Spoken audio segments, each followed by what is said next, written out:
Hey guys, welcome to the stream. This is Arriagada coming to you live from the Hangar Billiards and Sports Lounge. We're here at 121 Scurfield Blvd, and we're here for the Sunday Open 8-Ball Tournament.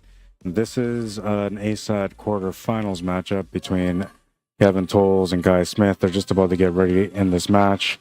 We're going to start the clock as soon as they flip the coin, and we'll wait for that to happen. Looks like Kevin's going to be the first breaker in this match.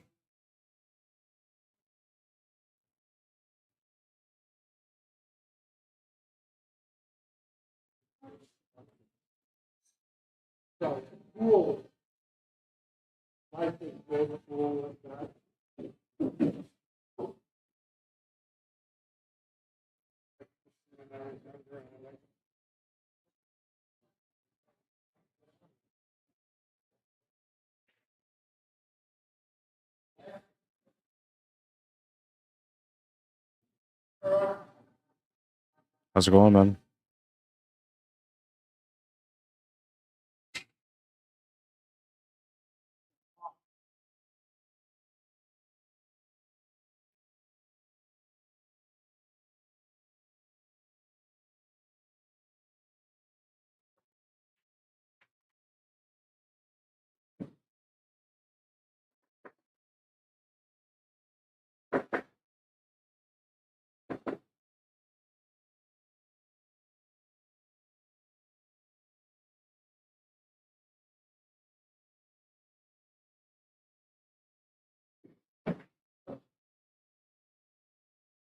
All right. So, let's see. How do I do this now? All right. Well, whatever the case, we got the stream going. The bracket or the link to the stream is shared also on Digital Pool. If you're looking for the bracket, and that's what I'm trying to figure out is how to get the bracket to you guys.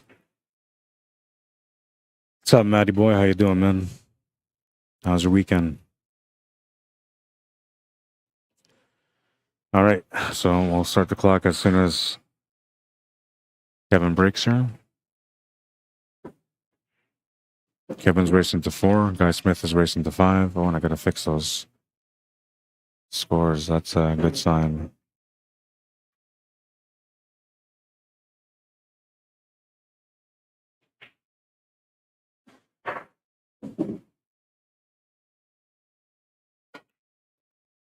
Timer started. So it might be a dry break.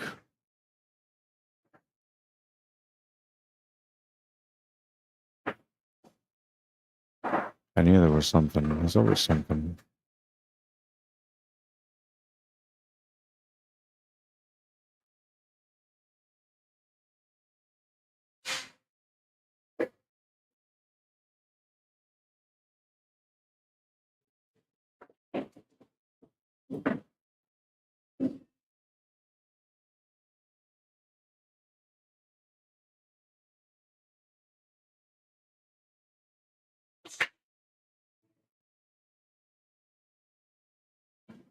All right, there we go. And what was that FARGOs again?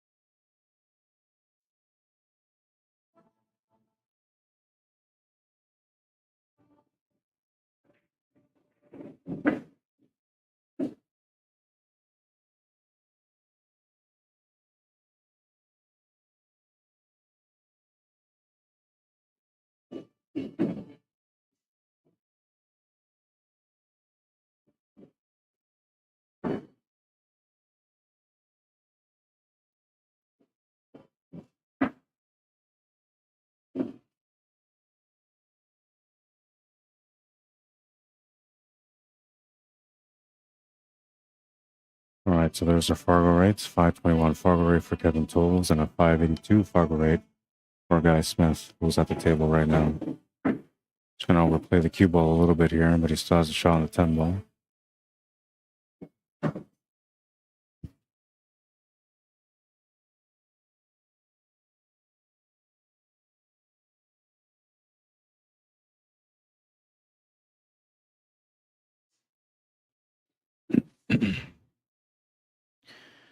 And one of the only things about that shot, though, is that he would run into that 3-ball and 8-ball, so he's not really helping him out.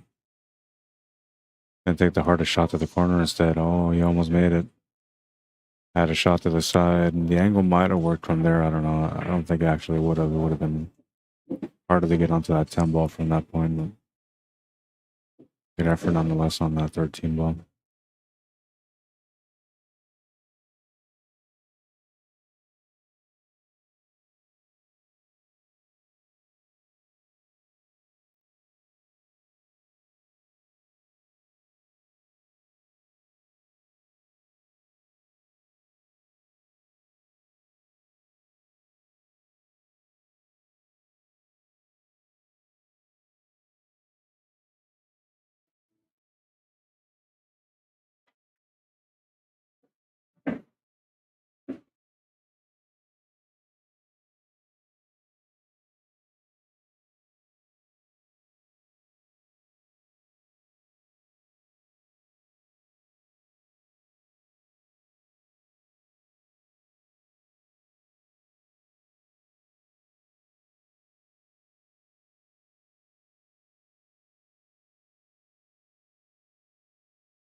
Just doing a little bit of camera work here. I didn't like the way the picture was on the last one.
Oh, looks like that's the best I can do. Trying out this new camera, but I'm not sure I like it. It's not bad, but there's some flickering in there that I can't get rid of.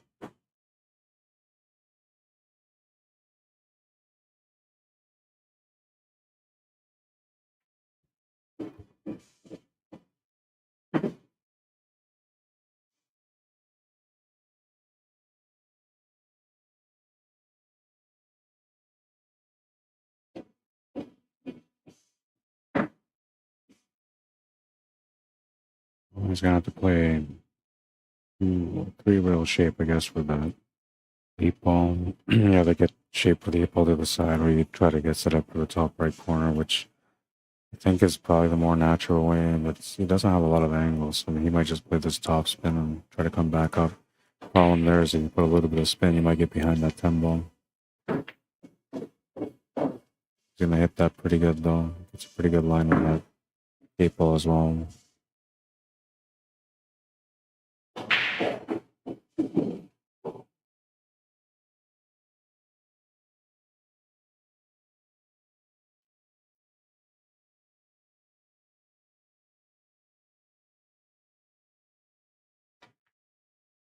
Gonna miss the 8-ball.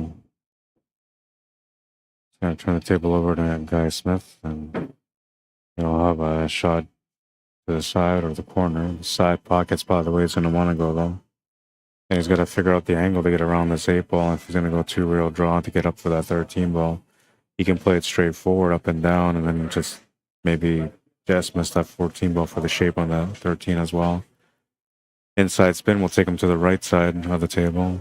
So a couple of different options off this 10 ball.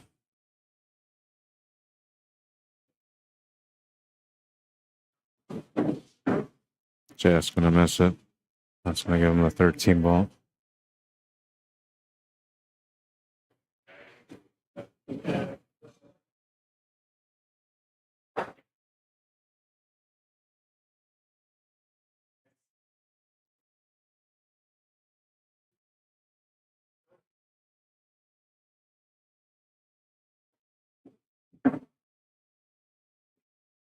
Just needs a little stop shot here.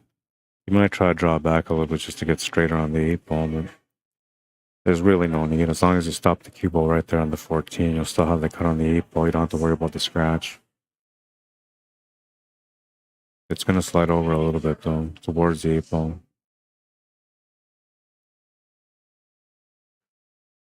Maybe that's the reason why he's going to try to do some draw. No, he stopped it. He countered that a little bit with some spin.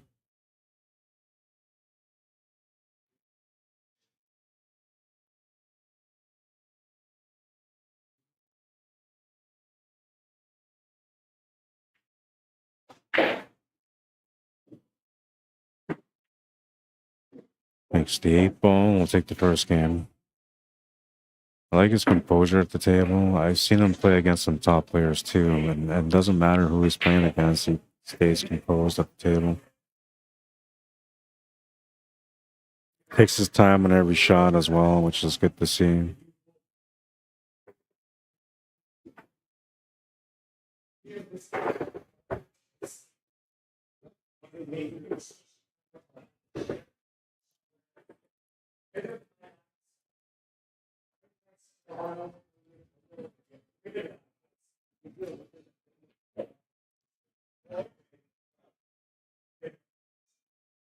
It bothers me to see the flickering. I don't know if you guys can, but I can see the flickering here. But I actually like the quality of the camera. It's pretty good quality. Minus the flickering.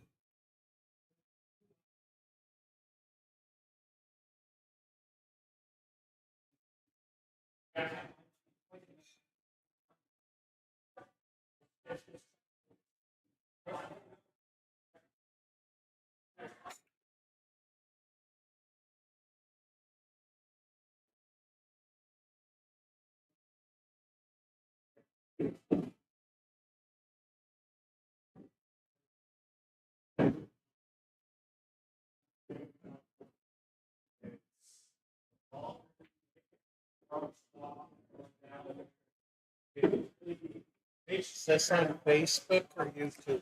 Both.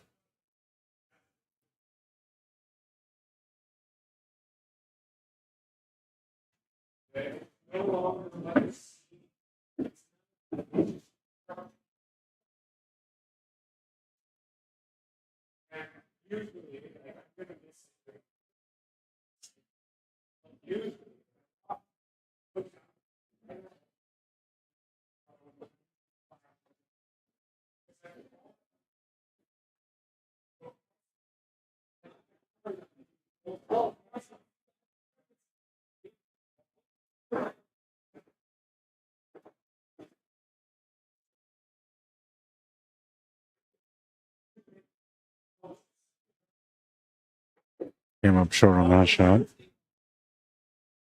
Turns the table over to Guy Smith.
Almost got a good line there on the one ball. But could still make the shot. There's just not a lot of opportunity with it. The 4 and the 5 are in a bad spot, but he can maybe play a cross bank from here.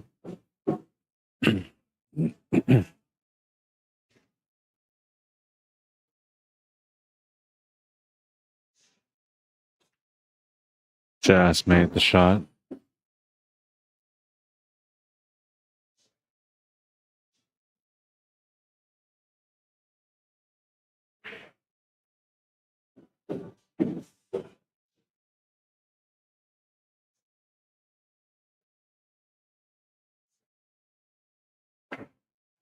I had to hit that one really fine to be able to make it. He'll come up short. Nice little cut on this one. Just didn't get the reward. A bit too much pace. But you can see there that without that pace, that the shot never would have gone into the pocket. If anything, you have to put a little bit extra pace on that one.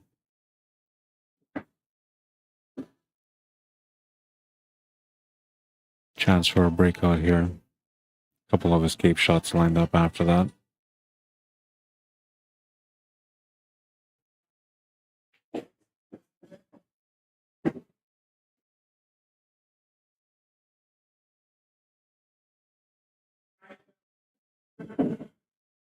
Didn't break out his 9 ball, but he's opened up that 4 and 5. Very limited on the options to be able to get that breakout on the 9 ball now. Just undraw angle off the 11 ball might be the best option. Because even if you play the angle on that 14 ball, you're still going to have that 5 ball blocking that angle into that breakout. Yeah, he kind of had the right idea, but I think I would have taken the 14 and created another angle, something that would have worked better so I can put more power into it. But he recognized that he had the option there to be able to play off the 11 ball, and he tried. So good opportunity here for Guy Smith. Ball in hand. 5 ball near the 6 ball, so you can open that up no problem from there. 7 balls in escape, and same as the 4. Kind of like a one-shot deal. I'm surprised going this way. I'll go to the side pocket and use the angle from there to be able to break it out. What he's going to do here is create separation. He's going to have to hit this pretty firm to get that 9 ball and drop into the pocket. Well, that works too. Hits it from the side. Lucky to have that 7 balls and escape shot. And just play through on this one, cushion to cushion, side to side.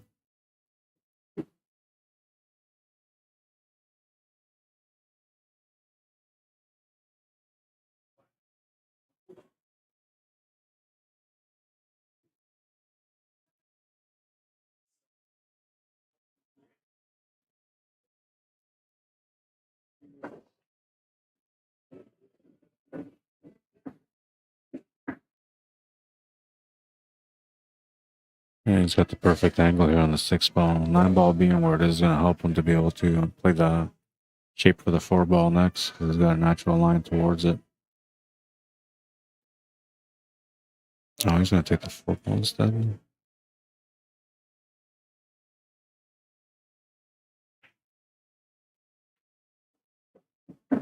Oh, man. Had he got past that pocket, he was good. He actually worked out okay, though. And bounce off the horn, comes back up, and sets him up for the side pocket. So, not really the plan, making this shot a little bit more difficult mentally to be able to prepare for it. But he's got an opportunity. If he can reset like he usually does, he'll find the pocket. Yep. I gotta mute the mic.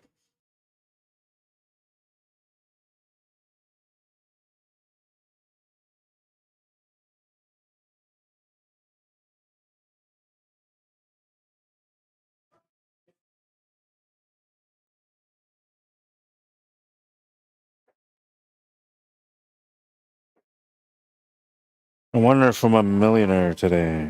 Bought a lotto ticket on Friday. What would I do? What would you do if you won $1 million, man? Would you open up a pool hall? I think that's what I would do.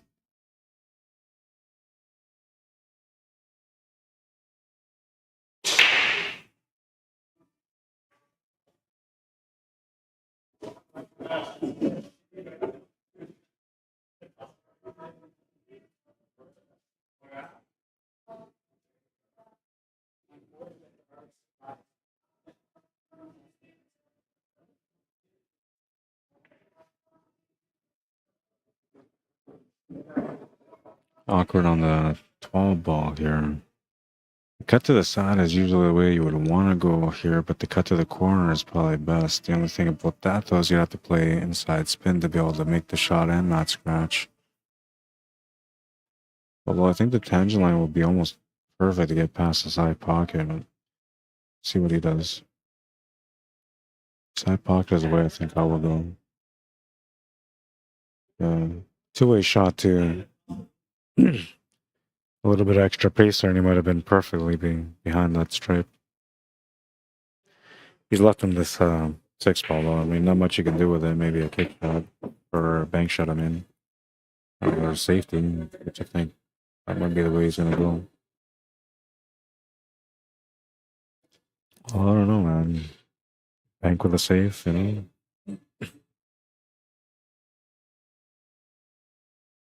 Or maybe like bank the 6 ball towards the top right corner, bringing the cue ball to the left, so that way his opponent would have to shoot a back cut on that 12 ball. Gonna try to get him behind the 8 ball. Great try. Gonna give him a peek at it. I don't think he can cut it, but he can definitely hit it. Looks like the 8 ball is just in the way of the cut.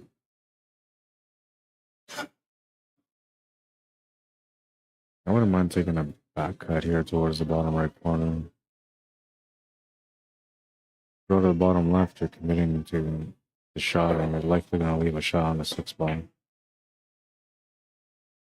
Yeah, that was the problem with taking that shot on, is that he was going to more than likely leave a shot on the 6 ball if he came up short.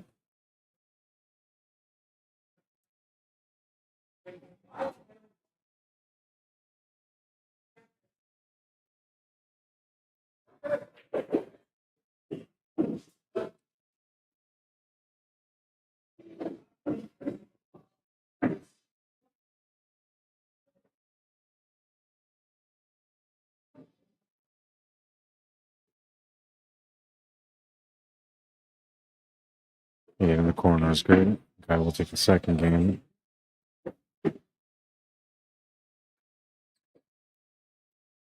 Always tough when you're at the table and you have to make decisions in situations like that. You make the right decision, you end up winning that rack. You make the wrong decision, you turn it over and you lose that rack. The more that we play, the more that we understand this about the game, the better we get at not losing and making better decisions.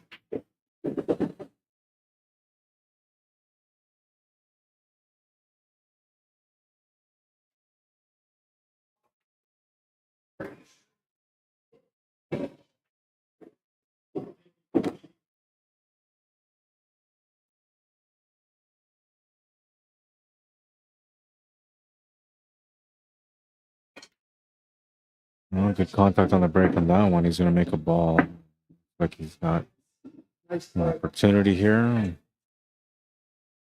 Easiest shot that he's got available to him will be that 15 to the corner, or that 10 ball maybe.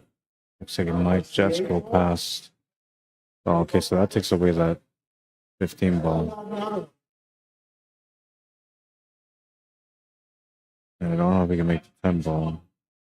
The only other option other than that would be that 5 ball, but the 5 ball is really close to that side pocket, so I don't think you can do much with it.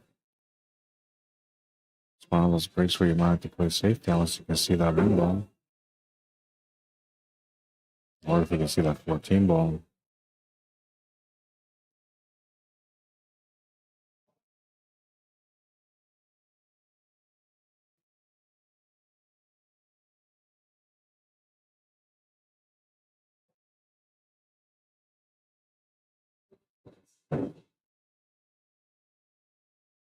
Try to play the 5 ball. It was a tight cut. Especially when an opening shot, you know, your opponent's up 2 games, so you're gonna feel a little tense in that moment.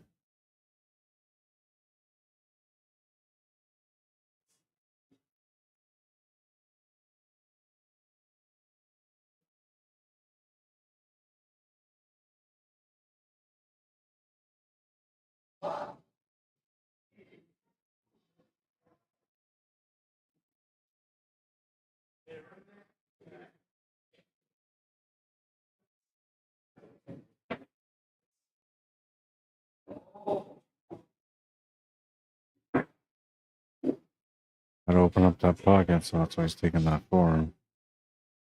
3-ball can be the escape shot once he tries to break into that 1-ball. And the 2-ball can help him to get that breakout angle perfectly to set up for the 3. 6-ball here will help for sure to set up for that 2-ball inside spin, 2 rails coming up short. The back cut angle, there you go. So he could take the 7-ball here, but he's got the perfect angle on the 2-ball to be able to break out that 1, the 14, and still land on that 3-ball.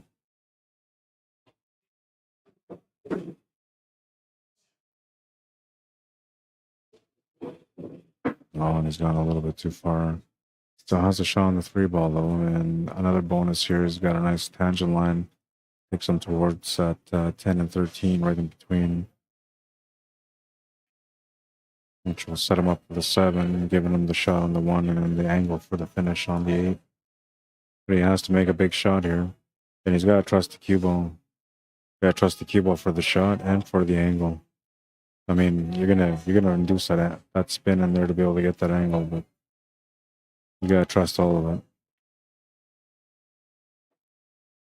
Oh, this is different. He's gonna have to bank the 7-ball now. Bank shot will give him the finish though. 8-ball's pushed over to the corner, so it makes it a little bit easier to get onto the 8 for the finish. But he has to make the bank shot here.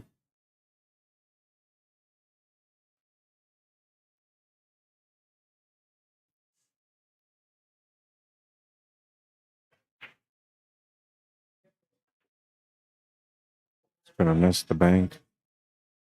That's gonna give Kevin a good chance here. A decent setup on the table. No real threats, but you know, you gotta make sure you play some good cue ball position.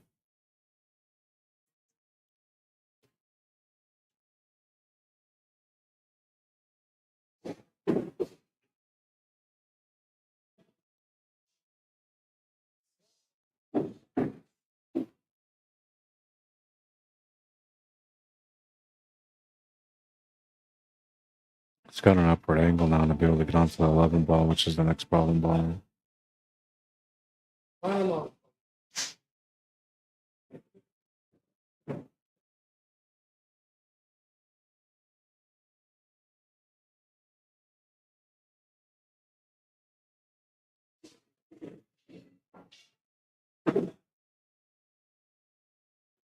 He's going to play a bit tight on it. If he played it right through, he would have been able to get onto the 11-ball. He still has a shot on this 14-ball, but shooting over the ball here.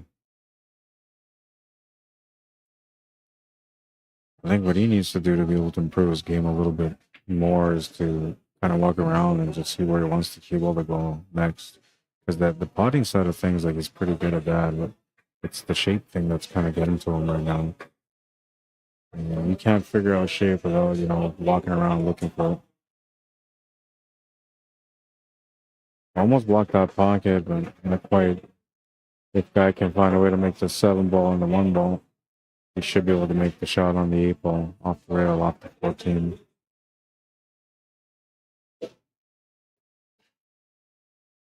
Cross bank side is the only option he has though right now. I don't know if he can maybe cut into that 1-ball. Inside spin, run towards that 7-ball.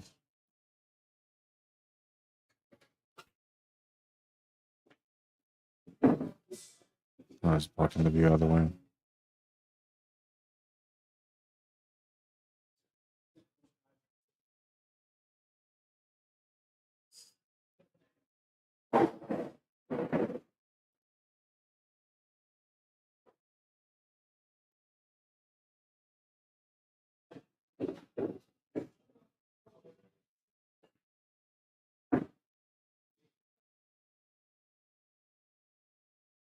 Off the rail, off the 14.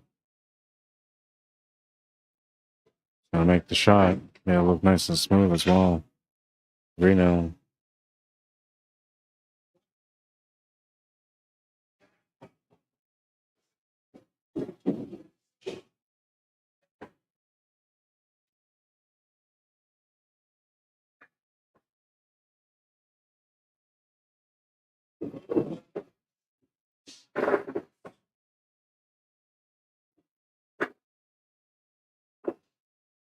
Gonna move into rack number 4 with Guy Smith breaking to get on the hill. Had a pretty good game last time he came out to play, finishing in the top 2 spots.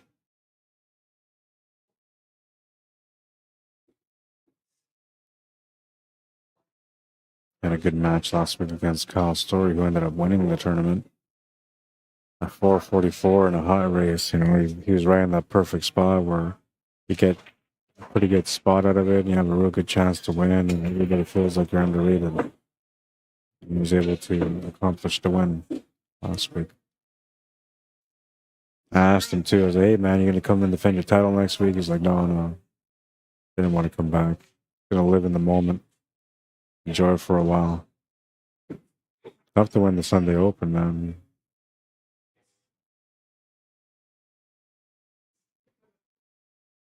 Everybody that comes out to play has a bit of an edge nowadays too with the hot FARGO race.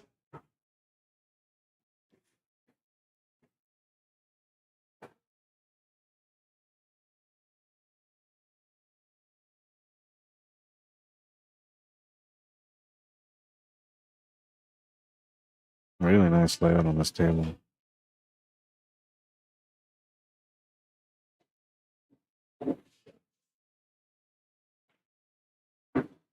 Kind of a tough shot here on the 2-ball now. I guess I could take the 3-ball too as well. I don't mind it, you know. I take the 3-ball here and then just run the cue ball down towards that 1 and 9. Because that 1 kind of has a pocket, but you gotta get that 9-ball away from it.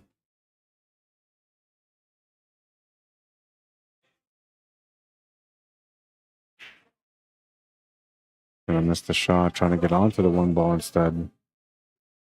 And he had the option for the 7-ball maybe also. Then either way, he's turning the table over, and Kevin's gonna get a chance to get going here. Difficult table. Couple of breakouts he's got to focus on.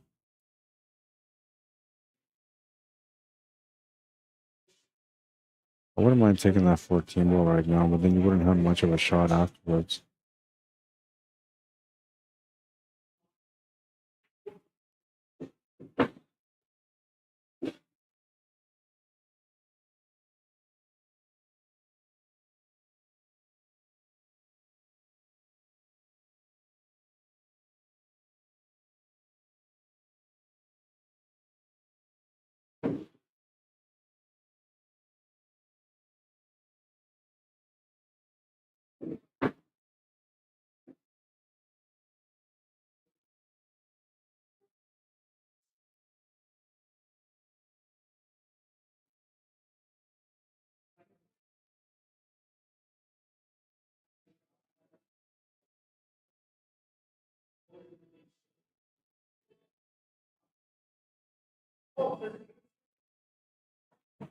Went for a shot.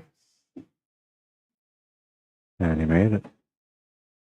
Got that 15 ball on the open too. That was a big shot.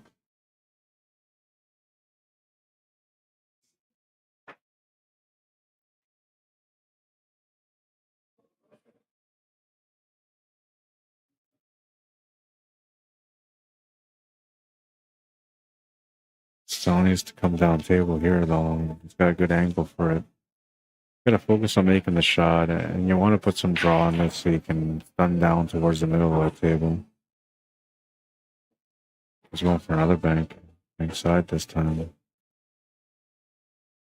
I don't know if you can do it, but I'll tell you one thing, he used to be a trick shot artist, so definitely has some knowledge when it comes to these kind of shots.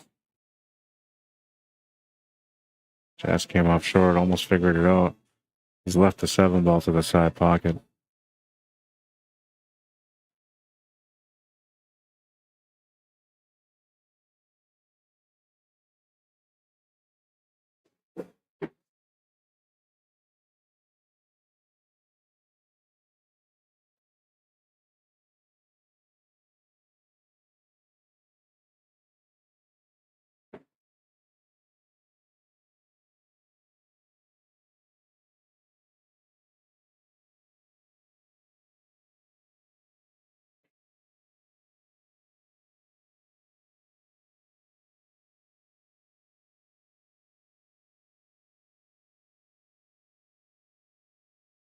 Yeah, squiggle the 7 ball into the pocket. Now he's got a chance here. 1 ball to the corner will help him get into better position. Depending on what he wants to do, I actually don't mind taking the 6 ball here just to open up that table a bit. Just playing the side to side and then back to the left side again. So 3 rail side to side shot to get onto that 3 ball.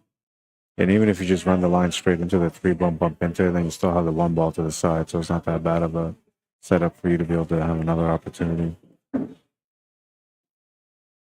Oh, this is going to give him the shot to the side pocket. Still okay. Good decision to make that 6 ball though, because if you didn't, then you would have to play like a combo or find the perfect window. This way he's nice and open now. Trying to decide which ball he's going to use for the finish. And I'm thinking the 3 ball might be the best option for the finish, depending on which way you want to set up. But I'm thinking the 3 ball will be best, because then you can make the 8 ball in the bottom right corner. And if you can draw enough to get that small window between the 11 and the 8, you can even cut it to the side pocket.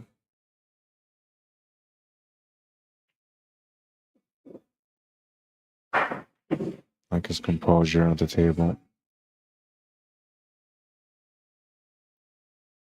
Something going through his mind here, so he's going to do a little reset. You never shoot unless you know for sure what you're going to do. Otherwise, you're going to come up short. And that's what he's doing there, making sure that he knows what he wants to do. Looks like he's decided to settle for the 8 ball in the bottom right corner.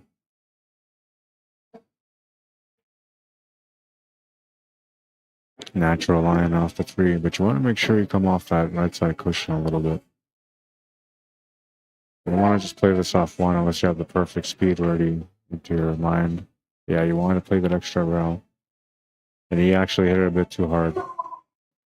Great opportunity here for Kevin to get on the board now. Everything's kind of tic-tac-toe. Gotta make sure that the mind is clear for the finish here.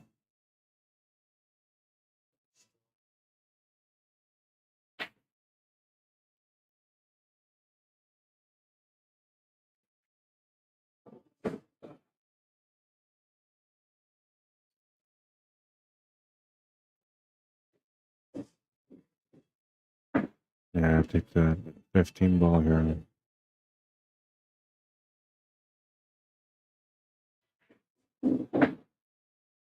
That's how you take the 15 ball. He's still okay. He just has to make sure he makes the shot. Keep ball speed naturally to make the ball to the pocket will give him the 8 ball to the side.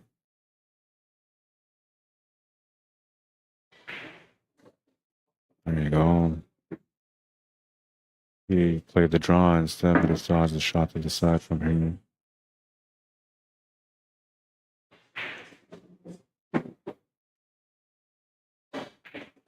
Makes the 8 ball. He's on the board. You need that.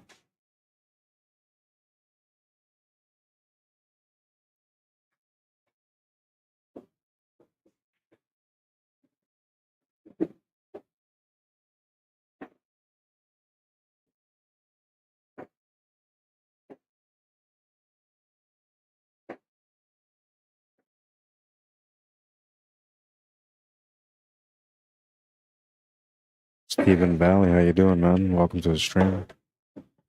Hi, Joy Horn. How you doing? Welcome to the stream. Someone else says that was a good shot. Yeah, it's me, Joey. How you doing? Welcome to the stream. Streaming from Winnipeg, as always, on the Sunday afternoon.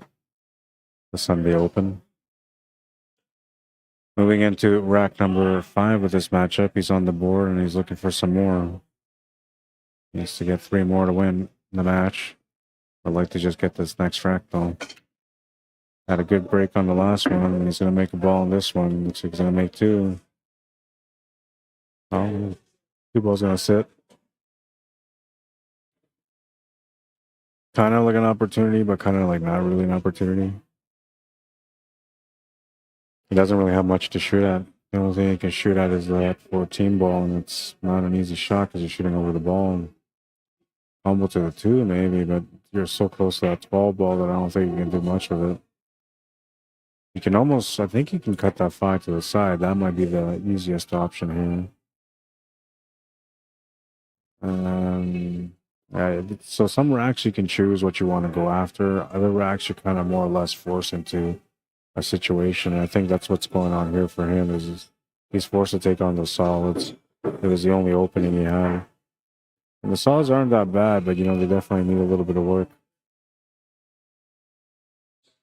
Maybe play a cannon shot here off that, or I guess a billiard shot. Excuse me. Billiard shot off that one into that two ball, yawning there. Had a late night last night driving back in and feeling a little rough today. It's gonna miss that one ball. Turns the table over to Guy Smith, who's limited on the options right now. 13 balls, I think the only thing he can really make. Back cut on the 14, which wouldn't help. 14 also goes to the bottom right corner, though, so you can go that way. That could help. But yeah, best ball available right now with an angle is 13.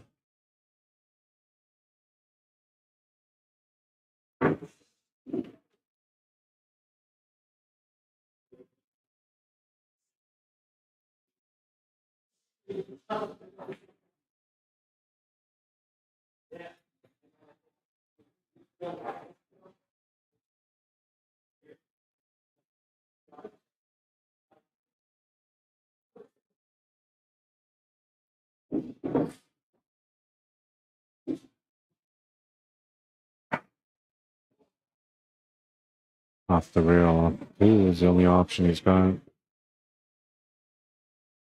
Needs to follow it through as well to set up for the 11 ball, but the 2 ball's going to push towards the 11 ball. Oh, not that way, though. He didn't make the shot. 2 ball's still blocking the pocket, and it's blocking it a bit better than it was. Although I feel like it might still go in there, especially if we do the follow-through draw shot on it.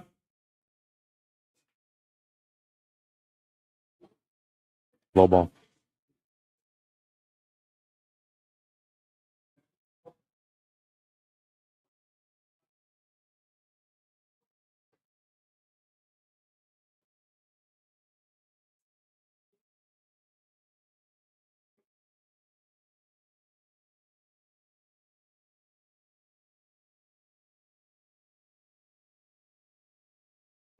Well, he's got good control of the table right now, so it's not that big of a deal that he didn't make that shot.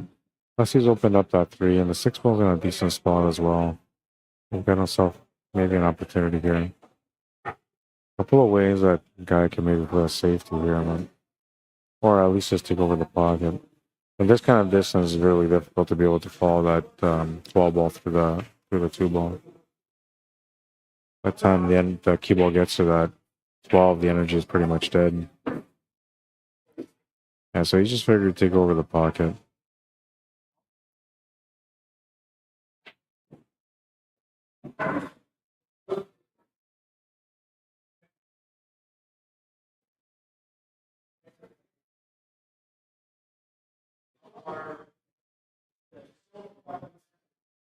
Hope everybody's having a good weekend so far. Frank O'Brien, how you doing? Welcome to the stream.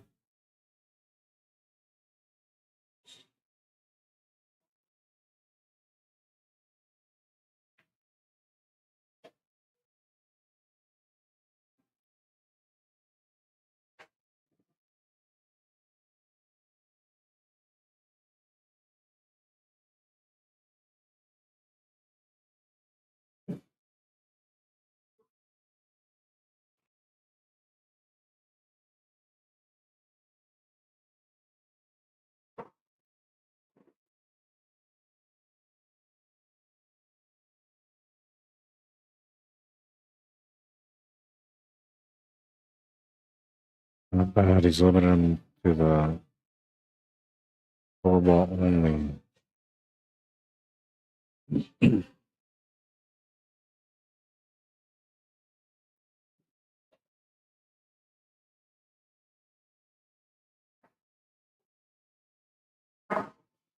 Well, running into that 6 ball, we'll set up that 10 ball for a guy. And now he's got an angle that he can maybe try to use to get that 15 ball opened up some more.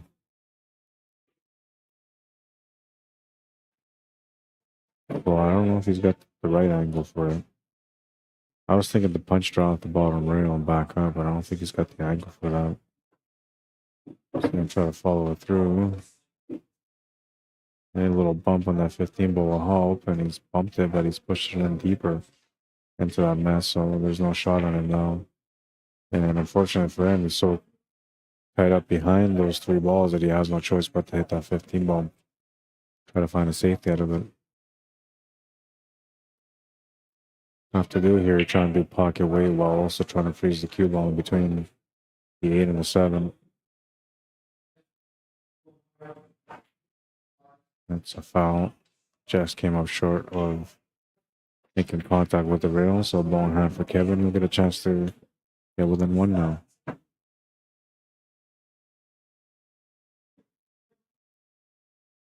I would start off with a 7 ball. That's probably the hardest one, but the way he's looking at it is looking at 3, 7, 6, and 4, 1, 8.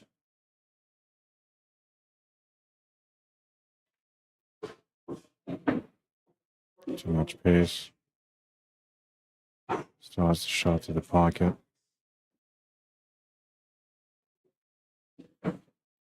Just gonna make that one. Keeble's gonna come over for the 6 ball.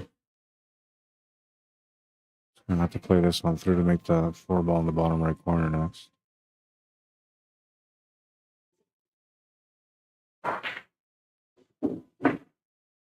Well, they get somewhat straight on it, and he's not quite straight, but he can still kind of maneuver this cue ball over. So he's gonna take the tougher shot on the 1 ball. Tougher shot can give him the reward though. Bump the 8 ball over a little bit.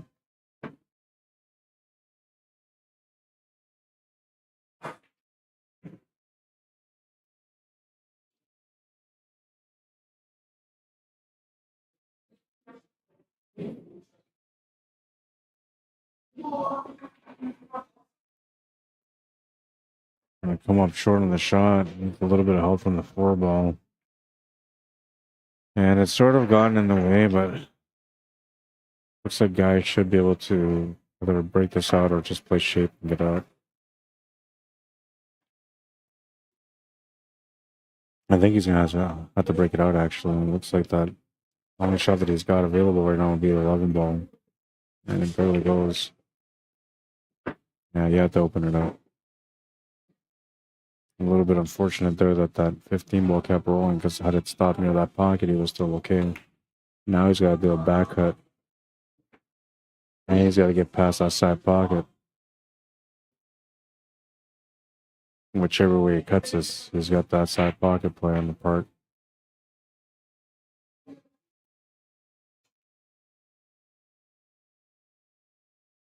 Tried to avoid the side pocket as best as he could.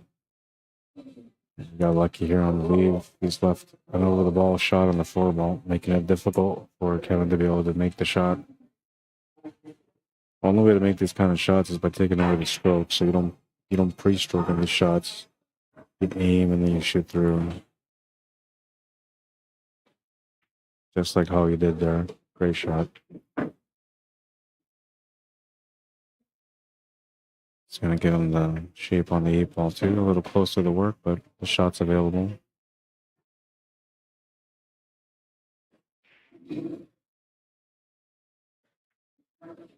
Makes the 8 ball.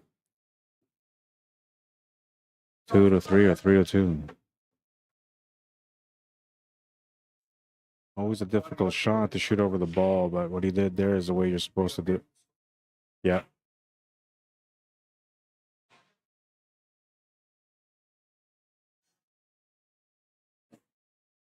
I've been trying to figure out the aim of my shots, so I just started hitting them. And then I can't shape because I'm not knowing what to do. Looks like Guy's updating it, so looks like Guy was updating it. The score, but I'll update it here. Right. Yeah.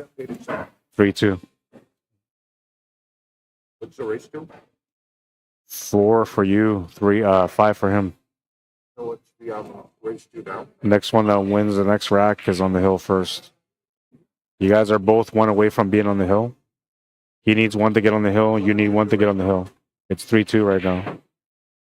Right. But now him and I are racing 2-2. Yeah.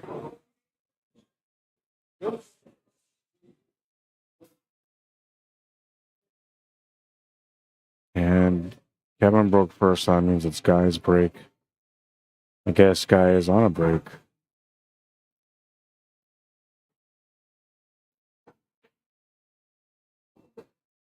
If you're ever in the vicinity here in Winnipeg, Manitoba, don't forget to come check out the hangar located at 121 Scurfield Blvd. If you want to give them a call to book a spot, maybe you want to just reserve a table one night that you want to come in on, give them a call at 204-560-2929.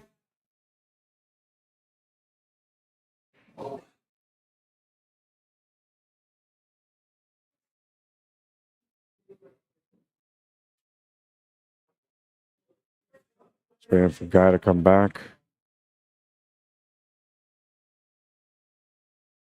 You guys can also check out Clutch Shot Billiards Apparel. You can find them at clutchshot.company.site. A lot of dots in that one. What's up, man? Huh? No, he didn't come around here. There's a queue right there, though. No, I don't think that's it.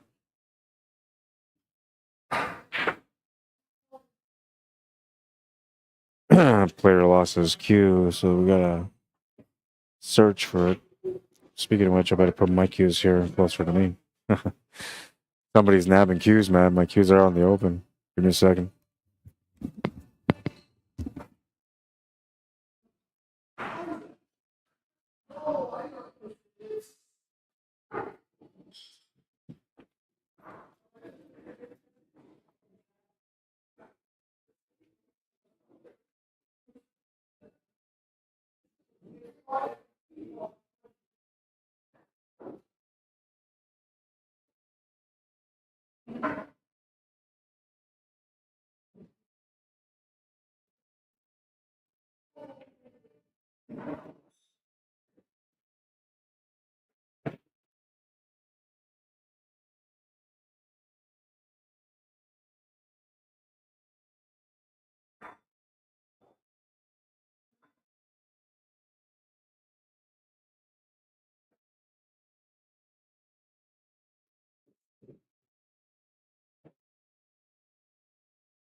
The same thing. I got 100 and something Mexican food and like gave my sister a buddy or two back home. And 120 something food.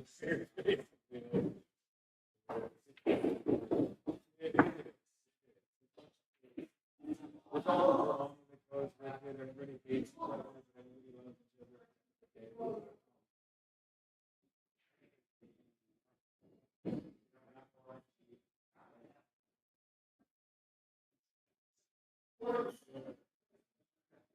I heard it too many times. I don't even go in anything. He doesn't even get paid by it. It's anywhere I go, I play the premiere. To him, it's just a nickname.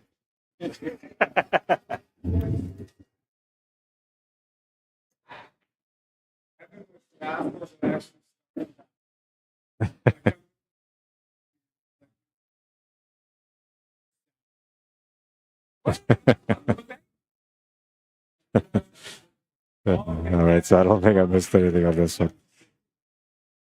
Let's see. Says it's still 3-2. The winner of this match is playing against Dennis Wong.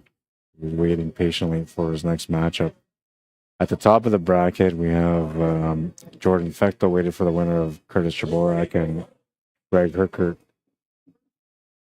Score on that one is 3-1, and I raced to 5 and 4. Curtis up 3-1, racing to 5. We got some B-side action going on. Bremner and Kate. Those guys can play right now. We'll assign them a table. We'll say table 5 because they're right there. Or table 6 are right there.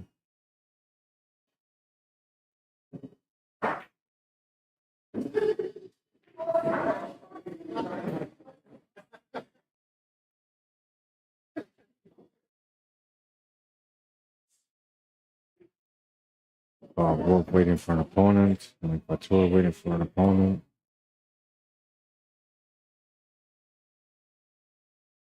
Who did Mike lose to? Oh, Guy Smith.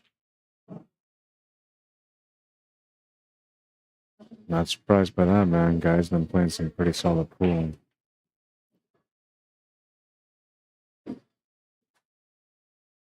Eric Monkey lost to Jordan Fecto. Went to the hill in that match. This Fargo hot race is interesting, you know, it gives everyone a chance to be able to win, but some of the matchups are just nuts. Like 8-3, 7-3. We haven't had any 8-2s, but that could possibly happen one day too. Hardest spot that I've seen so far was a 9-2, and Junior was able to win that one. He played against Barry Bremner, and I can't remember if it was 9-0 or 9-1, but I'm pretty sure that Barry got a game, which makes it tougher. Oh, look at that.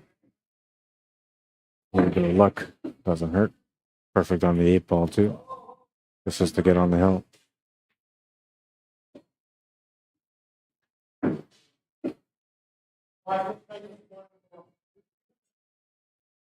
A little bit of luck here. Spin induced luck. Off the 2 horns and then. Air break. That 4-2 rod? Yeah. It is his break. Pardon me? It's his break and it's 4-2. That cue ball went off 2 horns to come to the side. Did it? Yeah. Instead of scratching, it went off the horn, then it hit the other horn and it came across. I knew it was tough. Yeah. I did get to the inside horn first, right? Yeah. No, it's 4-2, yeah.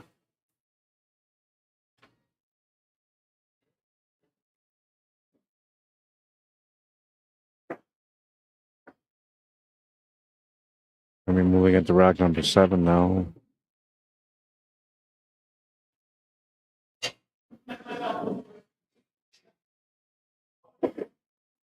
Kevin Tols to break.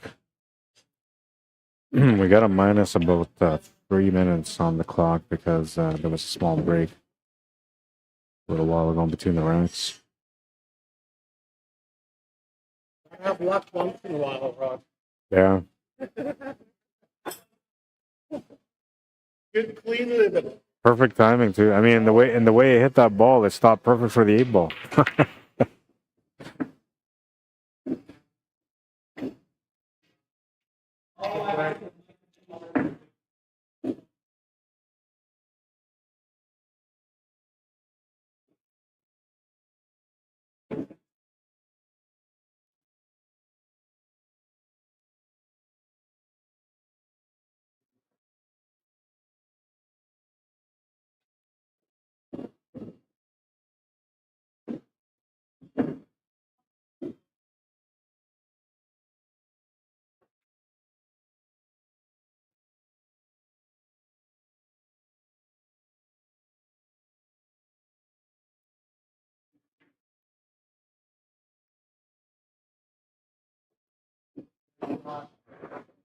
Good shot. Good angle here on the 5-ball also. That's to make your way to touch a left-hand spin to go off the top rail and then back into that 7 and 8.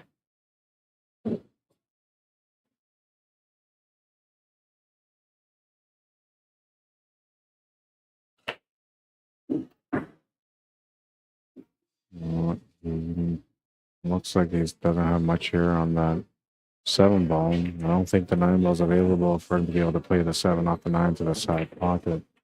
He was limited to that 3-ball, which there's nothing there on it. Not even a kick shot. None. There's no pocket available for the 3 except for the top left. Just gonna try to play the 7 off the 9 to the side.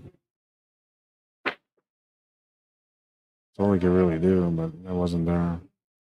And that worked out okay. He's blocked out that, excuse me, bottom left corner anyway.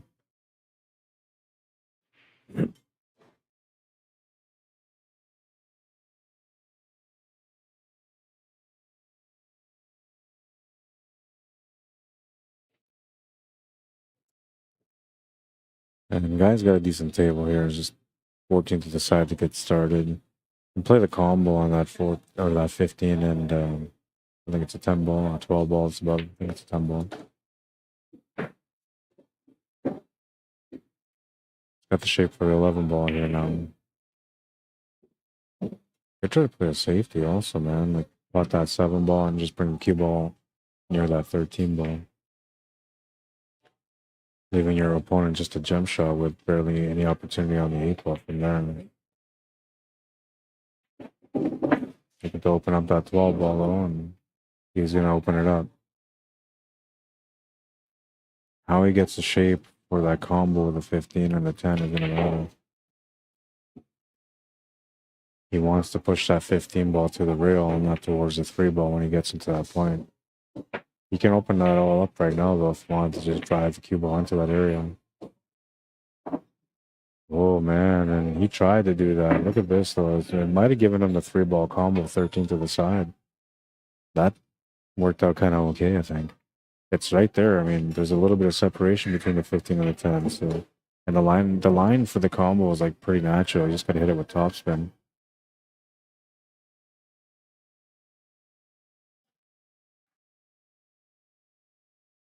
I think he called just a shot.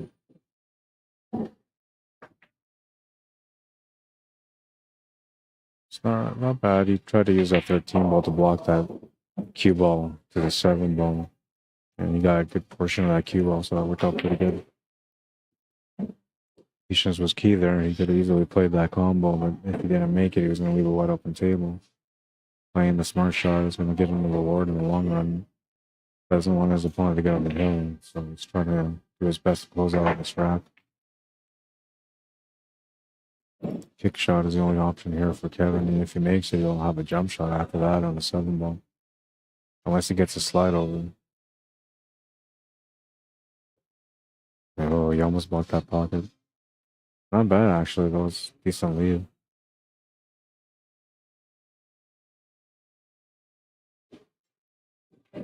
Unless he's got that cut to that corner on the 11 ball right now, because then he could easily just shape up with the 13 ball from there.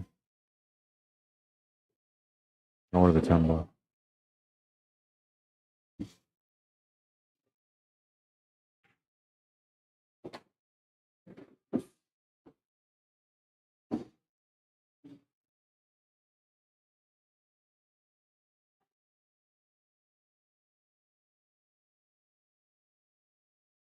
You know, looks like he can make it. He's gonna try it anyway.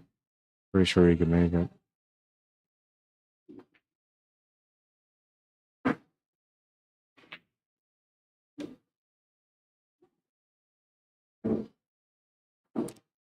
Couple different options, but the way he's standing here, it looks like maybe that 15 ball goes to the corner past the 7.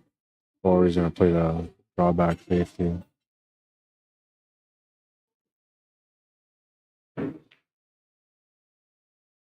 Yeah, it's gonna go past the 7 ball.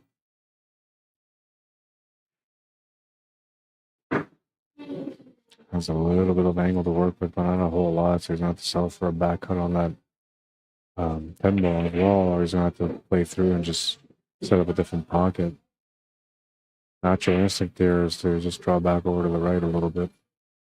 But he won't get a lot, he'll get about maybe 8 inches go to the right. Yeah, that's about the best he could do.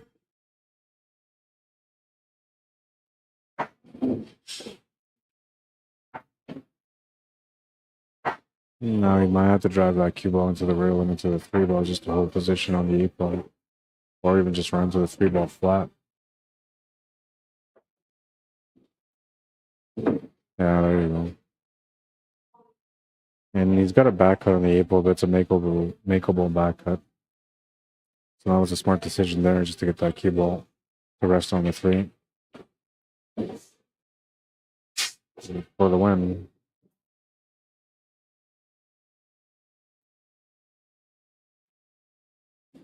You'll make the 8, and you'll win the match 5-2.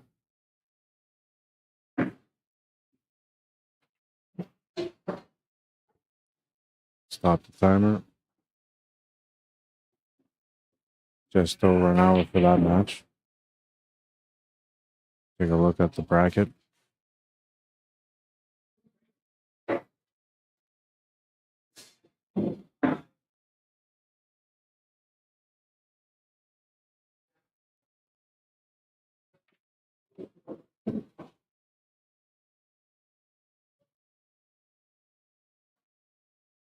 I got 5 minutes. Yeah.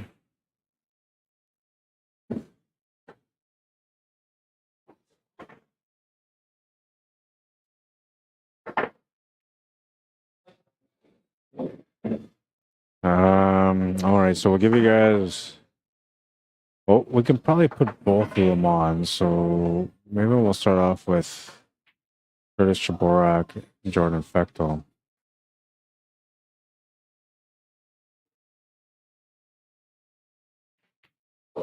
Then we'll go. Hang on, I'm gonna go talk to Kevin.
Jordan Fecto, Curtis Chorak, 5-4 race.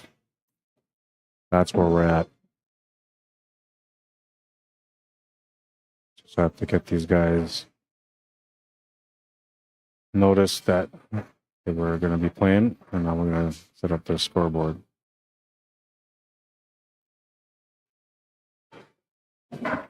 Put Jordan on the left because he's racing the 4. And we'll put Curtis Chorak on the right.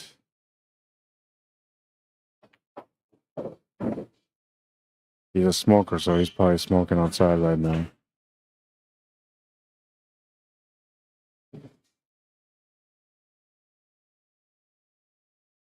$465, $522.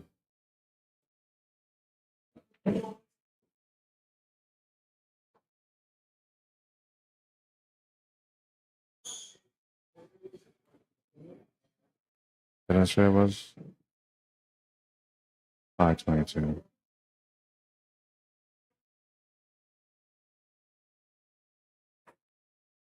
All right, so Jordan's here.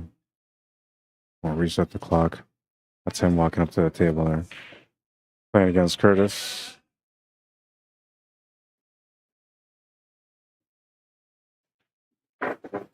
Fargo rates are up. 465 versus 522. Race to 4 for Jordan Fecto is at 465. He's at the table. He's playing against Curtis Chorak, who we were waiting on. And he's a 522, Curtis, racing to 5. Oh, thank you.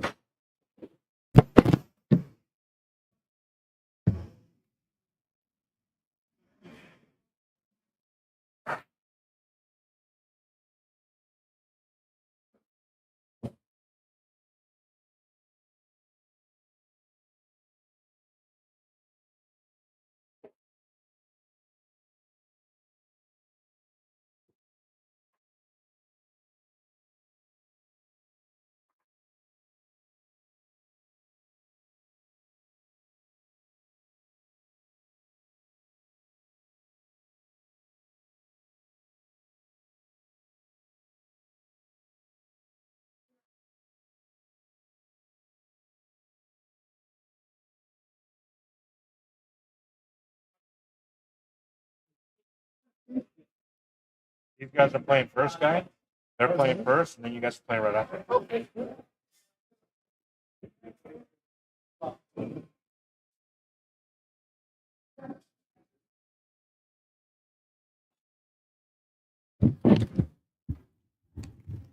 All right, so it looks like Curtis is going to be breaking the first one. He won the toss. Alternate breaks. Fargo pot fair match or pot Fargo rate.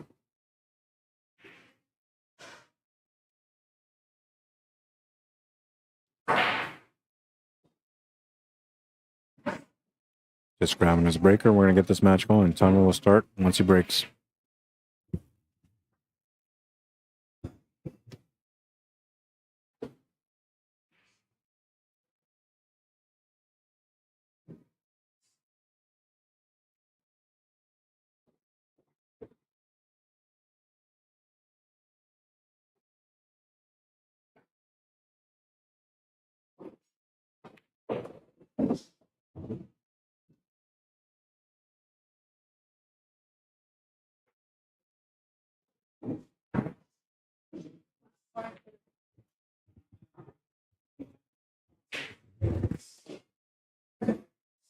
Made a ball, and he's got an option here to get started.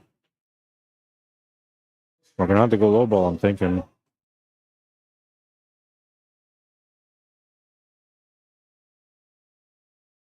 One area of concern would be that 4-1. If you got the 7 ball, you can almost deal with that right away.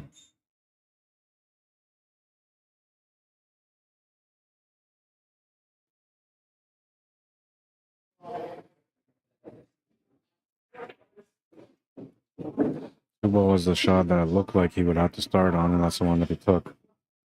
Came up really tight towards that 5 ball, and no real shot available here. Well, let's go just past the 6 ball, or if he's got the nice lineup, straight onto the 6 ball from the 5. I think he'd pull the 5.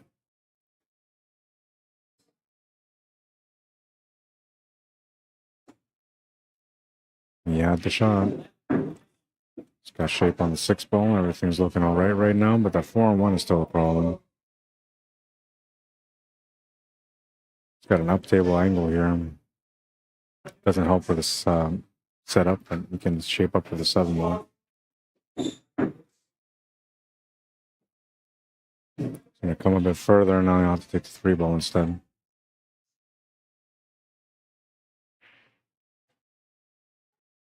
Well, before I was gonna start the clock, my bad.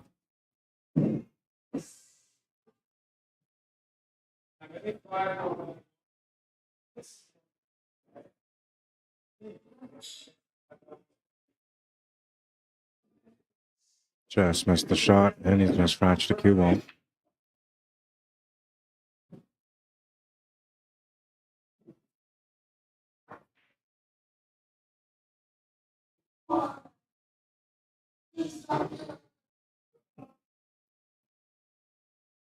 Ball in hand for Jordan Fecto. A lot of work for him here, but it's not as bad as it looks, though it is challenging.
Well, he was almost good here, but out of position.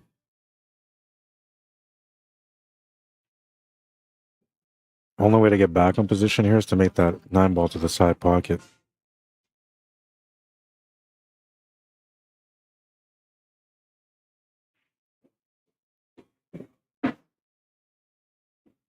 You try to play through for a tougher cut. And had he kept playing through all the way through towards the left side, then he would have had a decent shot at it. Where he's at now, he's going to have to play a smart shot, I think. Unless he can make a bank or somehow get the back cut.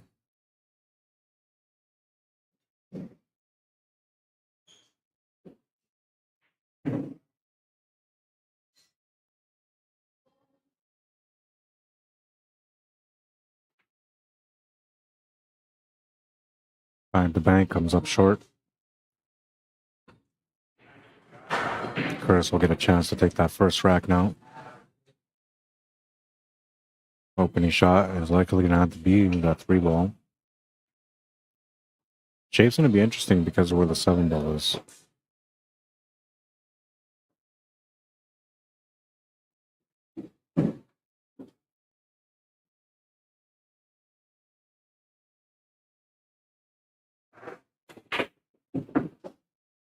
Lots of juice. It's trying to go towards the 7 ball. I don't know if he's got anything on that 4 ball. Well, judging by his stance and the way he's looking at the table, he doesn't have the shot on the 2 ball, which means he's got to back cut that 7.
jump or a swerve shot. He's going for a kick. Good hit. Nice hit. Gonna turn over the table though, and the one ball is available, so he's gonna want to take the one ball right away. Almost a natural line here with a draw to be able to set the cue ball into that 9 ball, giving him the shot on the side pocket on the 4.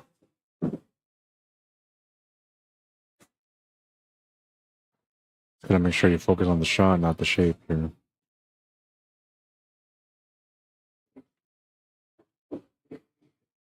And the plan almost worked. I have to take the 7 ball now, but I don't mind taking the 4 ball and just playing off the rails and coming above that 7 ball again. I think that's the way I will play it. A little bit tougher of a shot with the 4 ball, but more of a chance to be able to close out than if you take the 7 and come up short on the shape on the 4. Which shouldn't be a problem because, you know, you're so close to it. But sometimes the player overstrokes the shot or gets a funny angle on the shot and it doesn't work out the same as they wanted it to for the finish.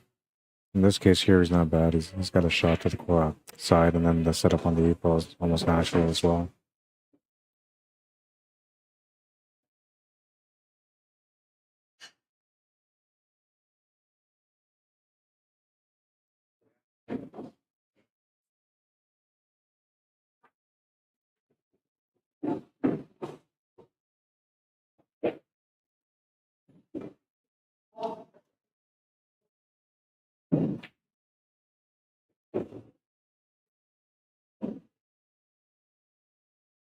All about a 8-minute battle on that one, but we got the first rack on the scoreboard, and Curtis will take the lead. Jordan Fecto to break next. Rack number 2. Had a good chance on that one. Made a good kick on the 9. But his opponent finished the table.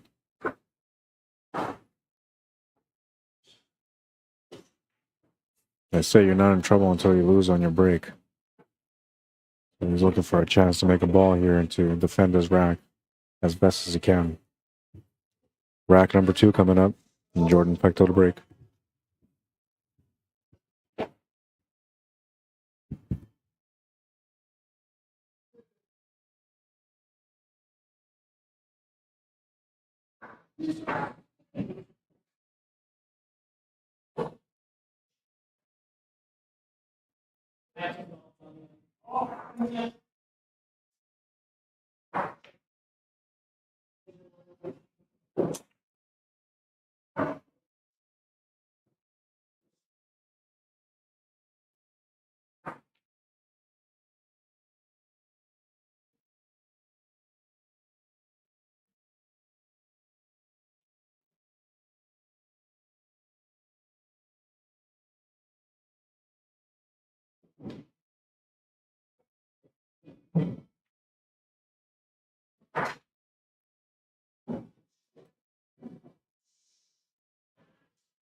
So I missed the one ball.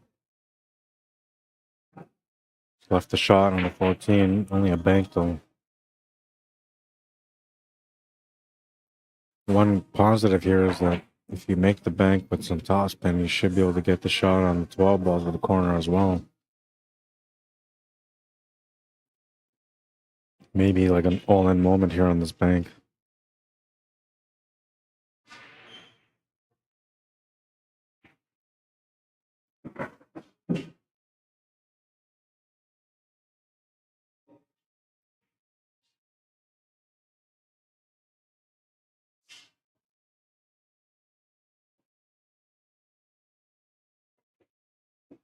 Nice shot.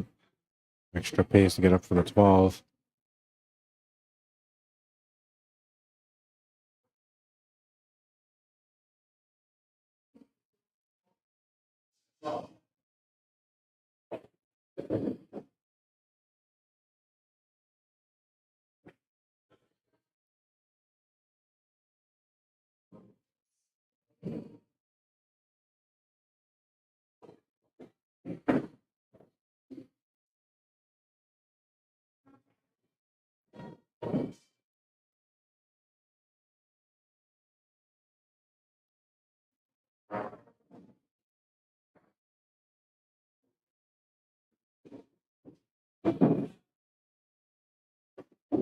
Shot to the side is good. 2-0.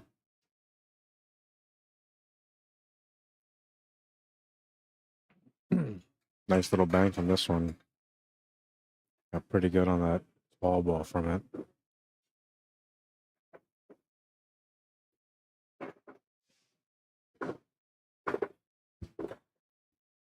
Two-game lead and a race to 5 for himself, so he needs 3 more to win the match. Jordan Fecto looking to get on the board, racing only to 4. But so far, he hasn't found the scoreboard yet. Not playing bad, he's just not getting the finish.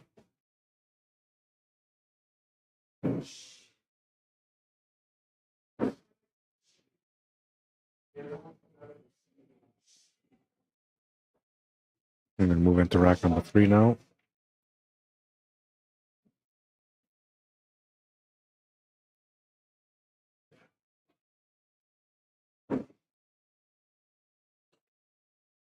Smashed it, but lost the cue ball.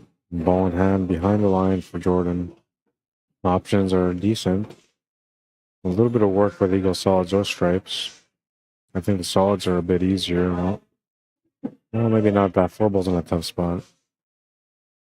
But between that 4 ball being a tough spot and that 3 ball being a tough spot, it's either that or taking stripes, which now you have that 12 and 13 ball in a bad spot. And you got to get that 11 ball out too.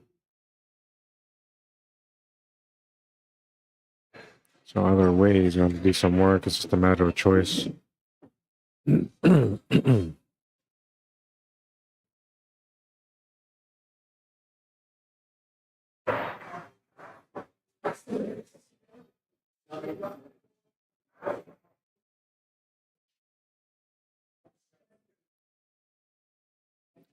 What makes that 4-ball tough, there's nothing around it to be able to play shape for him. That far.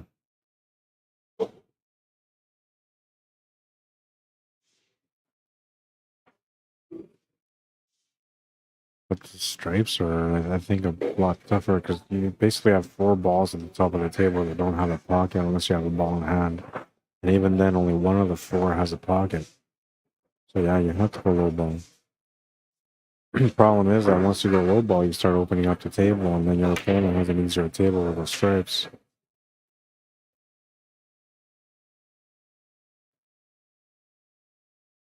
Almost like you're playing at a disadvantage right off the hop.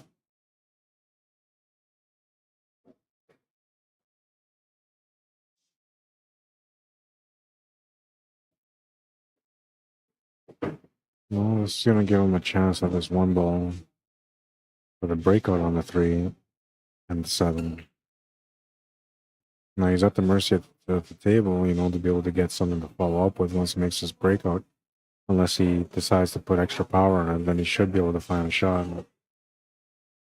He's gonna play it soft. I'm guessing that the 3 ball might go to the corner. Or he was thinking safety. Not sure what he was thinking.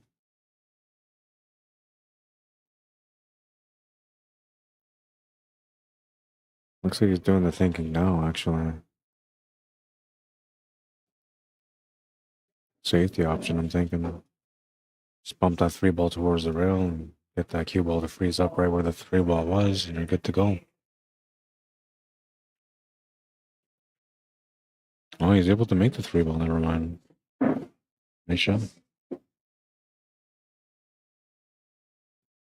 I didn't think he had that much on it. So the thinking part that he was doing there was trying to figure out how to find a shot next to be able to get the closeout.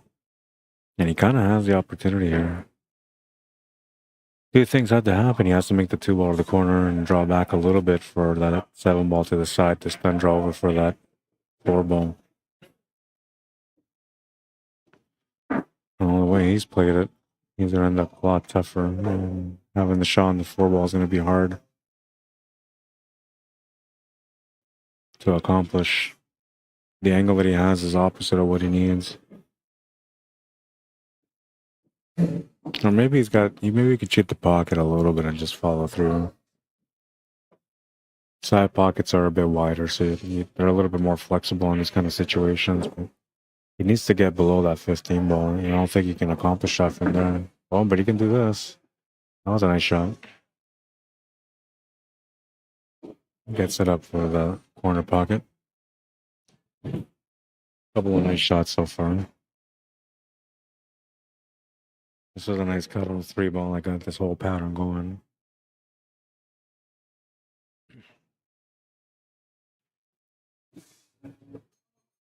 And he's almost at the finish line.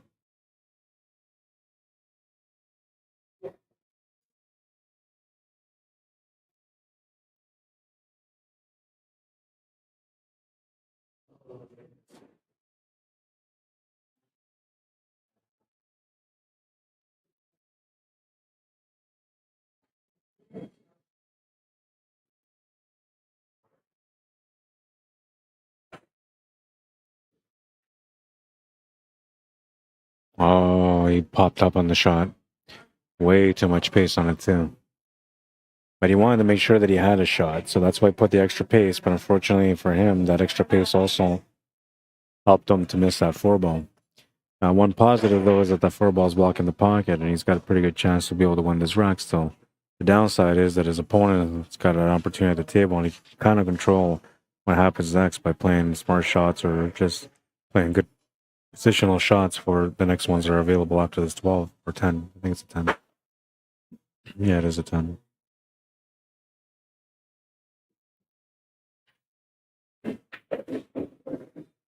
Oh, man. Scratch to the side pocket. Ball in hand, and Jordan should be able to get the finish now.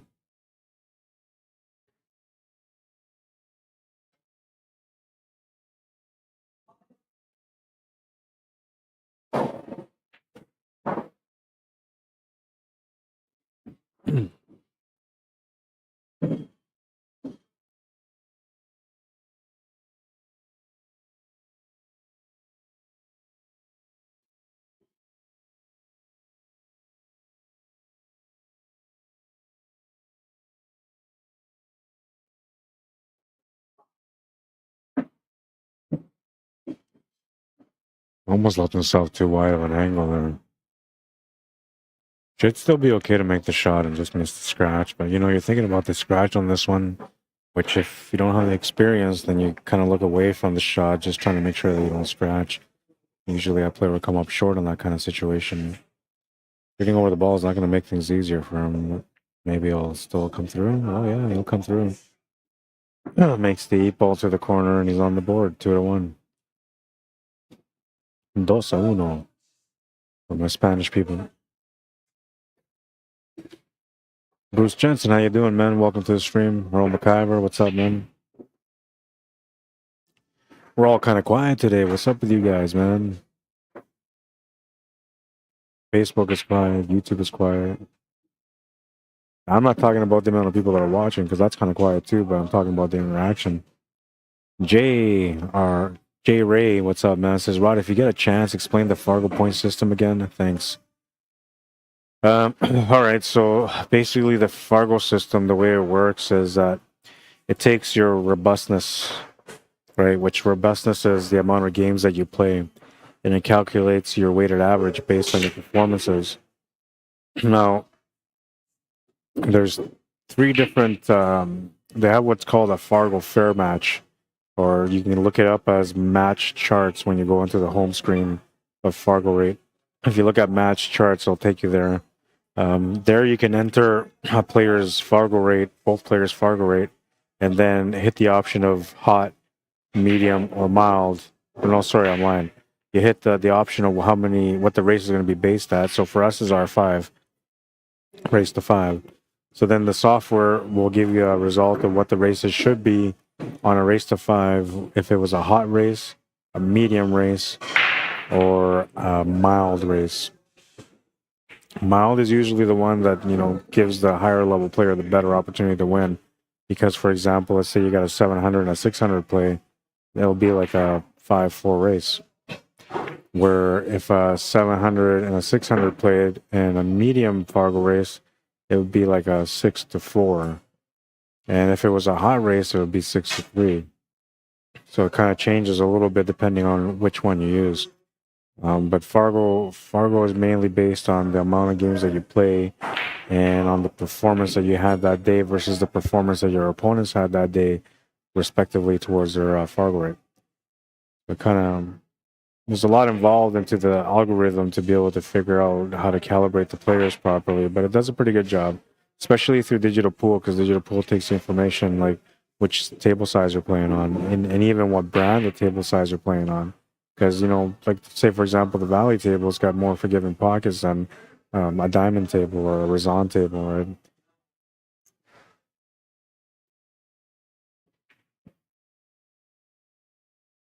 Yeah, so in this situation here, these guys are a 465 versus 562. So right now it's telling me it's a 5-4 race. If this was a hot race, it would be looking at 5-3, I think, or 6-4. Let me see. I got to look it up right now.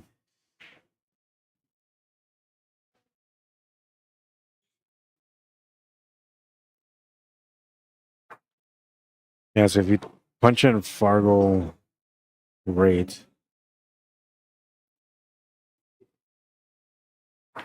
you'll go to the Fargo rate page. You enter there. Then it says search for players, which is, I guess, what you want to do. So I'll go search players first. That should take me to the next screen. So now when I go to the next screen, you'll press the home button. And the home button underneath is going to show you a bunch of different options. There's 6 tabs. One says find a player. Below that says find match odds. Then it says favorites. Find a fair match. Top 10 list. And then match charts. So if you go to match charts, let's do these guys up right here. So 465 versus 522. Race to 5. All right. So yeah, so it looks like on a medium race, these guys will be race to 5 even. On a mild race, they would be race to 5 even. But in a hot race, they're a 1 game spot. So maybe not a good example. Let's do a 425 because there's 2 standard rates that you get started with. They call these starter rates. Give me 1 second here. I got people here.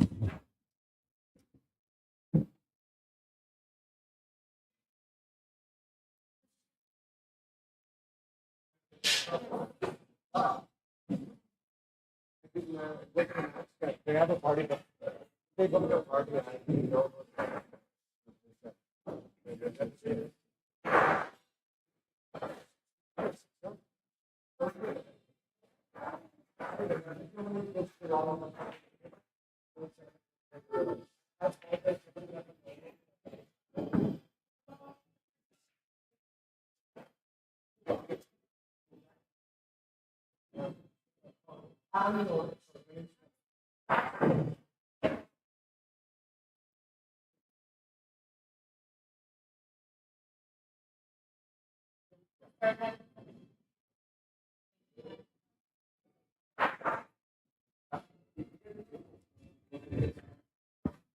All right, so there's a party going on here, and the area is not set up for them right now. Miscommunication, I guess. So they're getting it set up right now. Good thing they came in a little bit earlier because they'll have enough time to get it all set up for them.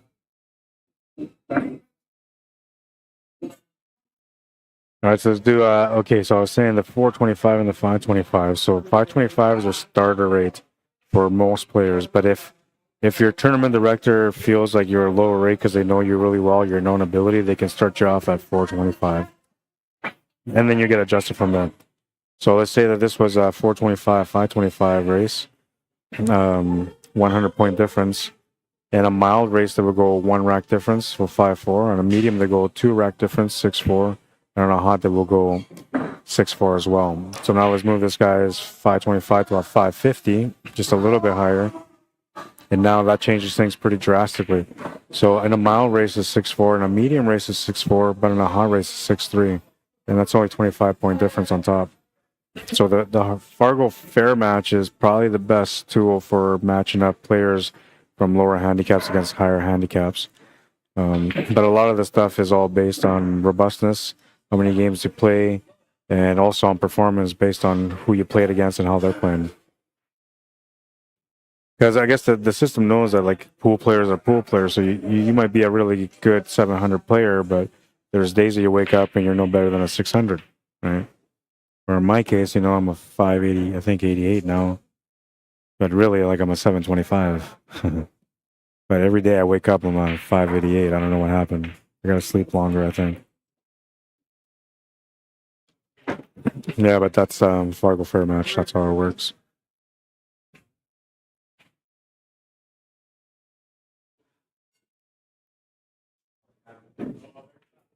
Eight ball's good. He ties up the match at 2.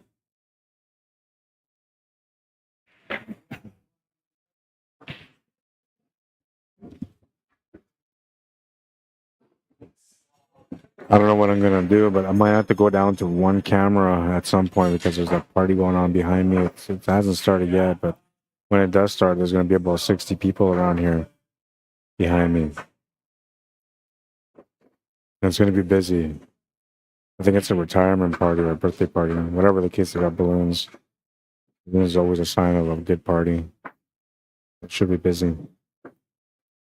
30 minutes into this matchup, and we're 4 racks in, averaging 7.5 minutes per rack. So I gotta see what's going on with this setup here if I can help out somehow, which I can't really do much heavy lifting, but I can try to help them all so they don't panic.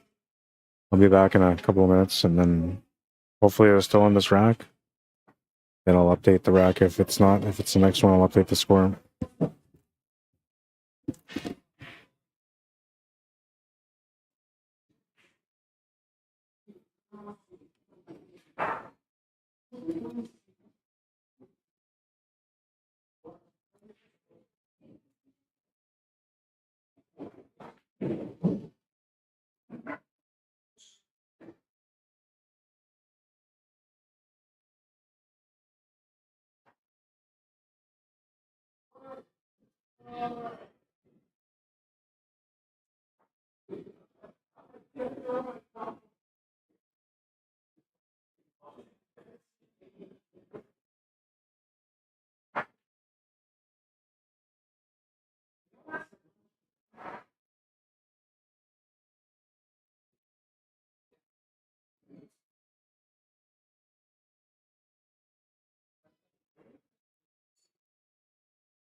Hey, I will talk. I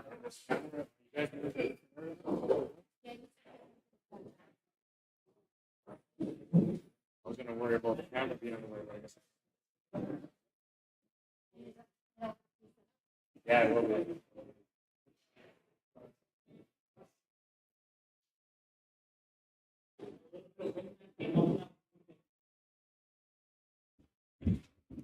All right, so that got solved. Right on, right on, right on. Next matchup we got after this is Guy Smith and Dennis Wong.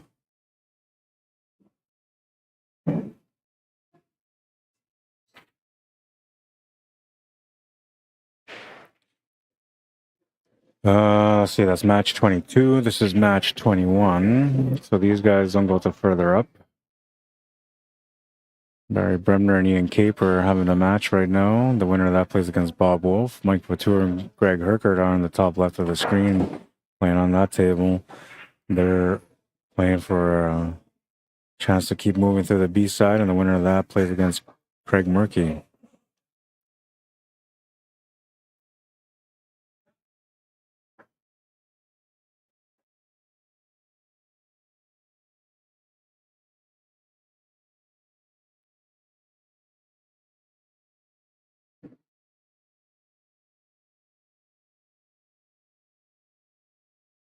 Jay Race as well. Thanks for your help. Yeah, you're welcome, man.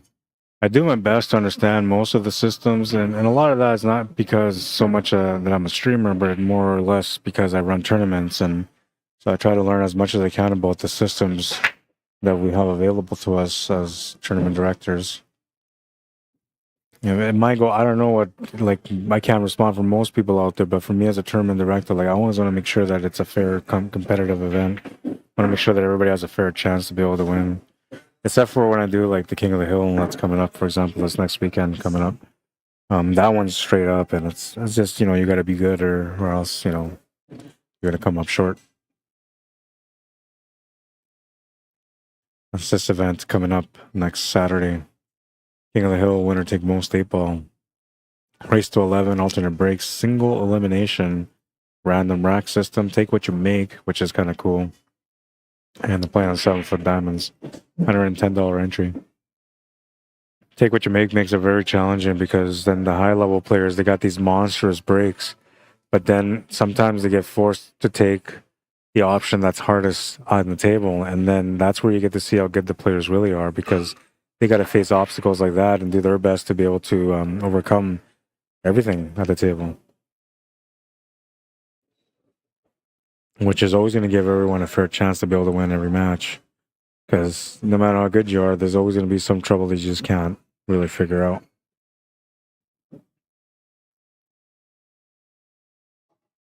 And you tend to see that more often on a take what you make format. And the random rack's a cool one too, man, because that one, what we do is we shuffle the balls, and where the chamber, when they come out, right at the bottom, you shuffle them out before you bring them up to the rack, and then you bring them up the rack randomly, and then you get 2 moves only.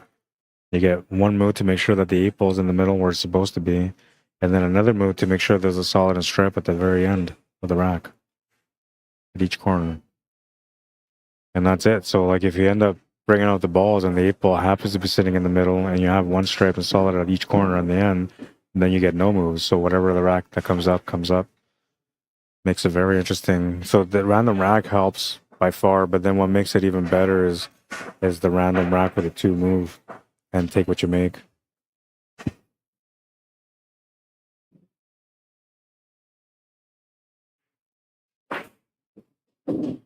And a lot of players that are out there, they like to, I guess, like pattern rack. They have their rack that they rack the same way all the time. Not everybody's like that. Some people are very mixing, right? So they, whatever comes up, comes up. They don't really care.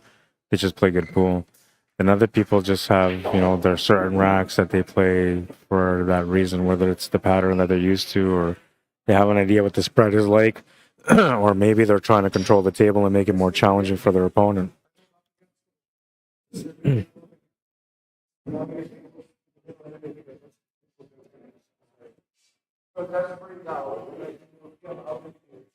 Somewhere else.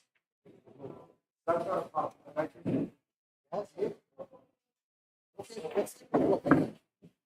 This is what we have, and I was just doing it more often. Yes, thank you. What is the event? Right? The event? Oh, wow. So much fun.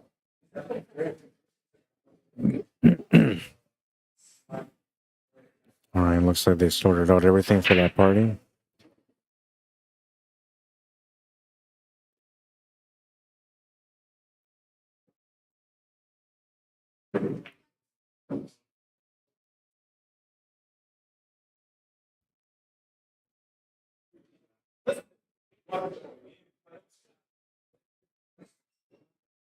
Comes up short on the shot, turns the table over to Curtis. Fortunately for him, he's right on the 12 ball, which is the most difficult ball that he's got to get to at the moment. Came up quite short from the 14, so he's going to have to take the 10 ball. You could take the 14 ball right now with the angle that you have and just come across with the 13 ball next.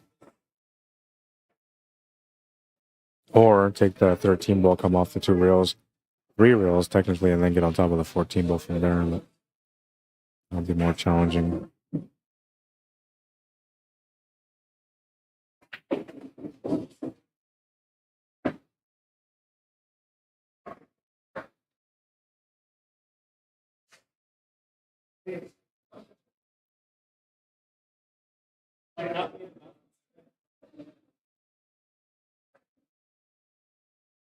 Roll up safety.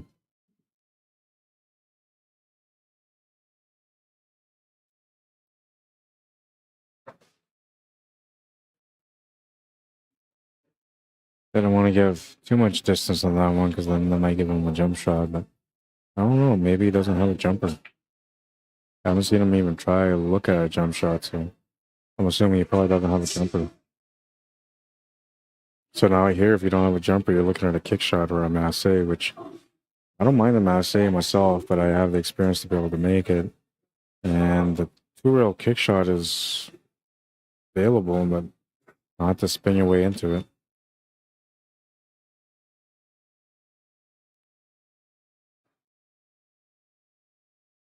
One rail kick shot is not bad. I almost made it. Almost hit it. One hand for Curtis. This time he'll address that 14 ball.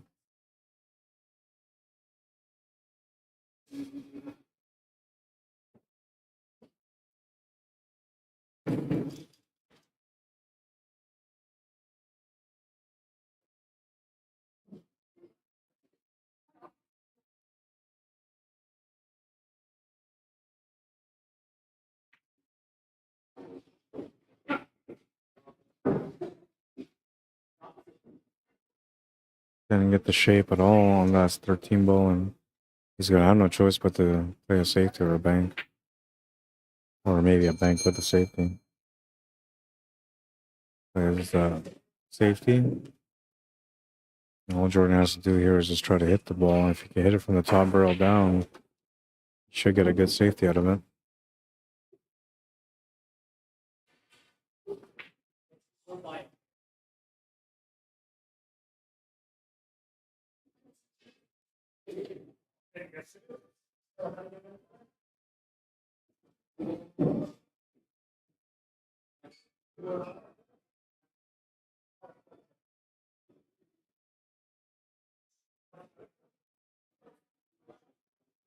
Oh, he hit it, but he's gonna come out in the open.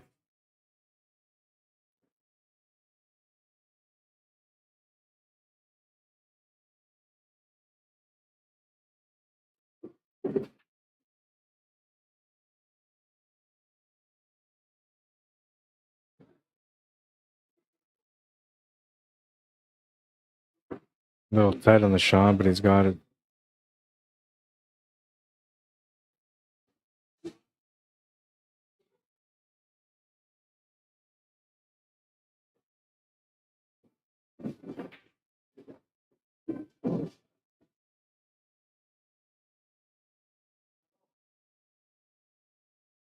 Makes the 8 ball, takes the lead in the match.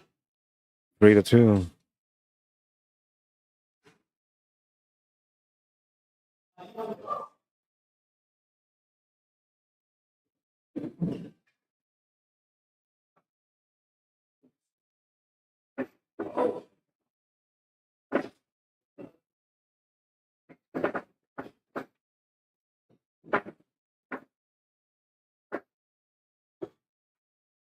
This next match is going to be a good one. Dennis Wong, Guy Smith. 582 versus a 550. It's a 30-point difference between them, and both guys are fairly established. So it's going to be a nice, fair, square match. Likely going to go into the last rack, that one.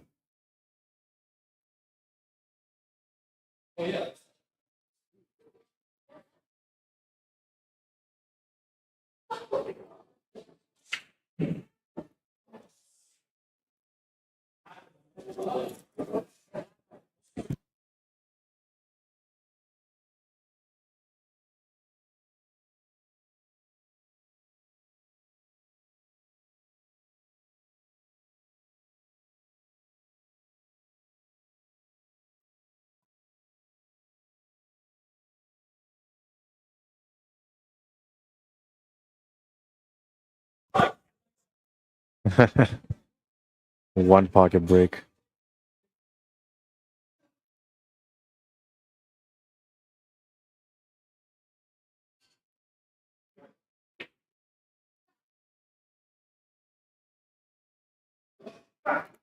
Oh, he missed the shot. Pretty open table now.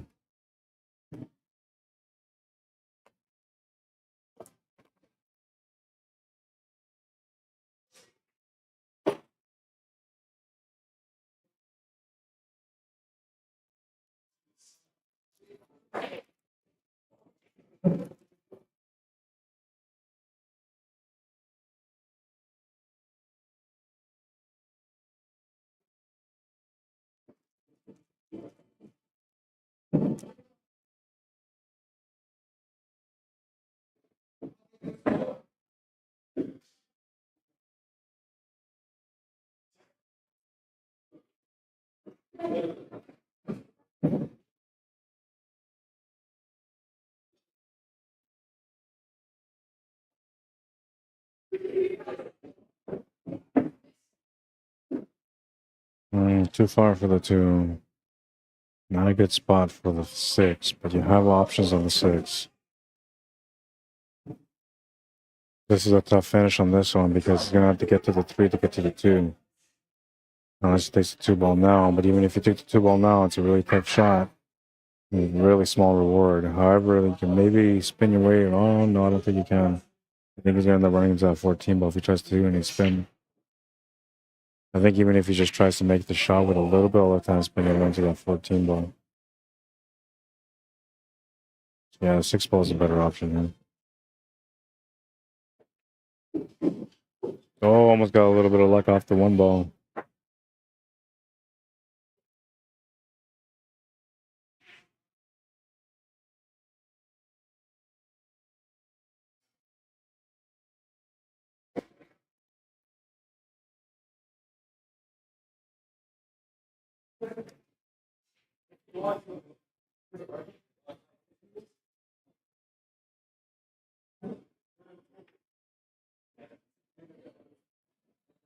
It's going to leave him the shot on the 2 ball now.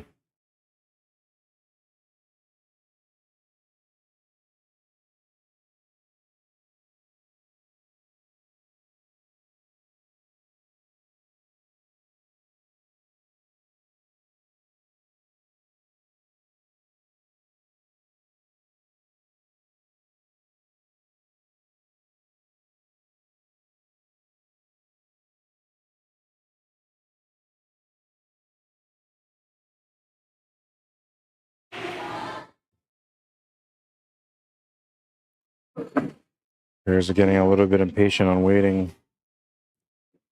We're going to get the match going.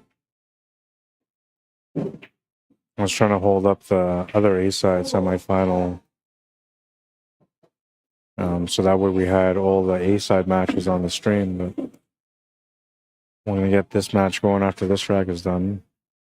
And then when the score here is almost done, then those guys will be like almost halfway into their match. And then we'll just get to switch tables over to the main table.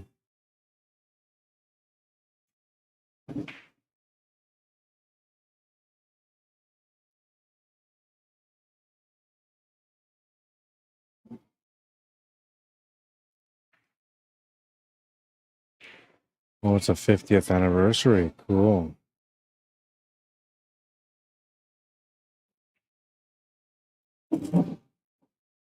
You don't see that around anymore. Something that used to be around a lot. 30, 40, 50 years married nowadays is, 5 years if you're lucky. 5 years is the new 25.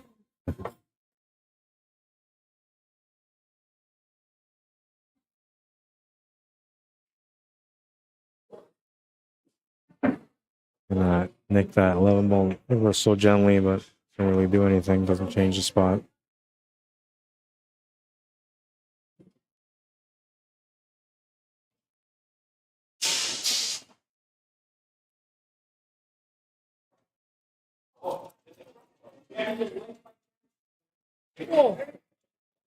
Time for a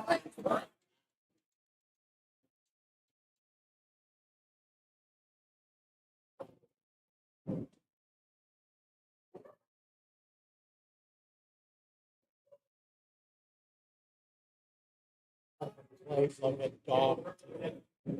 You did? played like a dog. I'm awful.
Sean Monkman play. Oh yeah, he's All fun of to his watch. shots are deliberate, right? Mhm. I love how he plays, and he makes it look easy Yeah, because that's how good he is. yeah. There's never, I mean, he'll make hard shots, but if the balls are open, He doesn't have to. you don't make Yeah. mistakes. Yeah. Like everything is the way it should be. Yeah. You know, a stun draw moves it over that much. Like it's exact. Yeah. I fucked myself. I overdrew a ball this far. It hurt me. Yeah. It was tight. There were balls around. And I had to be perfect. And I sucked it back up too much. That's the spins and the speed. I mean, it was a hard shot. But those guys would have made that shot. Yeah. They have that muscle memory. Yeah. Exactly. That shot. Oh man, that's the shot to the corner. See, like that. Yeah. That reverse back. I believe, and all those good guys will step back and check that angle. They just don't want that. Yeah. Yeah, that's the hardest shot. That's the hardest shot, man, because nobody works on it. It looks so easy, so nobody works on it. It's pretty easy. But you got to take a look at your contact. Yeah, you're right. Friction and all that stuff comes into play. Make sure you're hitting it right. Yeah. System the game. Easy shot. Stroke too, man. Stroke makes a difference. There's variable strokes, right, that you use in every rack. And if you don't use the right stroke, you get a different result. Watching your things, I'm really happy. I'm pausing most of the time. I'm deliberate. Yeah. So that end of it's good. You're consistent on the way you shoot too. You're not rushing it. You're not taking too long. It seems to be about the right amount of speed. That's when I respect that Yeah. against Evan. He's an okay player. But You still gotta treat them all the same, man. I know, but I don't. Right? And then I made one mistake, and he won 2 games. Now I'm only up 3-2 Yeah. from that lack of respect. I should have been 5-0. Made stupid mistake. Well, and the problem with that mentality when you're like measuring up to a player is that when you play up, you play better, but you also have more pressure because you're playing up. But if you play consistent, every player is the same. Yeah. There's no pressure there. That's true. Because I did put pressure on myself. I'm now thinking, if he wins one more game, he's on the hill. I need 2 games. Yeah. All from my stupidity. Yeah. And Junior put it to me. He said, think of it as a puzzle. Mm-hmm. And how do you navigate to put that puzzle of balls together? Yeah. Don't play the player. Play the puzzle. Never play the player. Really, Yeah. Yeah. it's easy to say. Always, yeah. I'm weak at it, because in billiards, I'm playing so many schleppers. And I may lose because I'm spotting them 350 points, but you don't respect the guy. That's why it's important to play yourself, not puzzle business. Yeah. Okay, so I'm gonna put you guys on table 7. He's on the hill right now, and he needs 1 more to get on the hill. So I feel I gotta wait 1 more game. it might be 2. Then you're so okay? Yeah, we'll wait. Yeah, we'll wait.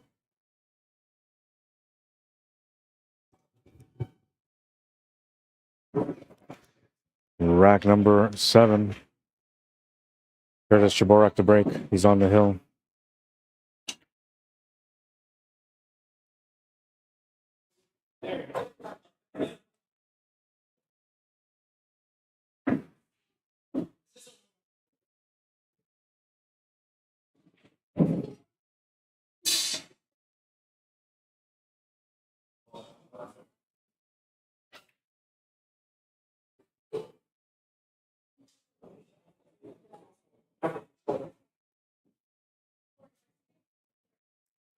Mr. Andy Kempa, what's happening, man? Says nice to be involved in a pool action, even watching it.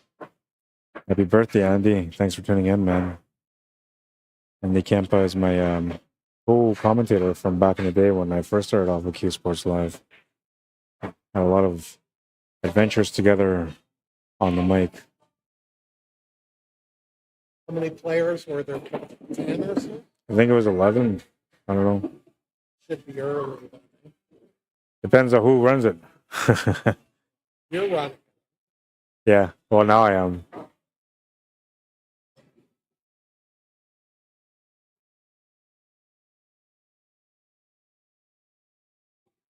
Sean Monkey, his brother, Yeah. is a 3-shot lead. From the easiest he has a fast ball. That's this thing. Yeah. Somehow he gets a feel for the shot. And he doesn't take a shot off. It doesn't matter if his shot bends down and does that better. Yeah. Like those are good habits. Yeah. Jason Cladd does that too. Jason Cladd likes to pump in the air before he shoots, gets out of the way. And that's also like a measuring system, right? And not only that, but it's like a mental effect because like when you're doing that, you know that the next thing you're gonna do is make a shot. Right. So like it's just mental steps that these guys do. Stuff all matters. Yeah.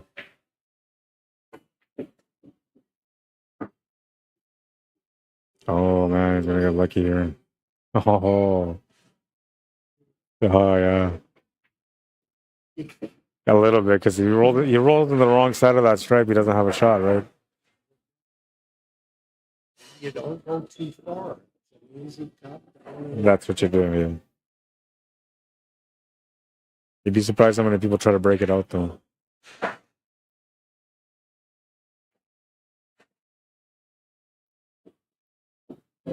It's like so many people do that instead of just rolling up to try to break it out. So many people. This Yeah, just have to roll it up, man. down here, I mean, this- for the 8. Yeah,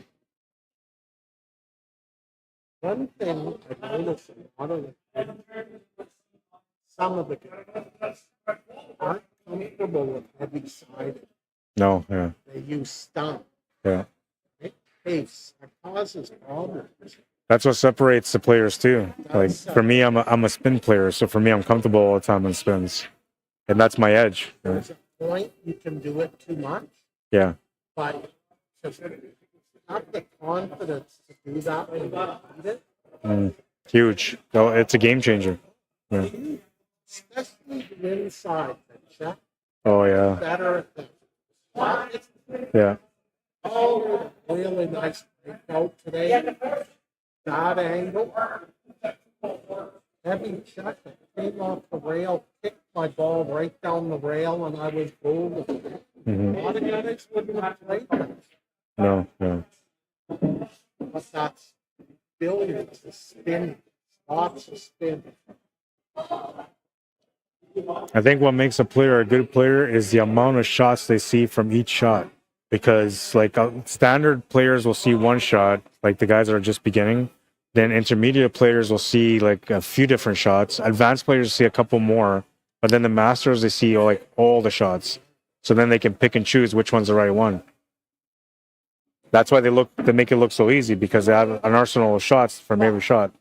That's true, but to do that, their shape is on a dime. Yeah, yeah. That's the speed. Also, Yeah. watching Moncton, some of this and junior between balls, like the balls are like this, and they play it Yeah. that lane right between the two balls. You're this much too much either way, you're covered. Yeah.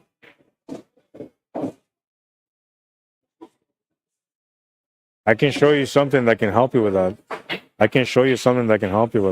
Oh, I'm sure you could. It's part of my training stuff that I teach my students, right? It's the most important part, I think, of the game. A lot of guys don't understand deflection. No, A yeah. lot of those fine cuts, I'm aiming to miss the ball. And at bottom right, it deflected into Yeah. that edge. You can cut it like whatever it is, 90 or 180 degrees easily. Yeah. I didn't know about that till I played snooker. And then now, like, I do fine cuts, really fine cuts. Yeah.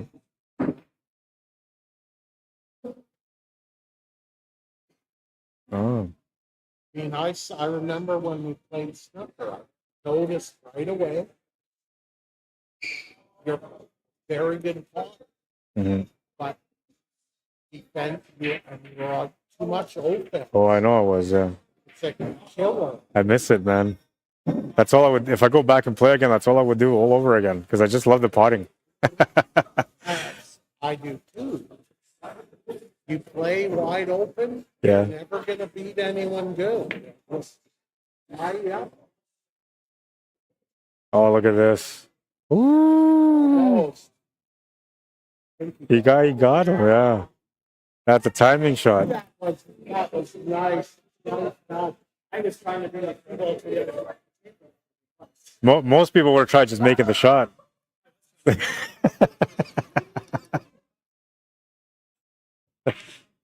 this is also what billiards. Yeah. These hits. Yeah.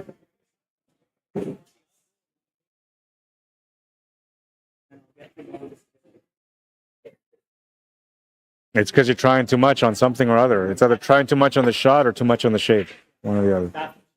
Yeah.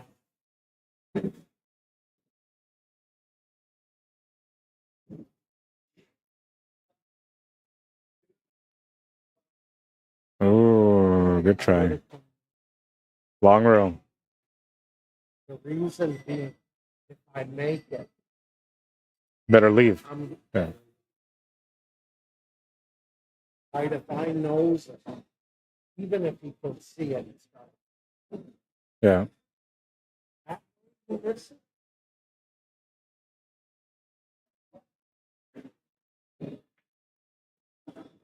is getting blown Little up. hill now, yeah. It's going to the hill. I'm gonna take lessons from him. I don't know when. Yeah, it's worth it, man. Oh, Yeah. I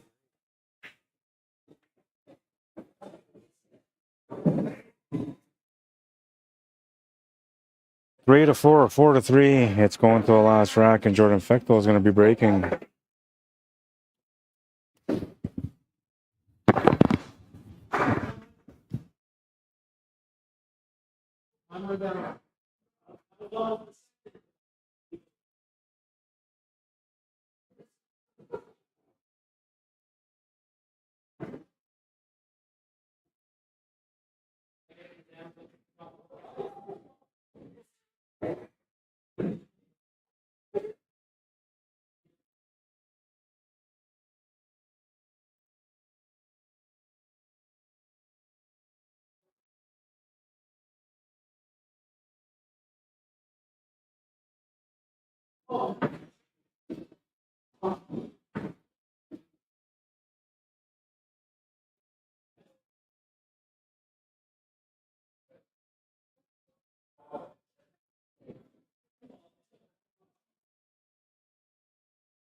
Oh, nice shot.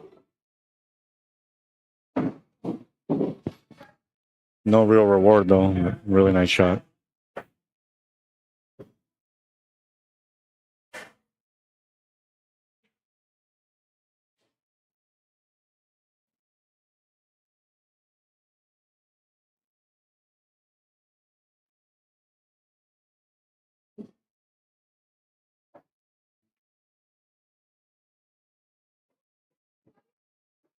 Oh, he almost willed it into that pile.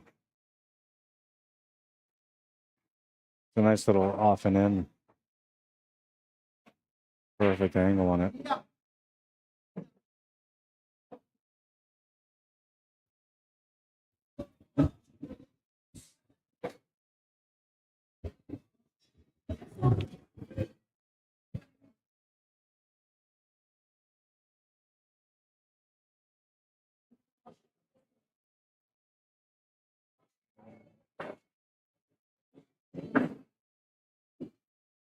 Got to get onto that 5 ball. That's the key in this one.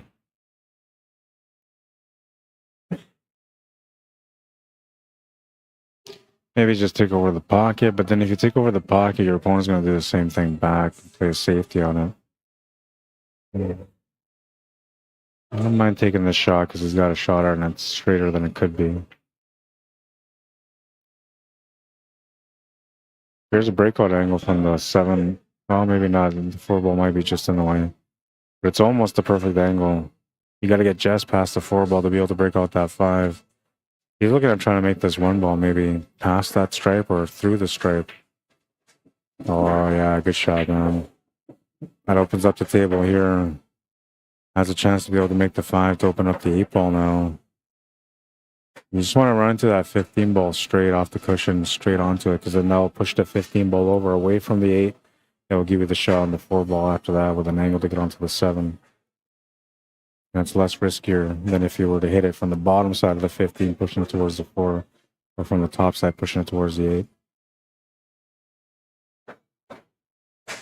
Just gonna leave it there.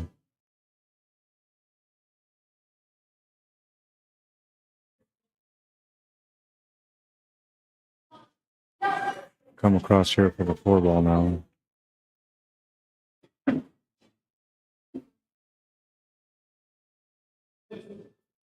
Eight pool's going to become somewhat of a challenge unless he ends up running the cue ball off the 5 and into the 15 and 8 afterwards. Put himself in a bad spot. He was kind of getting up on the shot as he was delivering it. And that was just anxiousness, so the anticipation of the shot and the shape working out.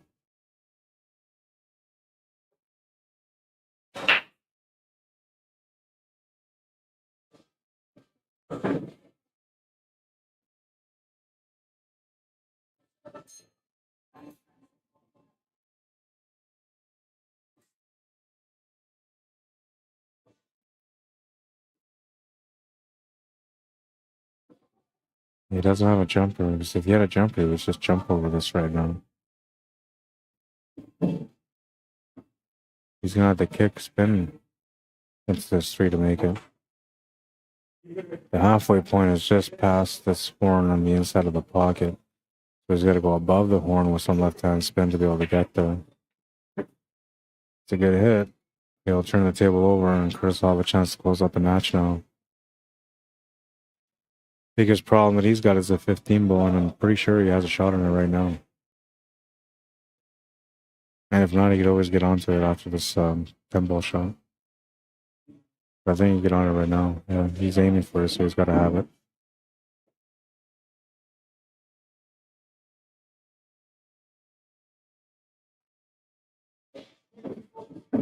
Didn't really want to run into that 8 ball, but it works out okay. He still has a shot to the side.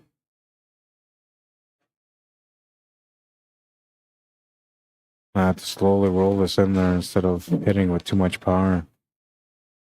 If you slowly roll it, you'll have the shot of the 10 ball to the top left corner with a natural line for the 8 ball. But it's a longer distance shot.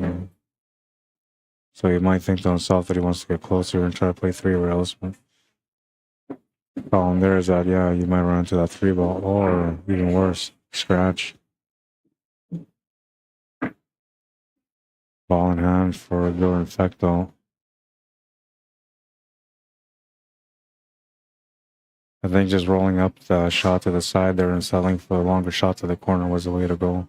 Because he had a nice natural line from there and didn't have to worry about scratching. He could have just made the shot, focused on that only with some extra power, and he would have came off the top rail, bottom rail, and back up for the 8-ball. Unfortunate for him, he ended up scratching off that 3-ball, which was really interesting the way it worked out. It should have never worked out that way, I don't think. It's just a little bit of bad luck. Jordan Fecto with a ball in hand should be able to close out here, just the 8-ball remaining.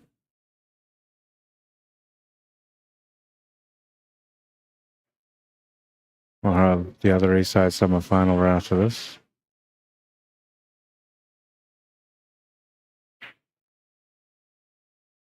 Oh, and he missed it.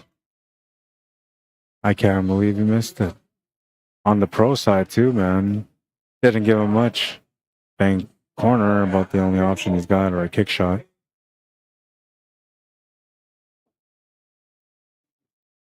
Just unfortunate here that worked out like that, but great opportunity here to be able to win this game. You could always do a slow roll as well and just try to freeze up behind the 10. But then you're forcing your opponent into a long roll kick shot, and from there it's going to be not as difficult to make. And if you go for the bang, then you're all in. You got to make it. If you don't make it, you're in trouble. If you go for the kick shot, you know, then you're all in too, because if you don't make it, then you're going to sell out that 8-ball. So no matter what, he's in an all-in moment right now. He'll only make the 10 to defy the odds that the pool guys have put him in. Oh, he's going to make it. What a shot. Yeah, Jordan's just going to shake his hand after that, man. Nice finish. Nice finish. Defied the pool god with a great kick shot on the 10. Nailed it.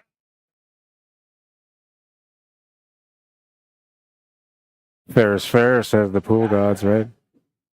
They didn't know he had that move up his sleeve. All right, so now we go into the next match.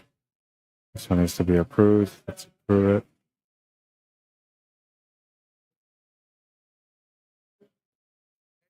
This one needs to be approved. We'll approve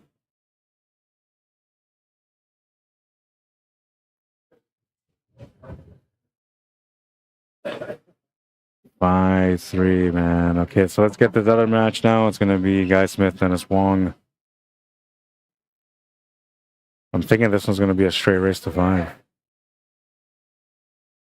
Yep, straight race to 5. Put Dennis on the left.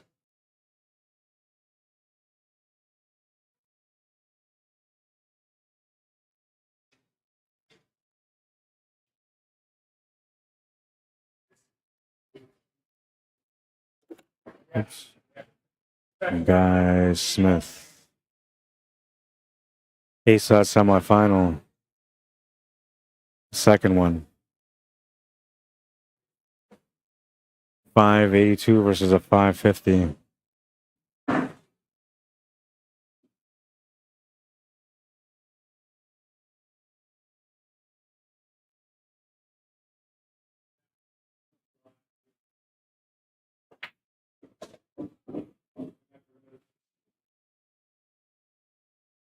Dennis is coming now. 550.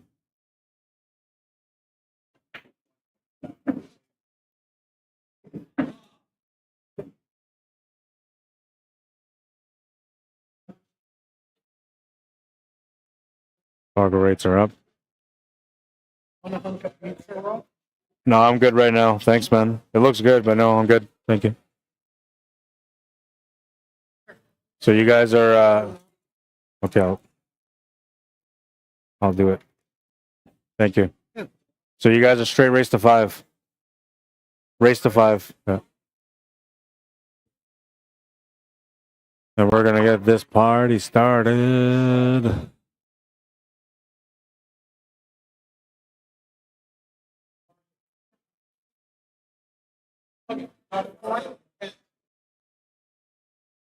I flip the coin.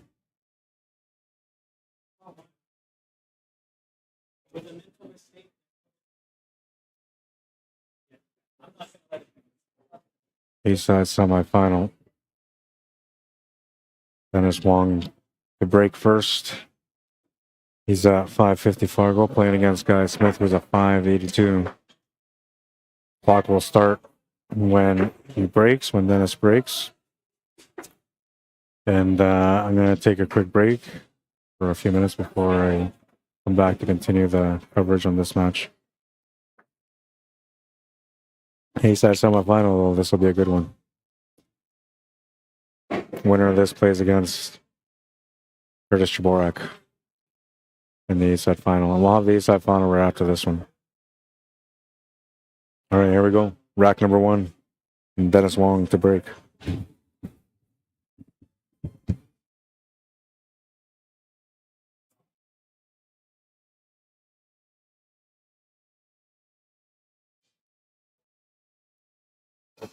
You're gonna bury up right now.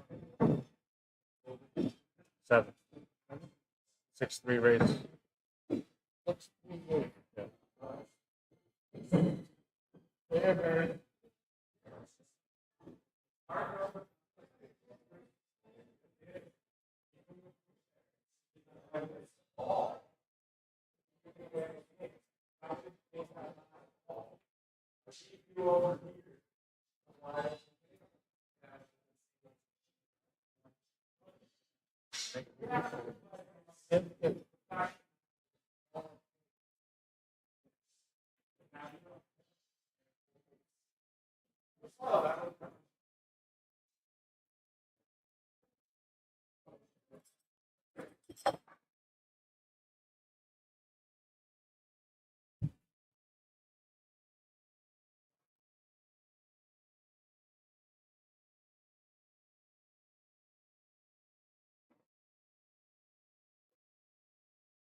Right, I'm back.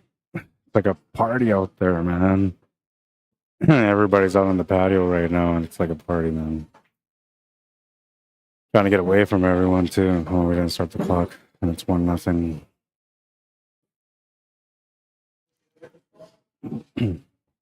Forgot to start the clock before I left.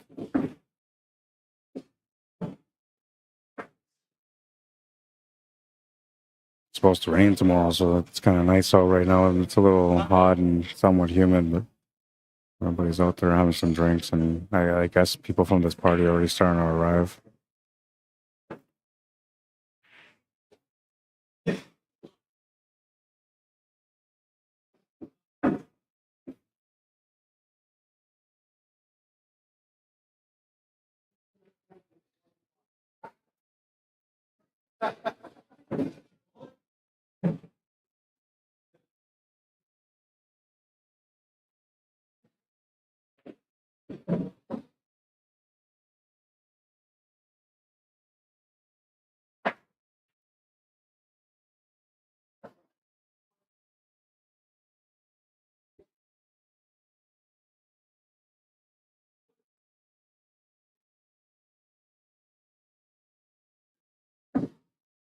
Let's see. Dixie Pinchback, how you doing? It says, hi, Rod. Just checking in briefly. It's been a while. Life happens. My Olympic hopeful granddaughter dislocated her shoulder and tore the labrum in 2 places. Surgery happened, but she missed. She missed the qualifying trials. Now focusing on 2028 in LA. In the meantime, hubby and I are off to Paris and the Olympics on Wednesday. Cool. Well, unfortunate that happened to your granddaughter, but fortunate that you guys got a chance to go and check out the Olympics in Paris. That's special.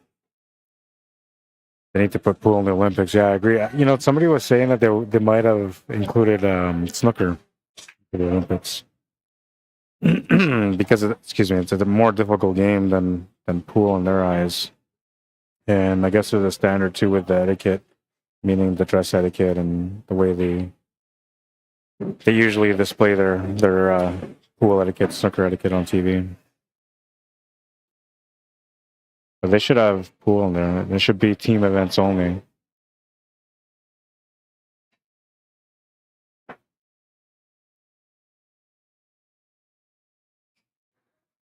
Who would be your top 5 in Canada as a team? And who would be your top 5 in the States as a team? If you were to put them out for the Olympics. And who do you think would win? We'll say because it's Olympics, we'll say race to 21. So whichever team gets to 21 wins first. Or I guess race to 25. Something like that. Race to 25.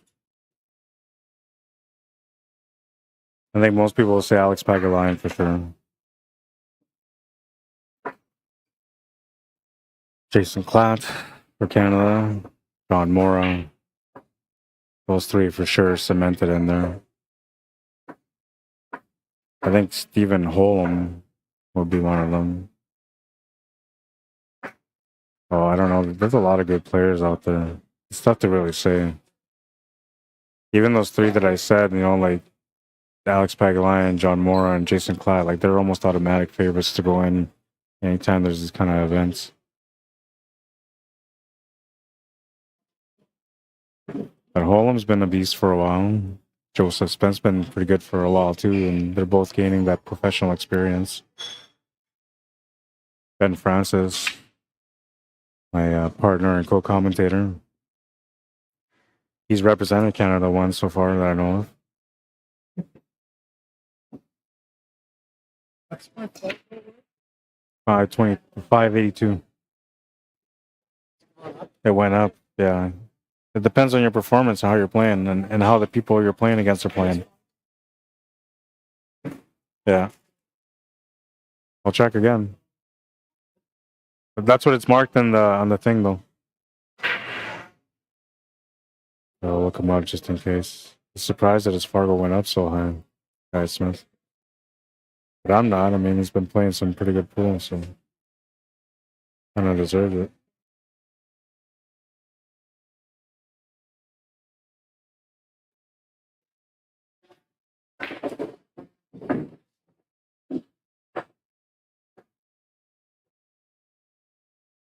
It might have maybe used Guy Smith from Medicine Hat. Oh no. This is the right Guy Smith. He's a 582 now. I'm not surprised though, you know, he's been playing good.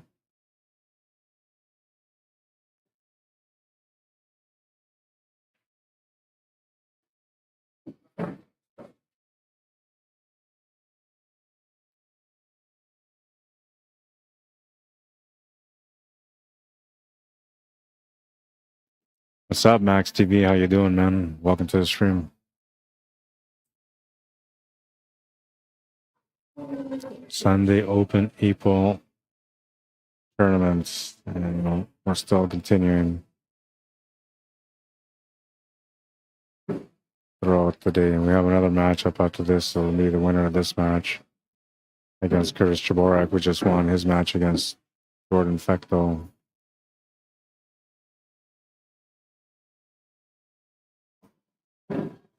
B side is getting down to the near end, I guess. Let's see. I think they're at the quarterfinal now. Yeah, they're almost, yeah, they're going to be in quarterfinal now. I better approve the score.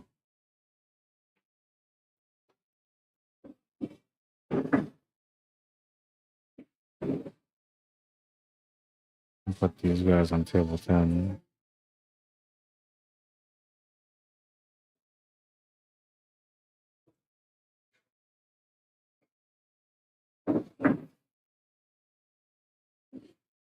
I don't know which table to put them on.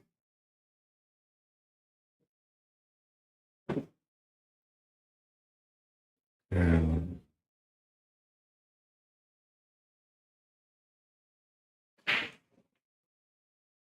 Bomb Wolf is up 3-0. He's racing to 6.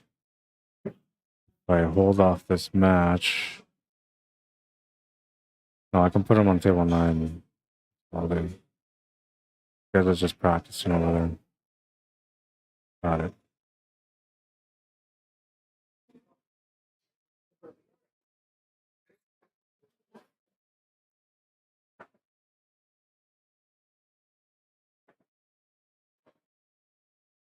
Race to 5 for those two.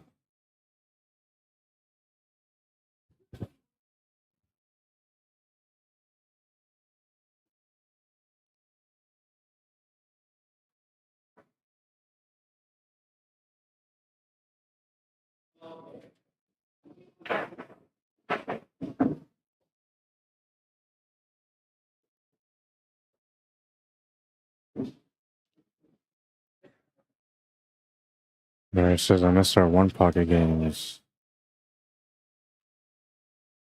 I like one pocket. I like one pocket.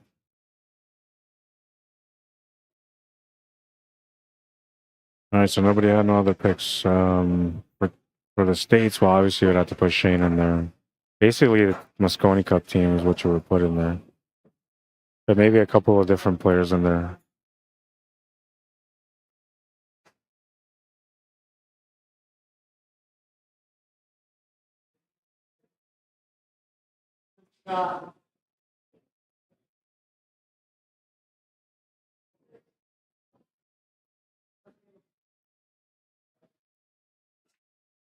WPA and Predator do a couple of team events like that. They're kind of cool. Especially when it's professional level playing, you know, like a 3v3 or 5v5. You have to go up on the points, so you can't go like for us in playoffs. It's usually a 25-game format, but for pros, I think they would have to double that, probably a 50-game format. But reasonably, they'd probably say 45. Almost made the shot, just came up short.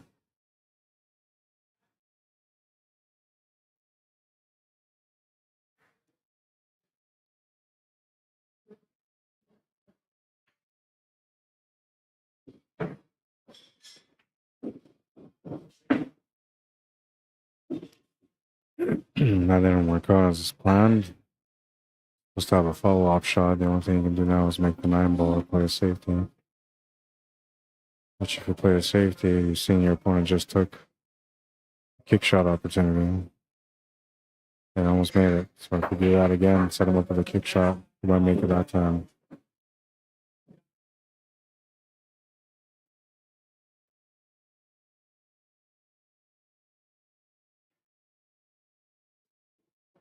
Yeah, a good shot. Went that ball there.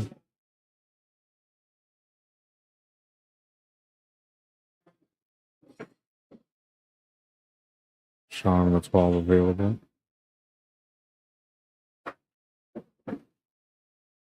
Be careful if you're going to go towards the 8 ball.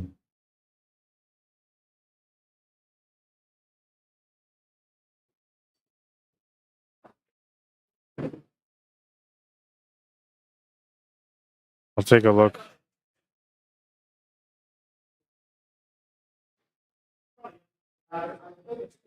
It was near the pocket on the bottom side of the pocket.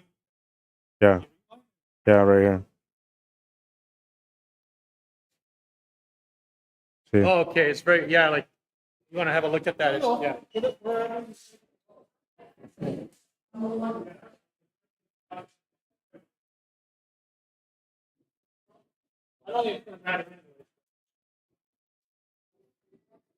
Trying to figure out where that ball was. It was closer to the pocket, that was closer to the horn. One thing though about putting that 7 ball there is that a higher chance of the 8 ball would have ran into it, but unfortunately for the guy, he pushed the 10 ball in there and now that's tied up.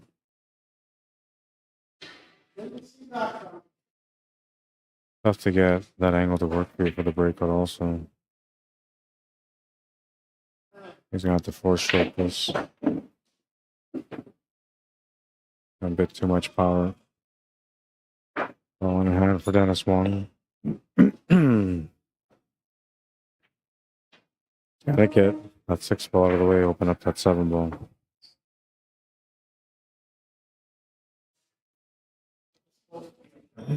Two for one, and you focus on one. Not both. The other one has to happen naturally.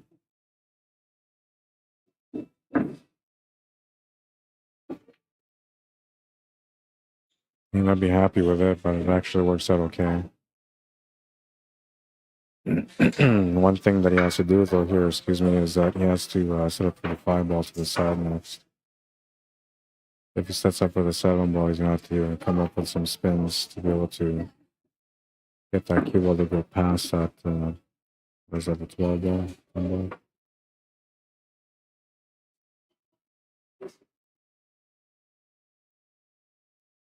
I can't tell. It's got a nice line to the side, though.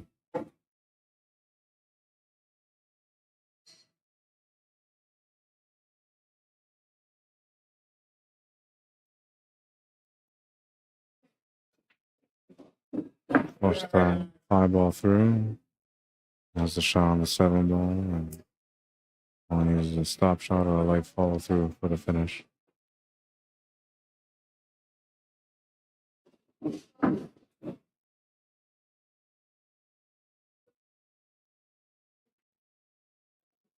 Dennis is on the board, 2-1. It's a straight race to 5. Smith was breaking next in rack number 4 and is looking for 3 more wins. Dennis Wong tie things up on this one. Just needs an opportunity. Gotta get the opportunity.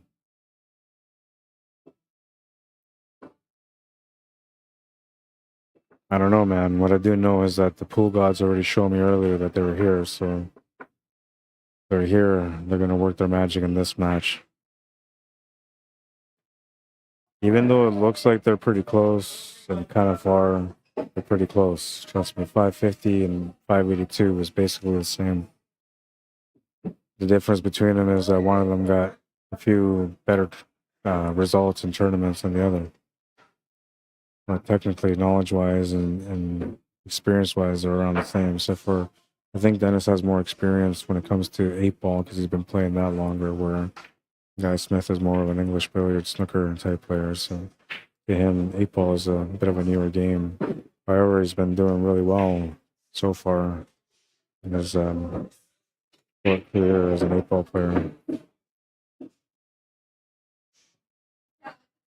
Breaks like a snooker player, though.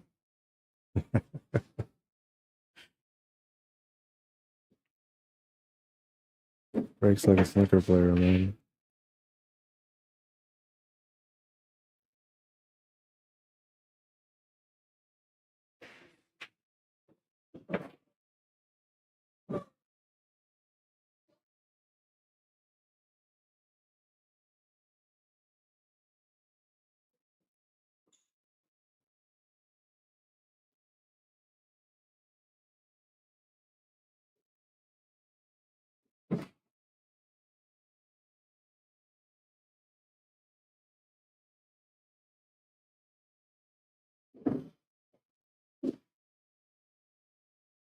Oh, it's time to open up the pack. This is a straight pull shot right here. Also a snooker shot. Oh, he's not going to open up the pack. And he's ended up in a tough spot.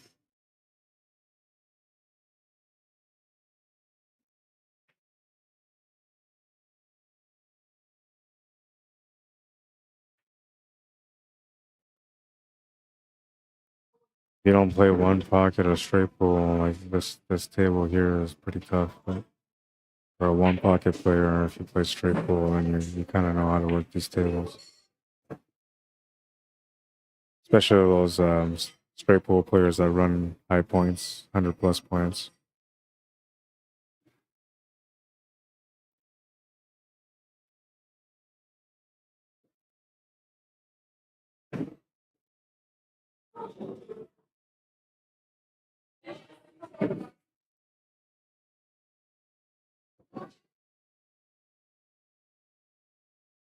Oh, the party's on.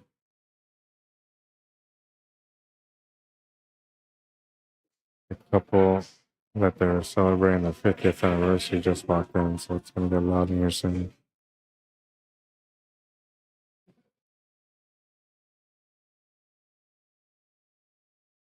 Like, I wonder who won the fights so far, the arguments between them, 50 years together. Who's ahead? Or maybe they never argue.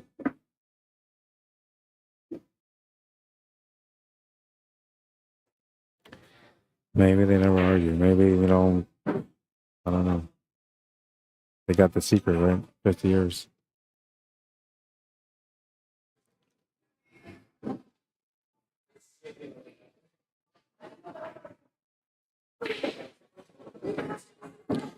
That's a nasty mess. And look at that. Like, everything sticking together.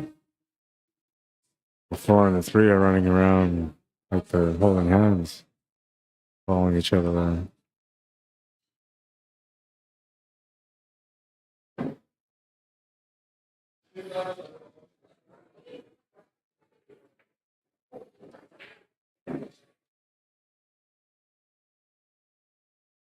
Well, you got the hit, which is important. Gonna leave the shot available to the side and a shot to the corner. I think the shot to the corner is the one that benefits him the most. You get the breakout from there. If you hit this 4-ball properly on the breakout, you're gonna slide over, and then that stripe that's just below him is the break or the escape shot.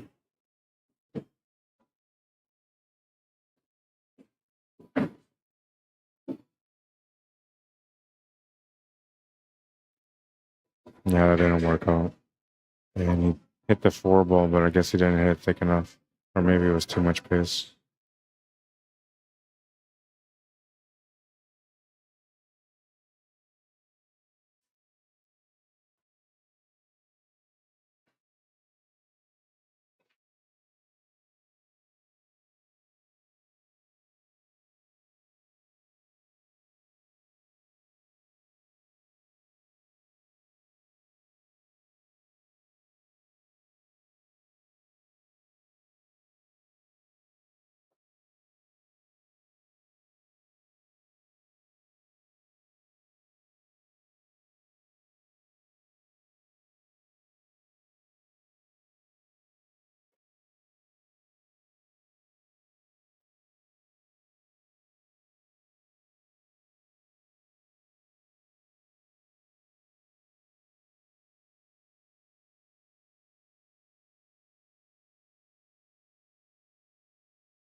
Mhm.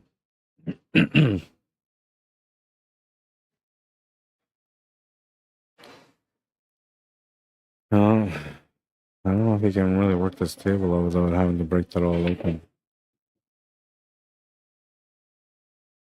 Thing about this one though is it's a bit of a stretch shot, so you're gonna want to use the reach, and then to get the reach ball out of the way is gonna be uncomfortable.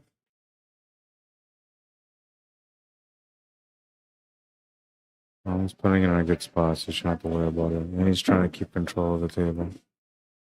He's not trying to break it out, which I'm surprised by. I thought he would try to break it out since he has such a good angle on it. He was trying to play shape for that 13 ball and he didn't get it, so now he has to figure out something different. Or maybe he's got enough of the 13 ball to be able to make it happen.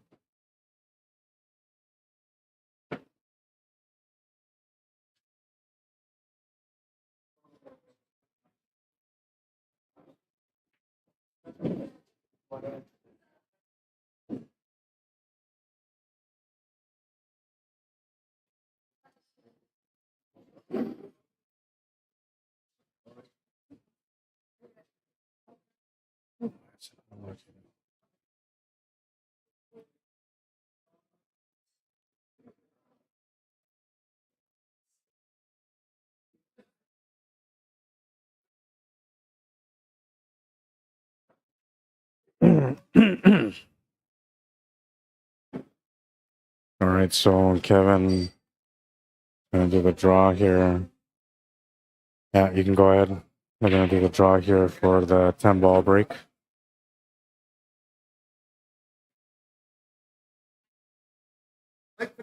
Mike Vautour gets the 10 ball break today. Yeah, we got it.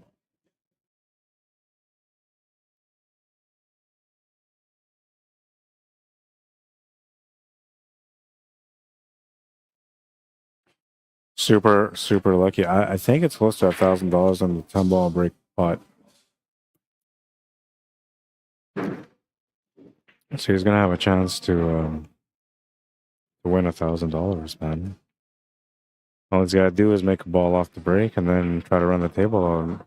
And if you don't run the table out, every ball you make is X amount of dollars. So if it's $1,000 in the pot, that's $100 a ball.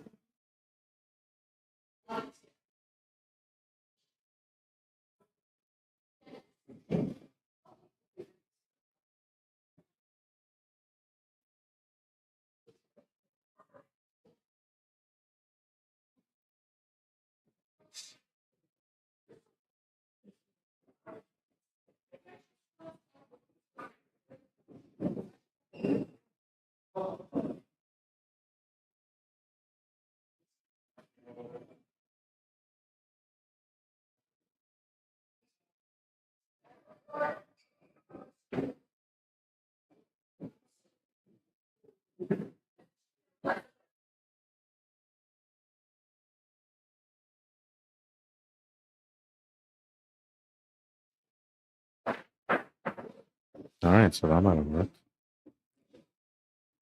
I'm not talking about the table. I see this here. I want to see. Oh, it still flickers. No good.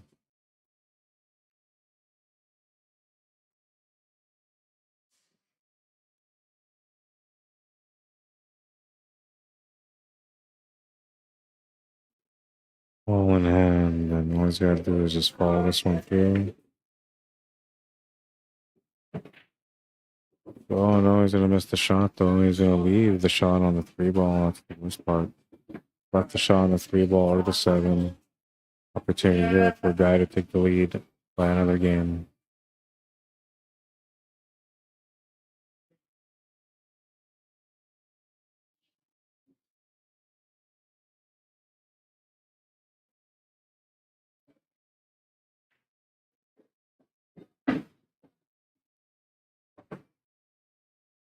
Oh man, he got himself in trouble here.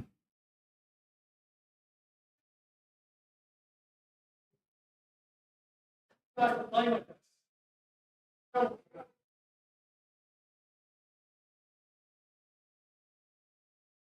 have a reset here. He's gonna make a great shot though. And now he's gonna have to make another great shot.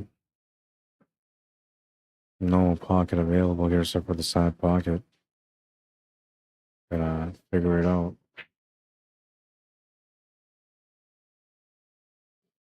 Nice little combo on this one.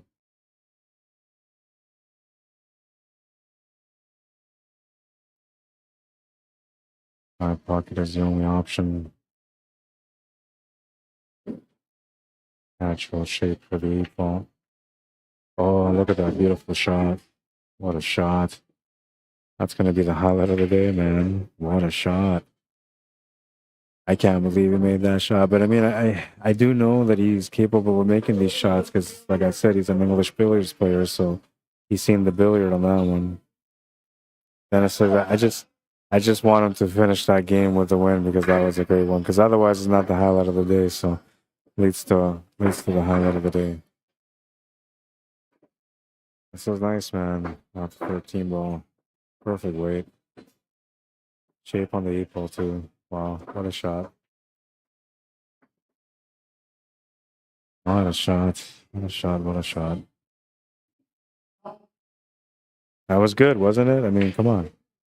Was it not good? Was I the only one that seen that shot? Look at the distance between the 7 and the side. For him to have that perfect pace, to hit that perfect like he did, you can't do that without English billiards. You need to know how to do those kind of shots. That's why that game is so good for your game. Because you get to see that kind of stuff. I mean, it's not like you're going out there to do that kind of shot, but when you have the opportunity because that's the only option you have, at least you know you're on the right side of the shot because you have the knowledge. That was a beautiful shot.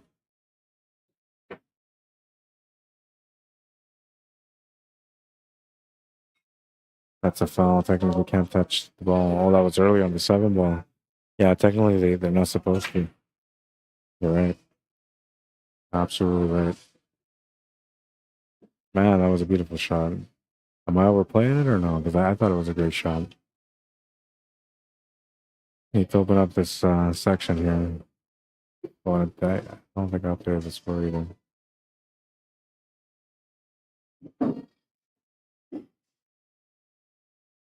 It is 3-1, yeah.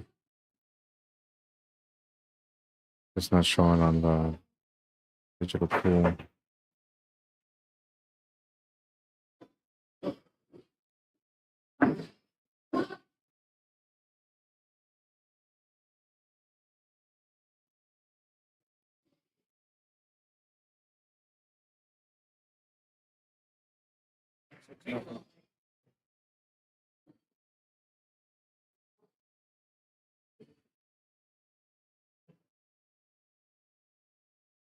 Oops.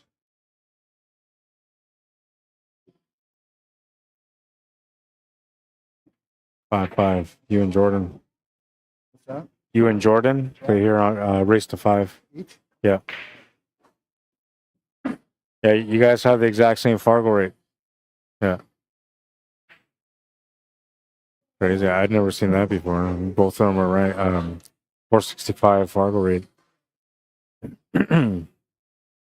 We might have to keep an eye on that match. Those are the ones that are usually the best because, you know, they're evened out.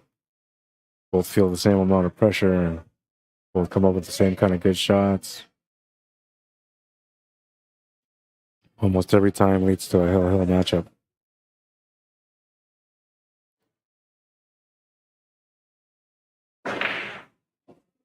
Makes a combo here on this one. This guy's firing on all cylinders. What's next? A 3-ball combo to the 7 to make the 7 ball?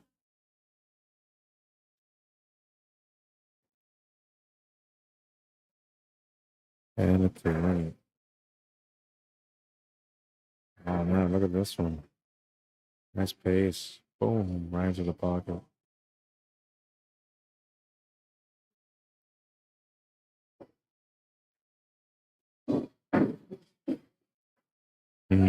He might be forced to maybe do a billiard shot for a combo here. Unless you can see the one ball, if you can see enough of the one ball, which I can't tell. I won't have enough time to get the other camera set up for that.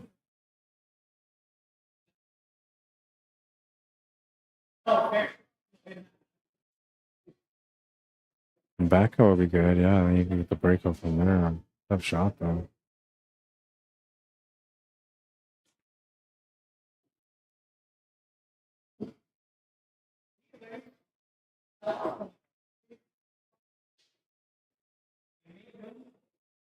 Well, he's turned the table over, and that's why the chance to get within one.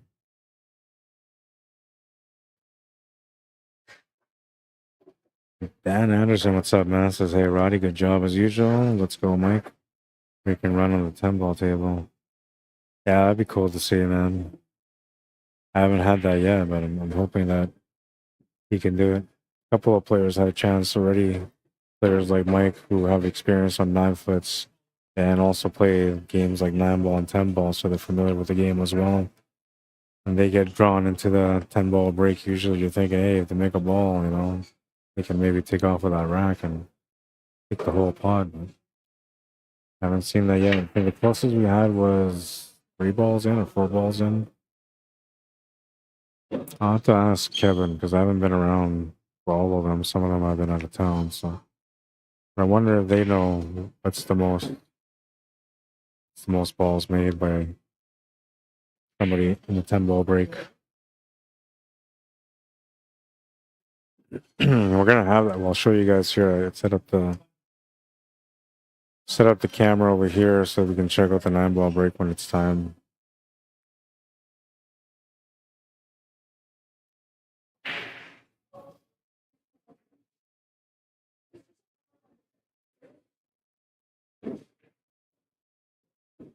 You can play a safety. You can play with 1 ball and just break into it. One thing about the 11 ball being where it is, if you break into it, 1 ball is going to get pushed towards the side pocket, leaving it close to the side pocket. The other one's going to come across to the right side. Which the 7 ball should be the one that gets close to the pocket on the left. Oh wait, he's shooting stripes. Never mind. I thought it was solids.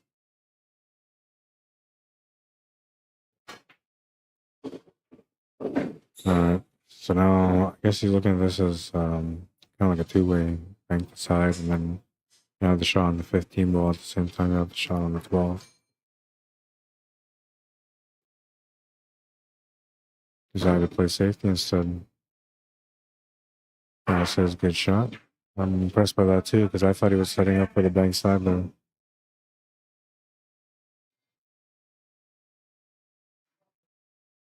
It's really good safety too because he didn't really give him much. I mean, he's forced to try to make a ball, and if he doesn't make the ball, he's likely to leave the shot.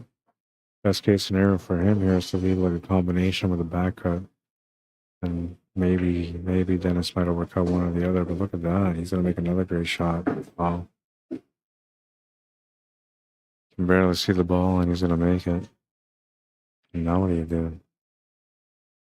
I mean, made the shot, and you don't really have any options.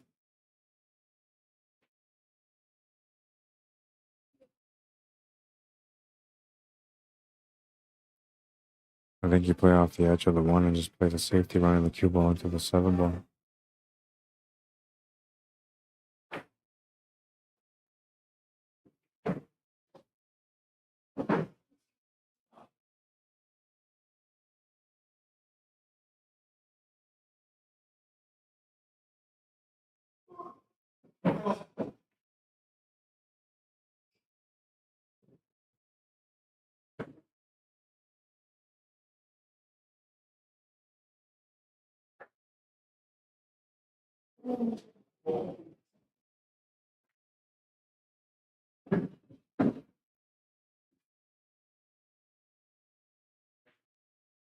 I made another great shot, but we didn't see it. Made another great shot there, though. He's playing some good pool, man. I don't know. He says he hasn't felt like he's playing that good lately, especially today. But well, I don't know, man. You're staying down on your shots. You're making the shots. You know, Sometimes it feels like you're not playing well, but you're actually playing pretty good.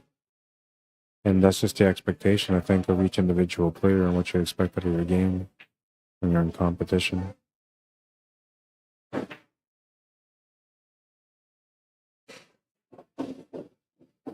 Oh, and that's going to work out too.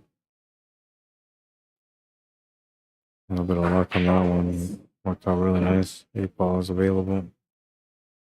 Has to get on the hill.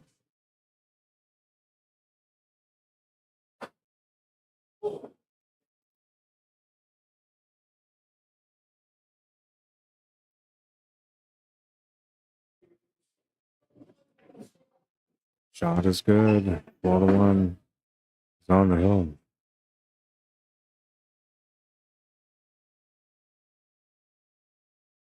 A little bit of luck here. Boom.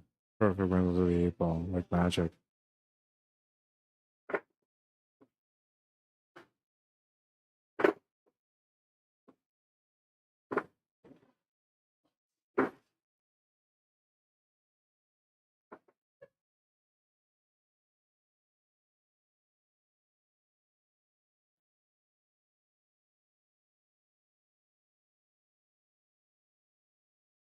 Nice. Smith breaking next. He's breaking for the match.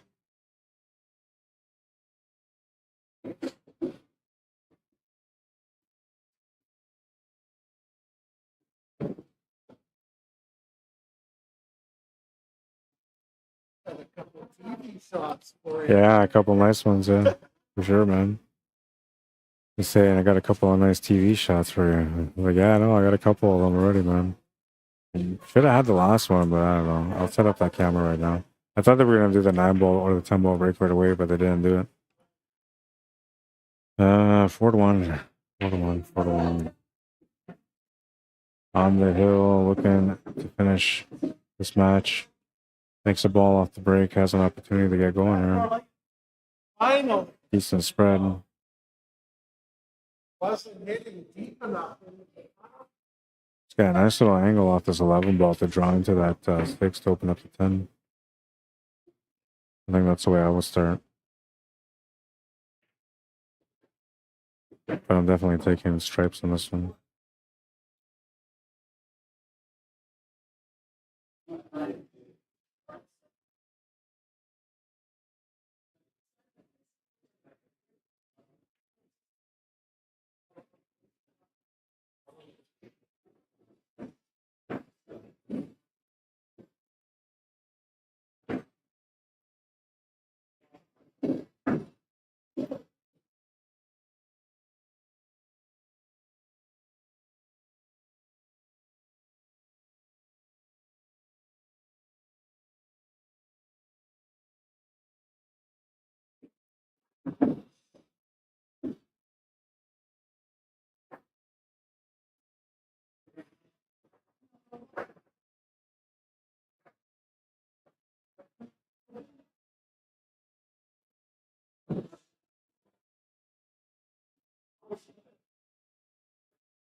Interesting that he didn't take that breakout on the 10 ball. I guess it must go to the side.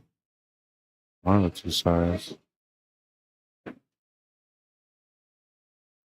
got a nice angle here to run into that 14 ball.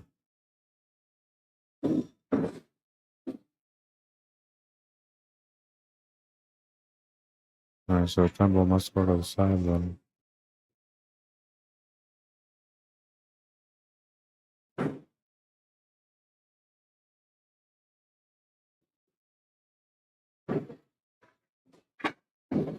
Makes the shot to the side, and he's gonna have to maybe bank this 15 ball.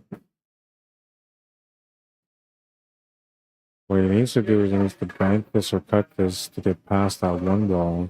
That's the only way he can set up for that 14. If he runs into that 1 ball, he's in trouble. If he runs into that 3 ball, he's in trouble.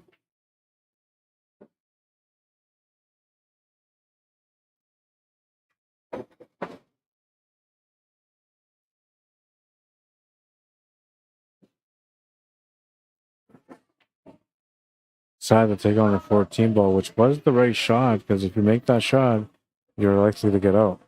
However, you can see there, like, he came close to that side pocket, so he could have missed that by a good margin, and he could have run into it had he made the shot there.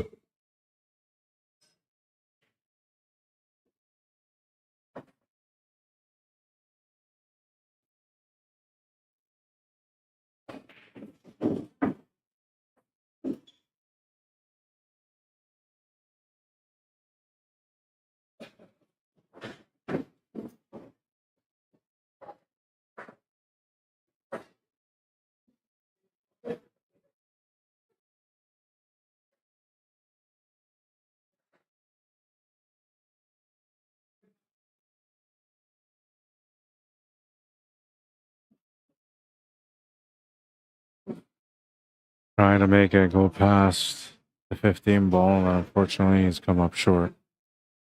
Didn't come up short on the lead, though. He didn't give him anything on the 14. 15 balls in front of him, but there's really no shot available. He's looking at this like you can just maybe masse around the 1 ball, and that's not a bad shot. But you're just going to turn the table over with an open table. I like this option here. Maybe trying to bump that 3 ball out if you can, or even make the shot. Another great shot. And he's got just enough shape here for the 14 ball. Just kind of focus on making the shot here, and the 8 ball should be there.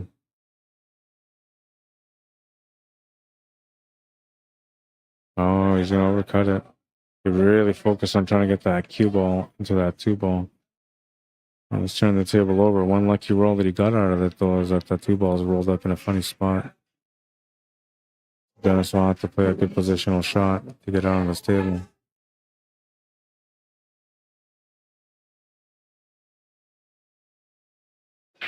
This is a nice little kick shot.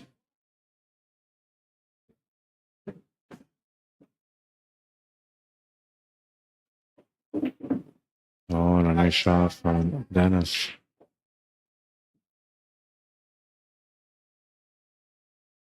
It's a 2 ball open with perfect position on the 2 ball.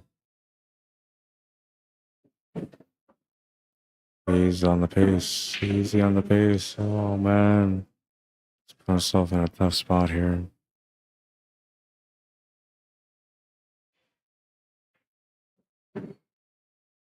Nice little draw shot to set up for the 2 ball.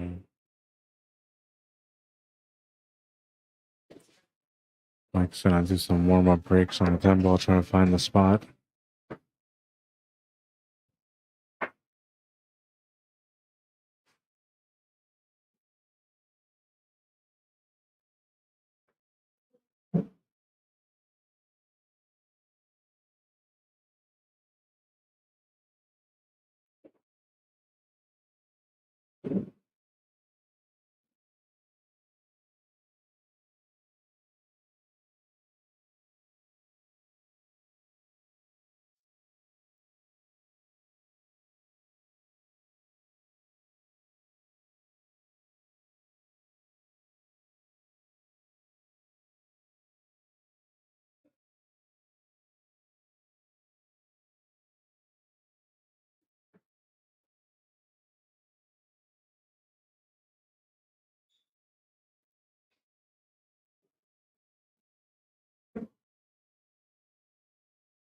C shot coming up.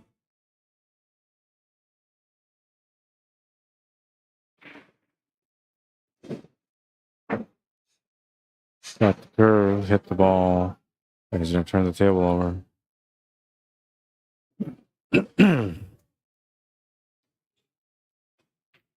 Dennis has to either run into that 7 ball or avoid it altogether by standing over behind it. They try to stun over, but he's gonna miss the shot. And his left guy finish here with a shot to the corner in position for the 8 ball. And now the east side final right after this one. The guy's probably gonna want to have a smoke, and Chris is probably gonna want to warm up.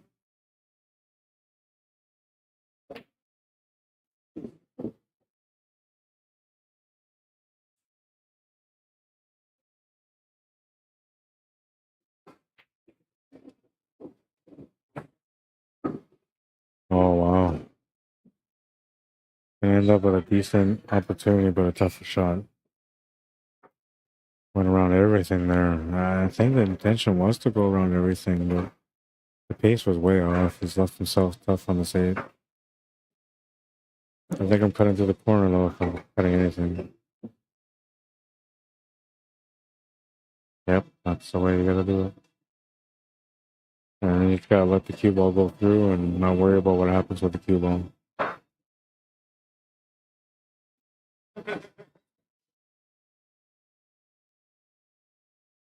It's gonna make the 8-ball. And he's cut on the 8-ball. It's a good choice there. And so that will make that score 5-1. Guy Smith will win that match. And he'll have to play against Curtis. So that match is over. Ooh. Curtis? Yeah.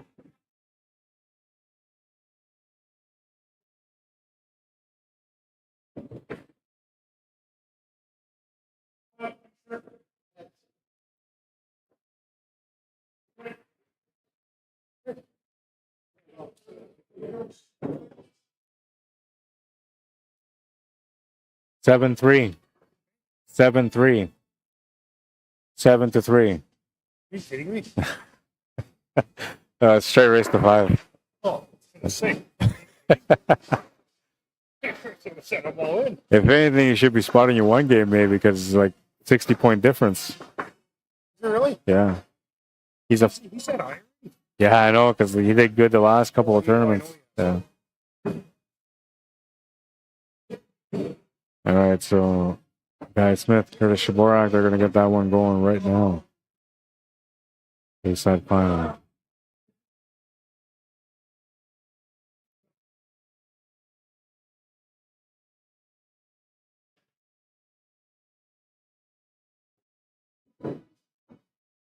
We'll set the clock. We'll start the clock once he breaks.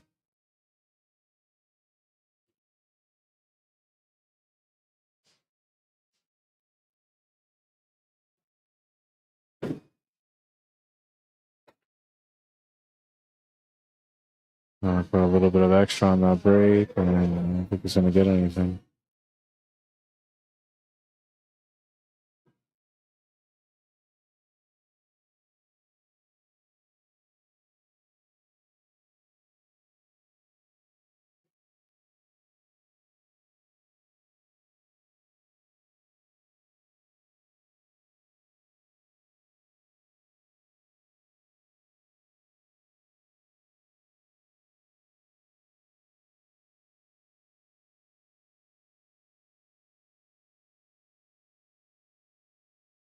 Fargo rates are up 582 versus a 522. Race to 5, even race.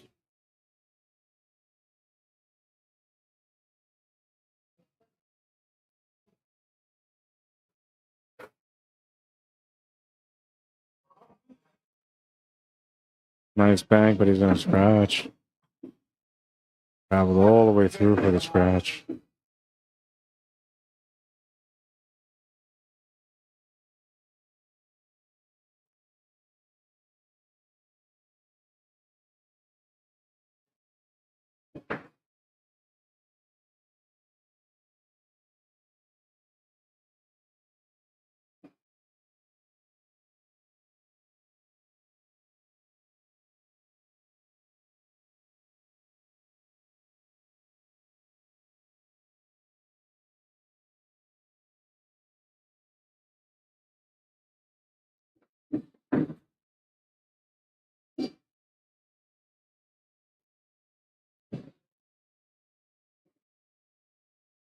Well, when I walked in today, I said to myself, from everybody that's here, who would be, in my opinion, one of the favorites to win the tournaments? And who would be the final 2 players that I would see for the championship match? And Guy Smith was the first guy that I thought that could win the tournament. And then I looked at Mike and I said it will be Guy Smith and Mike Batur for the finals. Let's see if I'm accurate or not. One thing I can tell you is that Guy Smith right now has the highlight of the day. And with that highlight of the day comes a curse that usually most players that don't, or that end up with the highlight of the day, don't end up winning the tournament, and they usually get eliminated. Only 3 players up until now, anyways, have been able to get the highlight of the day and win the tournament. It's like winning the Stanley Cup, you know? Games are down 3-1. Like 90% of the times lose.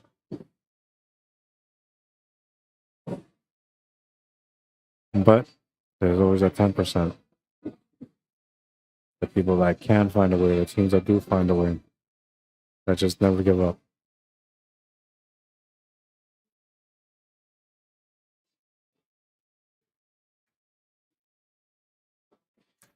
Looks like he's got just enough angle to be able to run this cue ball into that 8 ball.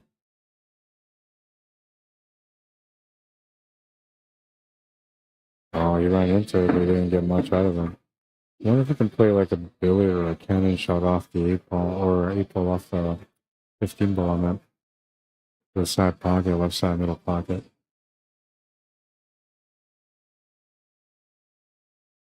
I think he's calling the bank side, but I'm not sure if you can actually do that. See, I figure he played maybe the billiards for the side pocket on the left. So you can see enough, but not enough to be able to make it. Gonna turn the table over with a pretty nice table, and Chris will have a chance to take that first game.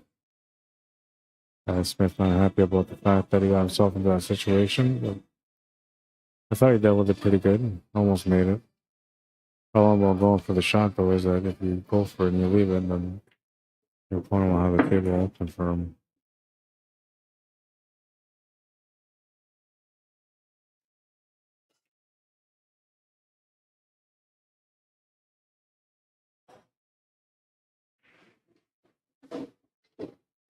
Oh, that worked out okay. And bad.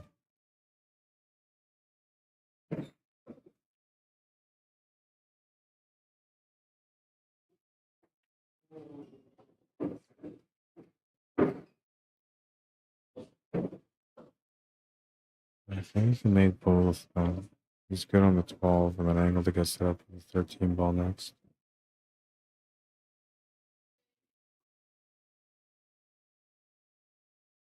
He needs to draw back about a foot from the 12.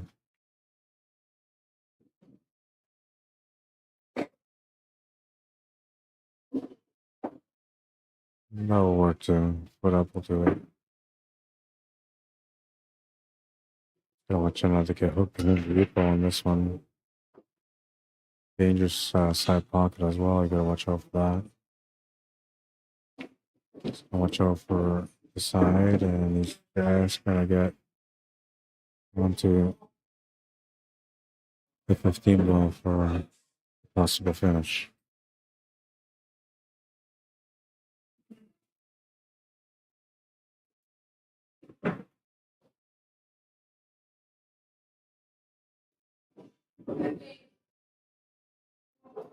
Just enough to be able to set up comfortably for the side pocket.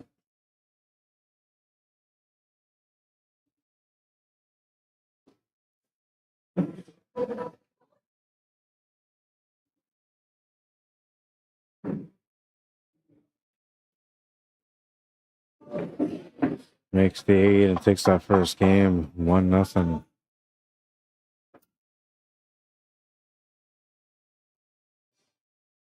Just the perfect weight here to push that 8 ball out of the way.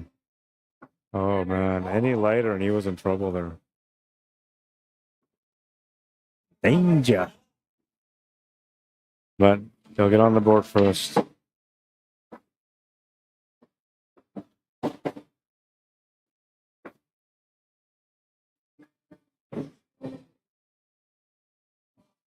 Oh, and Mike Couture is knocked out of the tournament.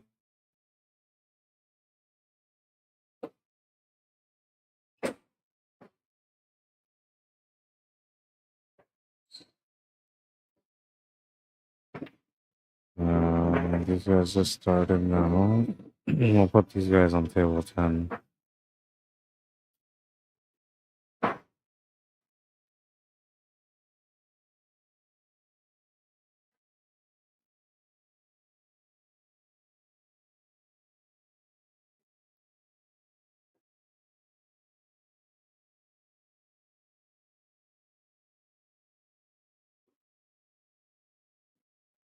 Pretty bad, man. One, my friend. Go.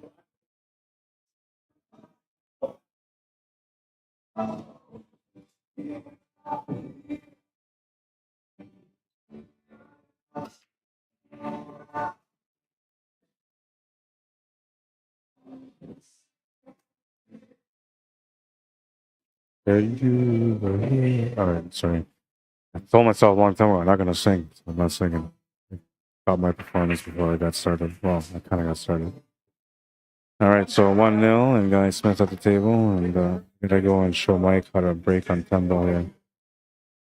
Give him a chance to maybe win that money. Vincent Gabriel, welcome to the stream, says, hey, Rod. Marine Sir, how you doing? Says, let's go. East Coast, bring back the hardware. Ooh, you might be on the wrong stream. Or right stream? I don't know. Give me a second. I'll be right back. Much I missed you play, Sarah.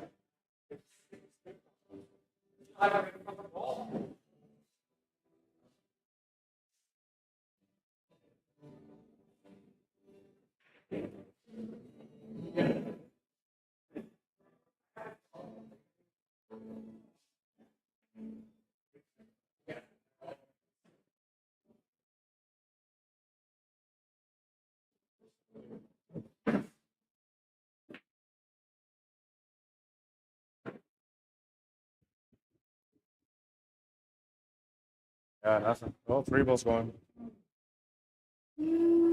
But that doesn't really count because that was kind of like a lucky roll.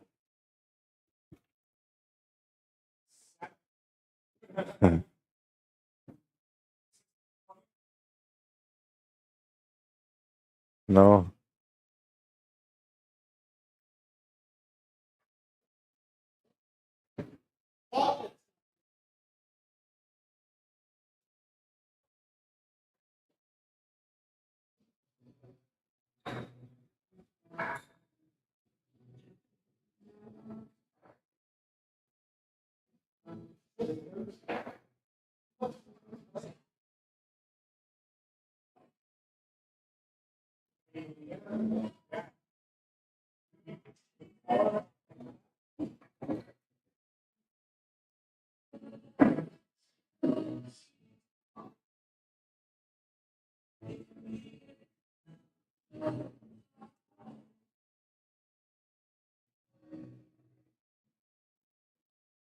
That's right.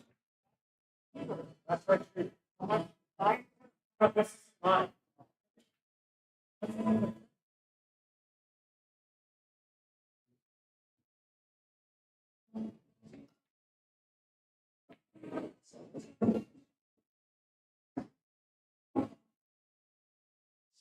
Take that. Yeah, it's a pretty good break there.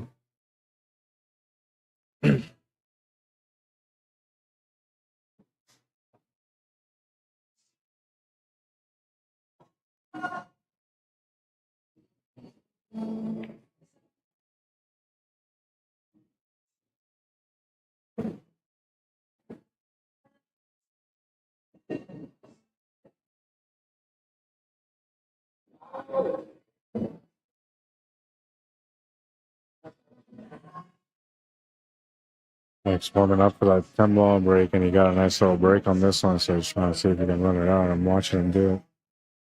He's in trouble right now, though.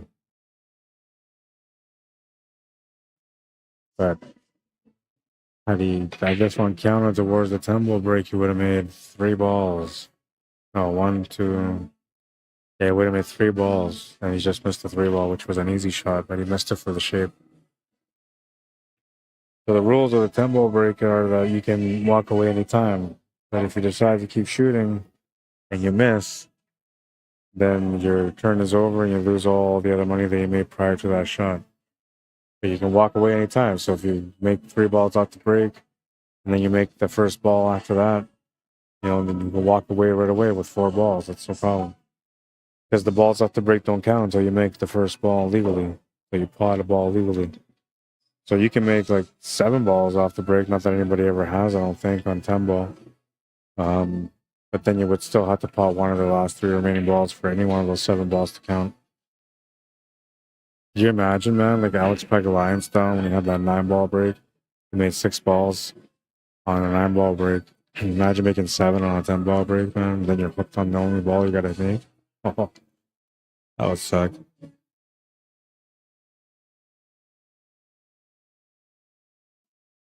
You know, it'd be worse. Oh, nice shot, man. You know, it'd be worse is having an open shot on the next ball you got to make, but it's super long and you're against the rail and you got to jack up. And that would suck too, because then you got to really trust your stroke. Technically, at $100 a ball, man, that's an $800 shot that you're taking. So you really have to trust your stroke on that one.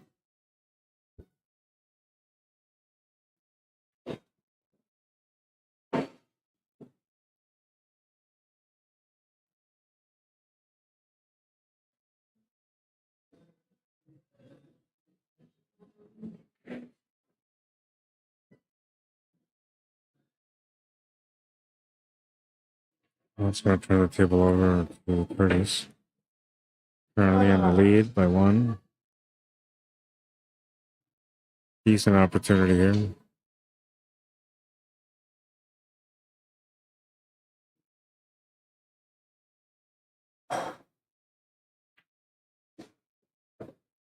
going to have to open up that 8 ball, no matter what.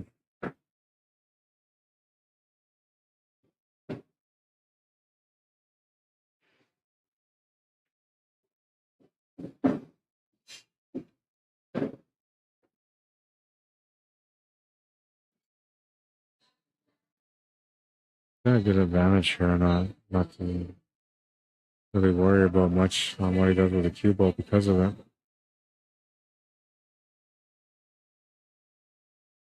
Yeah, even here, like he's maybe giving him a side of that 9 ball. There's no real shot available. I guess that reverse cross bank corner, but that's a pretty big shot. Oh, they're gonna do the 10 ball break, so I'm gonna set up the camera so you can see it.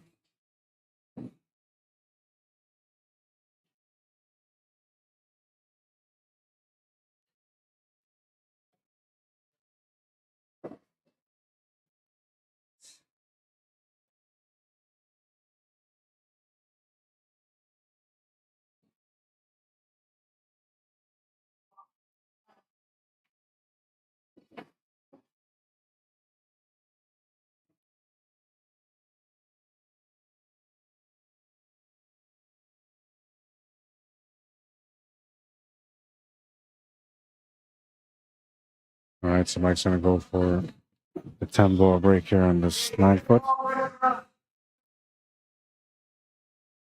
Make a ball off the break.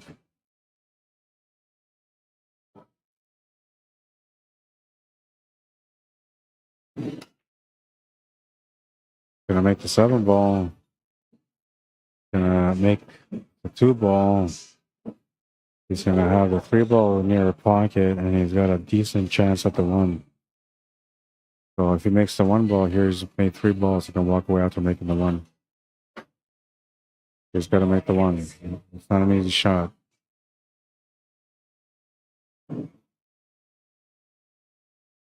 $200 on the line, possibly 3 if he can make the 1.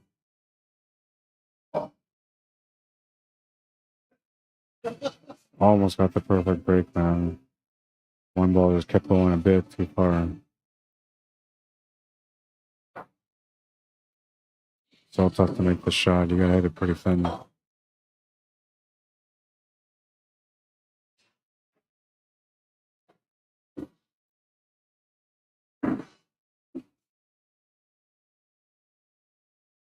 Like the bank is a decent one, but because of the long distance, it makes it tough to do. You gotta hit it pretty firm in that case. And the cut is pretty difficult too, but I'd rather take the cut, man. You know, you have to go for it. You have 2 balls down, so you have no choice but to go for it.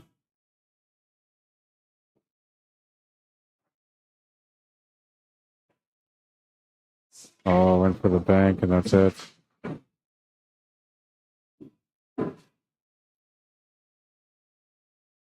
Made 2 balls off the break on that one, man. 2 balls off the break. He may run out, but he should have took the other ball first. I would have just cut that 1 ball instead of banking it.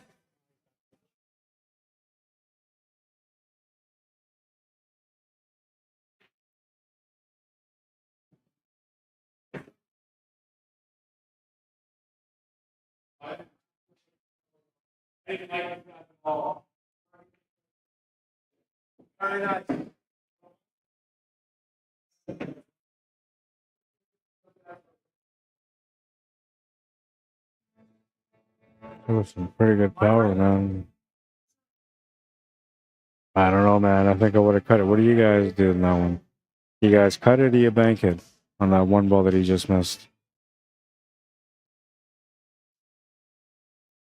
2-0.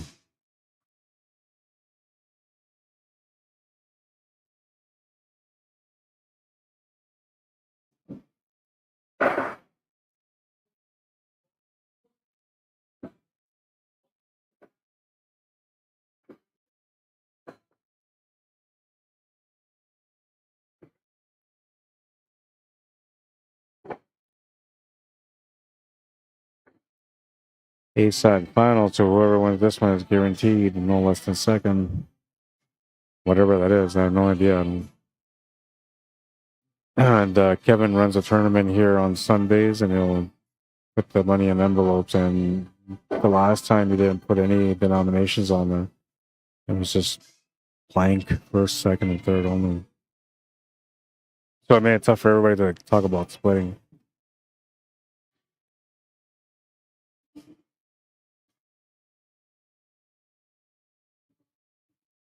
Rack number 3. He was having some pretty good breaks in the last matchup, but this one he's coming up dry. Gonna turn the table over. I'm not sure what's going on this table right now. Got no choice but to just be patient. It's a momentum thing. Y'all been in those matches before. The momentum matches where it swings one way, then it swings the other.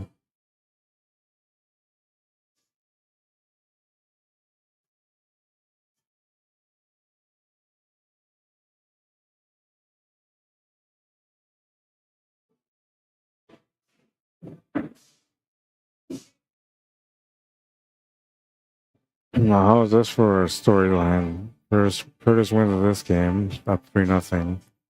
Guy Smith comes back, wins 4 straight to get on the hill first. Curtis wins the next game to make it hill, and then anybody's game after that. And that will make a really good A-side final, no? If the pool gods are here, they'll try to make that happen. 3-0 for Curtis, then 4 straight games for Guy, and Curtis wins game number 8 to make it 4-4, and then we go to the hill.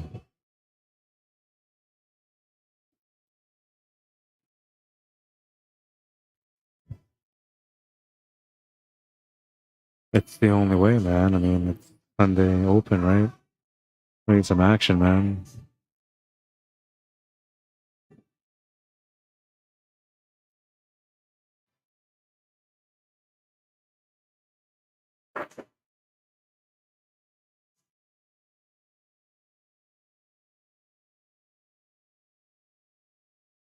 Well, turns the table over the guy, and now we'll get to work.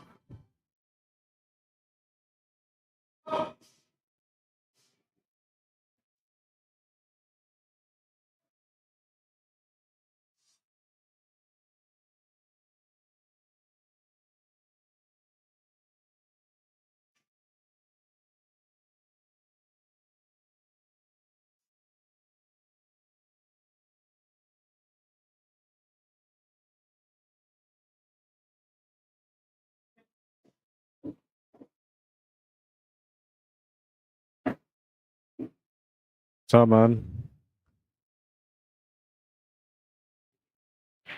No, Mike was just doing the 10-ball break. Yeah, he made 2 balls off the break, and he had a shot on the 1 ball, and he tried banking it, and didn't make it. Yeah, he had a bank. He made 2 balls, but he didn't make a ball after that. If he makes that ball, that's $300, right?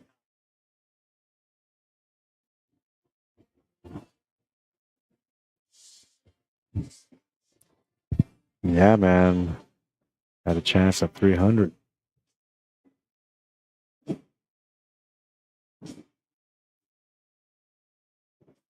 Well, it says would have went for the cut, and yeah, I think the cut was the right way to go too. Like it was. So if you play the bank, like you might have maybe more control for the 3 ball, but I thought the cut was best. Like if anything, you just focus on the cut itself, which just required a lot of speed. But because you had all this traffic everywhere, and the 3 ball was sitting near the corner pocket, like it was. I think it was worth a good investment to try the cut there. But he said like he was walking away and talking to some of the players, and he said that like he was not thinking about the cut; he was thinking about the bank all day long. And so like I get, that he was more or less married to the shot. But I think the cut was the way to go. And personally, myself, I would have gone for the cut. But then again, like I'm not at the table, right? And it's not me with a chance to win $1,000. It's him. So the player has to go through the thought process of what they feel comfortable doing, and then make the choice based on that. For him, he was more comfortable in a bank. For me, I was more comfortable in a cut.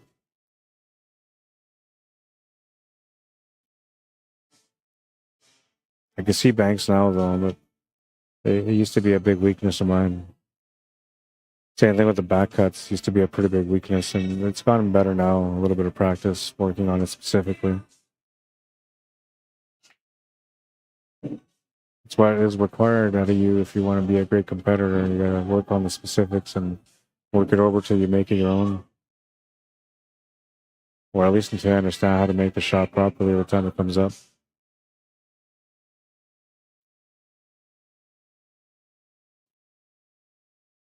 And I'll tell you right now, based on experience, working on specific shots has gotten every player a lot further in the game than just racking the balls, breaking, and trying to run out. It is fun to rack the balls, try to break and run out, but the learning is limited. It's just basically pattern play that you're doing. And then even then, if you make mistakes and you get yourself hooked all the time, you're not really learning much from it. When you work specifically on shots and then you come up with these shots in a match, it really benefits you to have that knowledge to be able to make that specific shot. And that includes even the crazy ones, like the yo-yo ones, the banana ones, right? I'm not a big banana shot kind of player, but I do appreciate it when it happens, right? But I don't know. That just comes down to the player. He's going to miss that 11 ball, and that's going to turn the table over back to Curtis. 7 balls messed up for him. He needs to open that up. The 5 and the 2 aren't really a problem, but he needs to move the 2 ball out to open up the 5 ball after that.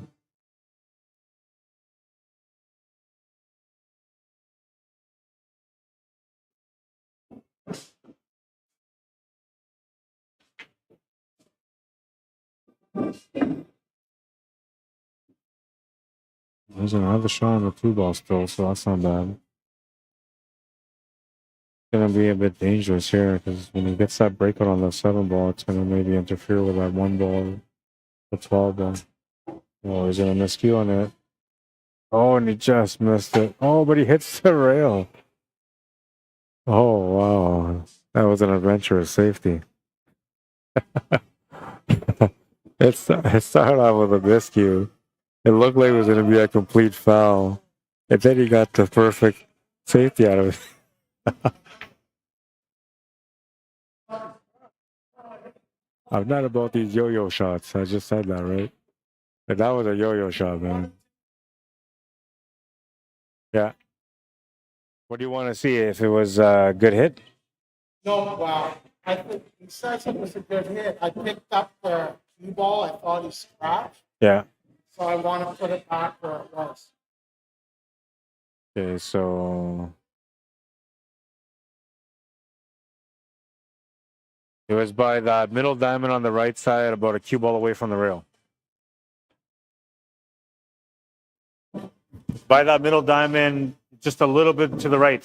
No, to the cushion, a little bit to the cushion. Yeah, about there.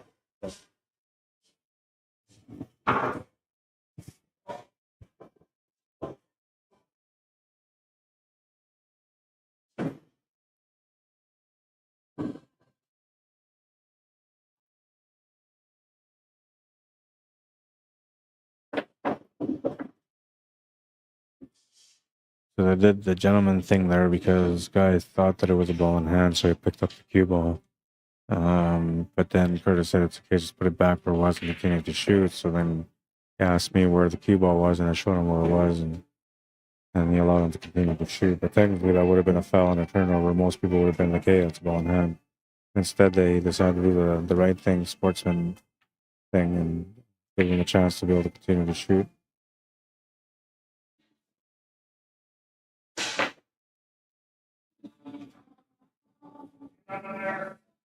And it says, nice break, Mike. I thought you'd chop it in.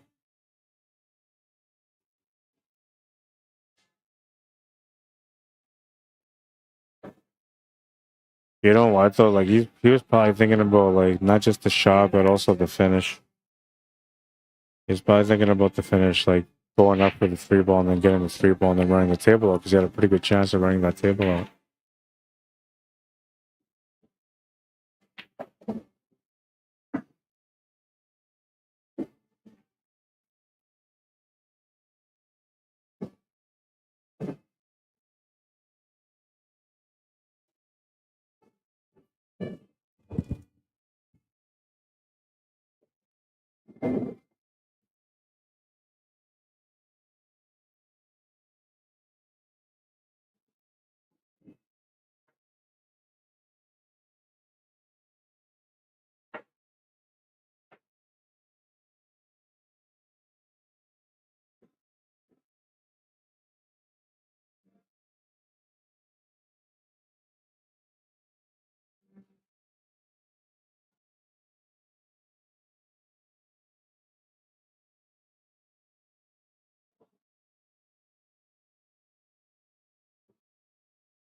I tried the chop in the corner, said Dan Anderson on YouTube.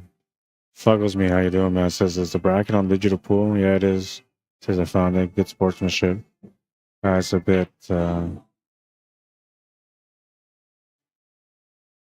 see the word.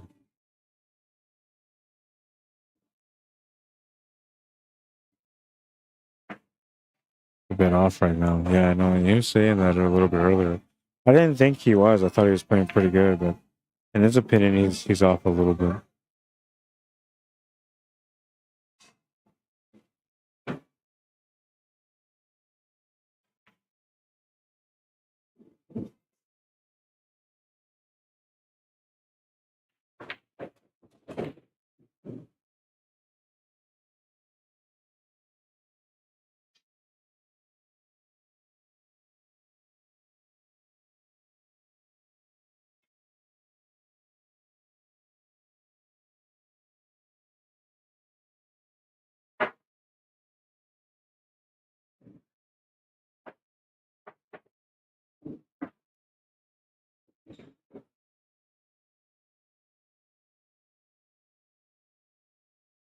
Mm-hmm.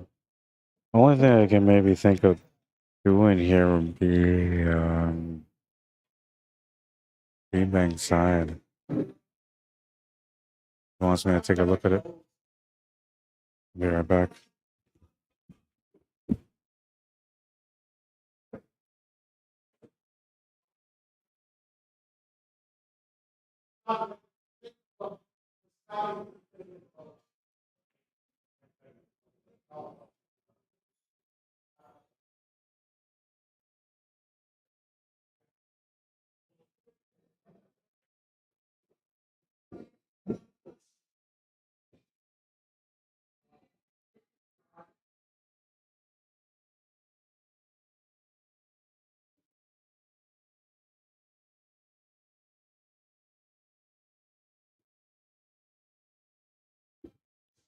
Played the safety instead. Smart decision. It was kind of iffy. I was looking at it whether or not you can maybe spin like close to below the horn and then into the other horn, into the face of the pocket and then in the pocket. But I don't think that was a possibility there. So I was willing to watch the shot, and it was likely going to end up being a foul. So the safety was a better option.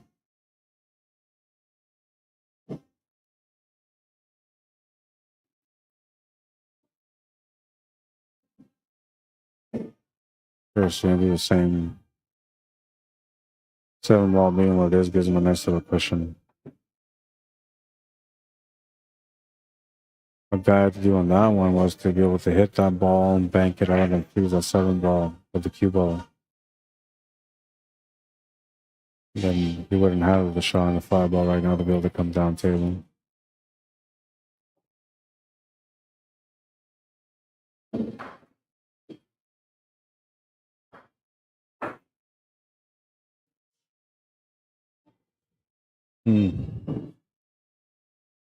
Definitely hit this off the top rail. I can run into it flush. I don't know if he can make it. I don't think he can.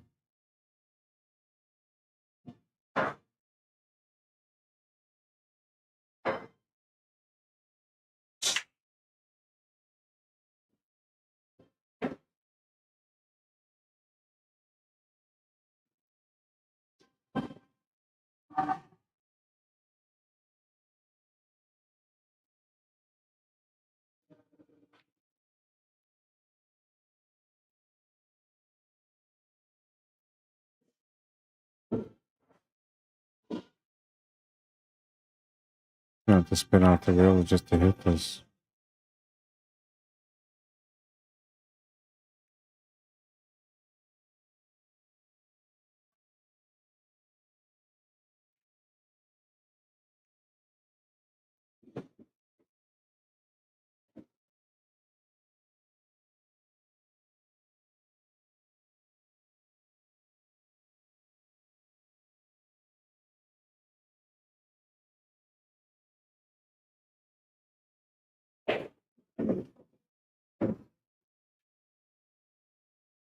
What I like about having Guy here in the tournament is that he tends to do a lot of like shots that most players would never see or do because of his English billiards background. So he sees the table differently because of it, and you would think it's a skill that, you know, like doesn't really do a whole lot, but actually does a lot for your game. And put some of that skill to use here on this one. Oh, a nice little hit. Very nice. Didn't leave his opponent much on the table with the 5. Left the cue ball against the 7-ball and bumped out the 11-ball. So he did a great job on that one.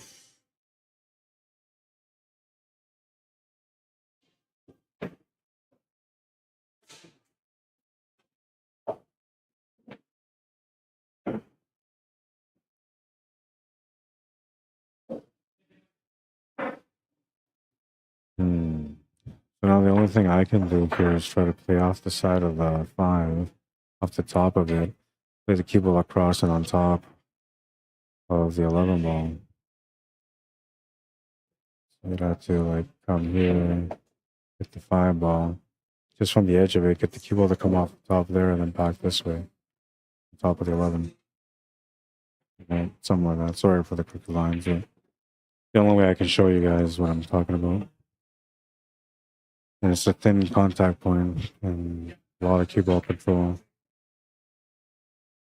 You can also try to play it down and try to get below where the 8-ball is. Use the 8-ball as a blocker. Anywhere on the bottom left against the rail would do it. Don't want to scratch. Oh, that's a good one. Smart safety. Now, the only other thing that guy can do here maybe is try to push that 8-ball towards the 5 and tie up the 8-ball against the 5.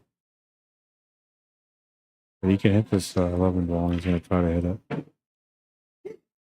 Oh, he just missed it. Hit it on the way back, but no rail. Curtis is going to end up having an opportunity here to be able to get up 3 games in this match.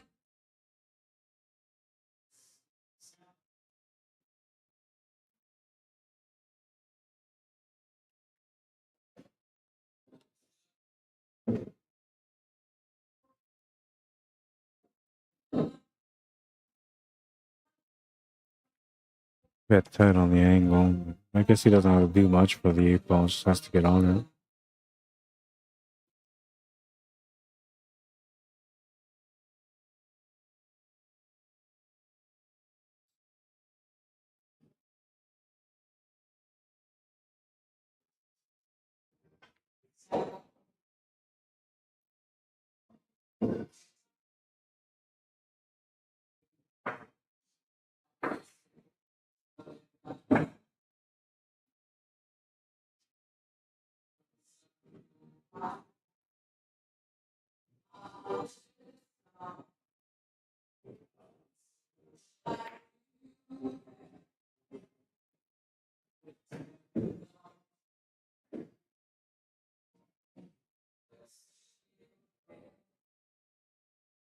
He's gonna miss the 8 ball.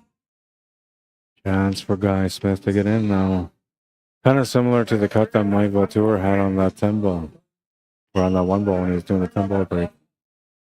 It's something like this, but a little bit more to the left, I think. A tiny bit. And so he looked at this like, yeah, I'll just bank it to the corner. But the reason I wanted to take in the bank to the corner on the 9-foot is because it is a 9-footer. So the distance is a lot further, which means you have to hit closer into the shot. And he didn't have that there. If he had to hit close into the shot, it would have been almost like a double hit. Or you have to hit it with extra power. And if you're going to put that kind of power into the shot, you might as well just back cut it to the corner. That's the way I looked at that shot when he was on the 10 ball break.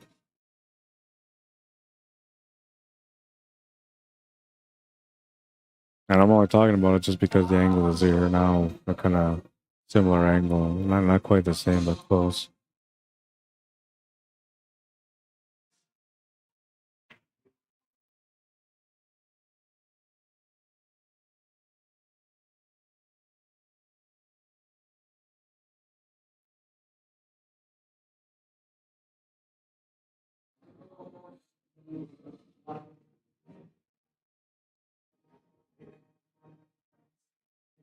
Gonna make the shot. And he didn't get the shape. Oh, and he lets out a howl. He's in it now.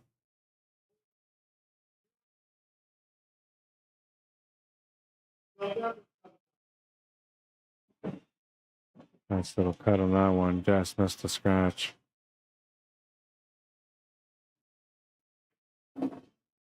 And he just made the 8 ball to get on the board. 2-1 is the score.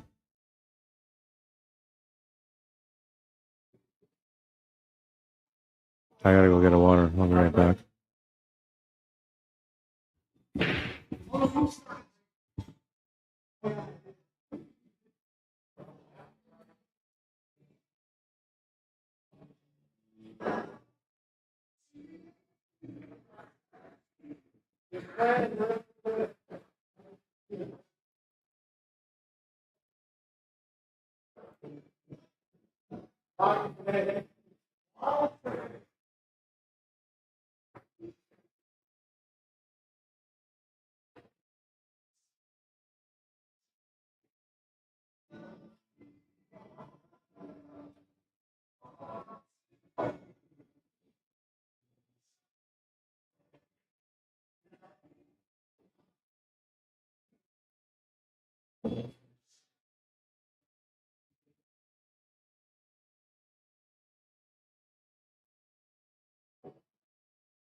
Good break.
Wait, I'm back.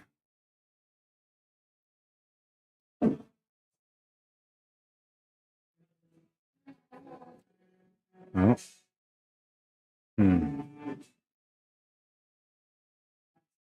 Thinking he's full ball here. I'm trying to figure out what he is. He plays that, like I don't know, just kind of like not fully through on the shot.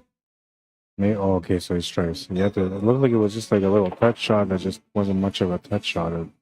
Like he gave up mid-stroke.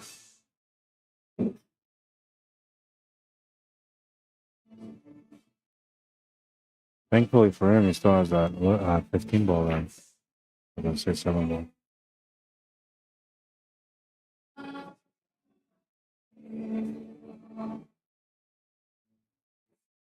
Not a bad shot, and nothing except for 5 ball.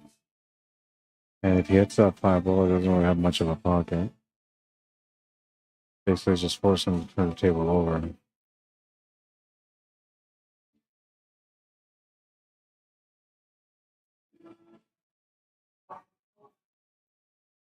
Can you see any of the 7 game? He's calling the 7 ball on the side.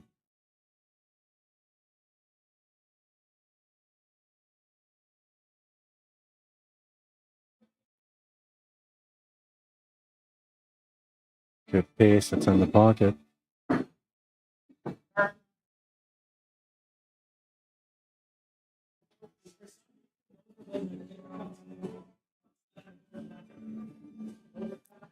Buggles me, I missed a bunch of comments there, bro.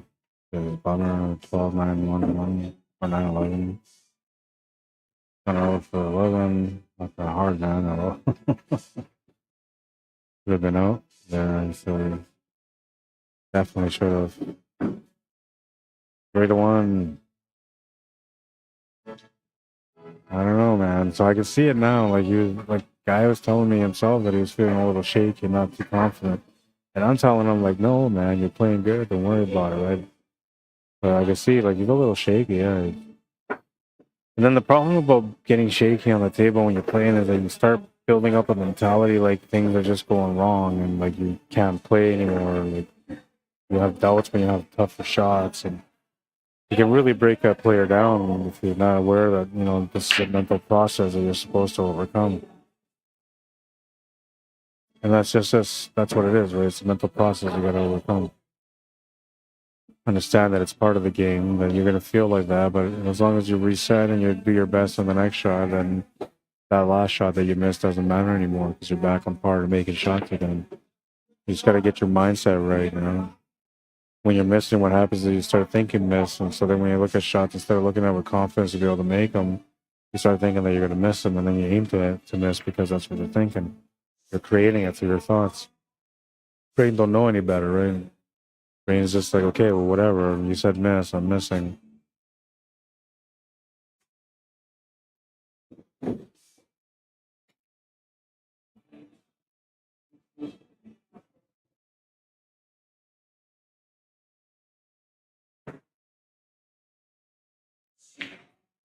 All right, break, and it's going to bring Curtis to the table, and they'll have a chance to get on the hill now.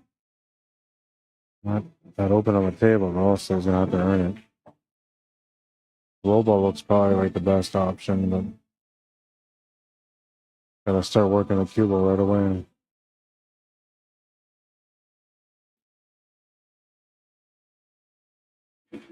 Running into the 10 ball here should push the 10 ball into the 9 and then just above the 9 to the right. He decides not to touch it. He's going to leave it alone.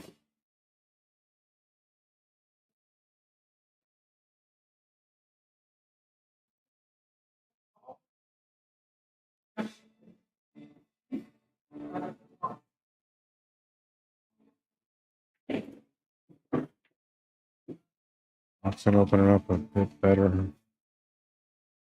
I think he can still make the 7 ball. If not, then he's in trouble. I don't think he can make the 2 ball. 6 balls in the way of the 7, I'm pretty sure. 5 balls the only other option he's got, and all he's got there is just a bank corner or safety shot, I guess. And I don't think he's got anything at all on the 4 ball. Maybe the side of the 4 ball or the cross bang. Okay. Thank you.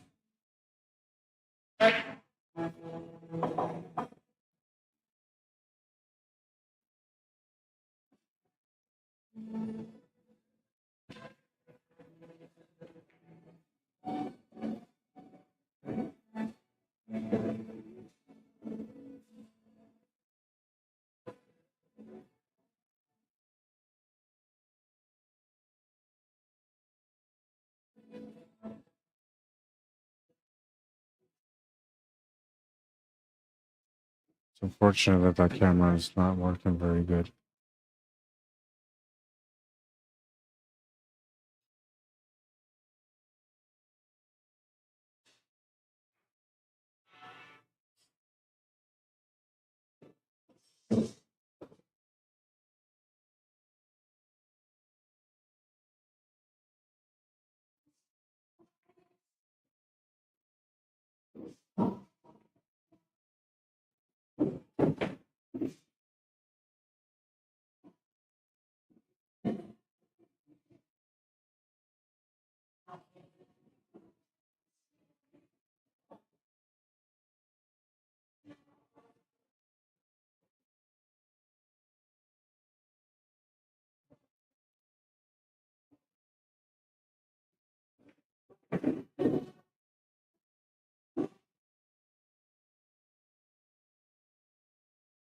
I don't think you open up this 15 ball here. You can 2 ball out of the way and that would open it up automatically, I think. But I think if you run into a 2 ball here, you might end up kind of tight on the 13 ball. Not have much of a shot. Oh, that's not bad. Opens up the 15 ball. Didn't get a shot on the 13 ball, but he got a shot on the 9.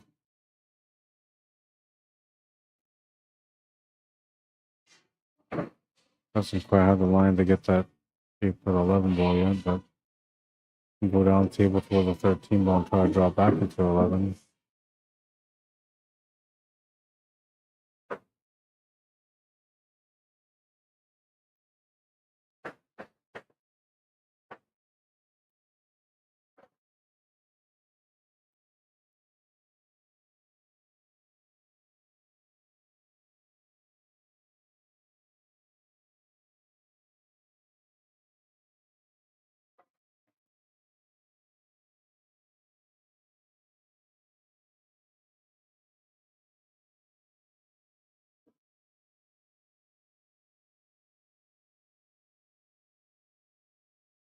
I'm just gonna take him towards that 11 ball.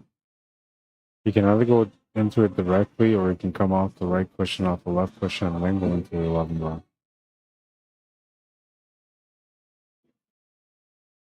Oh, he's gonna miss the cut though.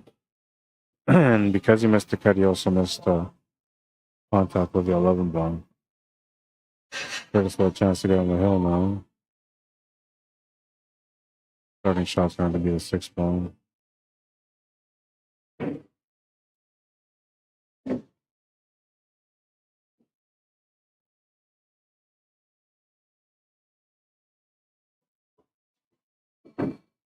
Walls it up.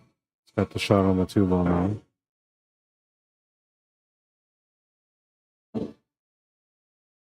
Ideally, you would like to start with a 7 ball next.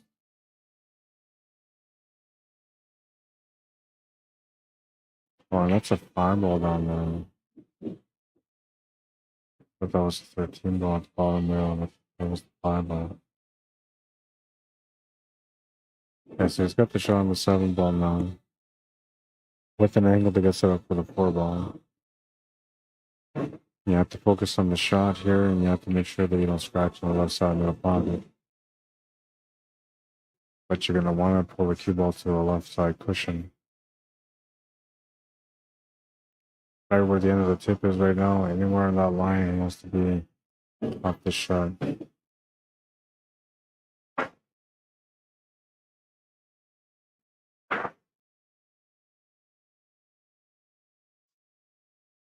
Hit off the horn is going to get him perfectly on that spot. But he missed the 7 ball.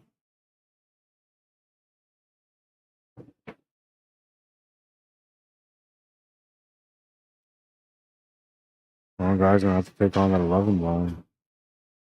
Or I guess he can just put a safety here, maybe, and just pop the 7 blind. Gotta make sure you take away the kick shot on that 4 though.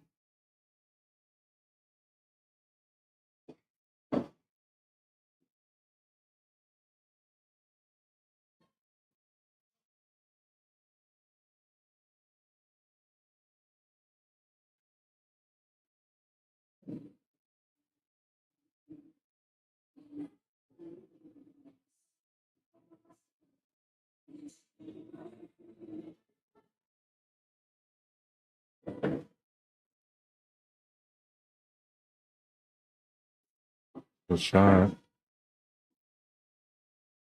Didn't get the shape on the 4 ball though.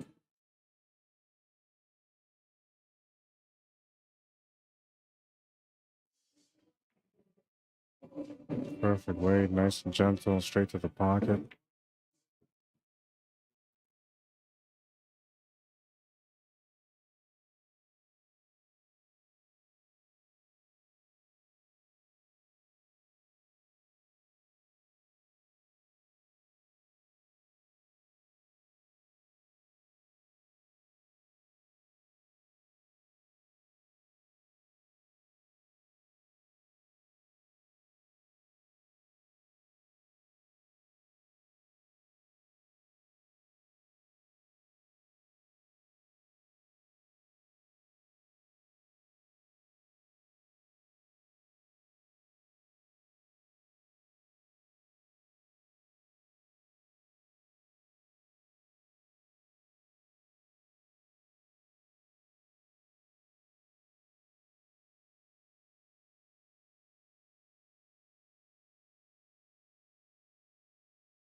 Alright, apologies for that. I'm back. Not sure what happened there.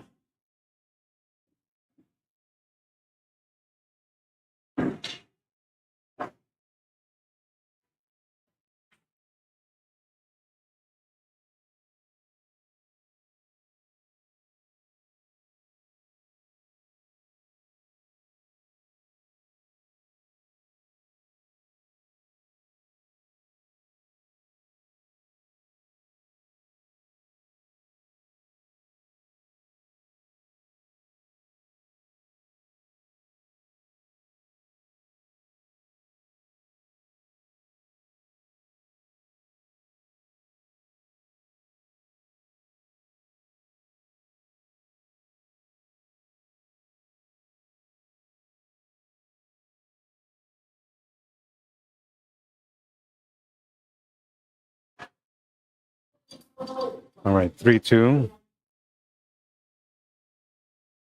Curtis to break. Still trying to get on the hill.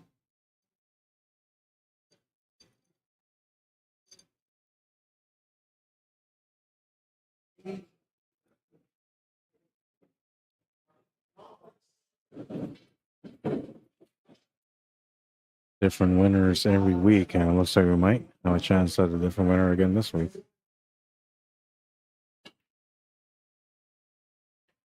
I thought for sure Mike would be one of the players that I would see here in the final. Sometimes it doesn't work out that way. Statistically, experience-wise, and knowledge-wise, should have been a favorite to end up one of the top 2 spots today. I'm pretty sure he was the highest seed.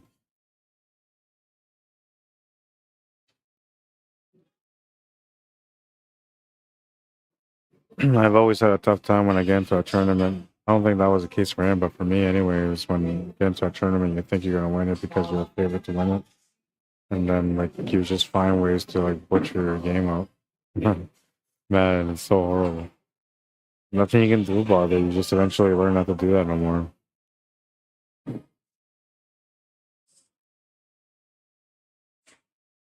Now, when I come into tournaments and I see that, like, okay, well, I'm probably one of the players that's more of a favorite, I just work harder at the table because I know, like, doesn't matter if you're one of the better players. All that means is that everybody's going to be gunning for you. They're all going to want to take you out. So you have to play your better game.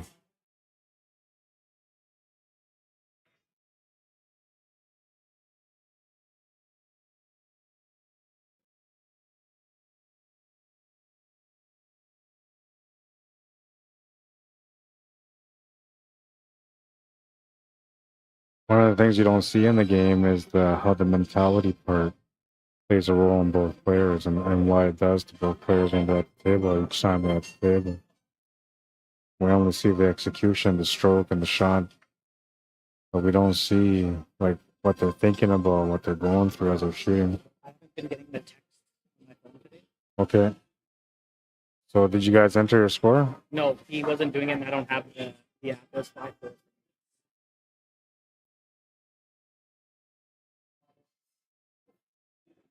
Yeah. I'll see you, man. Have a good day. You won 5-4?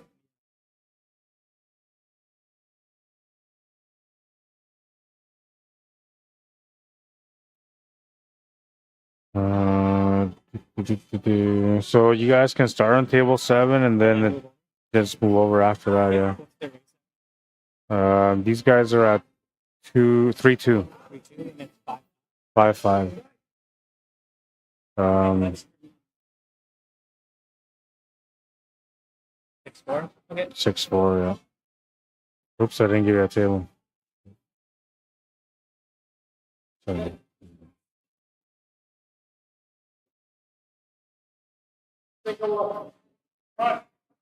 I gotta go look at this.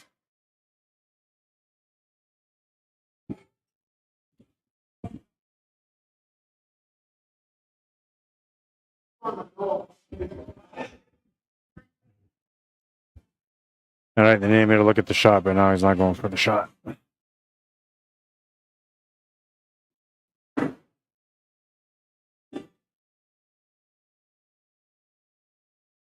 Small window, I think he found it.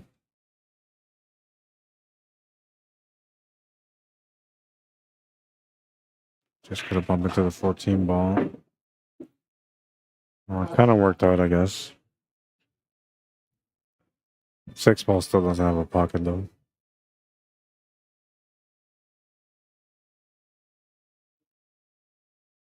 See, and there's another thing. Like, if you look at this option here, here's a snooker player, English billiards player, who gets into a situation like this, and he can't do anything except for do a masse or a kick shot. Good hit anyway. And that's because like they don't practice jump shots. No idea what jump shots. Doesn't know a jump cue, and that's because he really doesn't use it, right? I mean, he's just trying to play 8-ball now, so to him, like the importance of a jump cue doesn't make sense yet. He'll just masse or kick the shot. But there, the majority of the players would have just done a jump shot, and they would have been fine.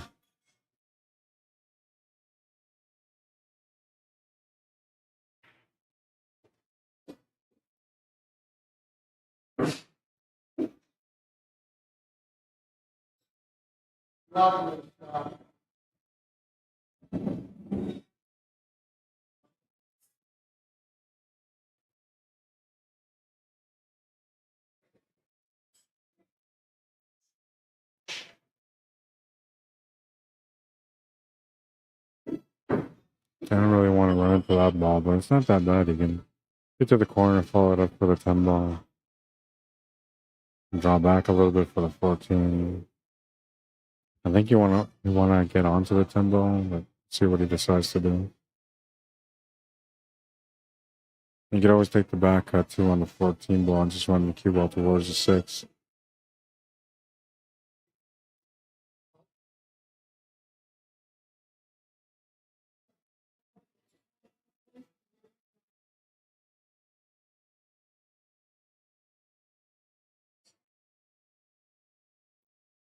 Yeah, shot.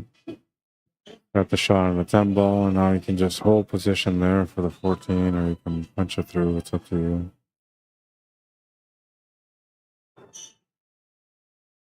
You can either draw it off gently, though, if you're gonna punch it off the rail. Because you don't want to end up with a back cut. Well, I guess a back cut would be okay. It wouldn't be that bad. It's not too extreme of a back cut. Yeah, that's good. A little bit of angle would have been good, so it could have stunned up for the 8 ball. But at least he's got a shot, and you can just hold position there and take the long shot on the 8 ball.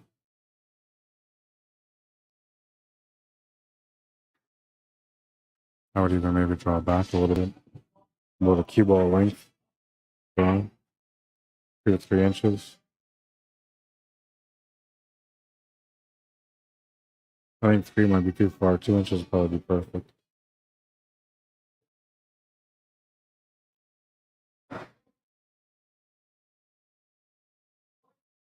Got a little bit of angle though, so he can punch draw this, and that's what he's trying to do.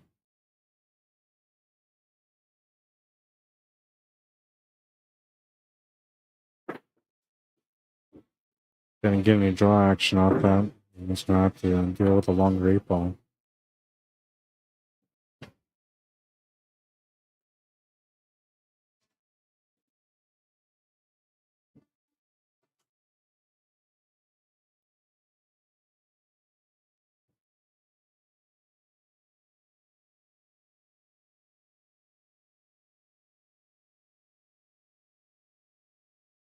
I'll tighten up there on that one. Gonna miss the shot. That's gonna give Guy a chance to be able to tie up the match at 3 now. Yeah, this one's got the pool gods written all over it. Momentum's back and forth.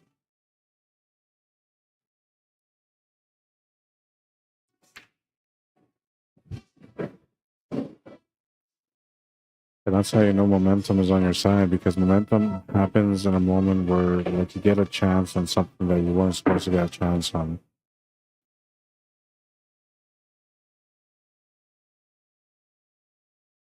And that situation there was exactly that kind of example.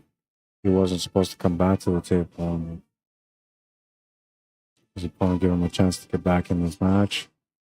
And then that's a lucky break, so the momentum's on your side right now. When the momentum's on your side, like things just roll into the pocket, you know, and I don't know, it's kind of weird. The pool gods are kind of weird too, the way they think, because they make you tie up the game and then you go hill to hill, and it's all nerves and horrible breaks and safeties and all that kind of stuff. Every now and then there's a wide open table, but it's not too often. Usually it's like a grimy battle.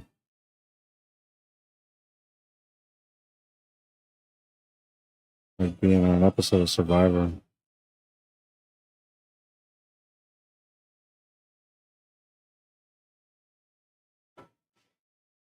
I've never watched Survivor, by the way. I have no idea what I'm talking about. I know it's a show and I know people have to survive.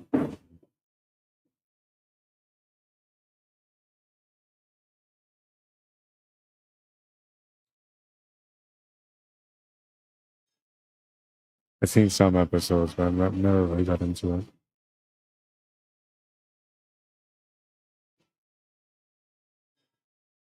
it. So we got the other match on the B side going right now too. Match between Dennis Wong and Jordan Fecto. The winner of that match will play against the loser of this match.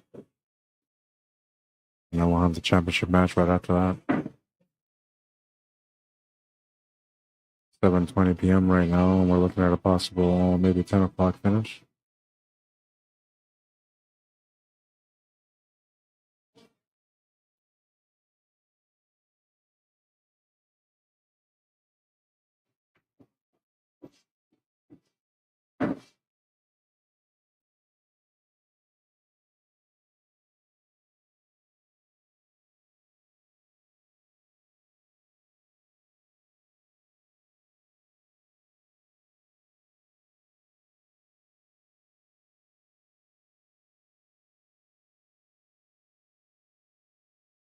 Eight ball in the corner ties up the match at 3. I guess that's the way ASAP finals are supposed to go. Neck and neck all the way to the end. Was it 3-0 or 3-1 before a guy? I think it was 3-1. Might have been 3-0, maybe 3 games in return. Yeah, I think that's what it was, right? I said Curtis won that one to make it 3. Then I said Guy would win 4 in a row. I predicted this at the beginning. And I said if the pool gods are here, they'll make it happen. I said Guy will win 4 games in a row to get on the hill first. And then Curtis will win the next game to make it hill. And then I have no idea what happens in the last rack, but it's going to be a great one. Let's see if we can get it going that way. So far, the pool gods are listening. They're trying to make it happen. Score is 3-3. Guy Smith winning 3 in a row so far. Can he make it 4? He'll be breaking next in rack number 7.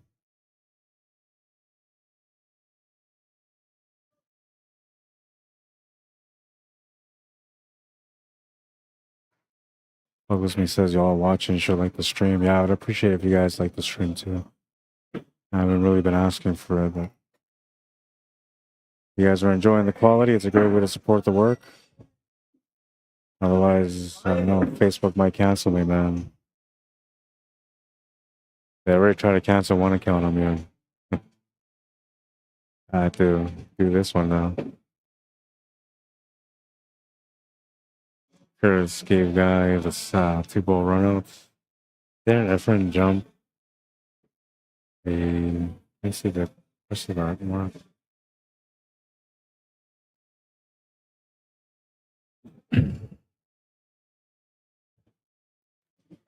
I'll end up playing a nice little song right now, like Orange in the back.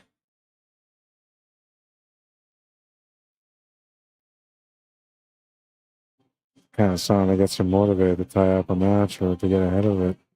And now he's looking to get ahead of it. Good option to push the 2-ball away from the pocket. 5-ball's not a problem, and so is the 1-ball. And he doesn't really have any options here to be able to get on either or. So you have to start thinking defensively now. You can't play to the win.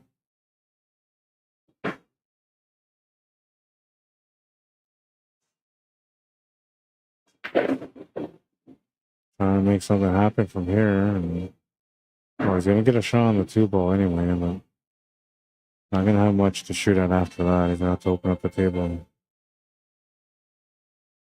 I don't know if it's worth it to make it, though. He's going to call to the top left corner. Trying to shake things up in that corner.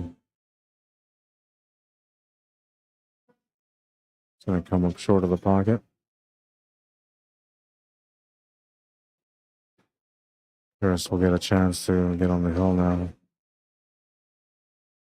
Only one trouble ball that he's got to figure out. It's the 14 ball. Because he's got that 10 ball right next to it, he can break into it, no problem. Then the other problem he's got to figure out is that 12 ball that's sitting above the 8 ball. Which, I don't know. You can always leave it as a setup for a bank side and always try to break it out.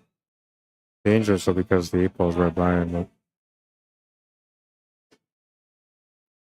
I think he can manage.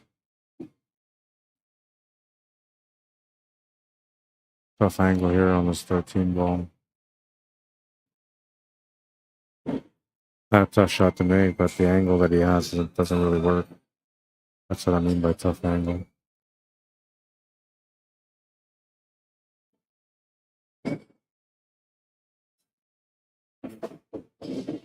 It's gonna draw it back, and then the cue ball's gonna reverse instead of it coming out wide into the middle. Comes back to the bottom. That's gonna limit what he can do at the table now.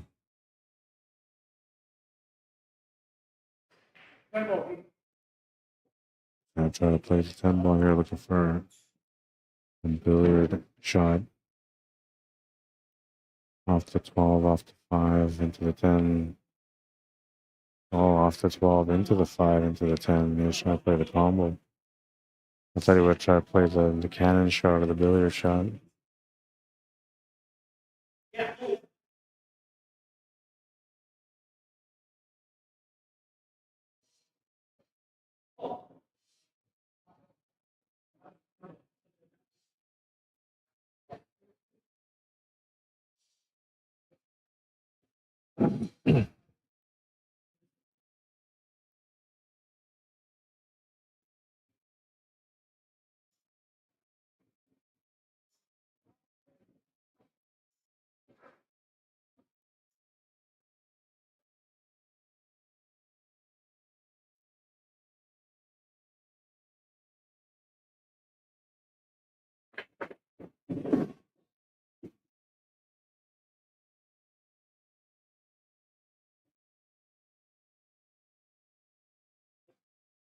got a chance to get on the hill first. Now, the way I predicted it would be that maybe Guy would get on the hill first, but right now it's looking like it's going to be Curtis.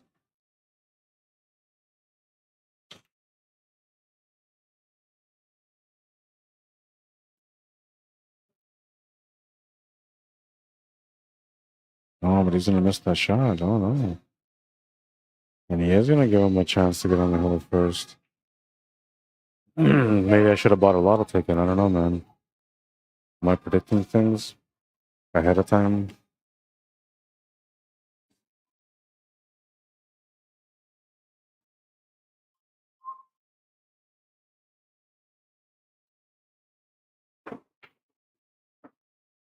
He needs to get a good shot here on the 2 ball, and he's going to get hooked on the 5. Close to the pocket, though, so he can go off the rail and in. Getting a shot on the 2 ball afterwards is going to be challenging unless he plays it through with a little bit of extra power. Or if he plays a soft, probably another way. Oh, he's going to get the double kiss, and look at this. He was going to come out wide just enough for the 2 ball. There you got to take your time, you know, maybe do a little lap around the table and walk around, or just get away from the shot because you're still feeling a little guilty from the lucky roll, and you don't really want to feel that. You want to shake it off. You want to reset. When it's time to make the shot, you're good to go.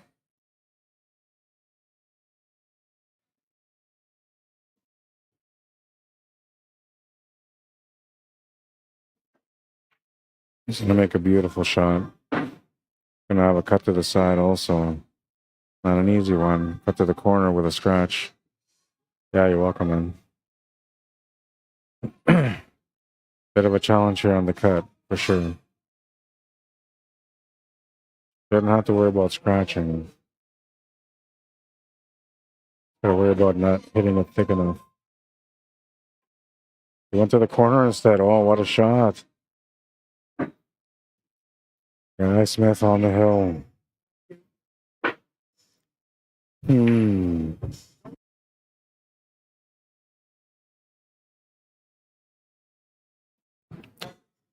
Who would have guessed that Curtis Chorak would win the first 3 games and that Guy Smith would win the next 4 games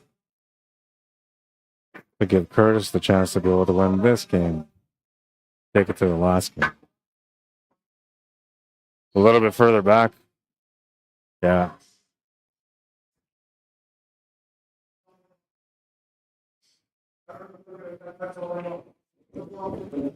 Gotta show them something. Hang on.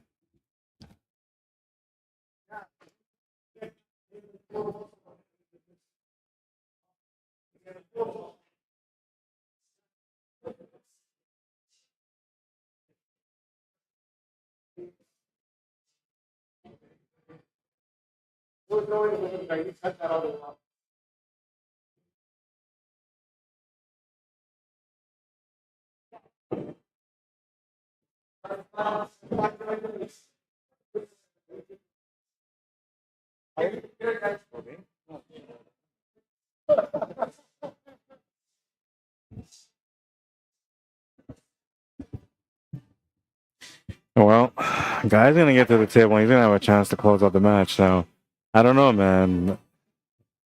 I don't think the pool guys want to make me look bad, so I think they're gonna turn the table over back to Curtis. He's gonna have a chance to tie the match. I don't know how it's gonna happen, but somehow it's gonna happen.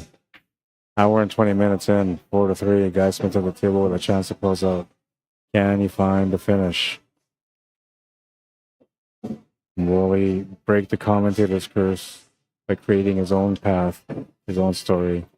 Or will he give Curtis a chance to tap the match? So we go to the last rack.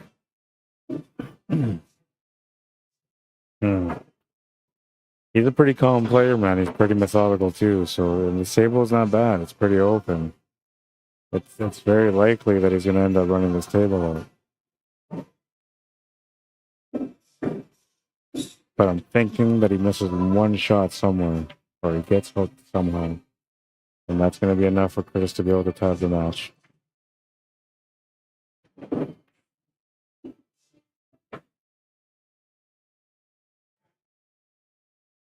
He just wants a chance. Now that one ball's been pushed over a little bit. Still in a good spot, but it's a little closer to that 9 ball. So you got to get into that ball as quickly as you can after this 4 ball. I'm thinking that's what we would do. Oh no, and there's a turnover. There's a turnover. Chance for Curtis to be able to get on the hill now.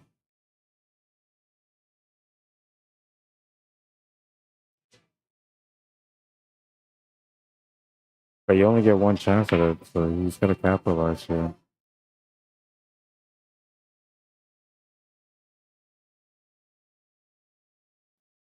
Oh, he's going to miss the shot. He's going to leave the shot on the 4 ball also. Guy Smith with a golden chance to be able to close out the match once again. A little bit of pressure on that one, knowing that he only gets one chance to close out. I don't think he's going to get a second chance, but if the pool gods really are real, if that's a real thing, man, you know, and I ask for a 4-4 with a hill, then there's going to be another chance, but I don't know. I don't see it happening. Table's pretty open. And that's pretty good because now we can shape up from the 2 to the 1. So you will have a chance to close out. The only other way he's going to turn this table over is maybe with the 8 ball. But I can't see that happening. All the angles complement each other right now.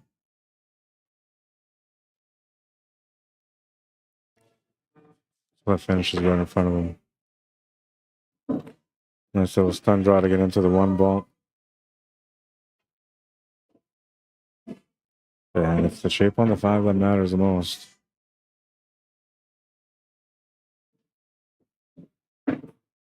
Oh man, he's gonna get it. He's got an option to be able to draw back, to keep it simple, to make the corner, top right corner cut on the 8. Could try to draw back lots, can play through, but I think he just want to hold position here. He's looking at that option right now, just to hold position. Best to be smart, you know, be reserved. Have faith in your shot. Sometimes the shot's going to be a little bit harder, but if you make it, you got rewarded. And just the 8 ball to complete the comeback after being down 3-0.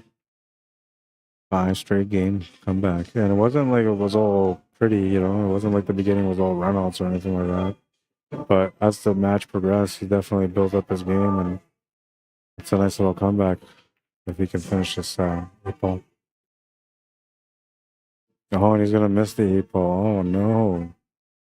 Oh, man, he's thinking about the comeback. And Curtis gets one last break, which I didn't think he was going to get another break on this table, man. Does he have it in him to tie up the match? I would walk around the table here and try to look at all my options.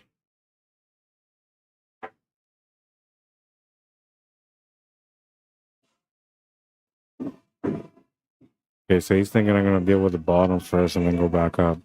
And that's good. I like that idea. So now you got to get on to the shape for the 14 ball and have some sort of angle that's not too much of an angle, more straighter than anything, but with a bit of angle.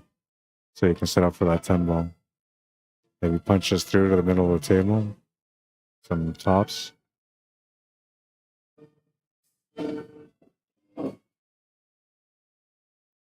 Maybe you take a draw into the 10 ball, off the bottom rail into the 10 ball. That's going to give you the shot on the 11 ball afterwards. You got to take one of these 2 balls out of here, though. You can't leave this mess in. You could easily go up table and come back down, but then I don't think it'll be as easy to finish. It would definitely be easier to finish to go down and then go back up, even if you leave the 10 ball there.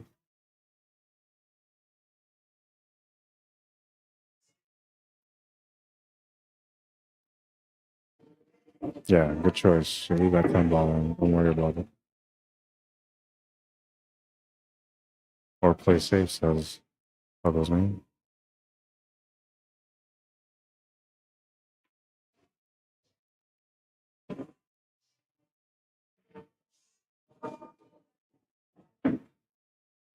So now you got to make a decision, you know.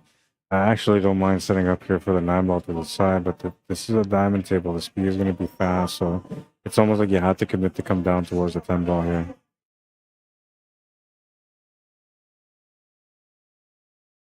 Yeah, there you go. Big bounce for the angle. Really nice shot. Now he's got to play the shape for the 9. So you can play this straight off the bottom rail, but I actually like drawing off the bottom rail, off the left cushion, to give you the shot on the 9 ball. Similar angle to what he's got now, but just a little bit closer to the 9 ball. But you can play this straight off the bottom rail if you wanted to as well.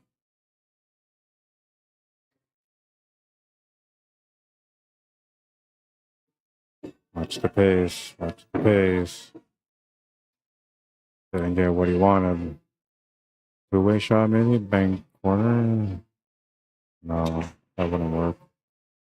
You have to go for a big shot here, man. Make it to the corner, draw past that side pocket, come off the 2 rails and back up.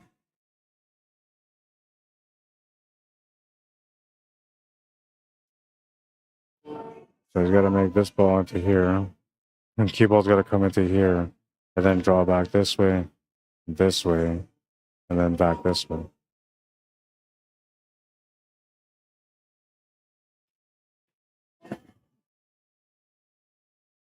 Then you hit that with bottom rights.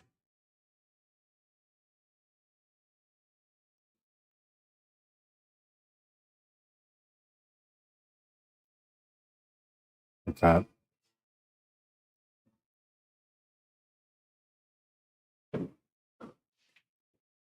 Oh no, he's gonna scratch. That's gonna end the match. 5-3. Guy Smith's gonna be the winner of that match. Oh man, he had a chance. It was a good match. I thought the pool gods were there with me. I thought we were gonna go all the way, but I almost predicted it, right? I was pretty close, man. I'm like a pool guru. Give me a FargoRate and I'll figure out the final score.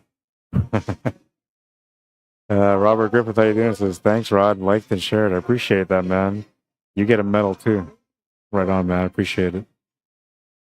You have to go low outside here. Yeah, that's right.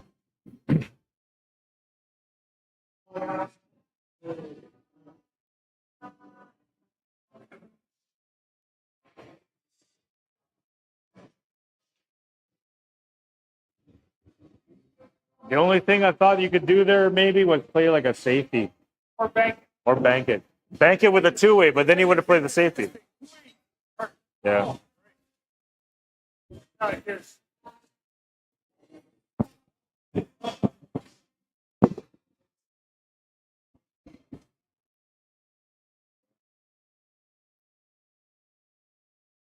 Well, I predicted at the beginning, I might have been a part of it.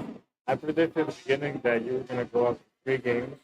That guy was going to go up 4 games after that. And that you would win the next one after that to make it Hill Hill. Right? And then whatever happens, happens. It was pretty close. But I was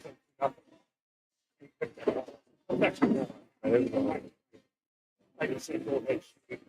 Yeah. Resolve or whatever.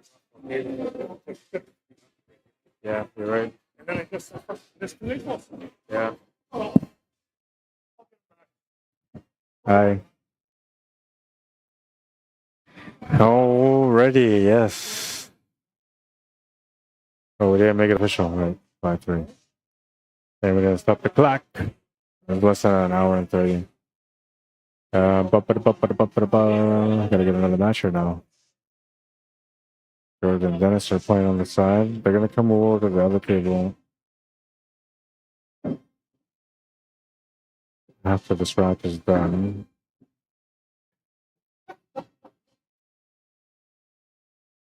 Two to one is that match between Dennis and Jordan. I'm gonna move the camera over to that table quickly. Yeah.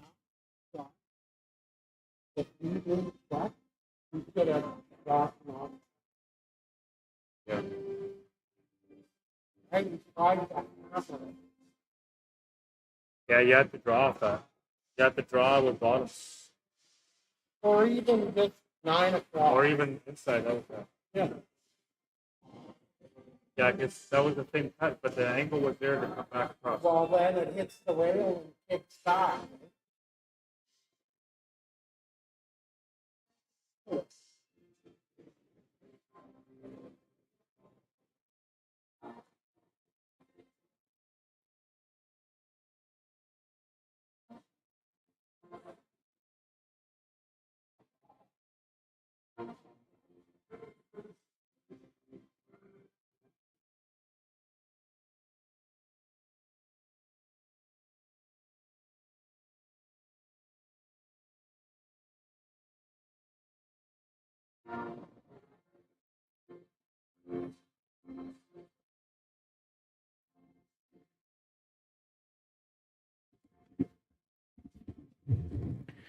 All right, so they're gonna end up moving over after. Let me get this all set up. After this rack is done. So whoever I get on the B side got to beat me twice. Yep.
All right, so the score has been updated, and it's 2-1. And that's Jordan Fecto at the table right now.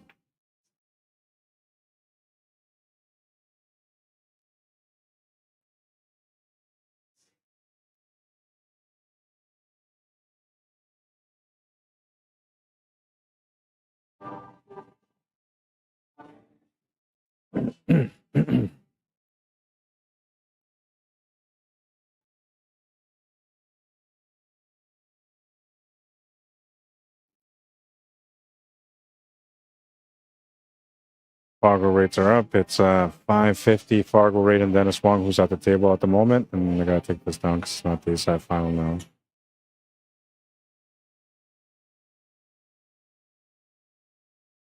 It's B-side semifinal. I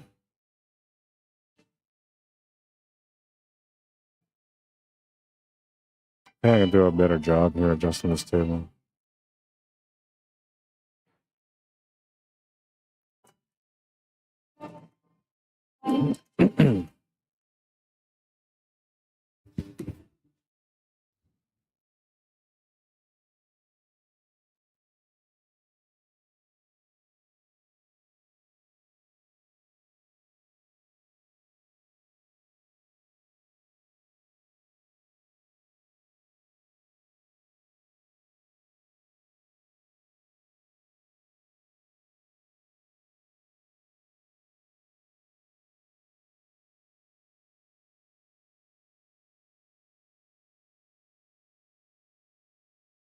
That's a little better.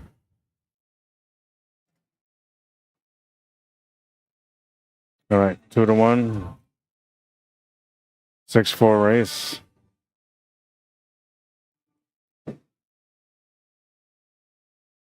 Jordan needing 3, Dennis needing 4.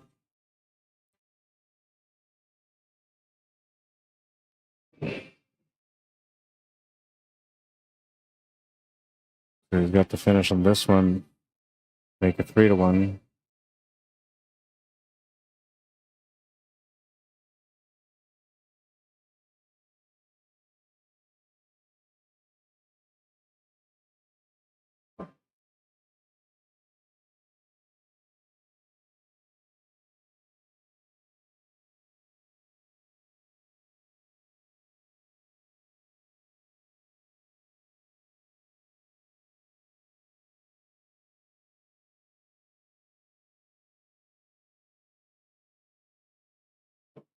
Three to one.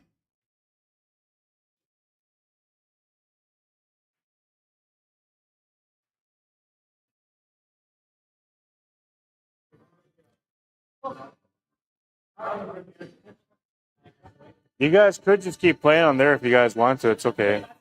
Yeah. Doesn't matter to me. Whatever. If you guys want to go here, I'm fine too. We'll just move if that's not Okay. Yeah, they're gonna move back to the main table. So I gotta shift my camera over here.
All right, so we're at 3-1, and then it's just broke. It looked like a dry break, and Jordan Fecto won't get a chance to get going on this one. Tough pattern to get started with. Not many options around. Only the stripes are available, and even that's limited.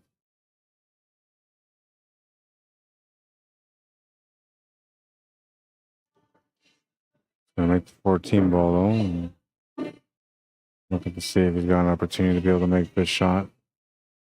The 12 ball off the 7 ball. I don't think it's quite there. I do think you can, play this 10 ball, but the shape isn't really going to do much for you, except for maybe give you a shot at the combo. And I don't think you can do the combo from this angle. The other option for me would be maybe to try to just run into 11 ball, play a safety on top of the 9. Yeah, like that. There you go. I like that. I like that idea, because you don't have to do anything crazy to win a table. Sometimes you just got to do something smart. And that was really smart. You're forcing him to hit his ball, which is going to open up your balls from it.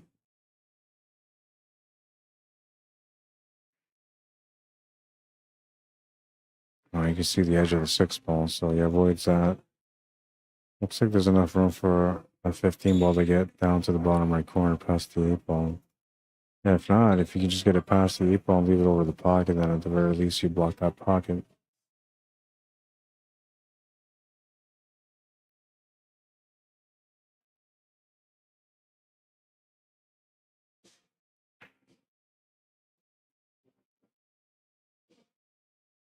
And he's going to miss that shot.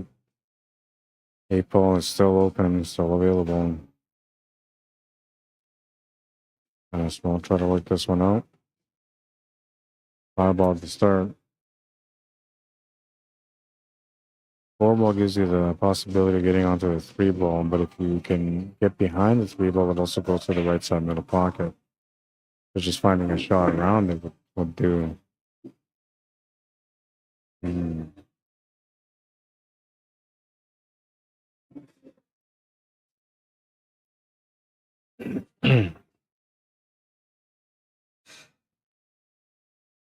I think I would leave that ball there. I would take the 7 ball here.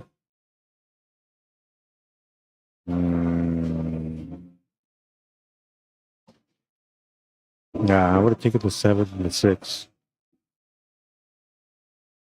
Then play the shape for the 3, but if you didn't get the 3 ball, then you had the 1 ball. And if you didn't get the 1 ball because you went too far, you have the 2 ball. That's the area that he's going into now.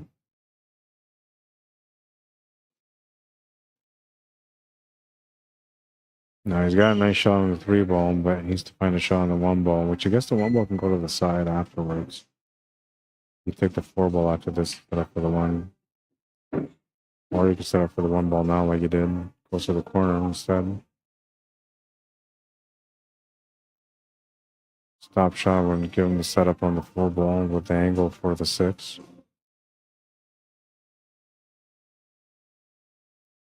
And though naturally from this angle he's going to slide over with the stop shot, so I'm not sure if that's the shot to take here.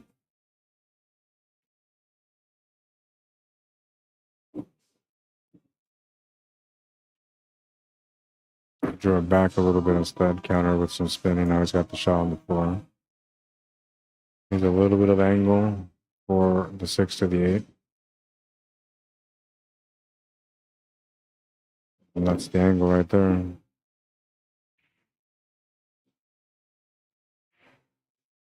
You want to hit this with 5 o'clock spin. And almost like a punch draw. You want to get it off the rail with some power. Not too much though. Medium speed, just above it maybe. Just above it, not below it. Gonna come up short on the 8 ball. That's the problem with perfection, man. If you just play that to the rail, he's good. Found himself right behind the 10. Jump shot option. You're gonna call the kick. What about the jump throw? Well, the jump will be hard to hold that cue ball off the jump. So the kick shot might be best. I don't know, man. I don't get myself in these kind of situations too often, so I don't have to deal with this kind of stuff. But kick shot that way is interesting. I don't mind that option. Just miss it though. Ball in hand, and Jordan will get a chance to get this rack. Down by 2. He's racing to 4. So winning this one would help him get a little closer to that win. Ball in a 13 ball had to be dealt with, so that's what he's trying to do here.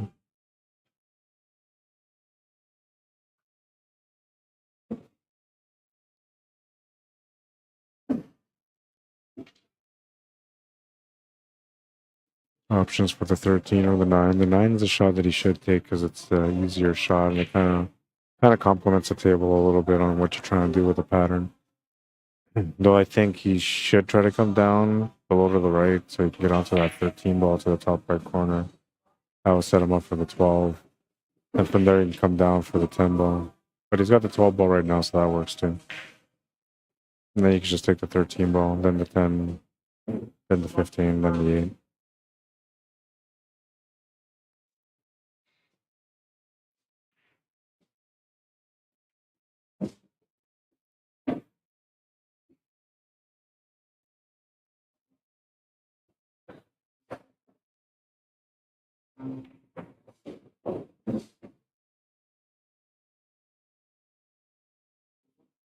There's a little bit of a draw shot here, or to play through the rail and back across.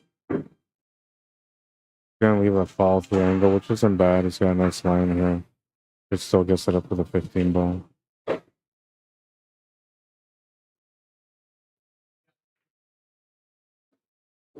Yeah, that's gonna give him a nice little line on the 15.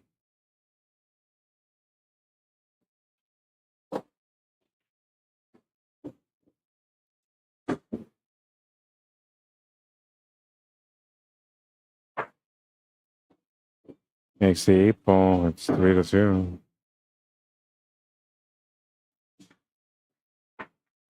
Jordan Fecto waking up in the match. Needs 2 more to win the match. Breaking for a chance to get on the hill.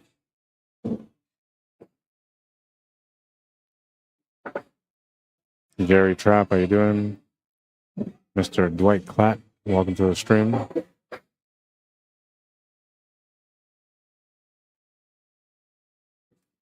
Buggles me says low outside on the 10, gets straight on the 9. So all of this could have been avoided if you played the previous shot correctly.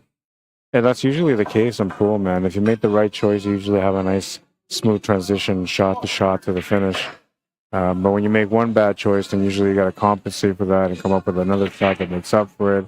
Or sometimes, it takes like 2-3 shots before you're able to make up position and get back on par to what you were trying to do in your original plan.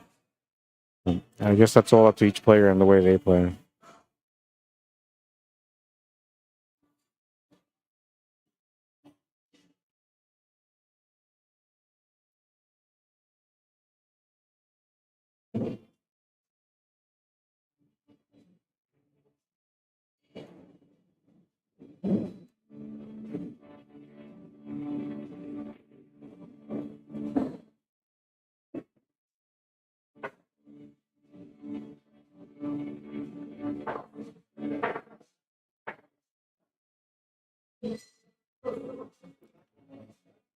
Two matches remaining after this. The winner of this plays against Curtis Chorak, and then the winner of that has to try a double dip Guy Smith.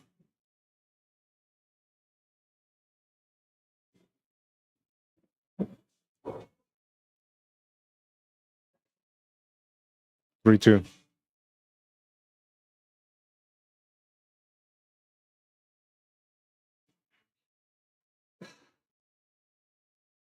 And that's Wong in the lead. Needs 2 more to get on the hill, so we would like to win this one right now.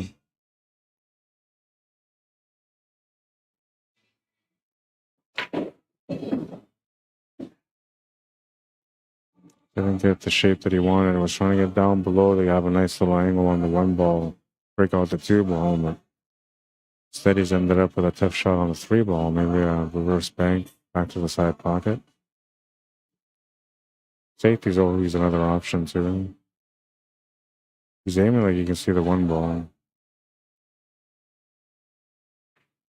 Oh, you can see the 2 ball. No, and then the 2 ball goes in a spot where it doesn't really affect the table for his opponent. He's kind of open, so Jordan will have a chance to get on the hill first now.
Really tough spot to be in here.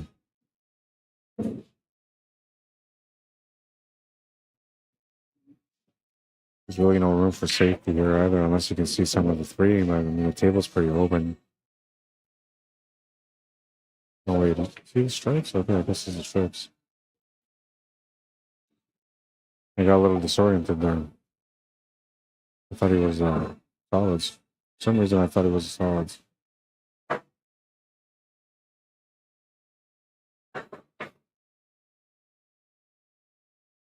Oh, that's right. It was Dennis that I missed that shot and then I go on top of the 1.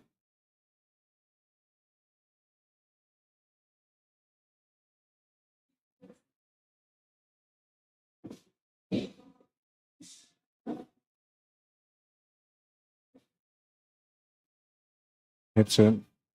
Doesn't leave much here.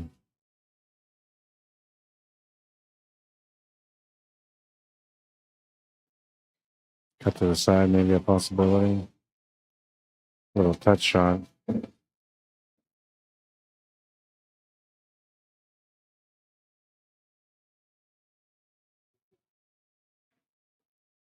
It's called a 10 ball.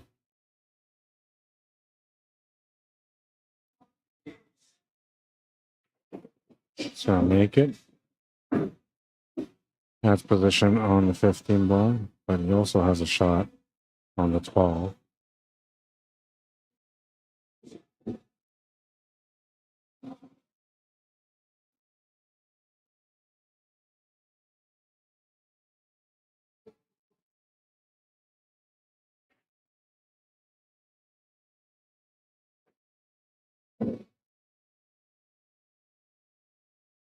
Takes this 15, he's got to draw it back a little bit.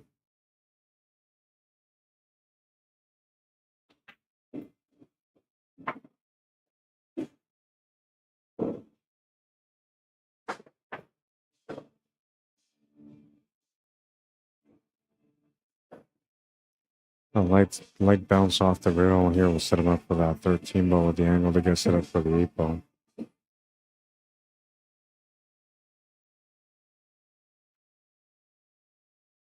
gonna miss the shot. And the table over to Dennis, who doesn't really have a lot of options here. And try to look for a safety again.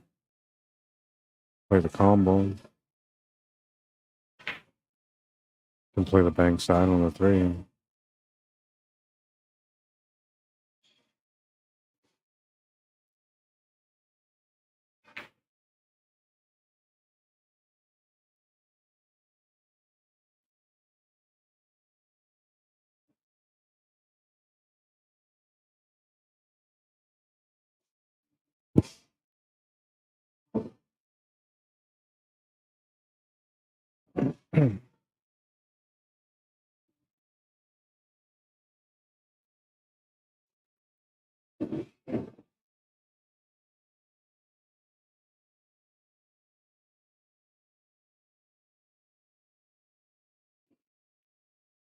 Oh, he's able to see the 2 ball, so he makes that one. Good shot.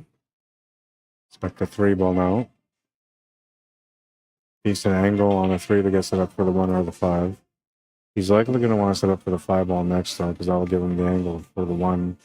And then the 1 for the 8 is probably the best or easiest setup for the finish.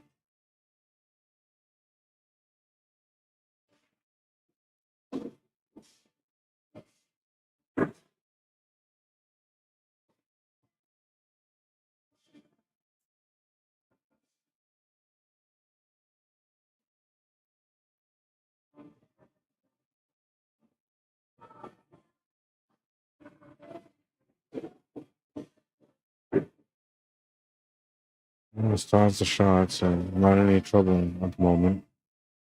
It's a little bit hard to get to the finish now. You either miss that 8 ball or you run into it, one of the 2. And if you run into it and you run into it the wrong way, you may not have much of a shot. If you try to avoid it and put too much side spin, then you might end up scratching the cue ball in the side pocket.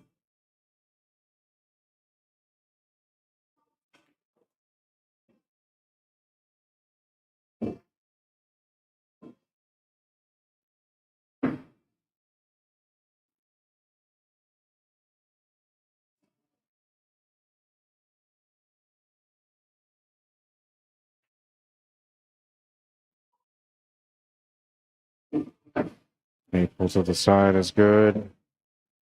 2 away from winning the match. 4-2.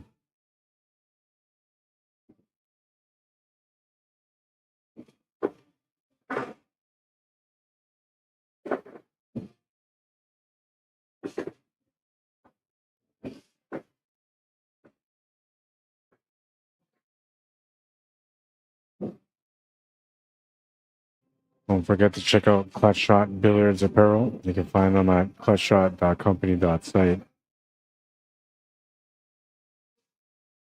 Different designs you can find on their website.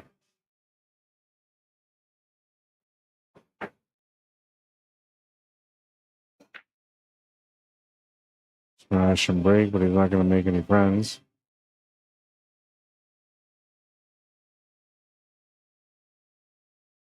Grab break means that Jordan Fecto will get a chance to get going once again. Wasn't able to capitalize on the last one. Almost feels like he has to capitalize on this one now. Because this is the one that matters the most in this match. Whoever wins the next game, or this game right now, is going to be on the hill first.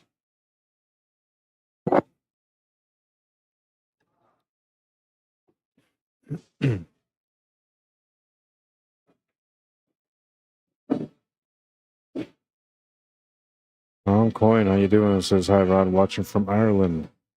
Welcome to the stream, Tom. How's the weather out in Ireland, my friend?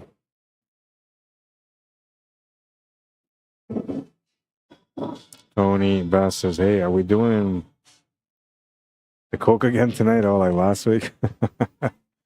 Oh, that's funny. No, nobody's using the baby powder today. That was funny. That was a funny one. And I missed it too. Like somebody told me that apparently she ended up jumping the ball off one table onto the table where Eric and Ryan were playing. That was fun. That was a little bonus last week. We had a chance to have the 8 ball. Kyle Story won the Open 8 ball Sunday for the first time, and then right after that, we had the match between Ryan Sullivan and Eric Vargas. It was a good little matchup, man. And they should have just gone win by 2, but it was going pretty late, so it's not like they were in a place where they could have, said, "Hey, can you stay open longer so we can finish this set?" And we all had to be out of there by 2:30, so they ended up having to finish the match at the end.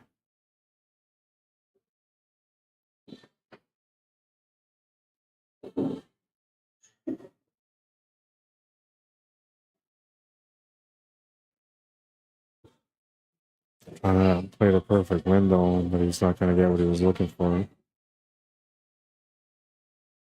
That's the problem with perfection in pool. We all look for it, but the smart players just find a good area where you can at least make the shot.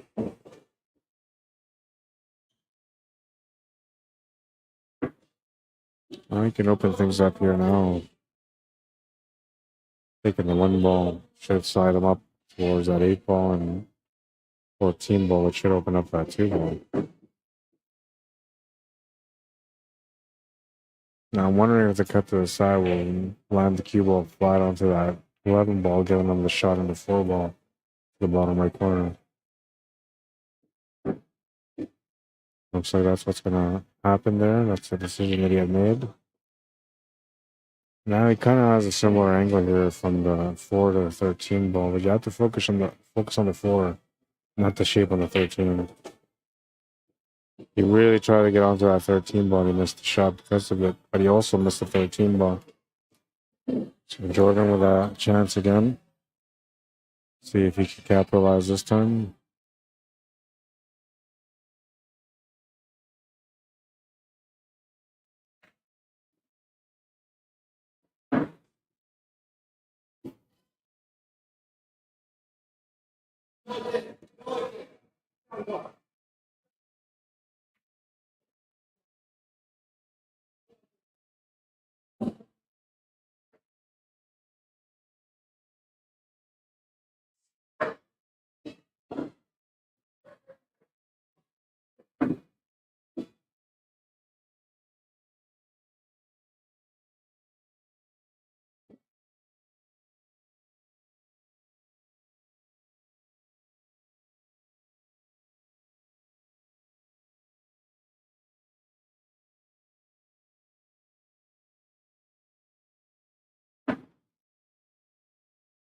A little bit of extra pace and he's absolutely fine, but he's going to come up short. And he's really tight on the 13 ball, so not many options available here. Can only play a safety. A little advantage that he has here, sort of, is where that 3 and 4 are, but I mean, the combination is possible on that, so even then, he may not really have much of a break on this. I guess the only thing you can do here is just try to hit it thin, take the cue ball up table, and then try to get right back down in a line with the 8 ball, so then that will block you from, or block your opponent from hitting any one of his stripes. Really tough to do, and especially because he's so close. Doesn't have much angle here to be able to work with. There's just finesse off the ball. Well, that's gonna maybe work. He's locked him up on all the balls. A little bit of luck on that one.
All right, I'm back, and who won that game?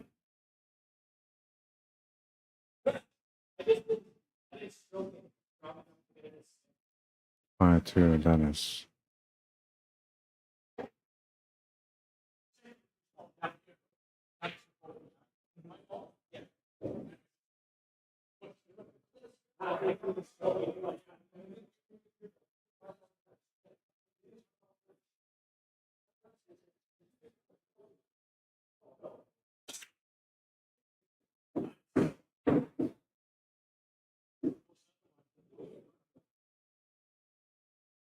Oh, he made a ball off the break.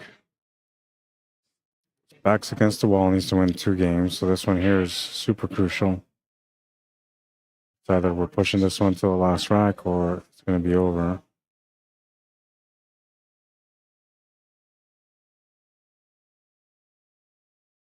Now the tables have been wide open.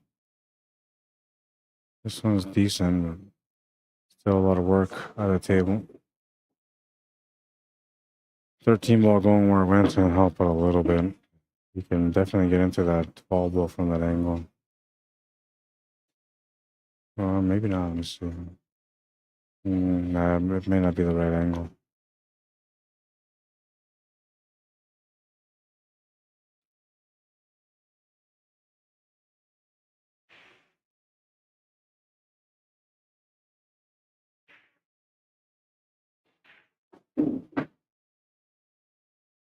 No, that didn't work out. He's going to play the combo 15 into 11 ball.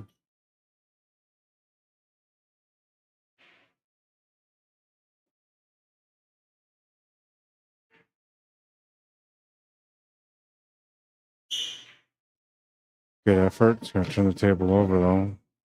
And Dennis will have a chance to close out. And not a really good chance, so everything's kind of tied up. There's really no options to get started here. Maybe the 2 ball is about the best option. But even if you make it, you don't really have much of a shot after that. It'd be best just to play a shot where you open the table up a bit more for yourself and limit the options for your opponent.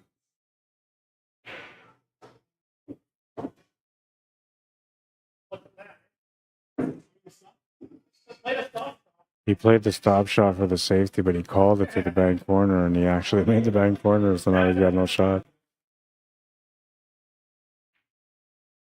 You know, they always say, like, make sure you call something, like, always call something. So that's probably what he was doing there. Now you know it's not good to always call something. Sometimes you gotta call just a shot, man.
I mean, 9 ball.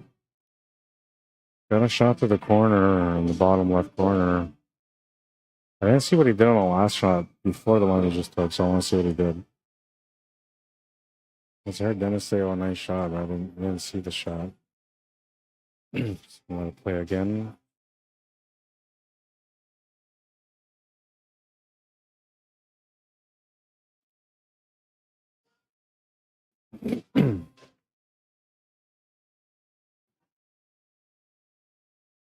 Here, you got to focus on the shot, 100%.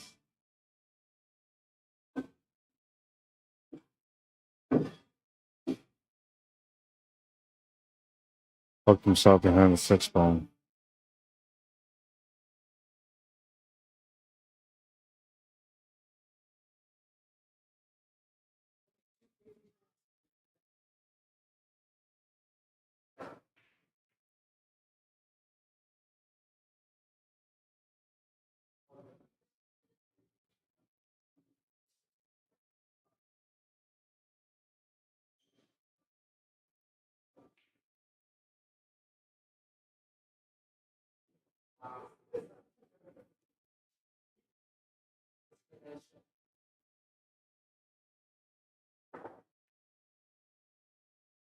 Oh, good try.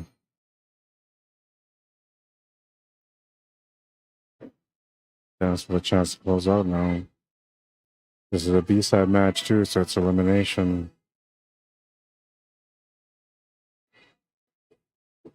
Did not want to move that 8 ball towards that 5.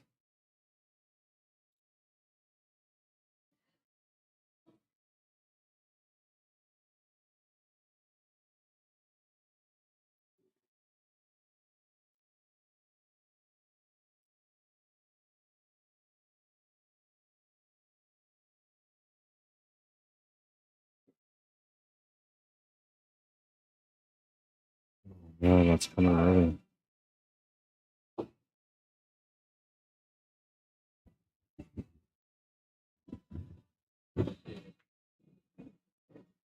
Oh,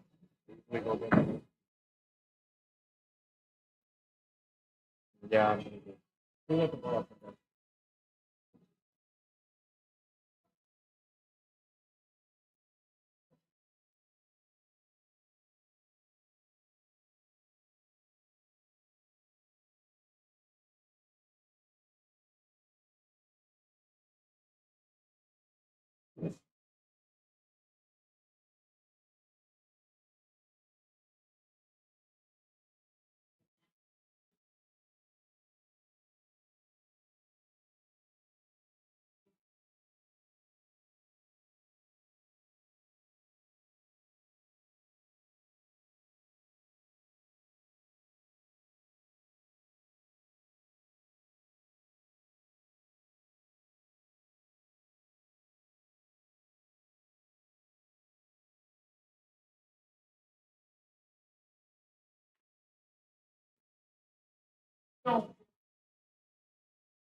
Kind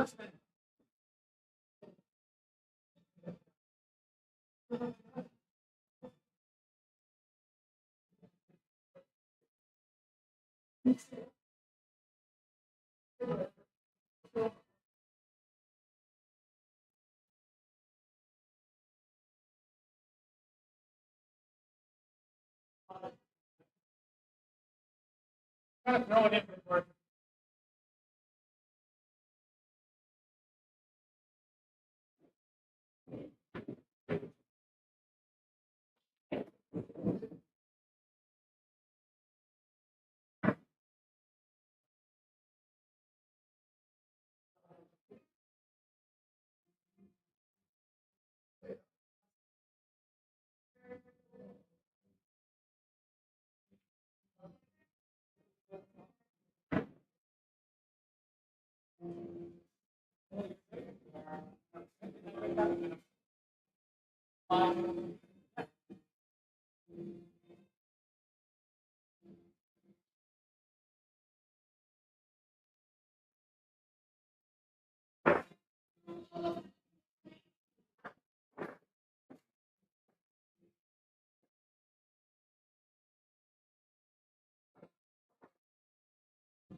This is the first Hill matchup of the day. Rack number 9, Dennis Wong to break. Breaking for the match. It's do or die now. Last rack on the table.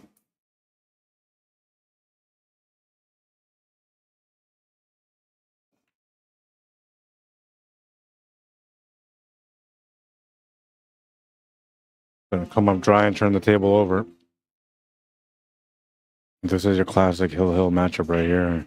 Big cluster, lots of mess, lots of grind out. Time now is 44 minutes into the match. And this match will be over by like 105, 20 minutes about. It's got to be at least that long because this mess here is not easy. Low ball is probably best, and you can maybe run that table out that way. But I don't know, man. There's a lot of work, a lot of breakouts, a lot of possibilities of other breakouts that will be required in order for them to be able to finish the match or finish the rack.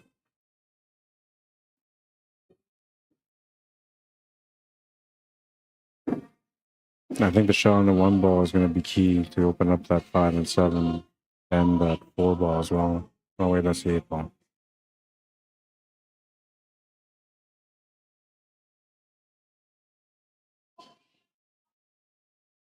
You can almost go at it right now. I'm taking the one that's a back cut over the 3 ball with a pop shot on it.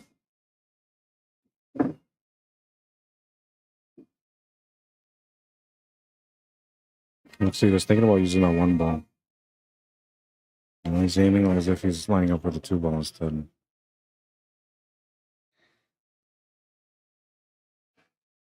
he's going back to the 1.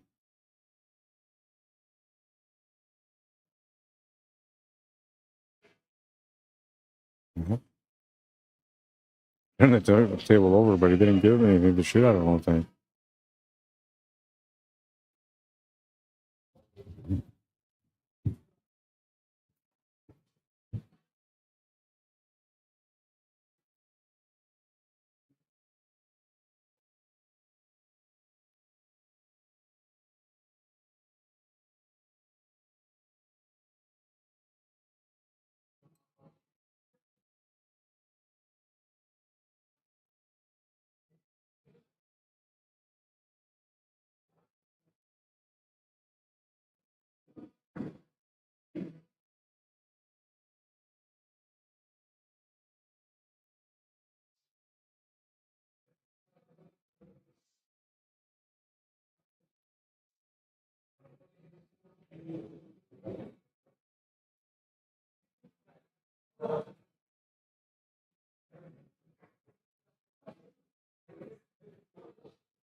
It's in the balloon. It's almost like a ghost is just carrying the balloons around right now. It's just slowly moving its way up.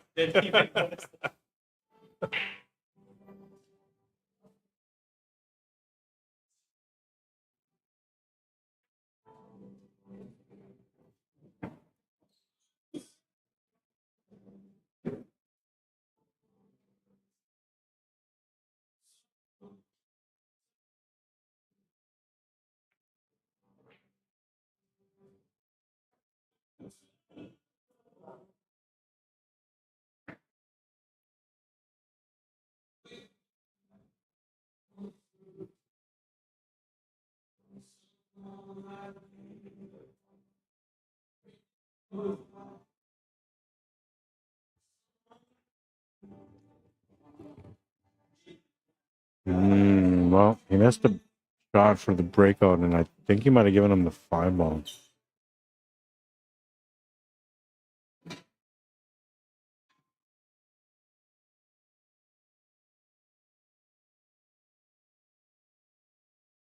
If no, he's got a couple of options for safety. He can play the stop shot on the 7 ball, banking it across. And he can play the 5 ball just to block the pocket on the top left corner.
That was played as a two-way shot. He wasn't really trying to make it. He was more or less trying to hold it.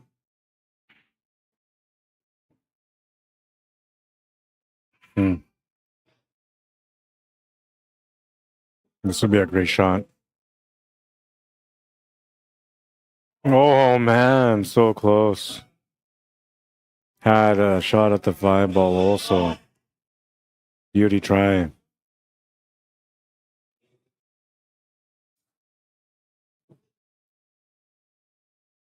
Just missed it.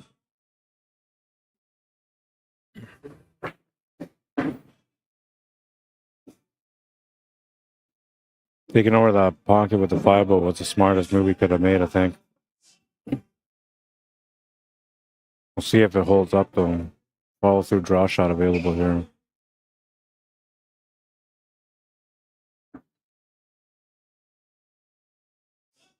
Playing it in a smart way, a two-way. Didn't want to give him anything on that 7-ball. If he had a jumper, he can jump over this right now, but without a jumper, the best he can do is back cut it with a scratch angle. Not good.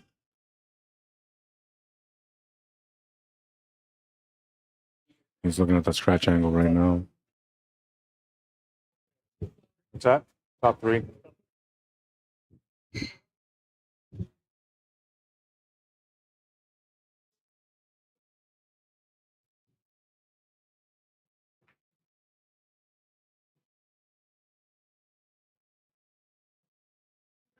No wonder you're searching for the room. That's your third meal. Oh, it's the second one. I always try to have a solid. That's the hard place. I usually eat 2 pieces. Like one size.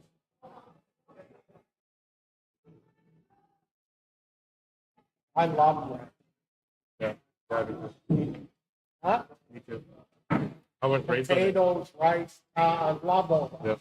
I would raise on that too.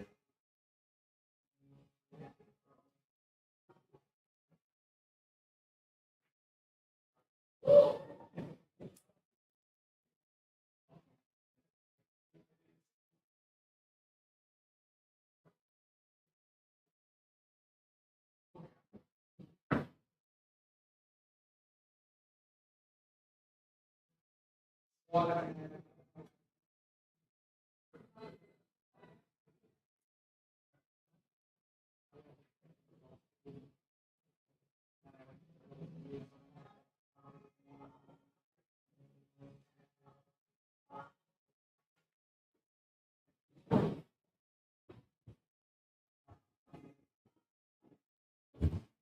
that should be the match.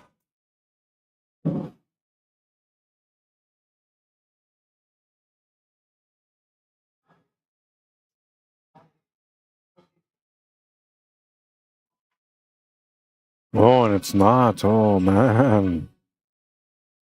One last shot.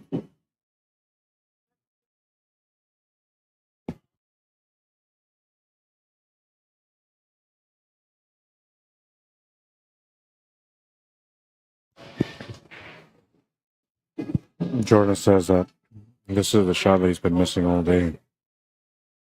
So going into this one with a little bit of insecurity.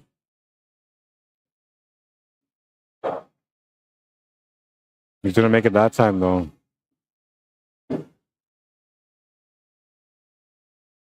And just the 8 ball remaining.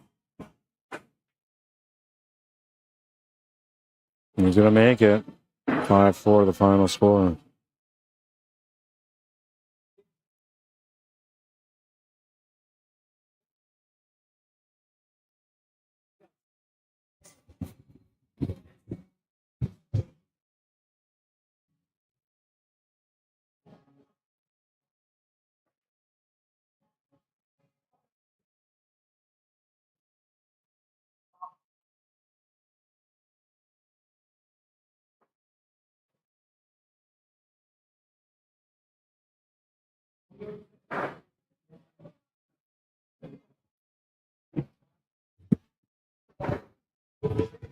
Five-four race.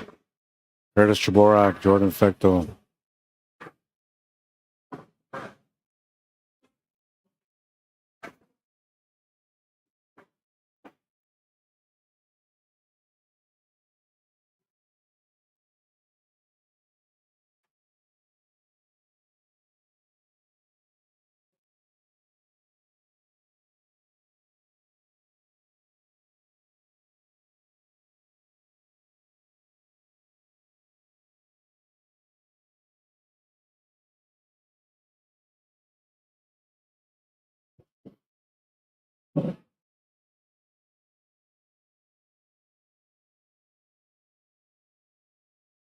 Looks like Curtis is gonna get the first break, I believe.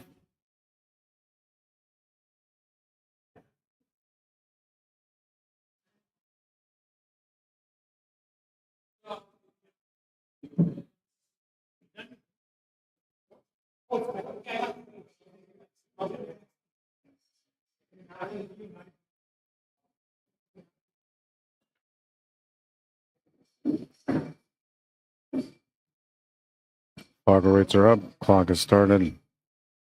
5:22 Fargo versus a 465. 5-4, yeah. There's Chorak just broke and is at the table now.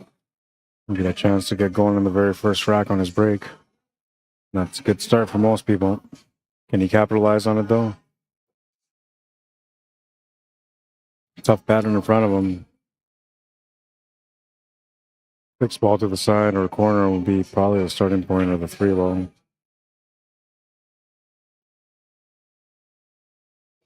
One ball is limited to only a couple of options, so that's the trouble ball you got to work on.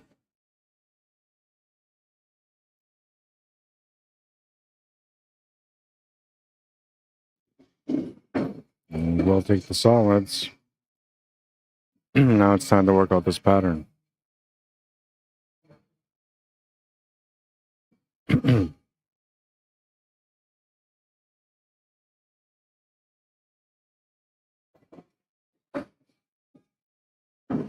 Didn't really want to run into that 4 ball, but it kind of worked out okay. He's got a shot on the 5 ball that he can play for shape on the 1.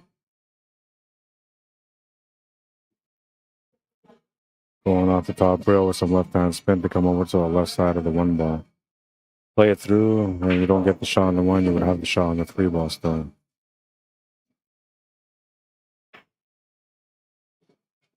He's gonna make the shot. He'll get the shape for the 1 ball too.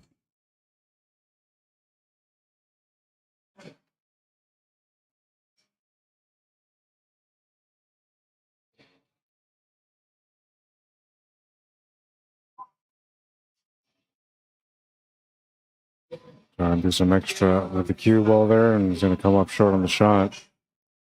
Jordan gets a chance to get going in the first rack now. First crack at it. Pattern's decent at the table for him.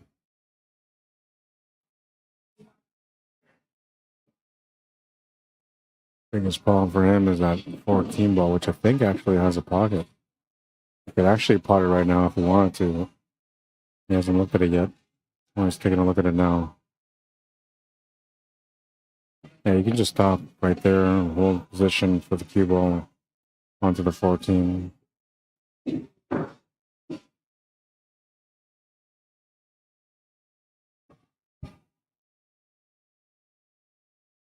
Looks like a standard rack, you know, but you could always run into trouble. He's going to miss it on the pro side. Didn't leave anything for his opponent. Barely left him an opportunity to kick anything.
I'm surprised that Jordan, not surprised, sorry, that Jordan missed that 10 ball on that one.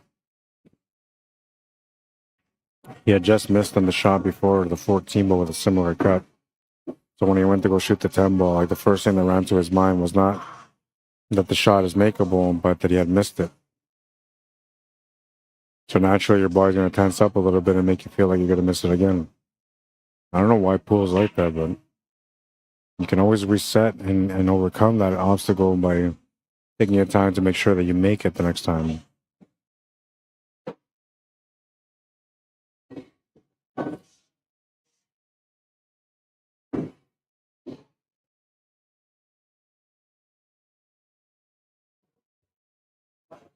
You're going to need a big draw on this one for about 2.5 to 3 feet draw.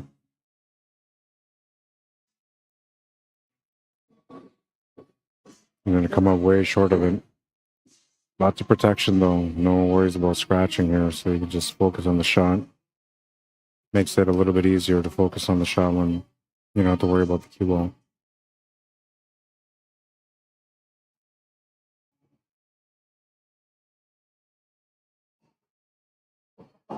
He's going to make the shot and just hung on to the pocket.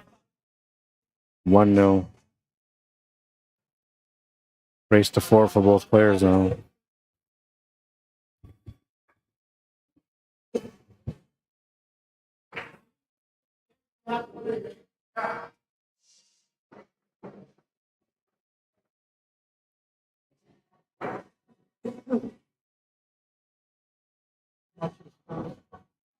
Right here. That's hard. Have it up there. Find out.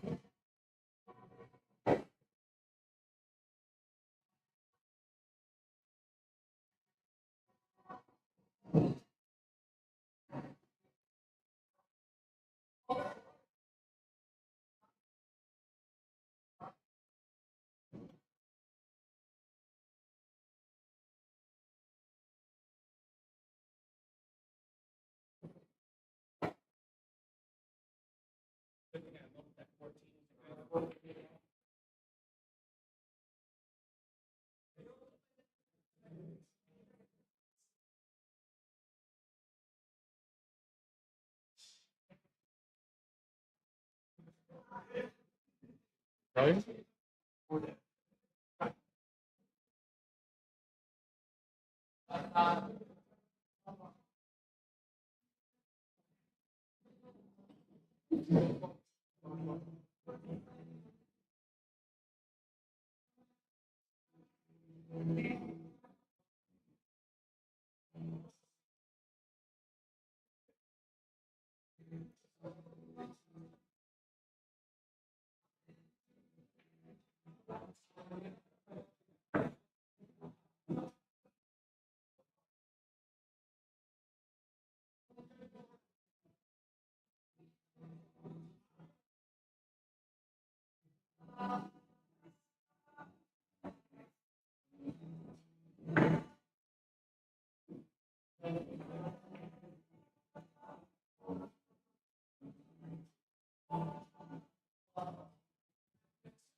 DGZ, what's up, man? It's Rod Arriagada. You can see on the bottom right of the screen, just above Jordan's FargoRate, there's my spelling of my name. And if you want to find me on Facebook, it's basically the same thing, Rod Arriagada. Then instead of having Q Sports Live as 3 separate words, it's one word, Q Sports Live, and then space Manitoba. That's how you find me on Facebook. I've been with Q Sports Live for 5 years, going on to 6 now, minus the 2 years of COVID, so technically 4 years now. It's been a good journey.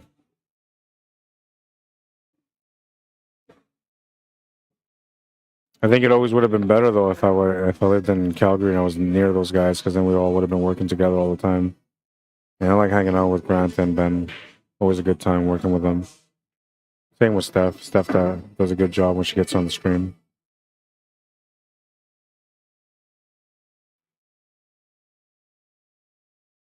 The dude Rod says Fuggles me.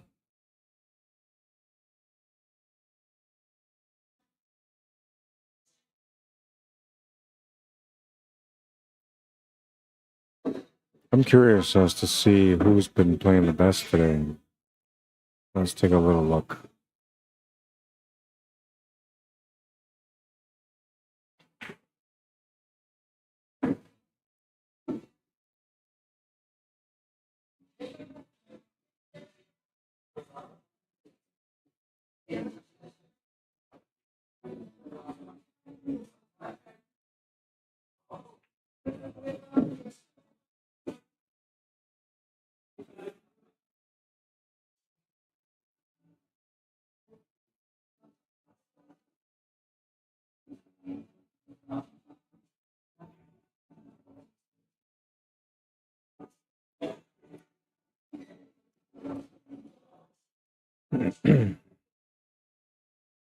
So it looks like Guy Smith is having a good performance today.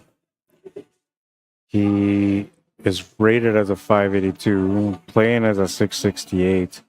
So he's playing 86 points above his Fargo right now. Craig Murkey, who's now been eliminated from the tournament, was a 590, playing as a 616, so he was playing 26 points above his Fargo rate. But he lost and got eliminated. Then the other player that's in the positive here, second highest, is Chris Chorak, who's at the table right now. He's a 522, playing as a 564, so he's at 42-point difference. Playing above his Fargo rate.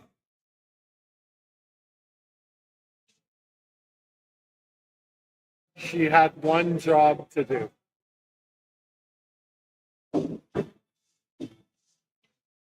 No patience, man. Funny. Mike Vautour was underperforming, 83 points below. Dennis Wong was underperforming as well, 24 points. Jordan Fecto playing above his FargoRate says that he's playing as a 486 right now, 31 points up. And that's going to change, because he just won another match, and to see how he does in this one. If he wins this one too, it's going to change it up a bit. Bob Wolf, who's been eliminated from the tournament, was also playing above his average, playing at a 490 rate. 25 points above his average.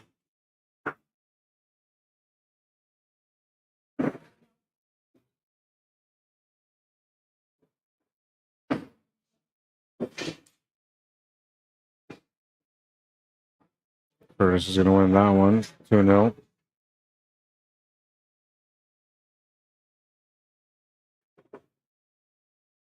I like that performance tab on digital pool. It's pretty cool, man.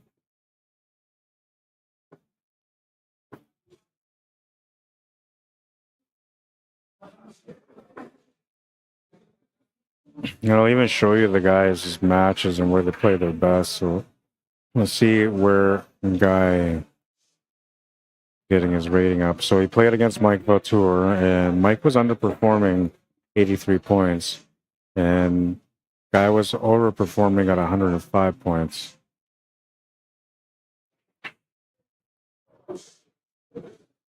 And then guy played against Kevin Tols, who won that one 5-2, and he played 71 points above his FARGO. But it was his match against Dennis Wong that really boosted him up because he was playing at 200 points above his FARGO in that match, winning with a score of 5-1.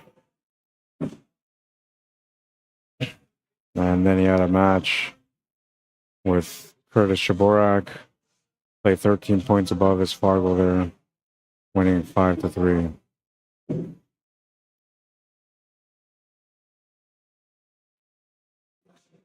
Second highest was Curtis.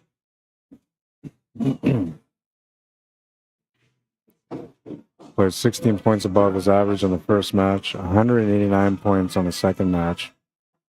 He played as a 711 in the second match, winning with that score of 5-1.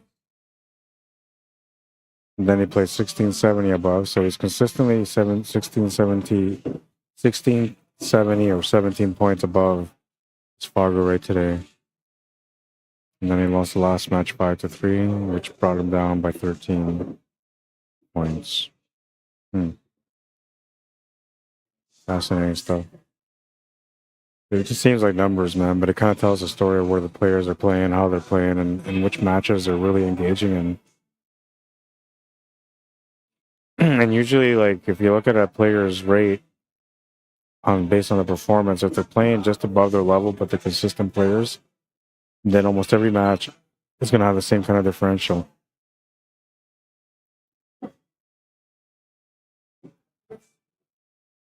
But on a lower level player with the mentality not developed yet for competition in a higher level, for them, it's more or less who they play against, the way they go into survival instinct to play their best.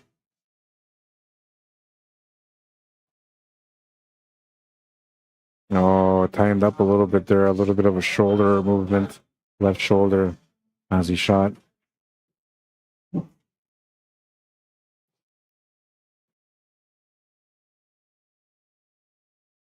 Curtis with a 2-game lead, a chance to make it 3 here. Needs to run into that 5 ball slightly to set up for that 10 ball to the top right corner. He decided not to run into it. Limited options here. 15 ball is about the best option he's got. A decent line to be able to set up for the 13 ball if he wants to deal with that 13 and 14 or whatever that is that's up there near the 13. I think that's a 12 ball that's up there. He's going to miss and turn the table over.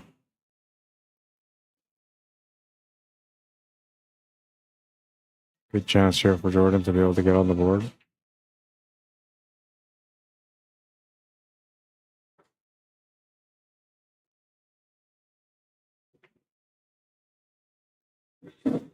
Makes the 5, has a shot on the 2 ball. Gotta be careful here when you run into that 8 ball.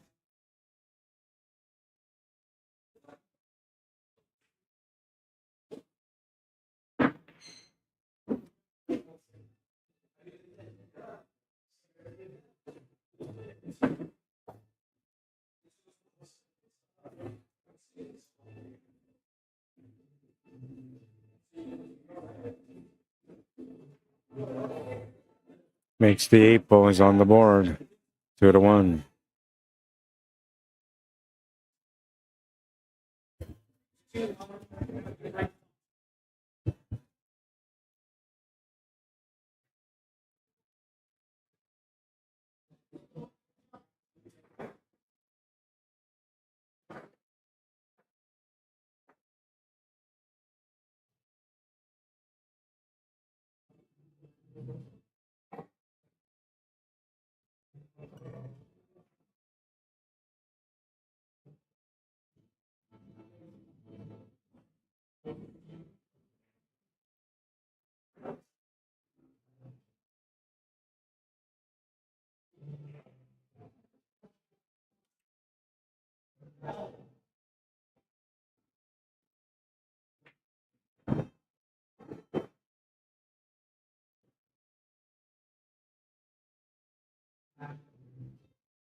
He thought he missed it. I thought he scratched, but just avoided it. Excuse me.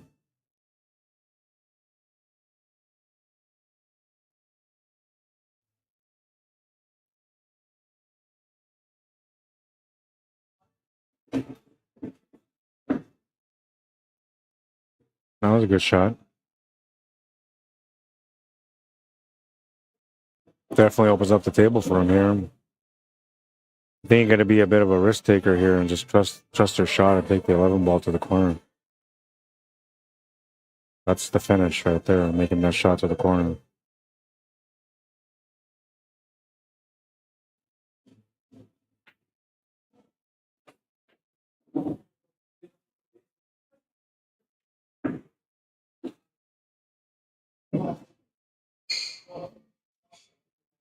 Looks to me like finishing with the 15 ball is the best way to go.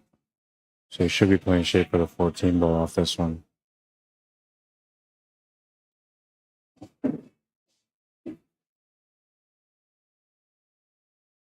Still make the shot to the corner, but he's going to be standing over to the right of the table, and he doesn't want to do that, so might end up having to do the 15 ball instead.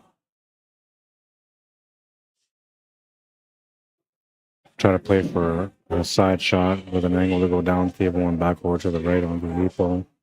Make the 8 ball in the top right corner as a finish.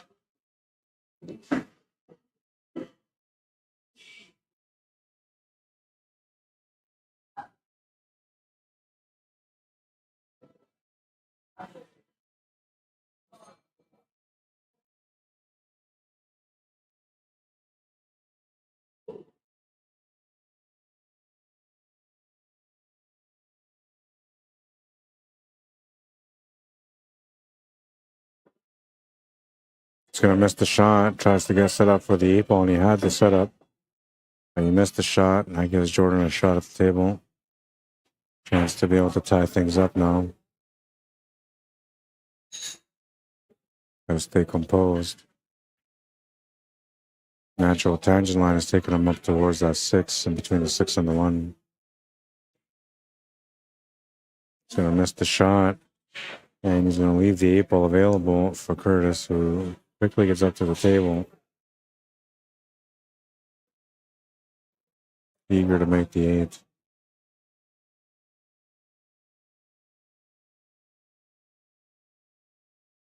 He's going to make it. 3-1.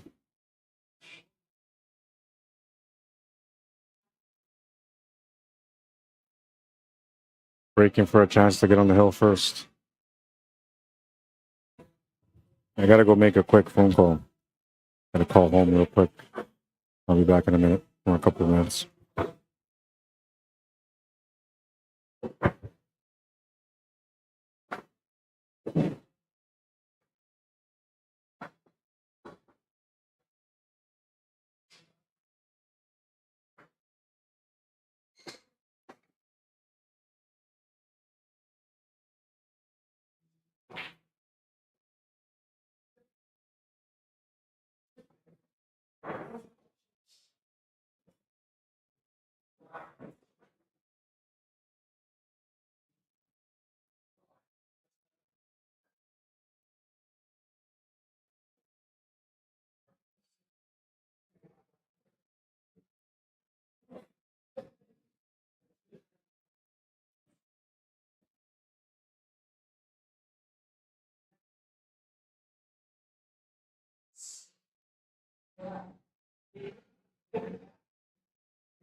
3-2, and that's a confidence booster, that one.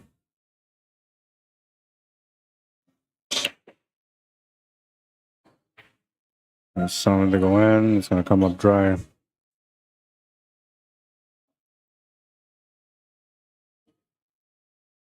Important rack, this one, because one of these two players are going to get on the hill.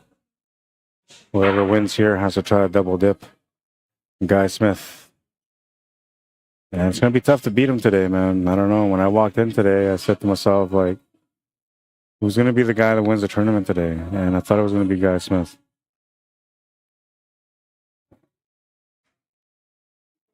But I also thought that he was going to be playing against Mike Vautour in the final. And that didn't happen.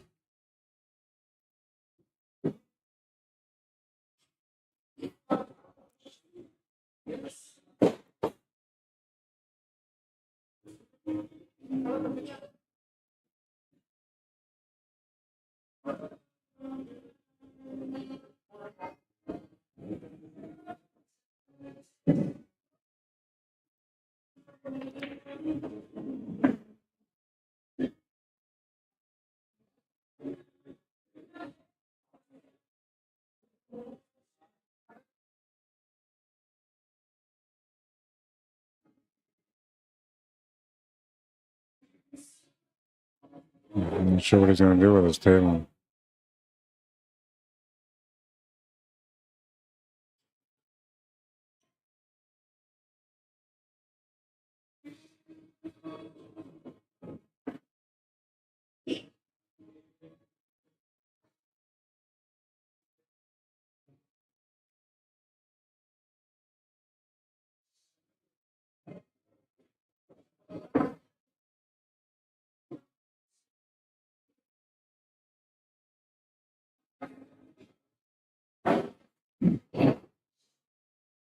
Once like both the 4 and the 5 are in a bad spot. Even if you can draw back into this, you wouldn't have much of a shot unless you got onto the 2 ball.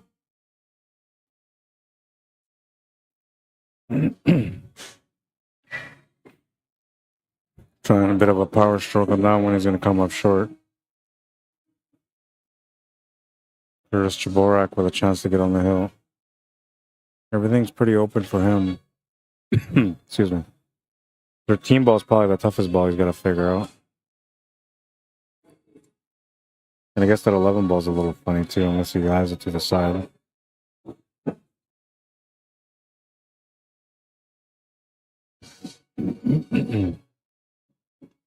Yeah, he definitely had that. He could have used the angle there to set up sharper on the 9 ball to have more of an angle, so that we could have ran into that 13 ball to break it out if he has to break it out. I almost feel like all he's got to do is just play shape for it, but I guess we'll find out right away because that's the ball he's trying to address.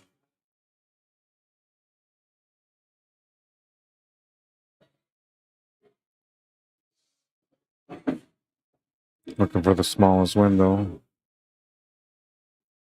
Plays tight to the 7, but he found it.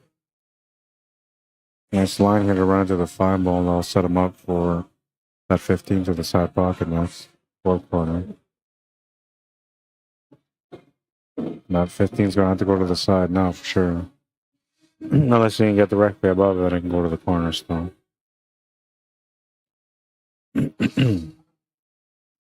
Yeah, this one you got to play with some inside spin. You just want to come across from the right to the left, and that should give you the shot on the 12 ball after.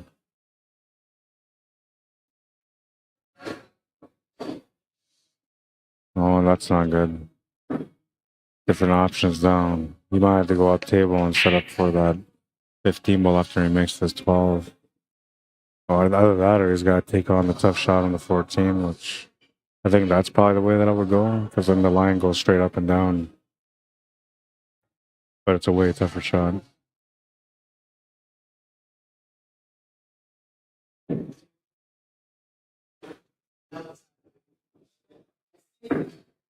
And this is a decent line. You can make the one on the bottom and go straight up for the side pocket.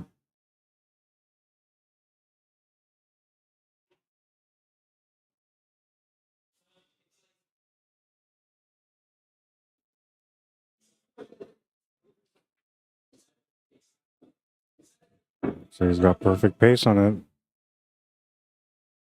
It's got options too. He can play this through and come over to the right side of the 8 ball. It's in a hole shape right there, though. There's a window between the 4 and the 7. He's going to take that window.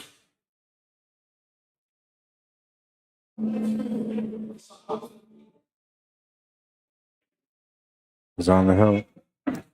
4-2 on the hill and going for the finisher and rack number 7. Jordan Fecto having no choice but to win this next rack if he wants to take it to the last rack. Otherwise, it will be the end of the night for him. Not a bad night, though. If it is, finishing in 3rd place is all right.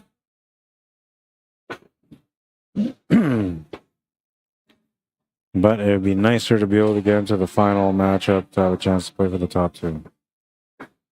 And he still has a chance to be able to do so.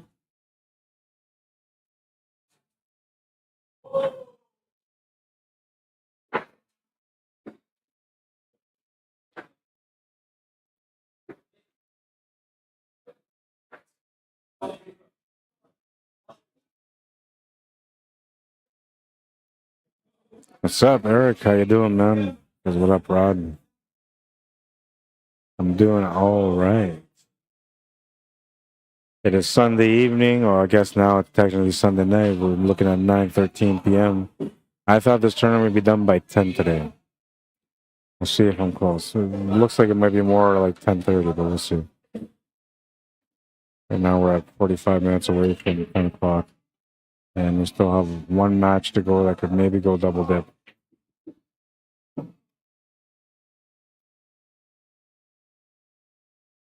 Well, this one is going to be a bit of a effort, I guess, if you will. Table is tight. A lot of breakouts. Nothing really available. Can shoot the 11 ball to start towards that 9 ball and maybe make it off the 9 into the corner. I don't know. I kind of like stripes better. And I don't know why, but I kind of do. It's a little bit more open. There's more breakouts around and everything. And I just like I like the feel of the stripes in this one. They didn't have to go off the 9 ball there either, so that's good. He left something close by. That's going to help him set up for that 15 or for that 12 ball.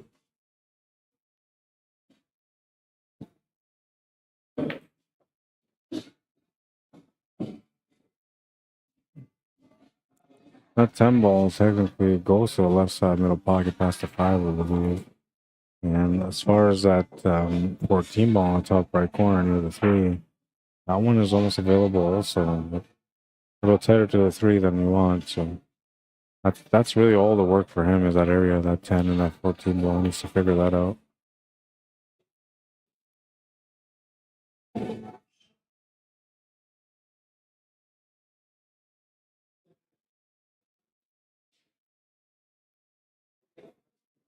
Shine a light on me.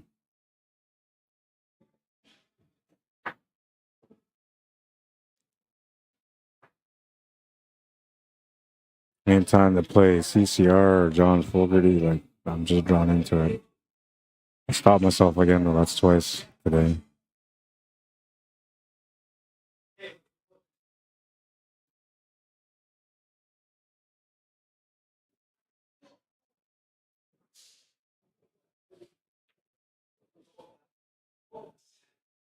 Really tight towards this 9 ball.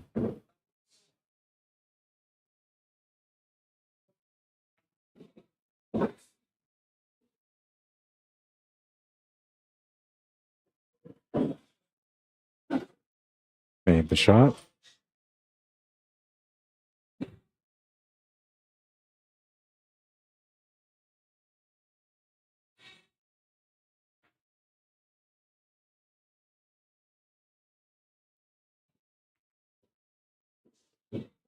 Another ball that's going to be difficult to get to is going to be that 15 ball because it kind of has a pocket available on the top left, but it's not really. It actually goes to the top right only, but I'm sure how he's going to figure this one out. Even if he can make this 12 ball and come over to the right, best he can do is try to get all the way to the right to have a bit of a back cut on that 14 ball. And then he can maybe come over for that 15 from there, but I don't know, man. It's going to be challenging.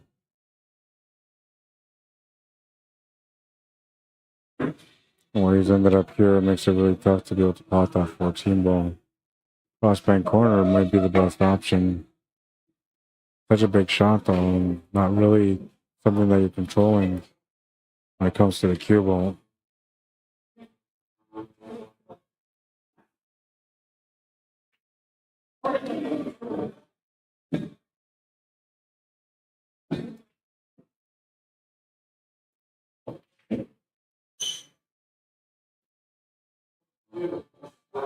It's a fair hit, just didn't make the ball. Oh, it wasn't a fair hit, okay. I thought it was. I didn't look at the shot, though, so I shouldn't have said that. It's up to you guys, man. Whatever you guys want to do. I want to be able to play. I want to be able to play, and I want to be the guy waiting for you. I don't know, whatever you guys want to do. It's 9:18. It's 9:18, so whatever. You can play one set, and if you win it, then good, and if you don't, then you can split.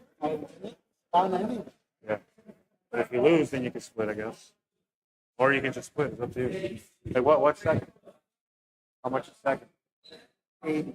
So 220 altogether. 110 each. I don't think splitting like right down the middle. No, because you got.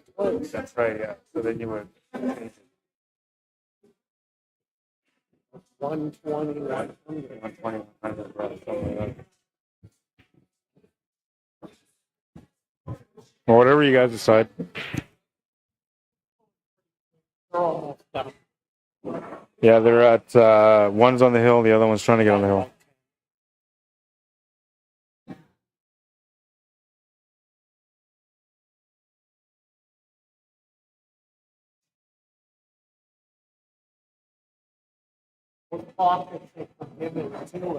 A little bit, yeah.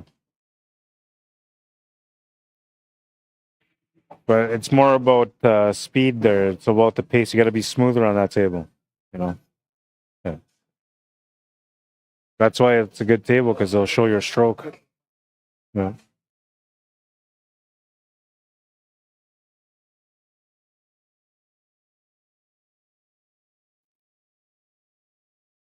Talking about the 9-foot diamond. Yeah. How'd you do? Do you know? He ended up losing at the end, but they played like over and over. They were racing to 12, then they went to 15, and oh yeah, long day. Good player though, and he knows he plays for money a lot, so got a lot of experience there.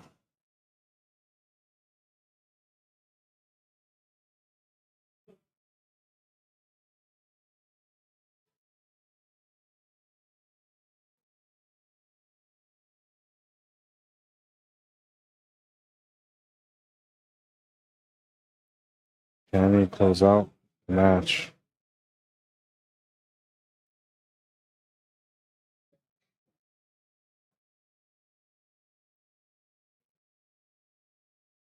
That guy who works nights. Is that his partner? Who? Muscle guy. Here at night all the time. The guy that just walked by? Yeah. That's Rick. No, I think he's just somebody that walks out. I thought at first he was like, what's it? I think he's amateur part of me. Oh.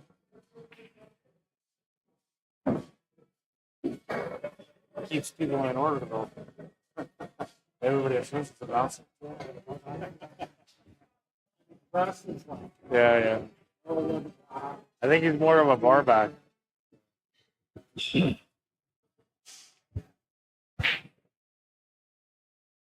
Talking about the bouncer. I call it a bouncer. The bar back. His name is Rick. Big muscular dude, right? Shaved head and everything, so it kind of looks like a bouncer, but he's a bar back.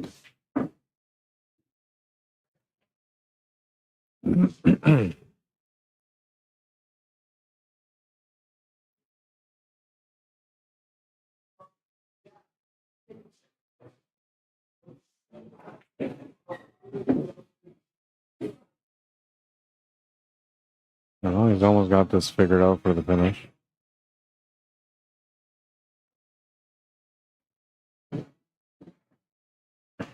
He needs a little bit of luck on the finish, though. Unless he goes for the bank. If he goes for the bank or the draw, he might be alright. I have to do a double bank, though.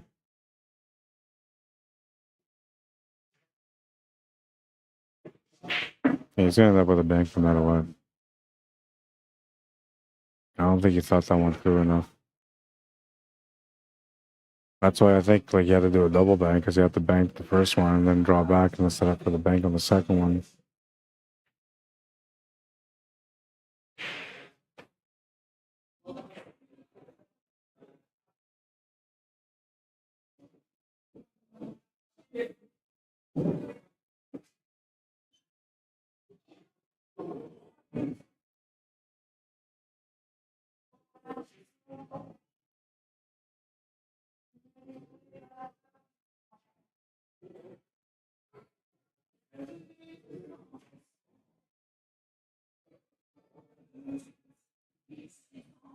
Oh, Jordan gets one last crack at getting on the hill here. Decent layout, you know. He's got that startup shot on the 14. Got to watch the pace on it, and as long as he hits the right space or right pace to be able to get set up for the 10 ball, I'll have the finish.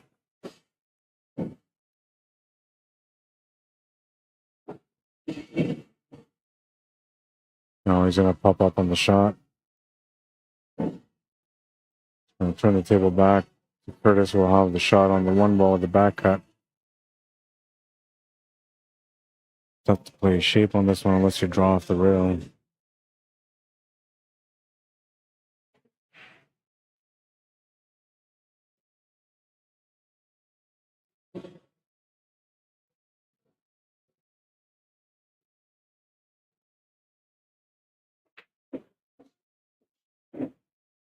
Great shot. Nice setup. Very nice setup. That was the only way you can get set up for the 8 ball.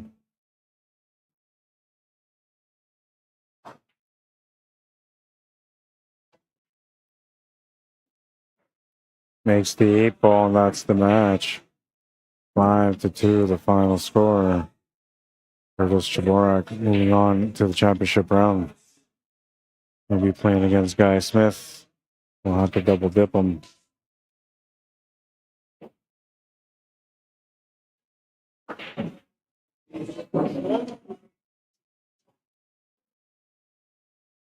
They're going for a smoke.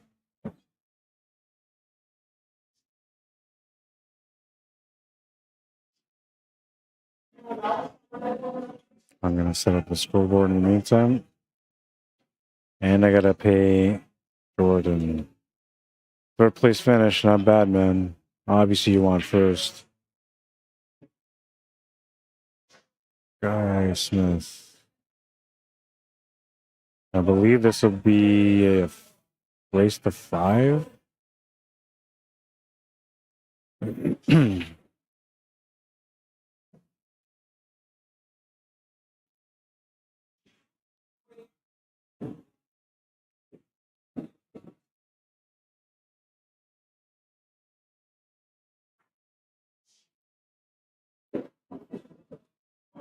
And reset the clock.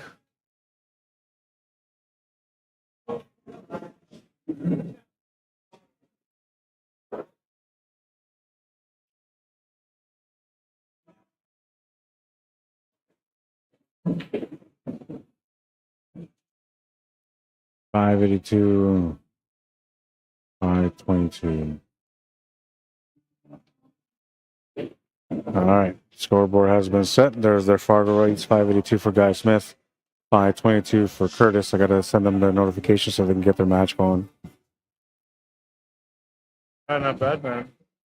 Obviously, some things that I should have heard, but I Audio. I know. I'm so exhausted, and I think that's a big part of it. Yeah. I had my breakfast at 11:30 and haven't touched my. I know you did good. I thought you were gonna come back and tie up that I one. thought I just that shot there. I got exactly what I needed for my finish.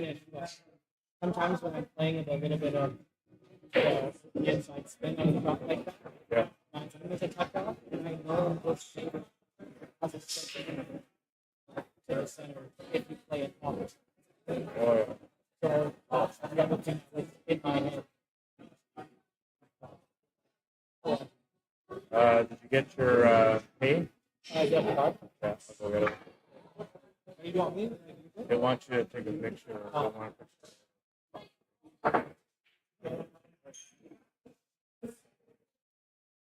So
All right, and we're on our way in the championship match.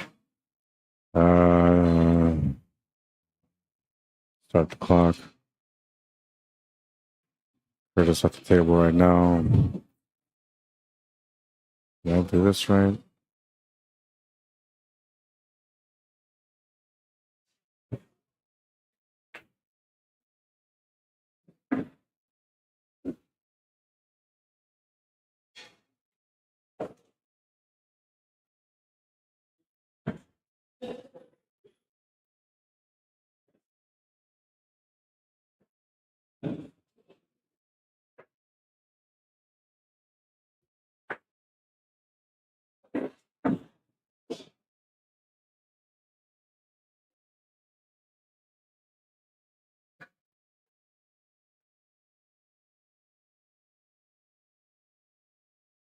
Make it official.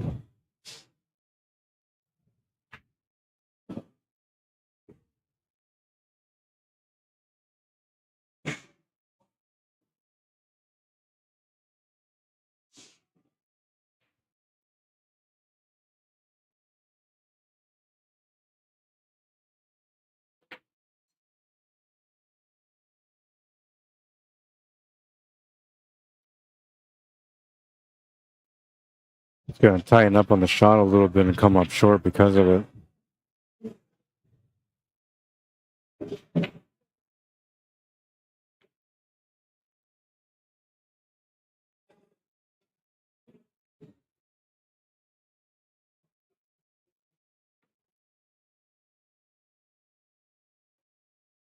Trying the combo, comes up short. Don't know if he left him anything on the 7 ball.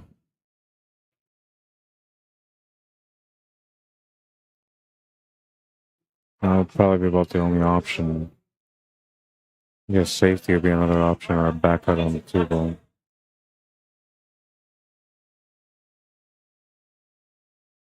He's looking at the back cut now. It kind of makes sense. Oh, you can see the 7 ball, never mind. It looked like he lined up for the 2 ball there at first, trying to figure out that shot, but seems like taking a shot at the 7 ball instead.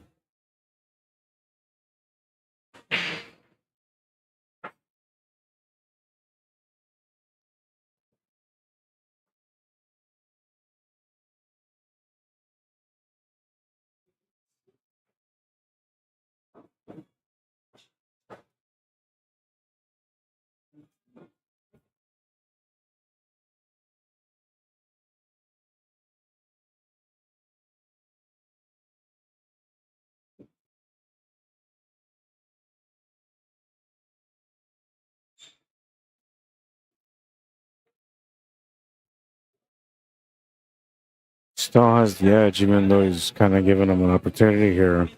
It looks like it's gonna be tough for Curse to get the finish unless he gets onto that 1 ball perfectly.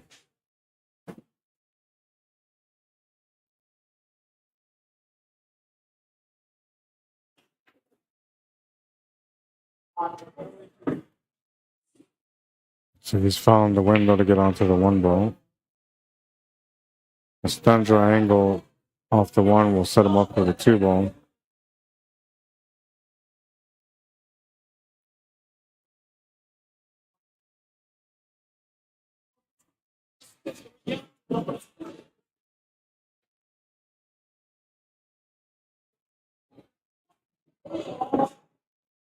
Too much pace. No real chance of the 2 ball now. We'll see you, man. Have a good night.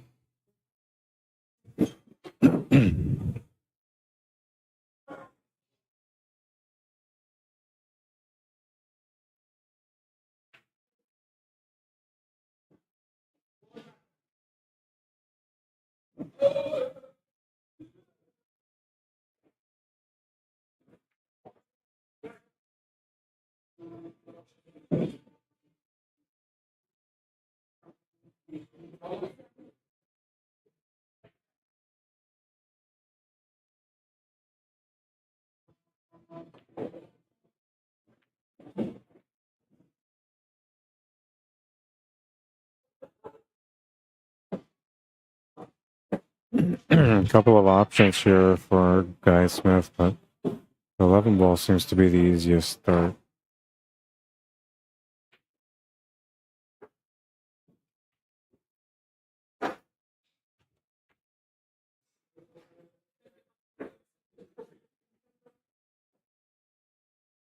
Are you trying to play the 15 ball off 14? Oh yeah, there's a billiard shot.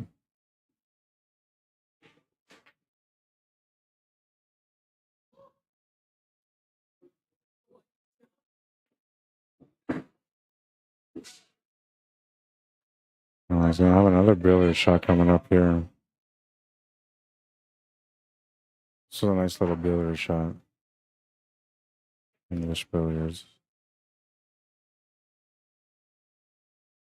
This one is set up here. Oh, yeah, the 11 ball straight. Okay.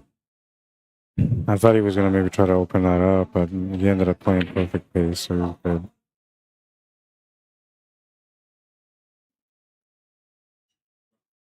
You just never know because of that English billiards knowledge and experience. You just never know how he's gonna approach the table. Came up a bit tight here on the 14 ball. Still has the shot, but he's really tight on it. Makes it a little bit more uncomfortable than he was expecting.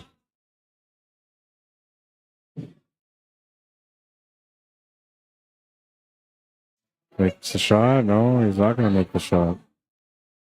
Just gonna miss the shot.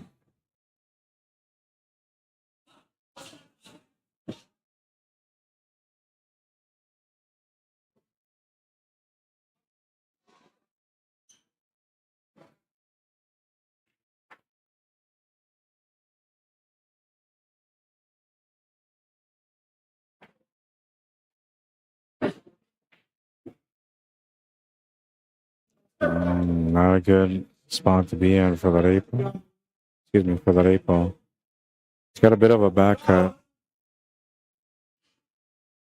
Really close to the shot too, so it's hard to really get that cue ball in there. It's almost immediate impact. Meaning you have to hit it pretty thin to get the back cut.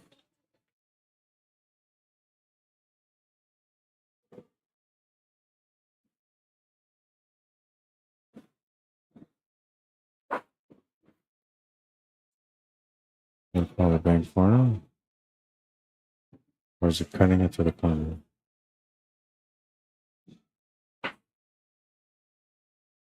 Cutting it to the corner. Oh man. Just came up short.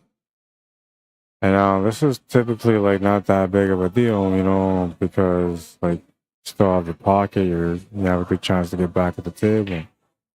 But guy is an English billiards player, like I said, so him playing this cannon shot off the 8 ball to open up that 14, it's not too hard for him to accomplish. Oh, they're turning off all the lights.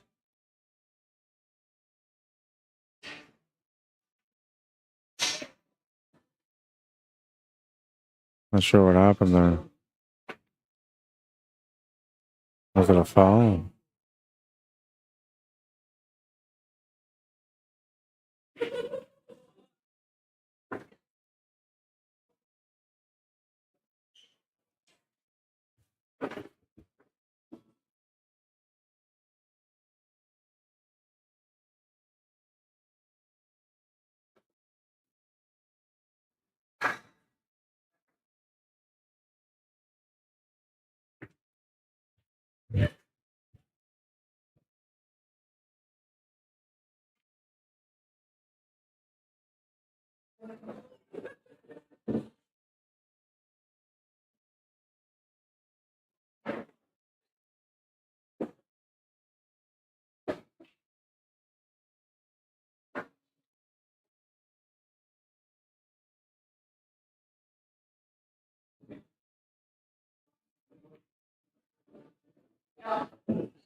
Last match of the night. 1-0 for Curtis, off to a good start in this championship match. They are talking about the possibility of a split if Curtis can win the first set. A guy won the A set, so if guy wins the first set, it's over.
Nice straight line to the pocket.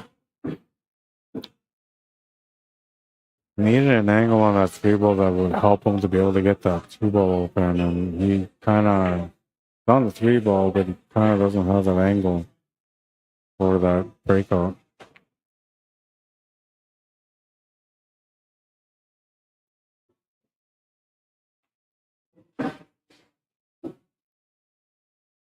It's going to be tough for him to get onto that 2-ball.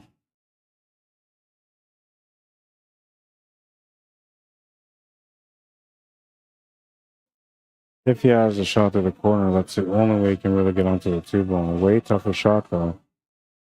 And you need a little bit of luck if you want to find the finish on that one.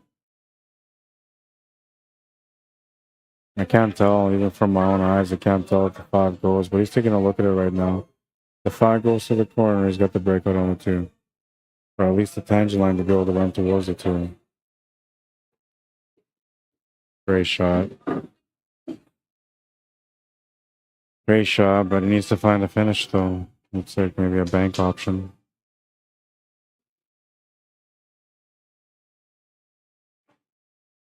Tied on the 5, but it was the only way to get the 2-ball out.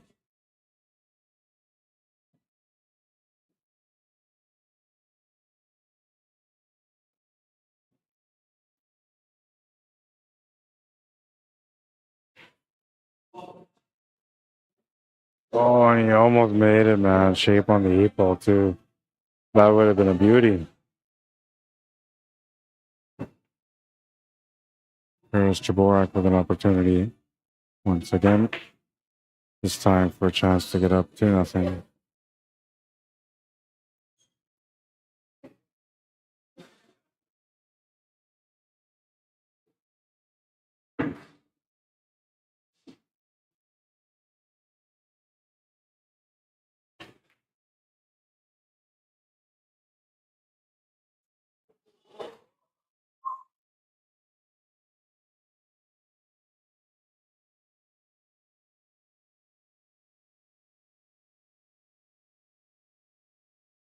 Smart to bump that ball over. That's going to open up the table pretty good for him now.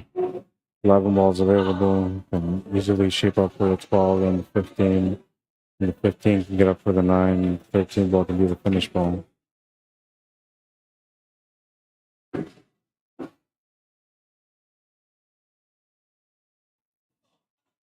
Just got to roll it forward a touch. 2 inches ahead will do it.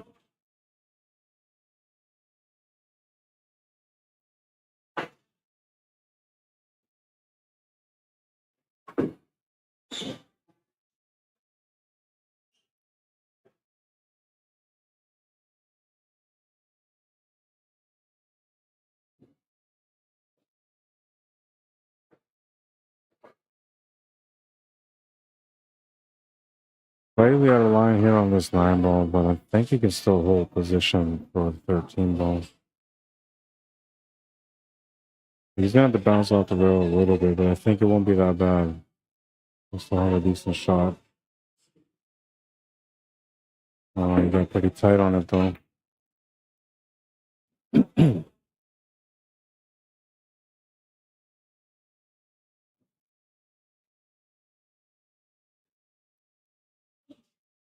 Just gonna call it.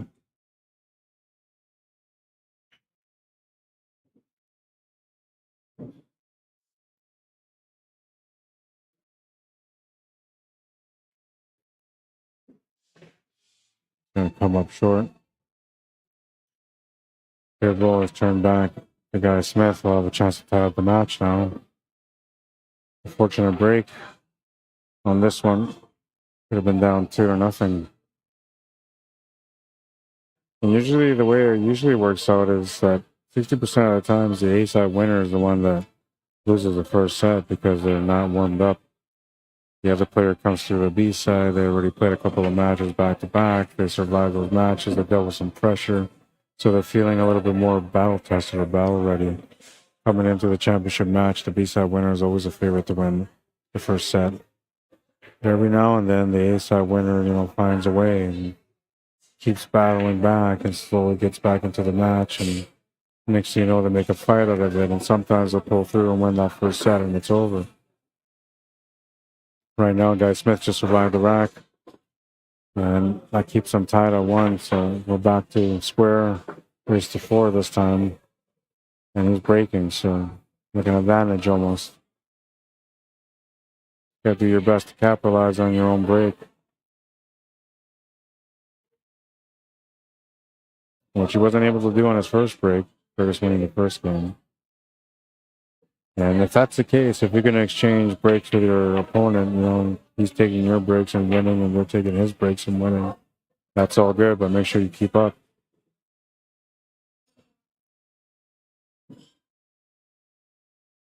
Do your part to win your racks whenever you get the opportunity.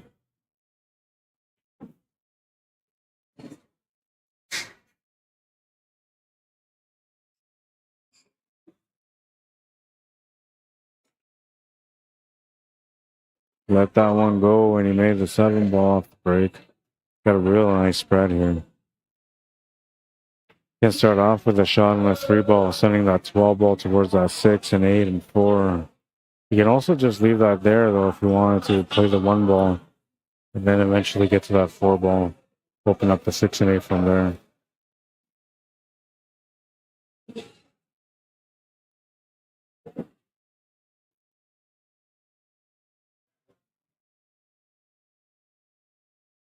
I think if you can make the 3 and just bank that 12 ball out of the way, that might help.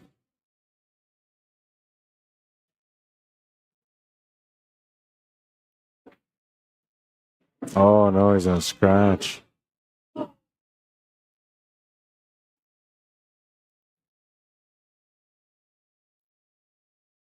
Ball in hand for Curtis. Chance to take the lead in the match again.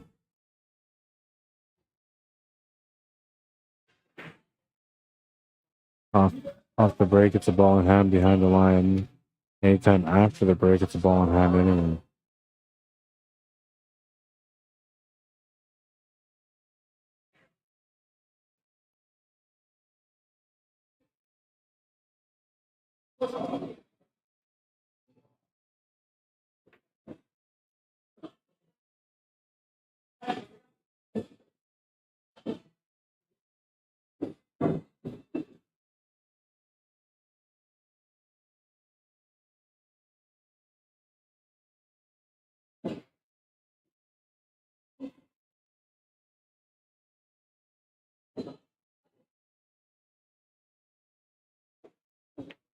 I thought he would have just played through on the 15 ball to make it to the side pocket, to the left side. But this works out. It looks like he's kind of tight on that 15 ball, so I'm not sure he's going to want to go side pocket there, but he still has a 9 ball he can make. He can still come back down for that 15 ball, so not in any trouble at the moment.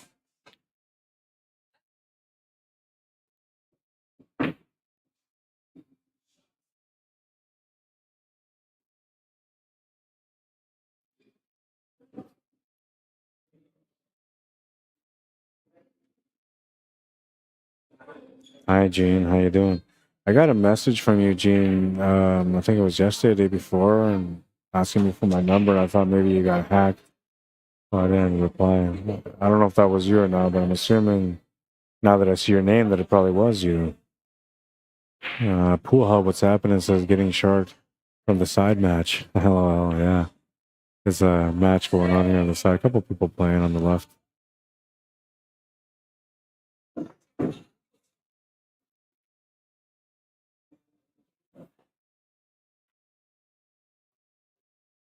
By the way, if you guys are enjoying the stream, we could always support the stream by liking the stream, especially on YouTube. It helps a lot.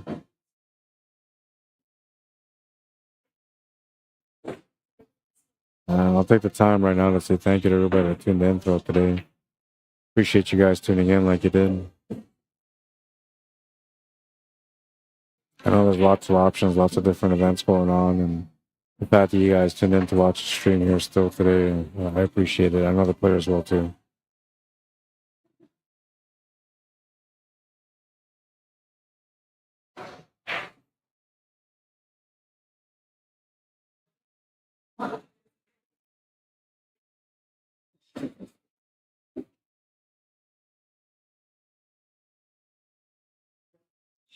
Stream will cut off in about 30 minutes from now. So if you haven't found the link for the YouTube channel yet, you can find it attached onto the post. It'll say YouTube live stream can be found at, and then there'll be a link underneath. If you click on that link, that'll take you to my YouTube channel if you're on Facebook. You don't have to have an account to watch it on YouTube.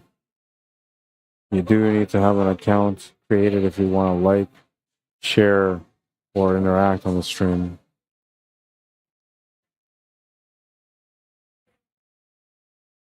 Curtis gets that game. It's 2-1. My old student walked in the door just now. Cool, man. Haven't seen this guy in quite some time. 2-1.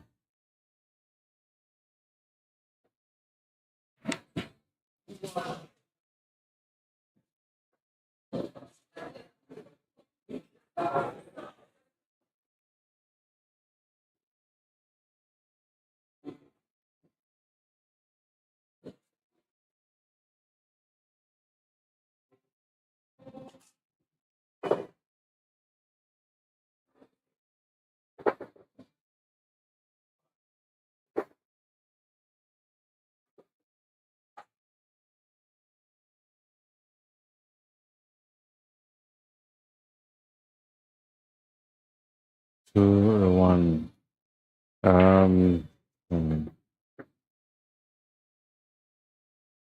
This is the YouTube channel. If you want to find it by typing my name up, Arriagada / CSLMANITOBA. That's how you find it.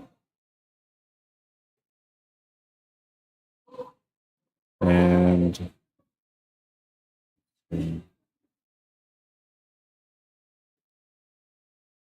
I'll go even one further. I will share the stream link on Facebook.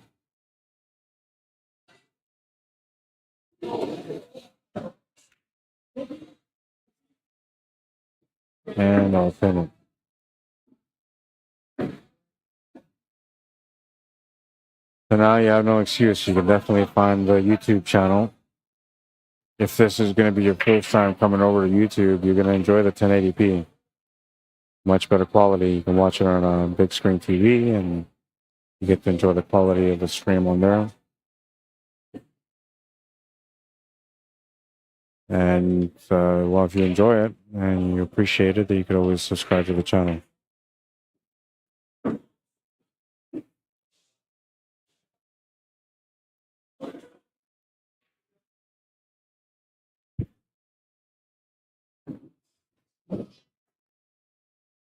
I do a lot of different work, and you're going to find that on my YouTube channel, you're going to find all sorts of streams, not just pool, but it's mainly pool.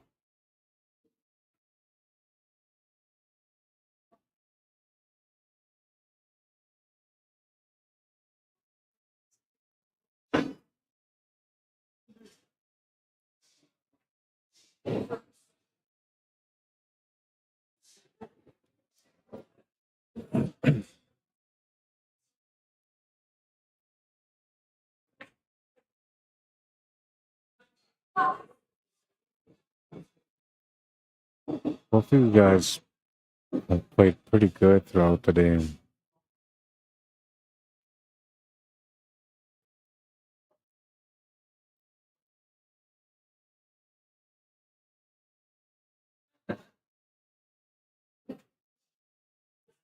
Now, guys won the Sunday Open, but I don't think Curtis has.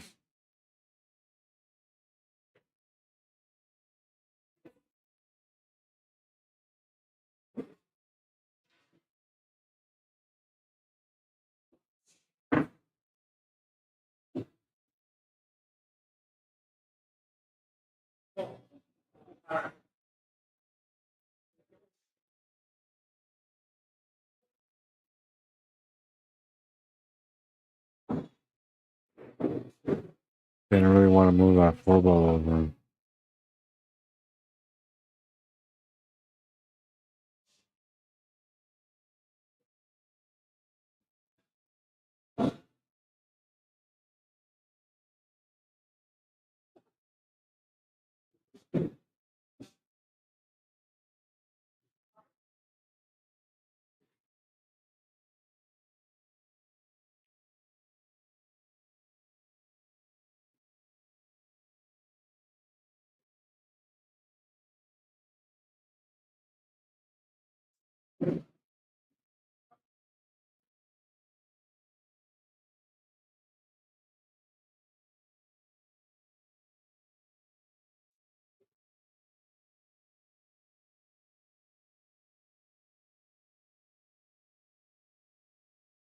I'm not sure what he's going to do here. Like making the shot to the side is not the problem. It's getting something on the 4-ball.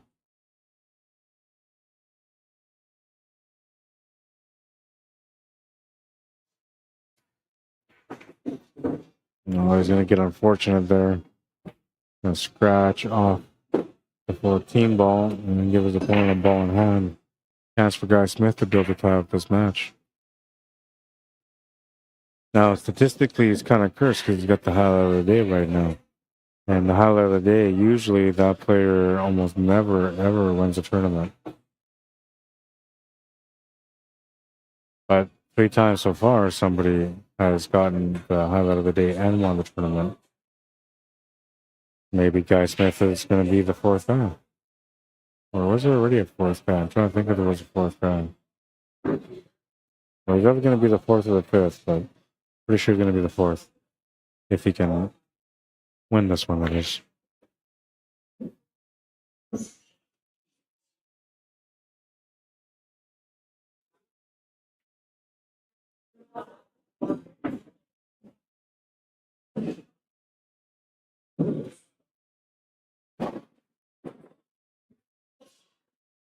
Luckily for him, he's got that 15 ball chilling there.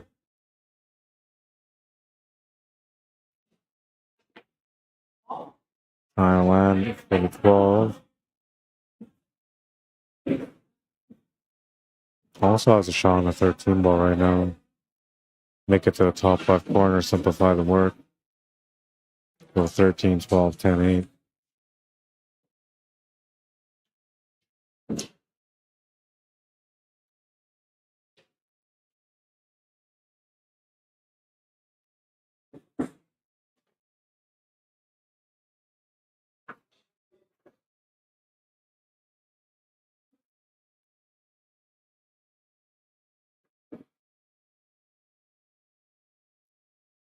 I don't know, man. I thought I would have played that either softer or further, but I was looking to play softer. He's in tight on this one if he can make it. Had to hit it really thin. And it looks like he overcut it.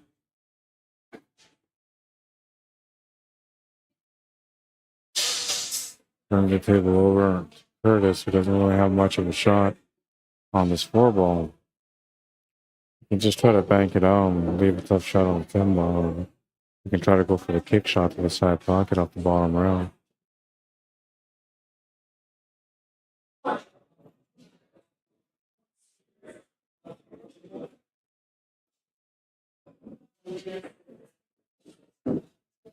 Went for the shot and scratched.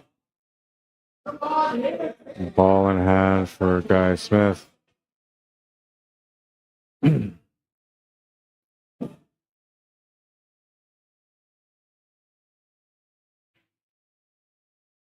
Why did it move?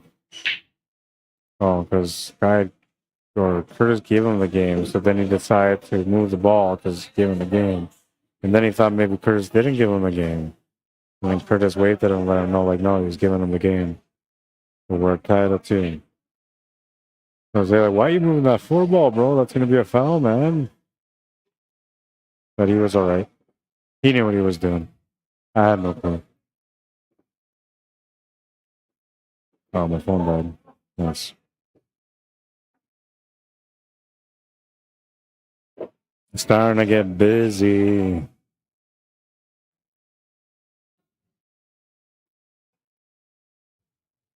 Still a couple of tables available, though, but for the most part, the majority of the tables are taken up.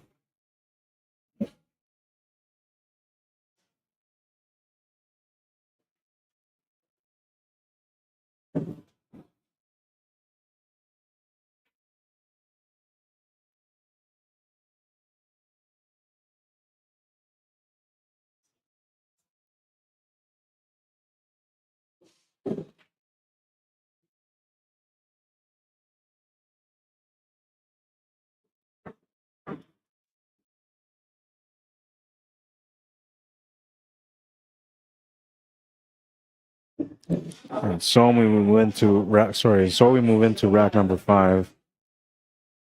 I'm trying to charge my phone. I don't know if it's gonna work.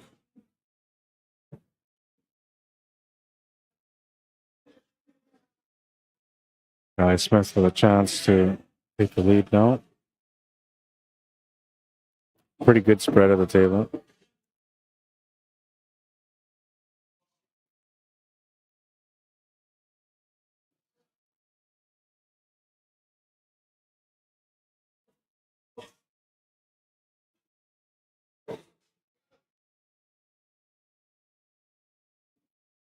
Okay, there we go. He's got to play the combo, looks like.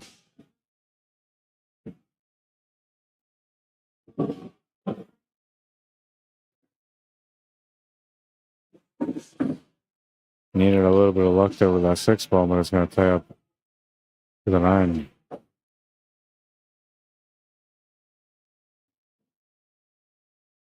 Tough finish now because of that 6-ball rolling up like that.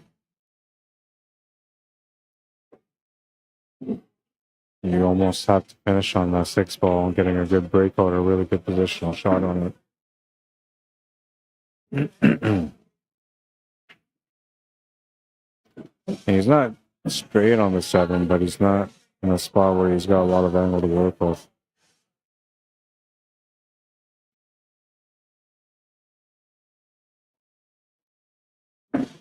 Comes up short.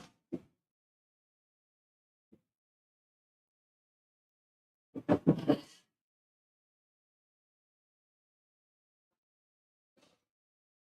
think he's thinking about back cutting and drawing towards the 6. He just missed it.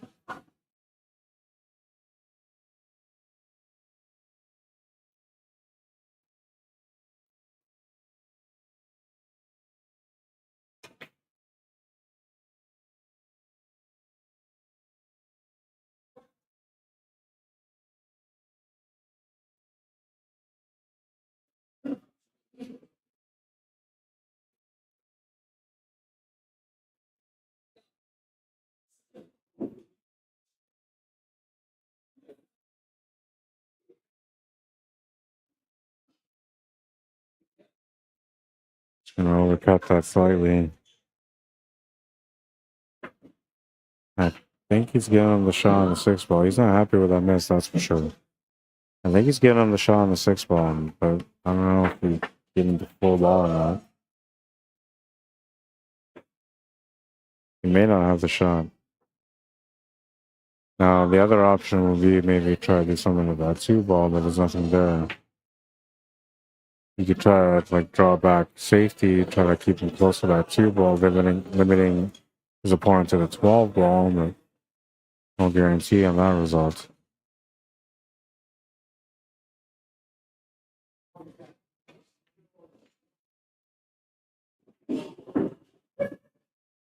Not bad. Pretty good safety there.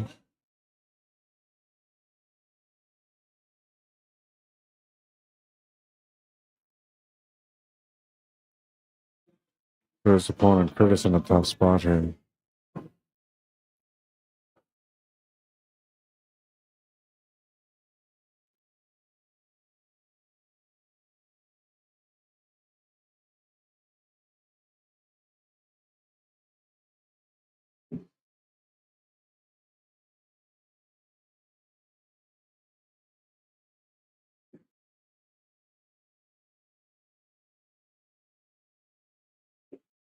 Oh man, just overcut that.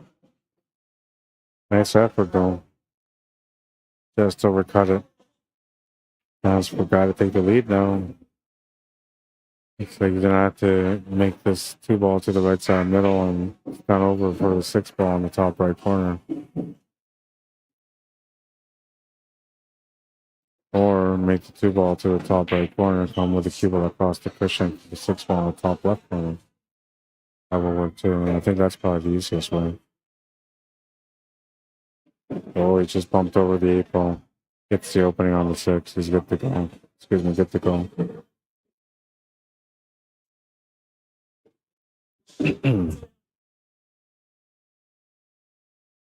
Decent enough pace to be able to get set up for the 8 ball.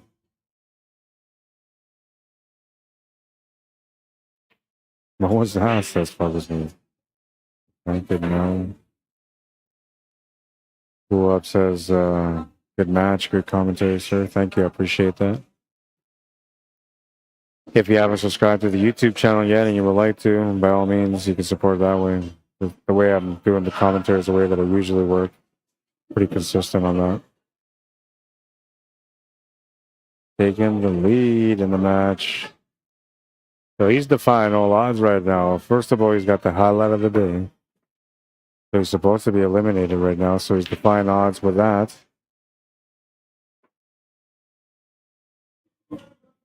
And now he's defying the percentages too, because it's only 40% of the time that a A-side winner wins the first set to win the championship match. It's almost like 60% of the times that the B-side winner or the loser side winner is going to come through to win that first set in the championship match.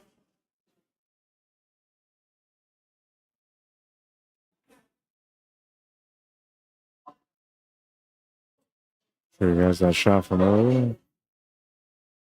For what the current highlight of the day is.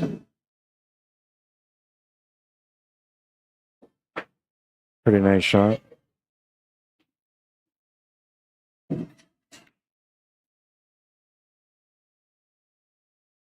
Play your best game with QSports Live, and I'll be waiting for you and your highlight of the day. He just kicked my tripod. Okay.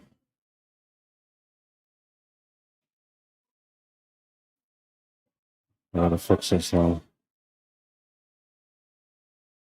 I could just leave it like that for the rest because this is the last match, but I'm gonna make the adjustment.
We got a whole mess of courts going on here. Like a trap, man. All right, so there, the screen's fixed, the table's centered again, and well, we're into this match, halfway into it so far.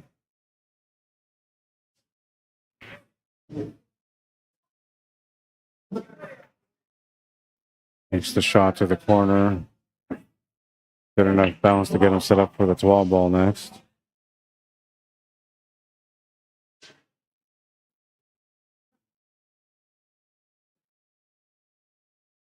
He kind of like more or less has to draw the cue ball towards the 10 ball. You don't want to push it towards that one.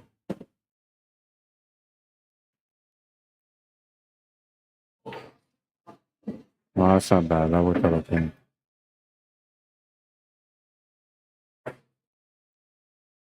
Gonna have them to play in this 10 or that 14 ball next. Taking this 10 ball is going to be a tougher cut, and then harder to control the cue ball. Speed. The angle you can control a little bit, but the speed is what matters here. Go too far, you won't have a shot on the 14 ball. Hit it too light, the ball won't make it to the pocket. That's why I think the 14 ball is a better option. And you can just kind of stun into the rail, that'll give you a nice cut.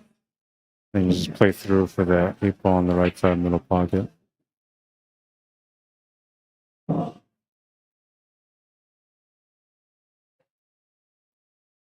Oh, he's going to come up close to this.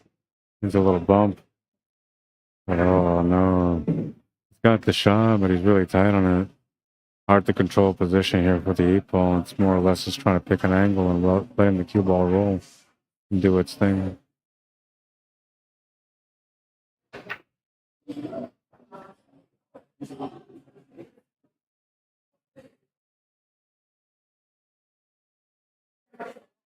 You can run the cue ball into the 1 ball, it'd be ideal. Gonna try to come around everything. And he lost the cue ball to the side pocket. Guy Smith with a ball in hand and a chance to get on the hill. Pretty good table. His biggest problem is the 1 ball, so you can try to address that almost right away.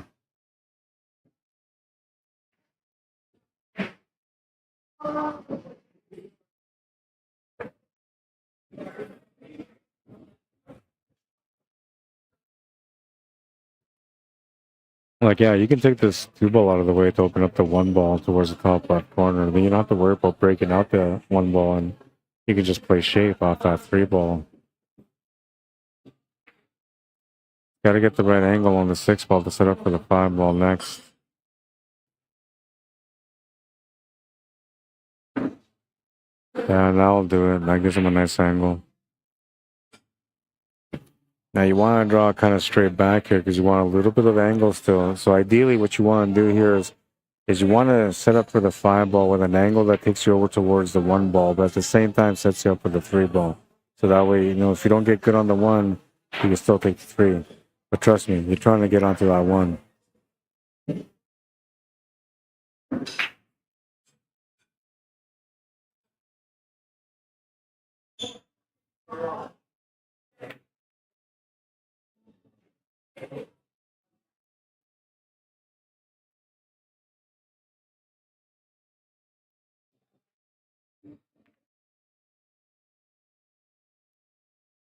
That's going to give him the shot on the 3 ball, and that's going to be able to help him out to get set up for the 1 ball. Unfortunately for him, taking the 1 ball to the top left corner seems to be the only option for the finish. It's not a bad shot, though. I mean, it goes for the pocket. It's not close to the rail either, so makes it easier for the shot as long as you get below it. He's going to do decent. He's going to have the shot to the corner.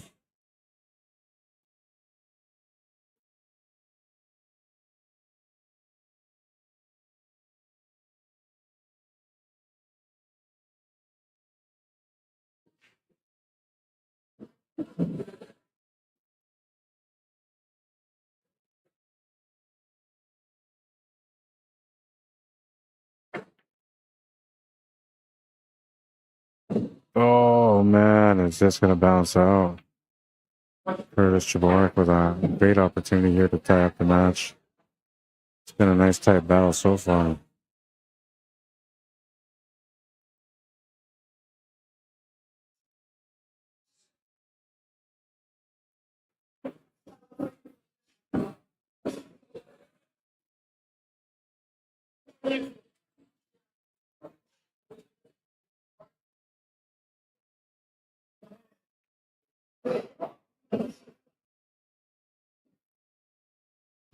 Just the 8 ball remaining.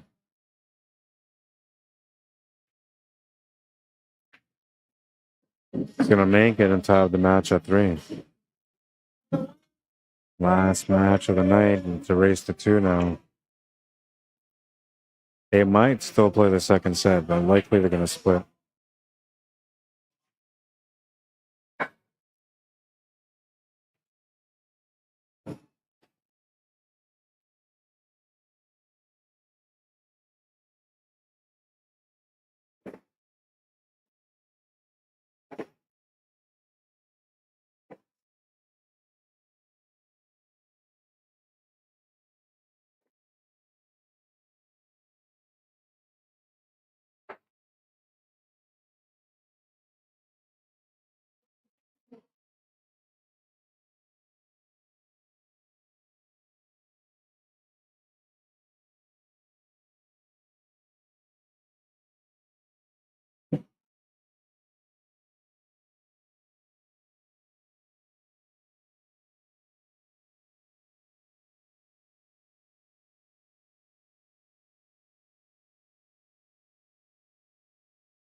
So the stream's gonna cut off on Facebook in about 4 minutes.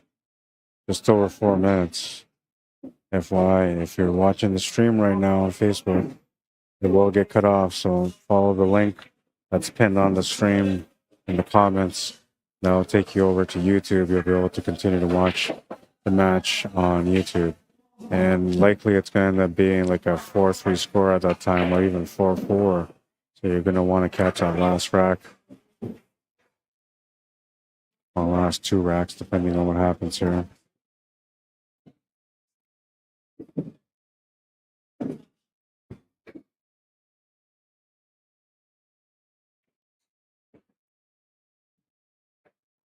Michael Ross, thanks for tuning in. If you want to watch the rest of the stream, it's going to cut off in 4 minutes. You can follow the link that's posted in the comments, pinned on the comments.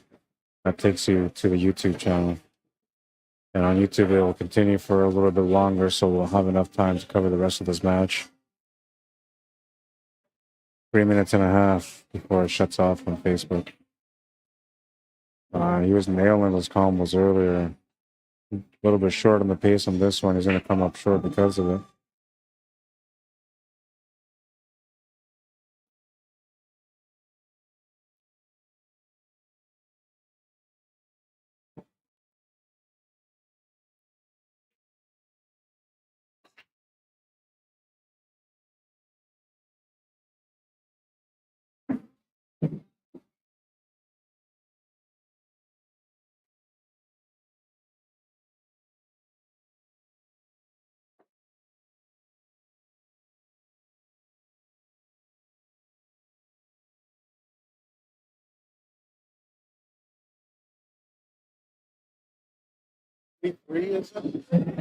Yeah.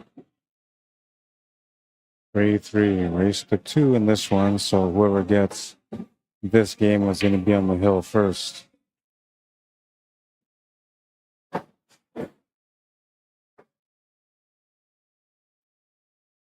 "49 minutes into the match. 6 racks in, and we're into the 7th.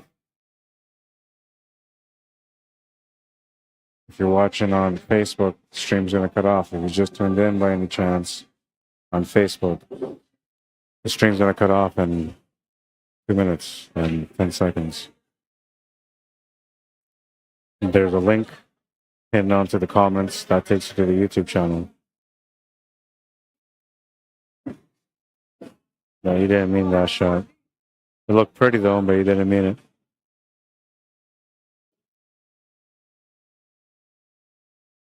If you just tuned in on YouTube and you're watching the stream and you're like, oh man, I'm just getting into the match and then boom, it cuts off.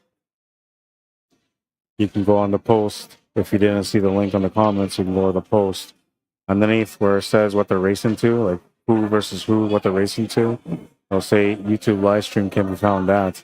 And there's a link there, so you can follow that link also. I don't know, man. This one feels like it's going to go to the last rack, the way these guys have been playing so far. They're kind of exchanging rack after rack. Guy with a nice little setup here to be able to get on the hill first.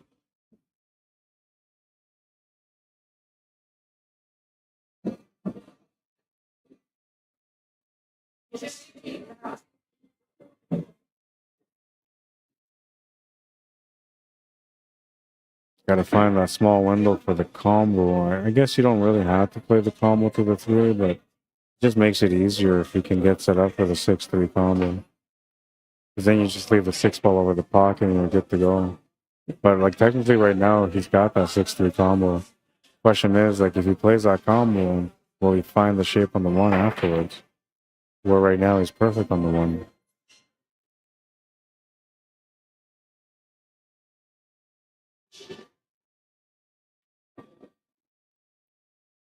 Just gonna put some juice on this. And that's just gonna change the table slightly, but I believe he still has a shot on the 3 ball.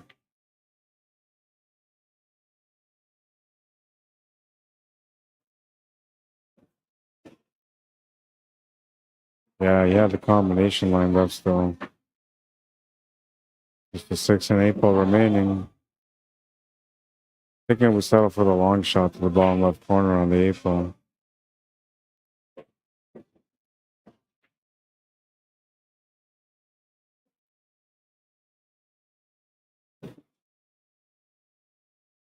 Stream is disconnected from Facebook now, so we're just strictly on YouTube.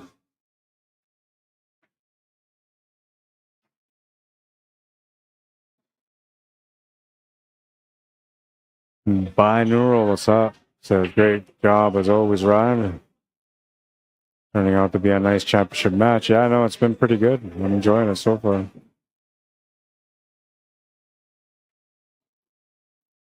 Gonna pop up on the shot slightly, but he makes it. He's on the hill. 4-3.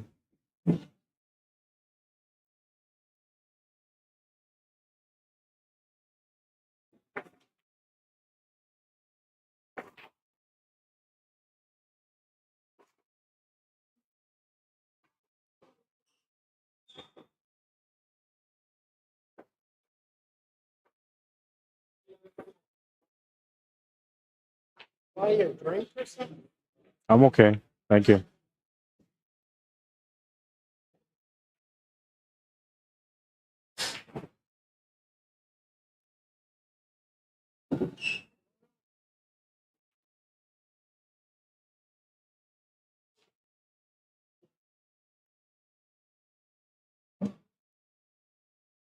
What's the score?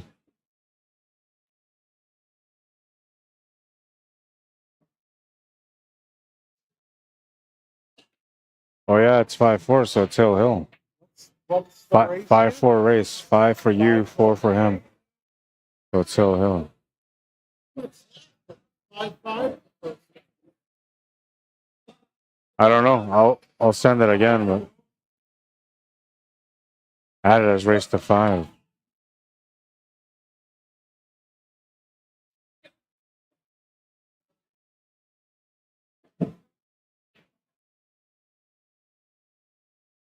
Here it says 5-4.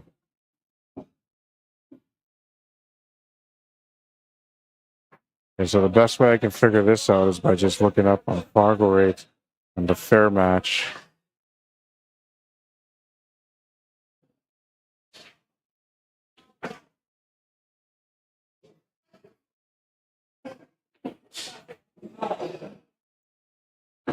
$522, $582, race to 5. No, it's 5-4. That's what it says here too. 5-4.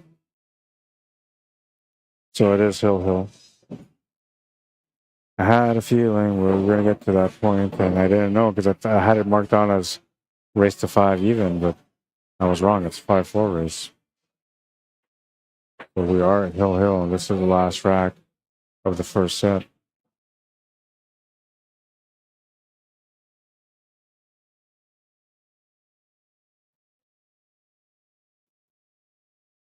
I think the first time you guys played, it didn't. They didn't do the Fargo rate.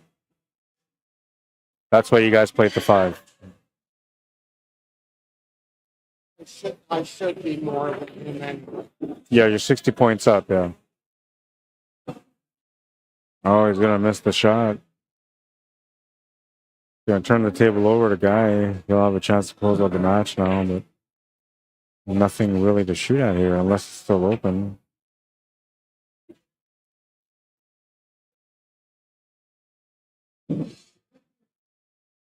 Just trying to take over the pocket.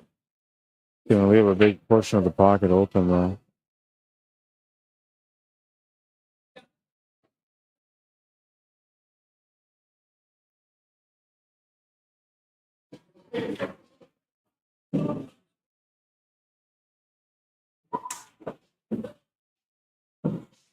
Yeah, it's a pretty big part of the pocket that we left available. And you can see on that shot, the 14 ball didn't even move at all.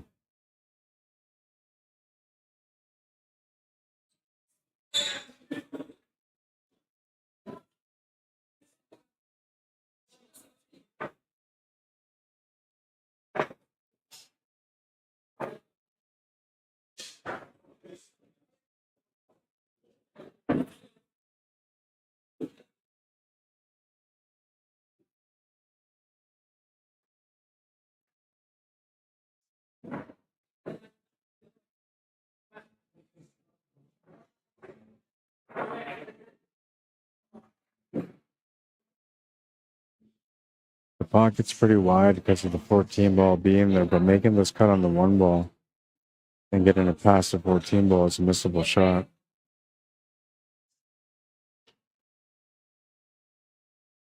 The shot on the 7 ball is very uncomfortable. I'm thinking maybe just bank the 2 ball to the side. And that's what I would do. Bank the 2 ball to the side, get the cue ball to roll through.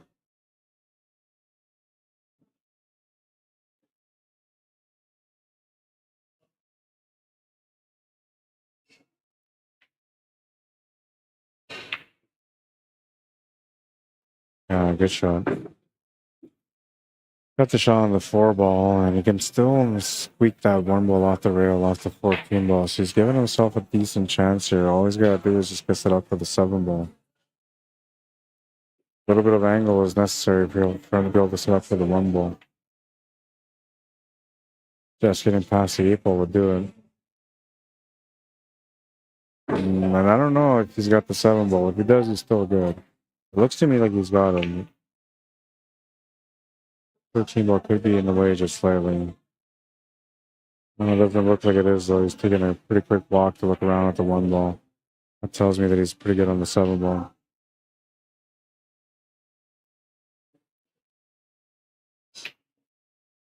Needs to have a little angle to come off the right side cushion for the 8 ball.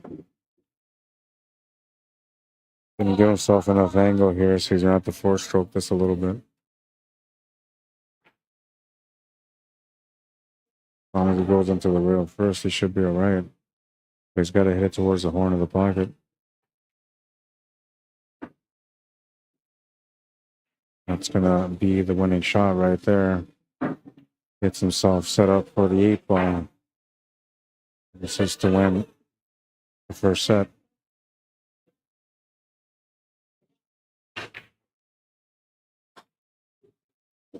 For the final score.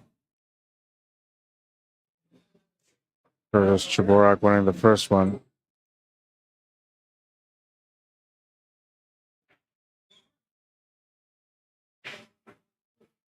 We're going to discuss whether or not they're going to split or play it out.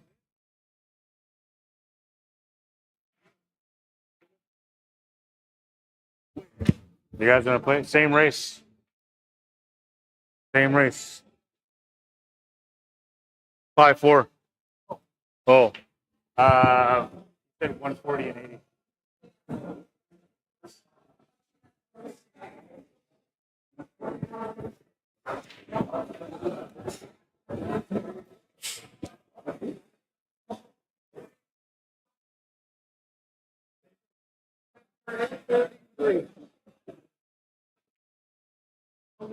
10:33, and they can have a split at 110 each.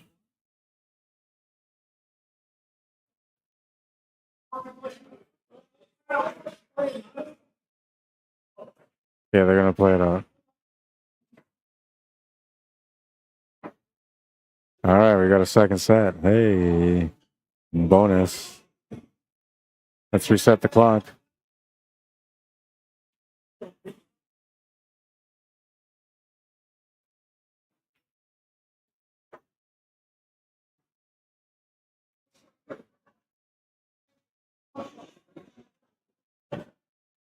Going out for a quick smoke break.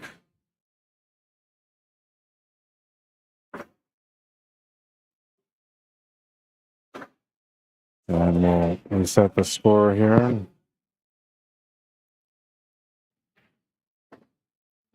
Switch them up, switch them up.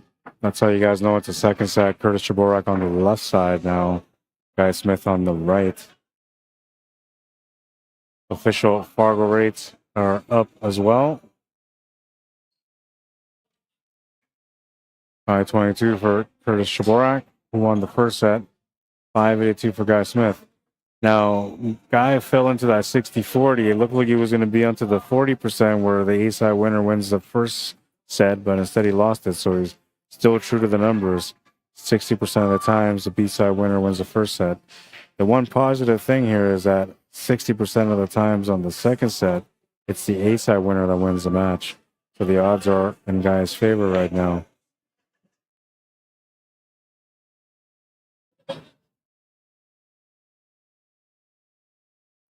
Make it official on here as well.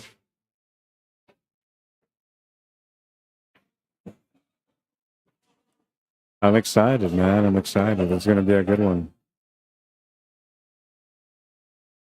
And they both have to go outside and smoke before they get started in this last showdown of the night.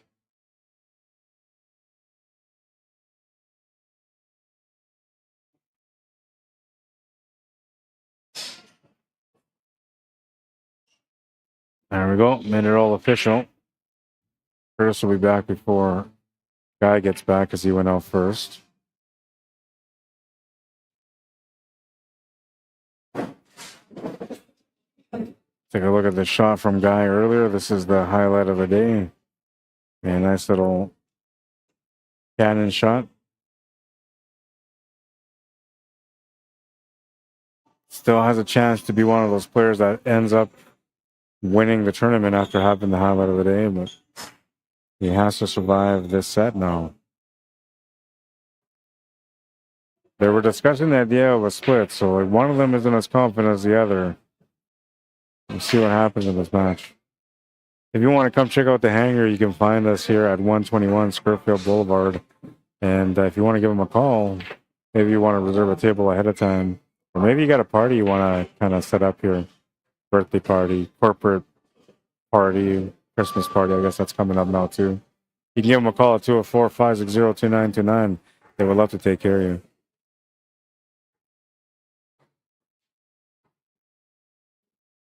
JamUpApparel.com. If you're looking for the gear, you can check them out. JamUpApparel.com. Lots of new gear coming out all the time. If you have any questions in regards to any of the products that they have, you can message me directly at rod@jamupapparel.com.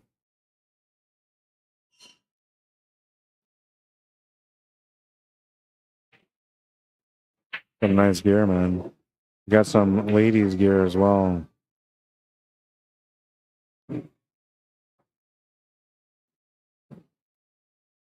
The grinder. And find some collaborations between Jam Up Apparel and some professional players like Allison Fisher. The Allison Fisher line right here.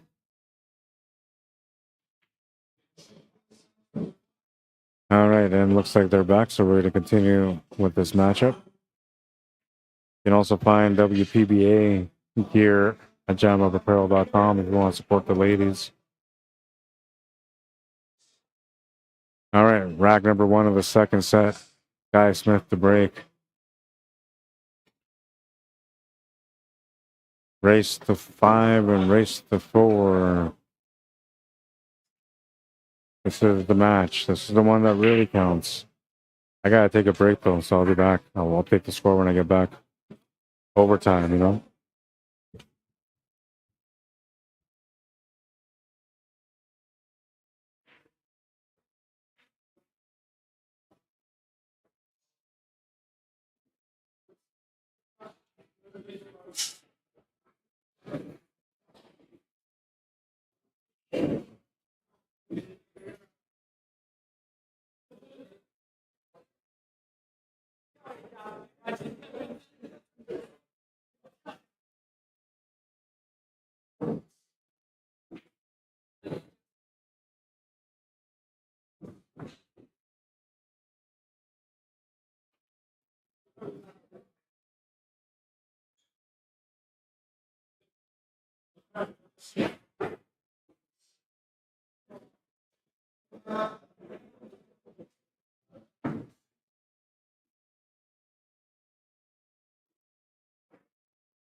First game.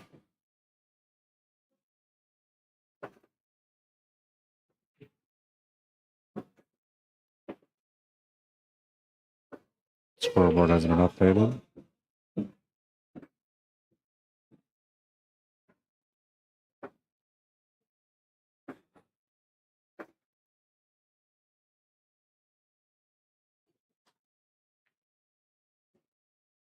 Last week we got some bonus content with a money match that went on till the end of the night. And today we get bonus matchup because the players are playing the second set. Almost always, whenever one player wins the first set, they'll split the second instead of paying it. This time they decided to play it, so we're gonna have a nice little matchup on this one.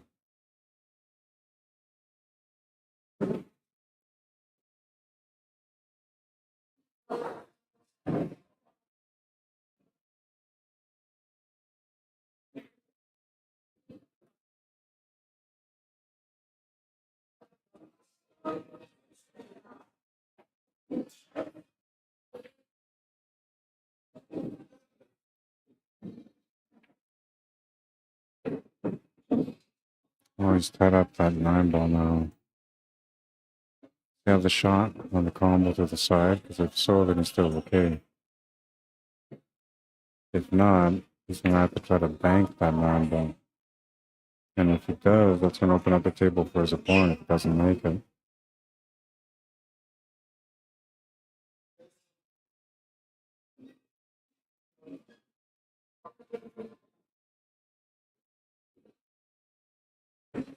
Gonna make a nice bank. Now the question is, does he have the combo?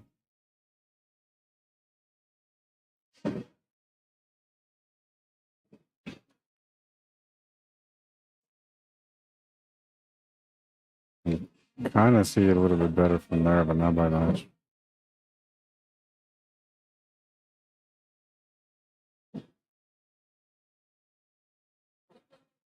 No, he's gonna come up short on it.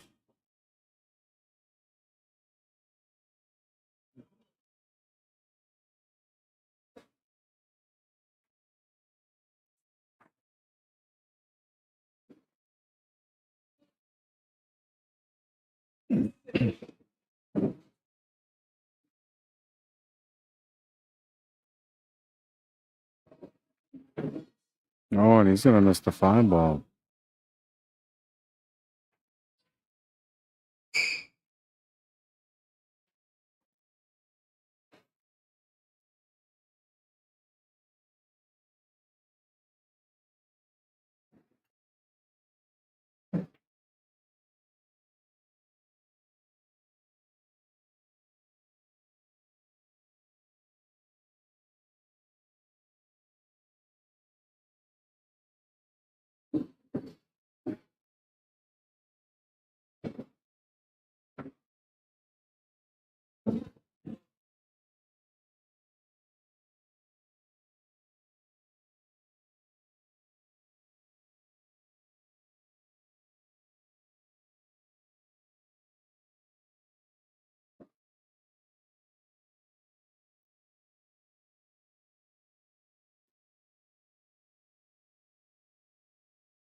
Excuse me.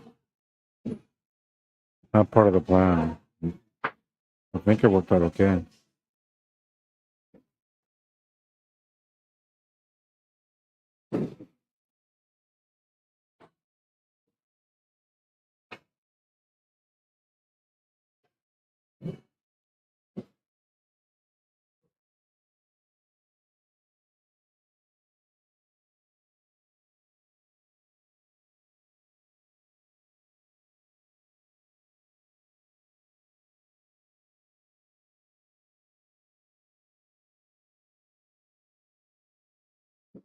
Gonna overcut it slightly.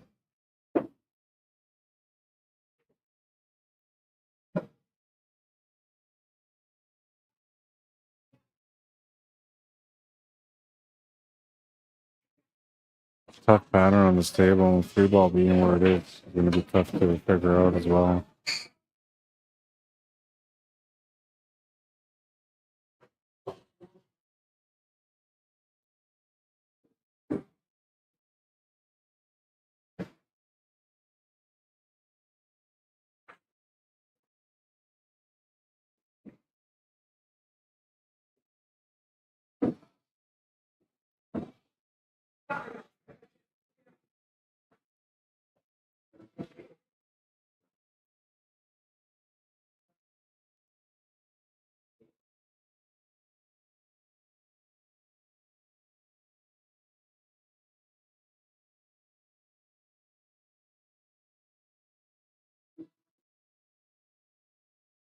It's really tight on top of the 5.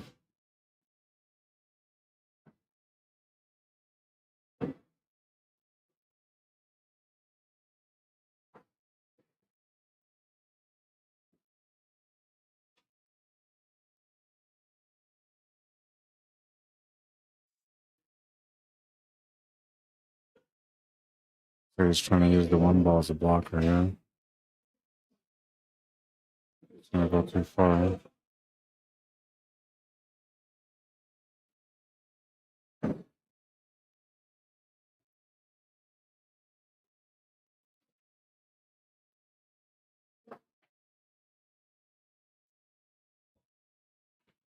Yeah, second set. We played 1 set. He won the 8 set. He won the 8 set. 5-4. Right? The guy that's in the 8 or 1 the 8 side, he's racing the 5. He's up 1-0. Yeah.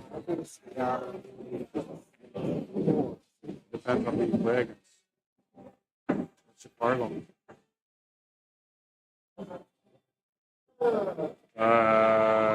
So against him, it would have been like a 6-4 race.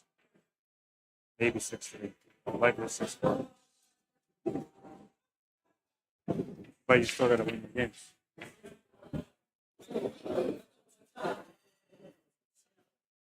It's pretty fair. It gives you a chance. It gives you a better chance to win than it gives me a chance to win. But if I play smart, I can still win.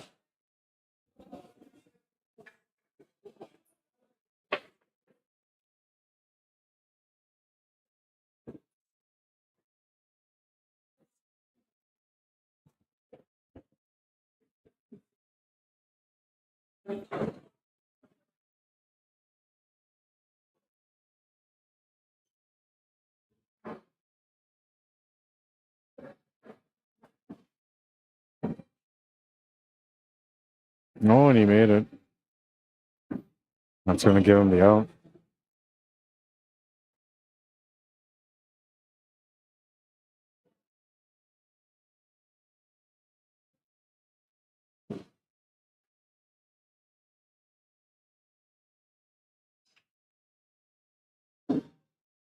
One.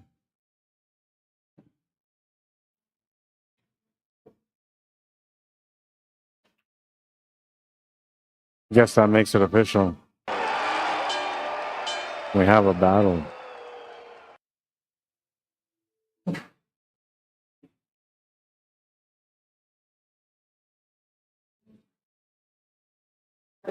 Guy Smith to break next in rack number 3.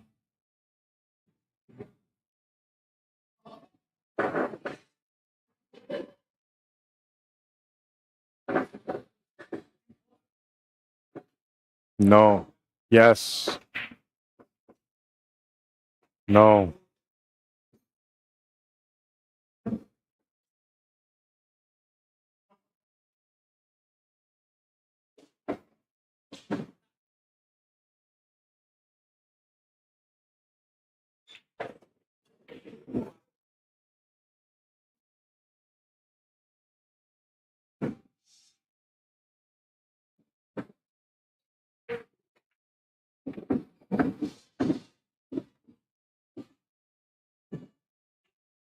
You should have got the notification now. You said that you guys didn't get the notification, so I just updated it now. You should have it now.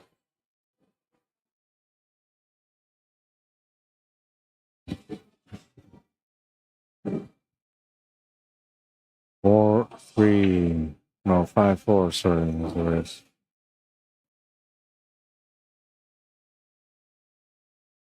All right, so now I want to see the performance tab.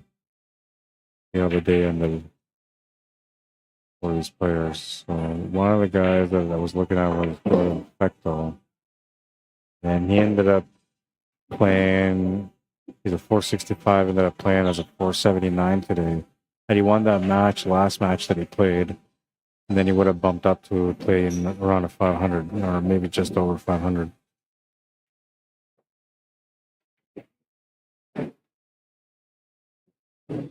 Says that Curtis is playing 59 points above his Fargo right now, so playing at a 581 instead of a 522. And Guy Smith is playing as a 629, so he's up 47 points in his performance so far overall. And he's a 582 playing as a 629.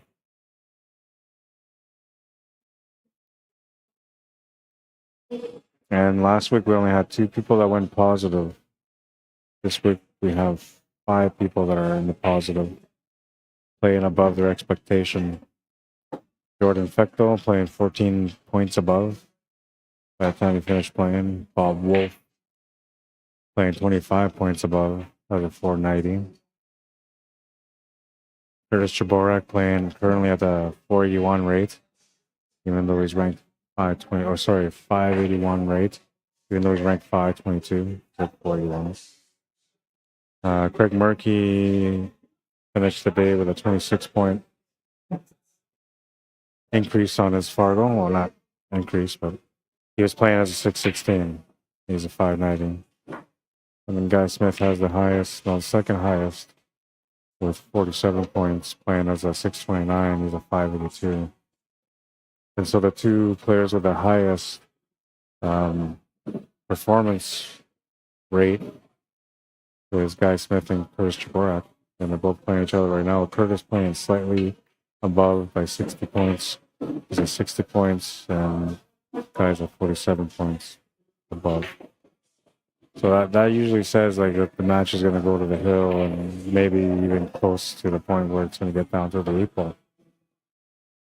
So they're playing pretty even. It's going to come up short on this one for position. So there's a couple of options, right?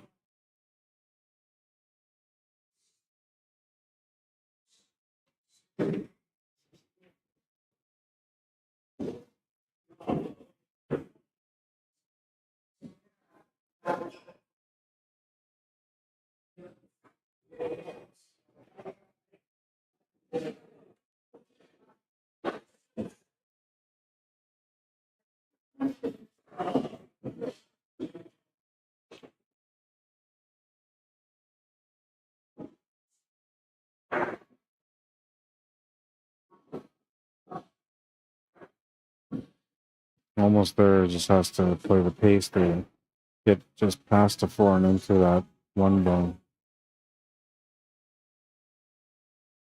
Gotta hit this thin with some inside spin. We're gonna play around instead. Super risky. Gonna get hooked because of it though. And then I think he's got a jumper. If he does, he's gonna be getting it out right away.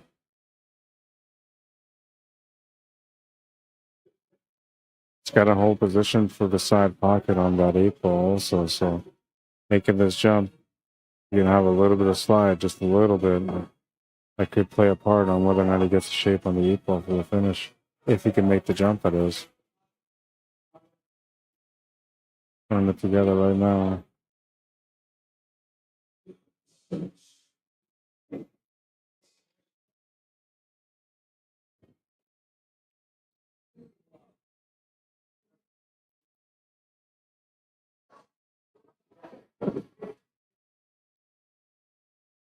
Talking to that guy, he's here every week. I think someone who's very slow, extremely slow.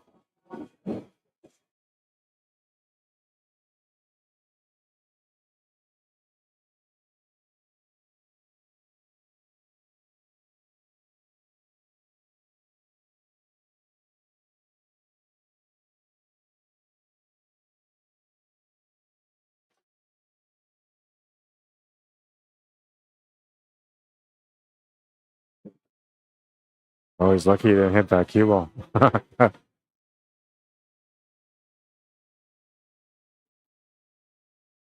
Lucky he didn't hit the 8 ball because he gets, or that cue ball, because then he gets another shot of it.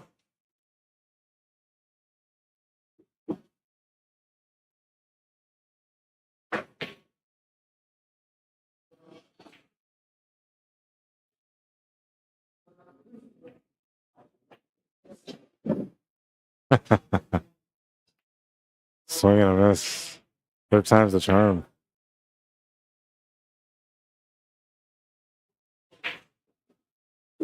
It's because he's trying to get away from like hitting the cue ball twice, so he's trying to like jab at it and not focusing on the shot as much. He's trying to look at the shot. That's gonna end up turning into a foul. Ball in hand for Guy Smith. They'll have a chance to take the lead in this match now.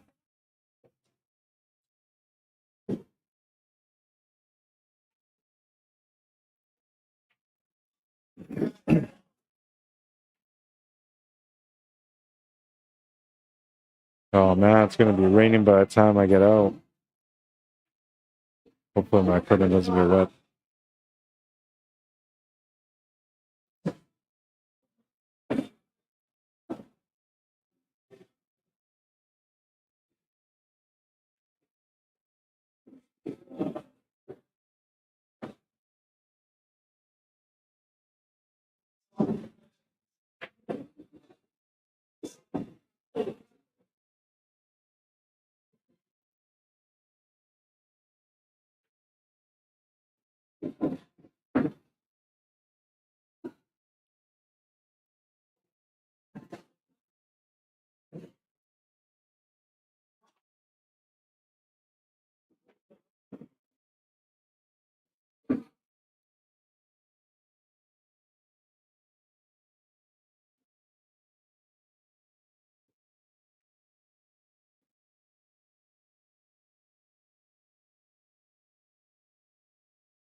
Oh, he got a good hit. Didn't make the shot, but got a good hit, so that's important. He's left opportunity here for Guy, but the 9 ball rolling up towards the 8 ball limits what he can do with the 8 ball.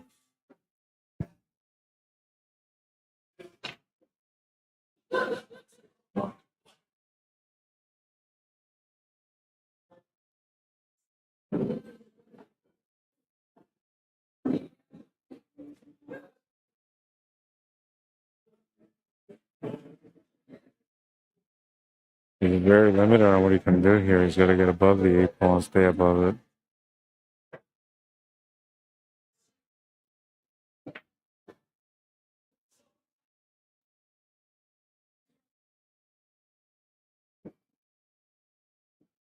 Makes the shot.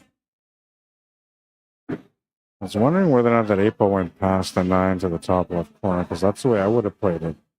And he's played position there, so I'm assuming it goes.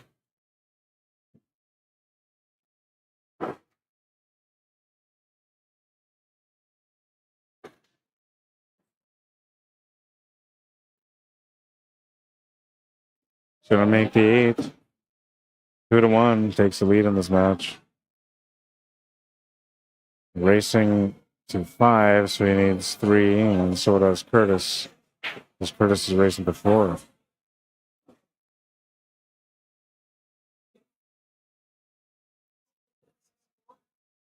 Two one.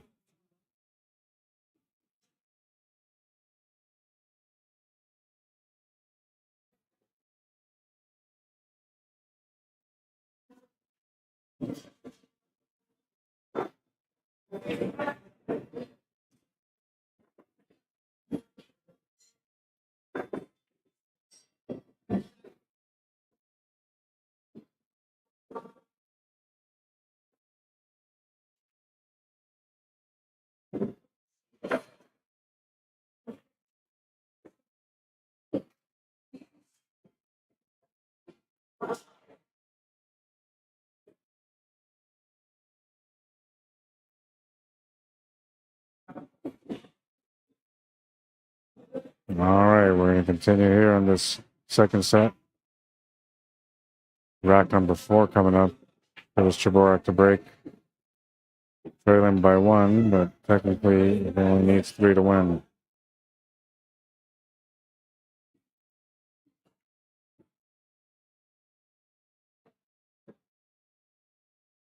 I was going to make a ball in the bottom right corner. And I have an opening shot. Looks like stripes or solids will work on this one.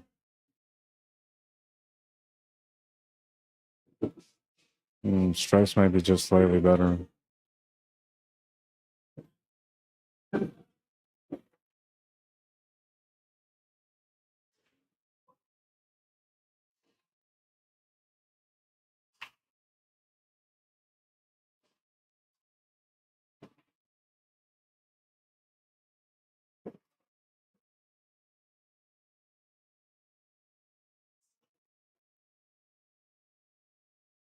Couple of tight areas he's got to deal with. Ball in the 14 mainly.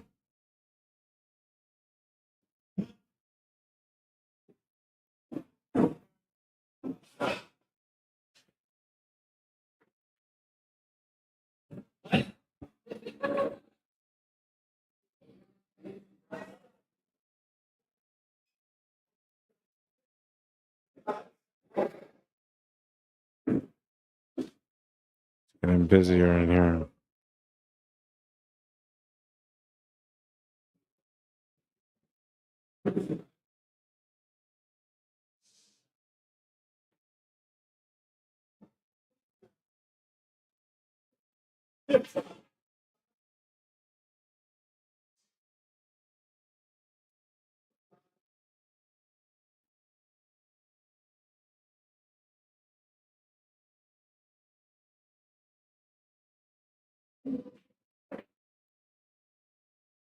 Comes up short.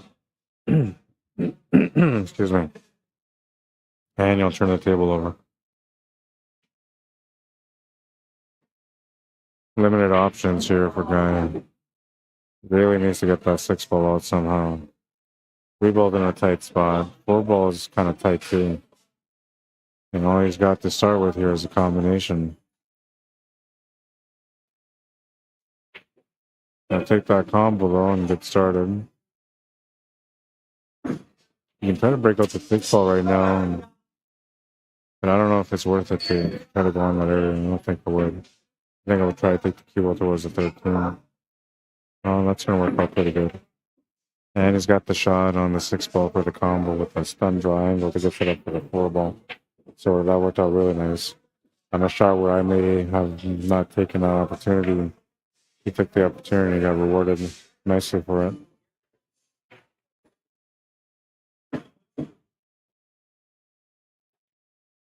And he just needs to get shape on the 3 ball. 8 ball goes for the side pocket, so as long as he gets a nice angle to come off the top rail after making the 3 ball, then he's going to be good to go. Almost missed the shot trying to hold position for the 3. Fortunately for him, he's made the shot. Got the shot on the 3. He's got an angle on the 3, get down for the 8 ball. Now have a chance to take a 2-game lead in this match.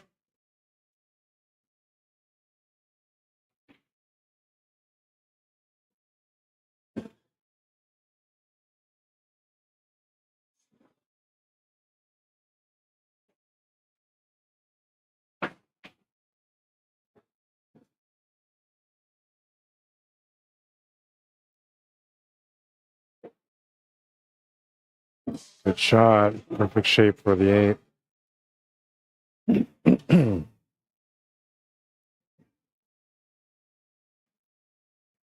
He's got the 2-game lead. Needs 2 more to win the match.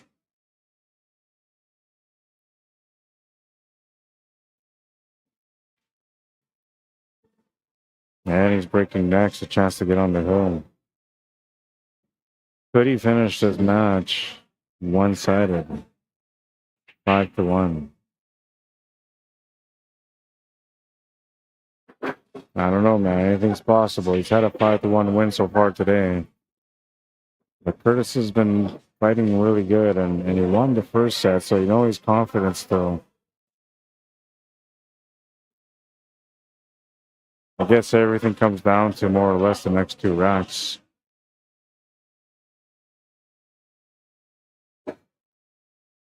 What happens off the break on this one's going to matter too.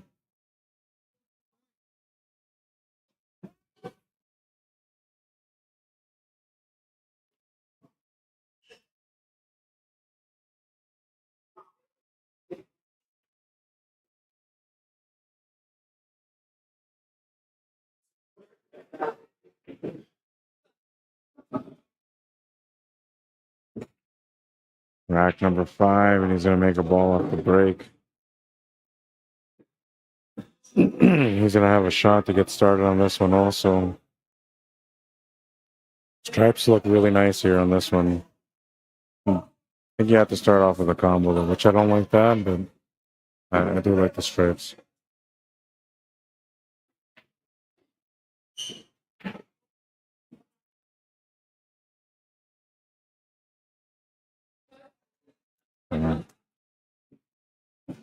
Nice little through stroke there to get onto the 10 ball, and now he's got to find a way to get that 12 ball out in the opener. I guess just leave it there. That would be all right too. I guess that would have to be a finish ball if you leave it there, then. I don't think you can get past that 12 ball by punching the cue ball at the top rail to get behind it to make it in that pocket. Try to draw it back just to set up for the corner.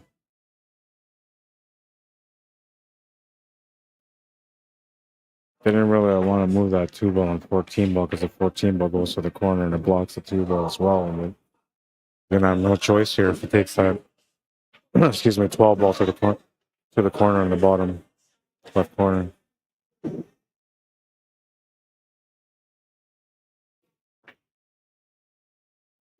Oh, it's going to open it up nicely. To make the 11 ball here too, it's the more difficult ball to get to. Natural shape to get onto the 14 from there.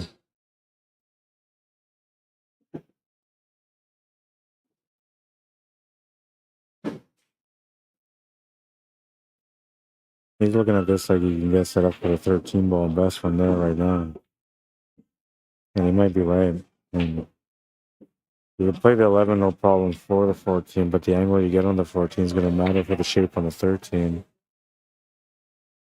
And then the 8 ball is going to be tough to get as well.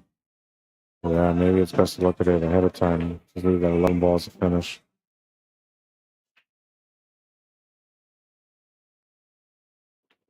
Perfect angle here on the cue ball to get set up for the 11 ball next.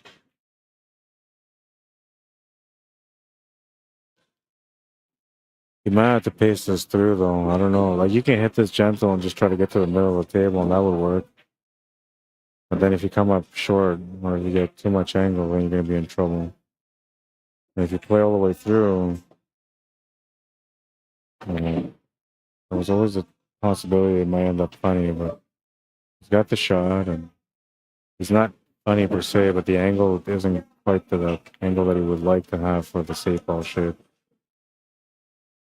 I'll have to make it work though.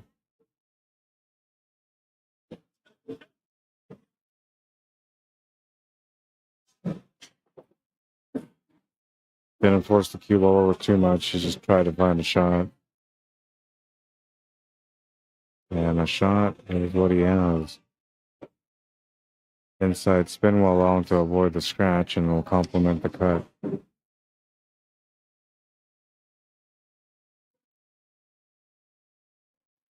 Gas came up short of a shot. Lucky break for Curtis. Chance to get within one. Have been downhill to one. But instead, you'll get a chance to get within one.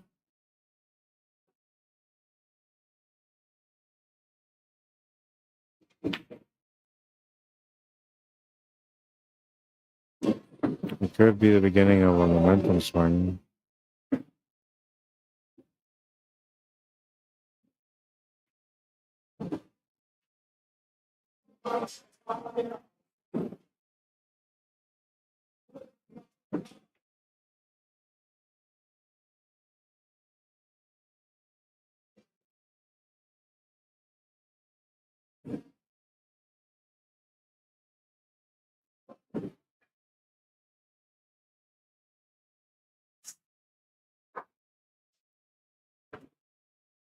Nice, good smart safety.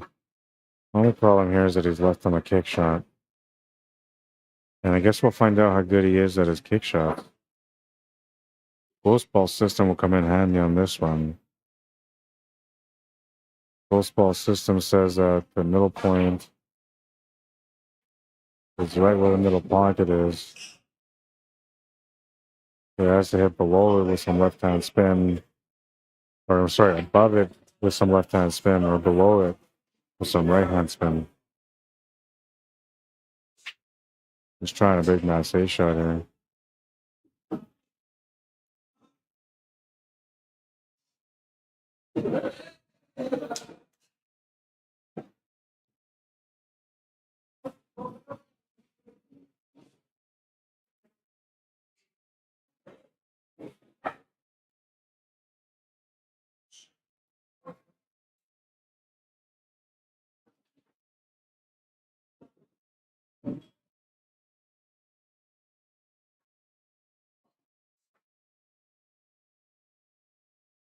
Needed more spin than that.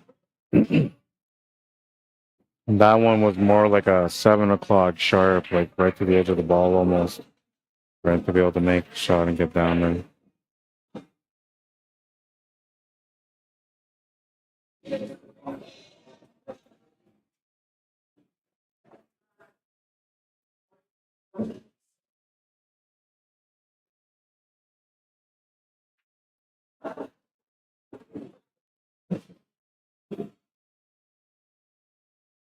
And a combo, you guys can't see. Made the combo. And it looked like the cue ball was scratching, and it did. It scratched. That puts Guy Smith on the hill. There's a lot of traffic going on here. Getting busy, it's getting louder. Bigger crowds coming in as well. 4-1, a huge break here for Guy Smith.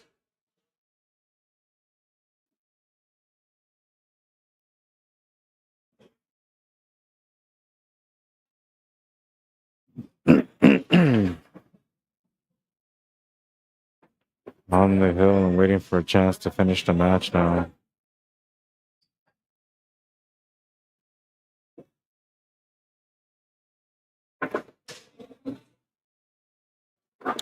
Says it's 23 degrees out right now and there's smoke in the air. Heavy rain coming in soon.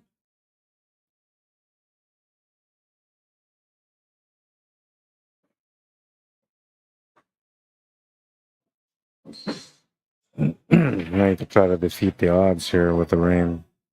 But I don't think I'll be able to tear down my equipment in time to avoid it.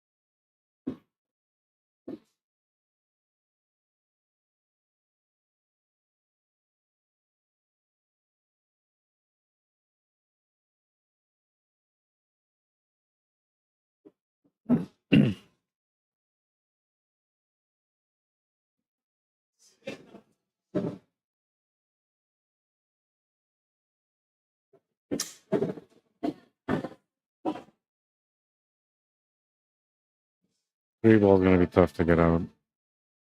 Four ball's gonna be tough to deal with as well.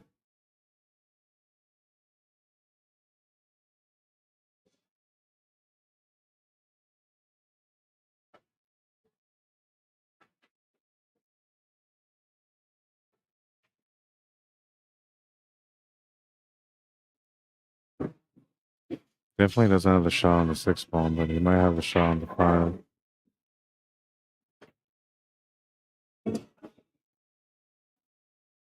Or maybe the 5 to the 6. I was gonna call the 6 ball. Playing the 5 to the 6. Easiest way to make this combo is by just imagining the 5 ball only, not the 6 ball. And then the 5 ball naturally run into the 6.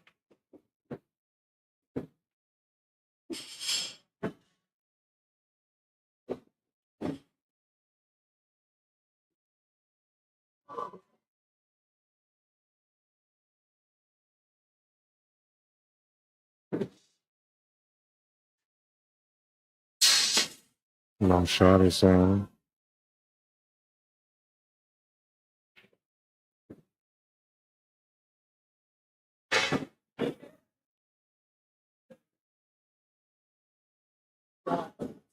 Not bad.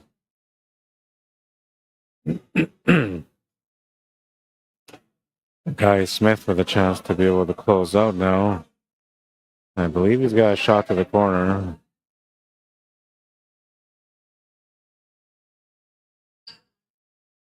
Pretty sure he does.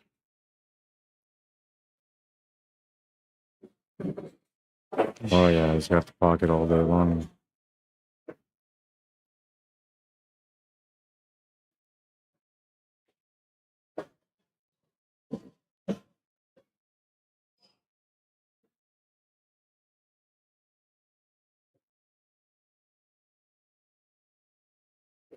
Now we just push the cue ball to the rail here.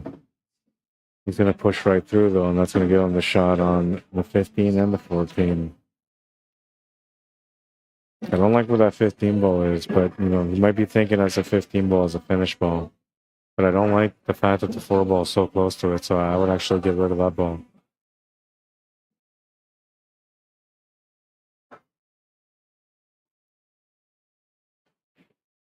Yeah, good shot. Nice little control there too to get set up for the 9 ball. He's got a positive angle on it. He could roll this up for the 14 ball. Play it all the way through if he wants to for the 15. He's going to play all the way through and he'll have the shot on the 15 ball. Needs to find the finish now though. 14 to the side or to the corner would be the best setup. I'm thinking side pocket is the way we're going to want to go. Just a slight drawback on the 15. Play it off the rail just slightly. That would work also. Play it off the bottom rail slightly, I mean. He's going to hold up for the side. Has the option to go corner too, but the side angle is good for the finish here. Gonna poke draw this one. Oh, a little bit of body movement on it. He's gonna miss the shot. A chance to close out, and he's gonna turn the table over. That'd be something that he regrets in the long run.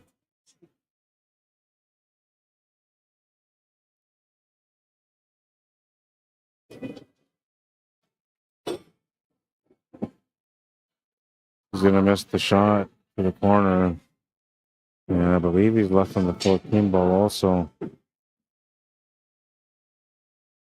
If he left on the 14 ball, that should be over.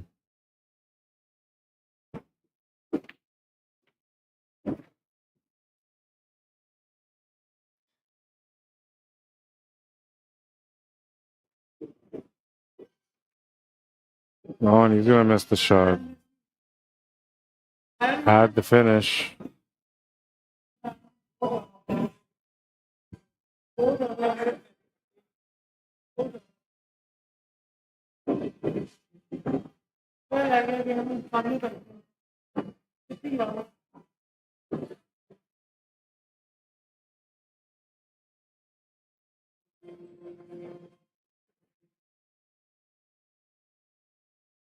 Just the 3 and 8 remaining.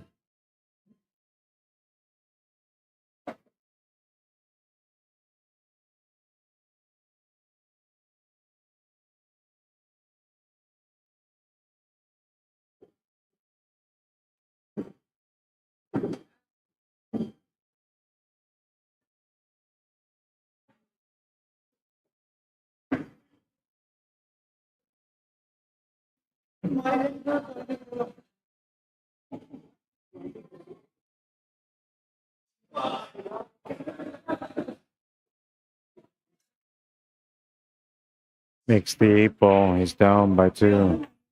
He only needs 2 to win. And we're back to that all important rack. Rack number 7 coming up. It's the one that gets. Oh, wait. We're already there because Guy Smith is on the hill. Rack number 7 could be the only chance for Guy Smith to close out on his break. And it could be the only chance that Curtis has to be able to tie the match and take it to the last rack. Their first encounter today. Take a look at that.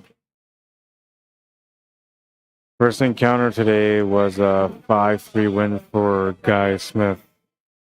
And the second encounter was a 4-3 win from Curtis Chorak. And this time it's 4-2 for Guy Smith. Chance to win the match on his break. 60% favorite to win the second set.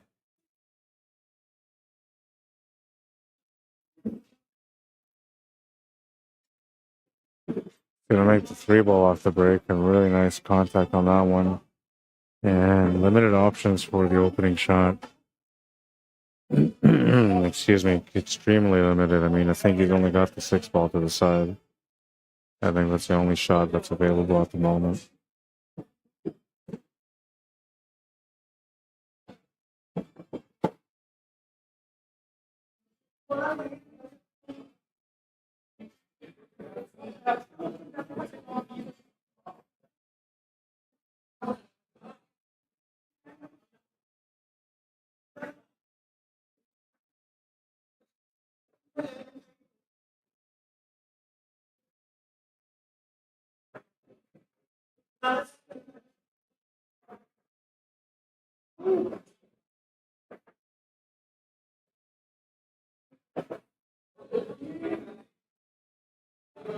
Can he win this game to push it to the last shot? The table's trying to help him out. It's pretty available.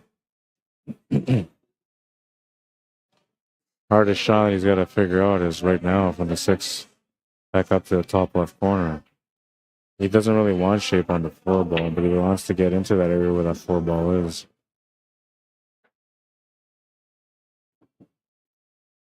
He's got the 4 ball. He can open up that 7 and 5. 4-2.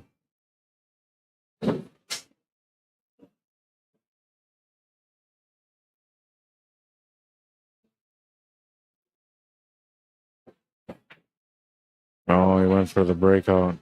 Gonna miss the shot. Guy Smith with a chance to close out. A little bit of work at this table, though. It's not going to be easy.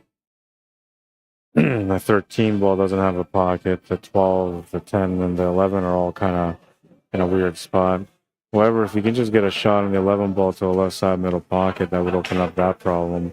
13 ball is still a questionable problem. I'm not sure how he's going to get up there, how he's going to deal with it. I'm thinking the 14 ball will probably be the best option to get it up to the 13. And that's whether you break it out or just play shape for it.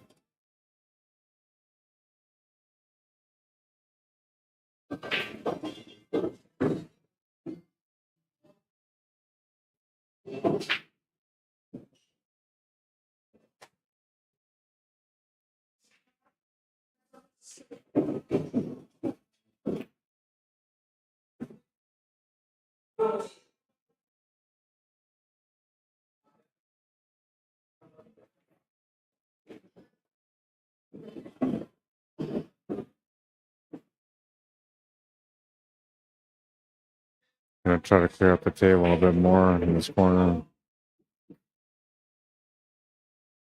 He's got a whole shape for either that 10 ball or 11 ball to the right side middle pocket. Or he's got to play the cue ball into one of those two balls. Still needs to find the shot on the 13 ball also, which you can almost get the shape from here to do that. But if you're going to do that, then you might want to take that 11 ball first and then play the shape from the 9 to the 13 ball.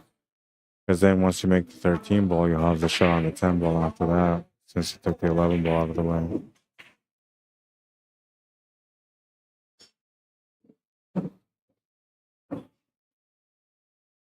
So he's going to try to run into things instead.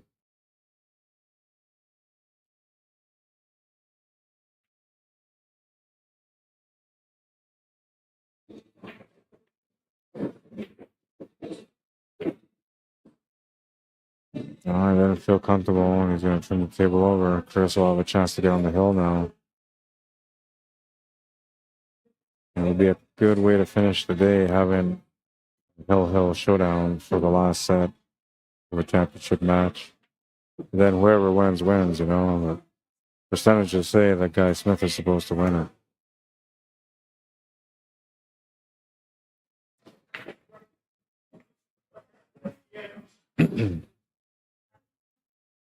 But based on performance rate, according to Digital Pool, it's supposed to be Curtis that wins this match.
Makes the shot on the 4, you'll have the opening on the 7.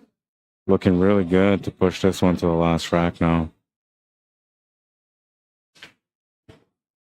Just got to stay composed and deliver every shot remaining on the table. Doesn't really matter where you end up here. You just got to make the 7 ball now. You can just play the cue ball down for the side pocket on the 8 ball after that.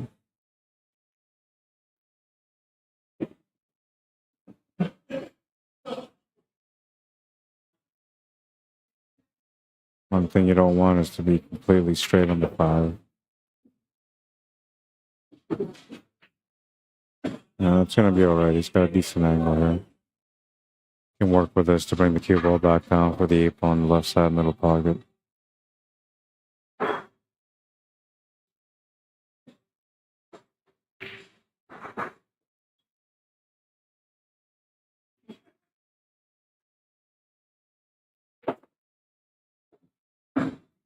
Oh, and he's just going to find the 8 ball.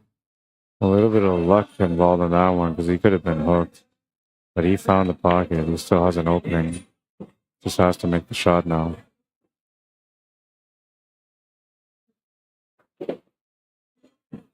And this always looks like an easy shot, but it's not.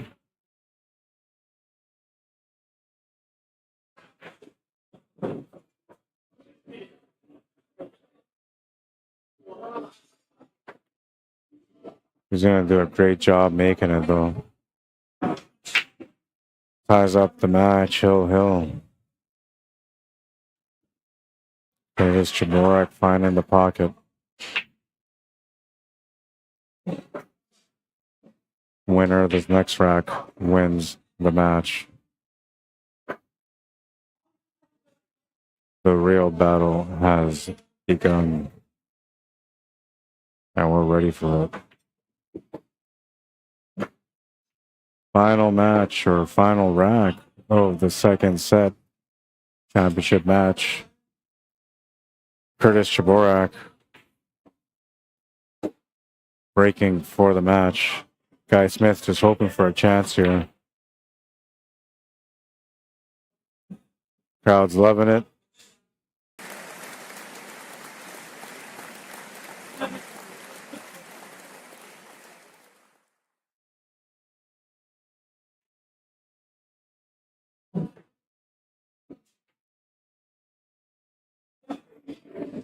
And here we go. Smash and break from Curtis Chorak. No friends off the break though. Turns the table over to Guy Smith. 1, 2, 3, 4, 5, 6, 7. 4, 7. Yeah, dry break. Huge chance.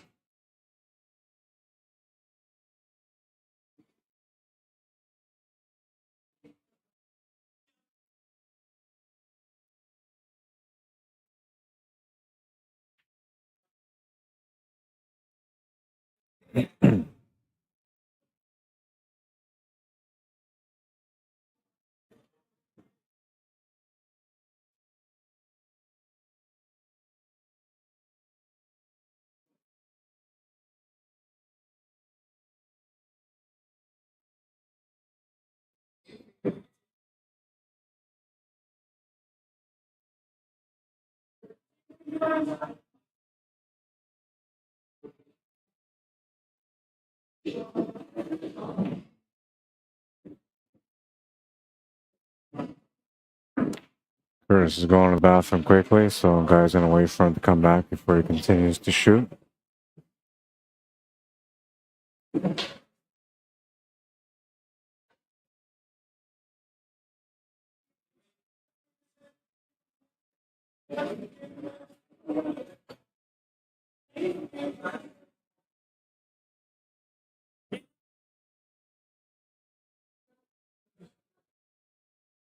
Don't forget to check out our friends at yummyowl.com if you get a chance to go check them out. Lots of good dishes, healthy food.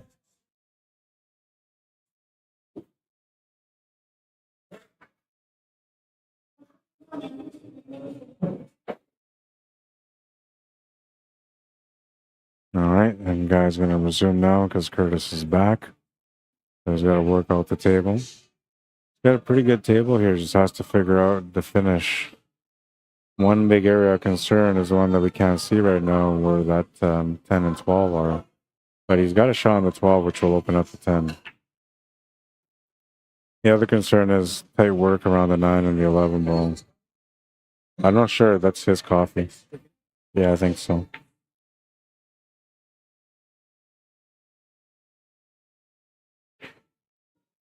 I'll simplify the table by taking care of that shot as well.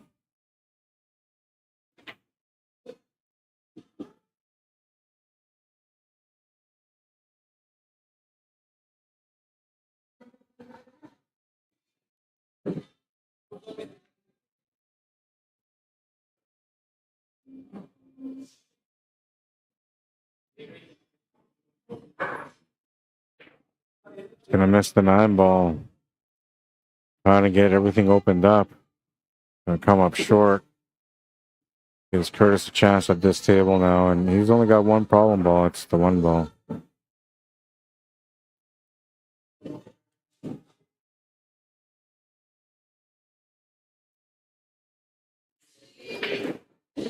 Try to open it up right away. Didn't quite open up the 1 ball. Ended up somewhat tough here also. He's got a shot on the 3 ball though, so he's not totally bad. But when he makes that shot on the 3 ball, if he ends up taking that shot, he's going to also run the cue ball into the 8 ball, bouncing that 8 ball off the cushion and back to the right. Small chance of something going wrong here, like maybe the 8 ball tying up to 5.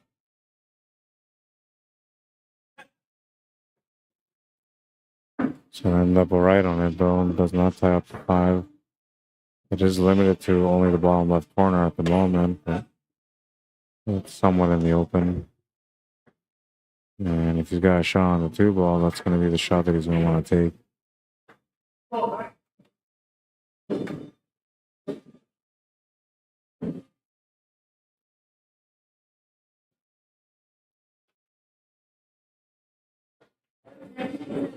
Oh, nice shot, man. Hit that really nice. Has an opportunity here still. I don't know if the 5 goes to the corner past the 8, but if it does, then he's looking pretty good right now to get the finish. Still needs to figure out the 1 ball, though. But if he's got the shot on the 5 to the corner right now, he's sitting pretty good at this moment. That's the hardest ball he's got to get to, besides the 1 ball. And he's able to make it.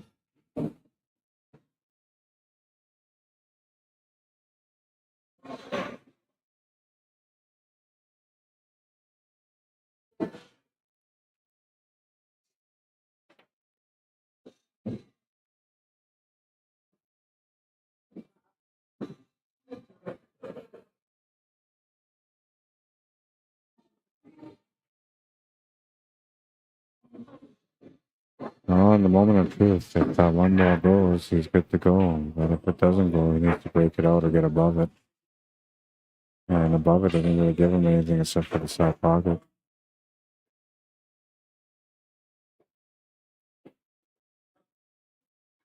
It's going to end up right behind the 11 ball.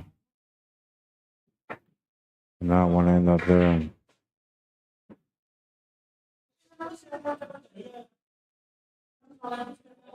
Have to find the kick shot on this one now.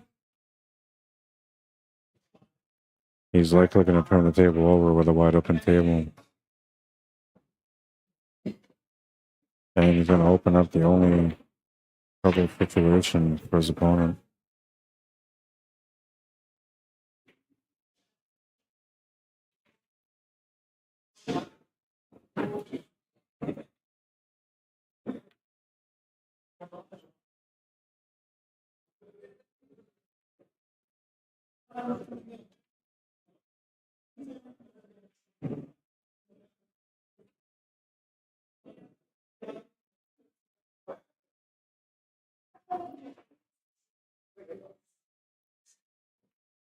Just getting a good hit's not going to be good enough on this rack.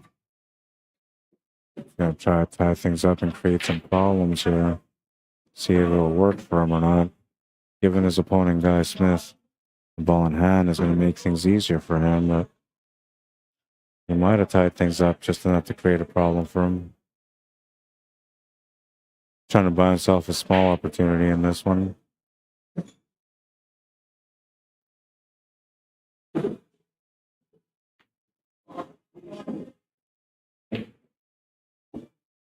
If he can make the 12 ball to the top left corner, that's what I would do and open up that 11 and 10 ball. 9 ball will be the escape shot at that point if anything goes wrong with that 11 and 10 ball.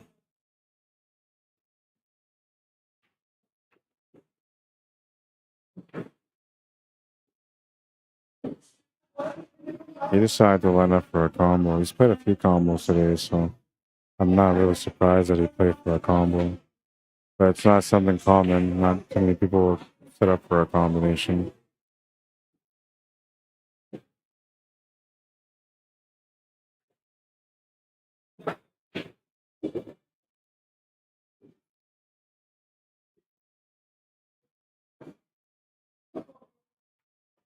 That's going to give him a nice little lineup. Got shape from the 11 naturally to get onto the 9. Shape from the 9 to the 14 should be pretty good too. Got a real good chance here to close out now. It is his only chance. If he comes up short in any way, his opponent should punish him for it. All the possibilities in the world, and it looks like he's taking the toughest shot on the table. Perhaps he's thinking it's kind of like a 2-way. If he doesn't make it, he won't give him much on that 1 ball anyway. That's the way he's looking at it. That gives him a little bit extra confidence on the shot. And he's going to make it.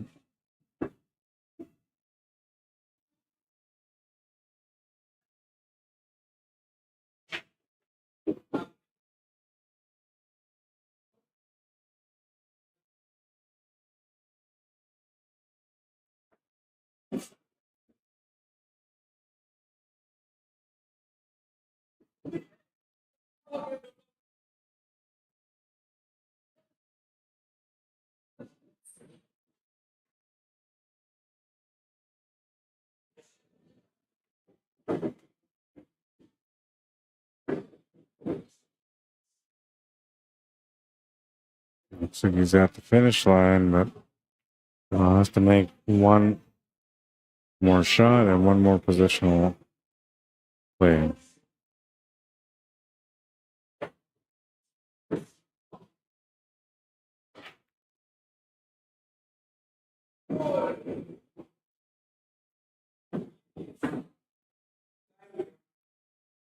Well, played pretty good on that one. Made the shot. Got onto the 8 ball, and he's got a slight back cut on this 8 ball for the win. And if he makes his 8 ball, he's going to keep it true. The percentages say 60% of the times the A-side winner wins the second set. And he's going to do it. And he'll be the fourth guy in my books right now to not only have the highlight of the day, but to win the tournament on that day on a second set on the hill. How about that? 5-3, the final score. 1 hour and 7 minutes into that second set. What a finish. Bring that down. What a nice little match that was. I hope you guys enjoyed it. I know I did. I know I did. Let's take a look at the last highlight. Nice little shot from Curtis here. Off the rail and in. Nice little touch. He played really good today. He played really good. And Fargo said that he was the guy that was likely going to win that one. But I don't know, man. When I walked in, I said to myself, who's going to win the tournament today? And I looked at Guy and I said, it's going to be Guy. And here he is, delivering another win, as I expected. And he's got the highlight of the day right here. A little bit of English billiards to take home. Perfect shot. Play your best game with Q Sports Live, and I'll be waiting for you and your highlight of the day. All right, Sakabo, it is over. Hope you guys enjoyed it, man. Let's do a couple of quick shout-outs. Start off with the Hangar. Come check them out, 121 Scurfield Blvd. If you ever get a chance, they're in the south end of town of Winnipeg. You can give them a call. Yeah, you're welcome, man. Good shooting. You can give them a call at 204-560-2929 if you're looking to book your spot. And the Christmas season is coming up, so trust me, you want to call ahead of time. It gets busy in this place, really busy.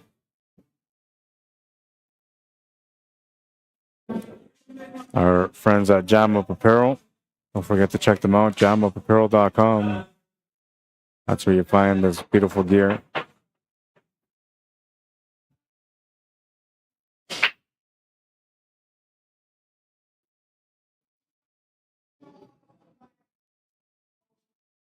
Puttshot Billiards apparel. Find them at puttshot.company.site. And that's it, Sakabo. Oh, wait, we'll do Yummy Owl. You know, Yummy Owl is good to go. Where is it now? There we go. YummyOwl.com. Support local. It's healthy, too. All right. What a nice little matchup. I'm happy about it. I'm thinking the crowd was happy about it, too. What do you say? Oh, yeah. They're happy about it, too. It was a nice little bout. I truly enjoyed it.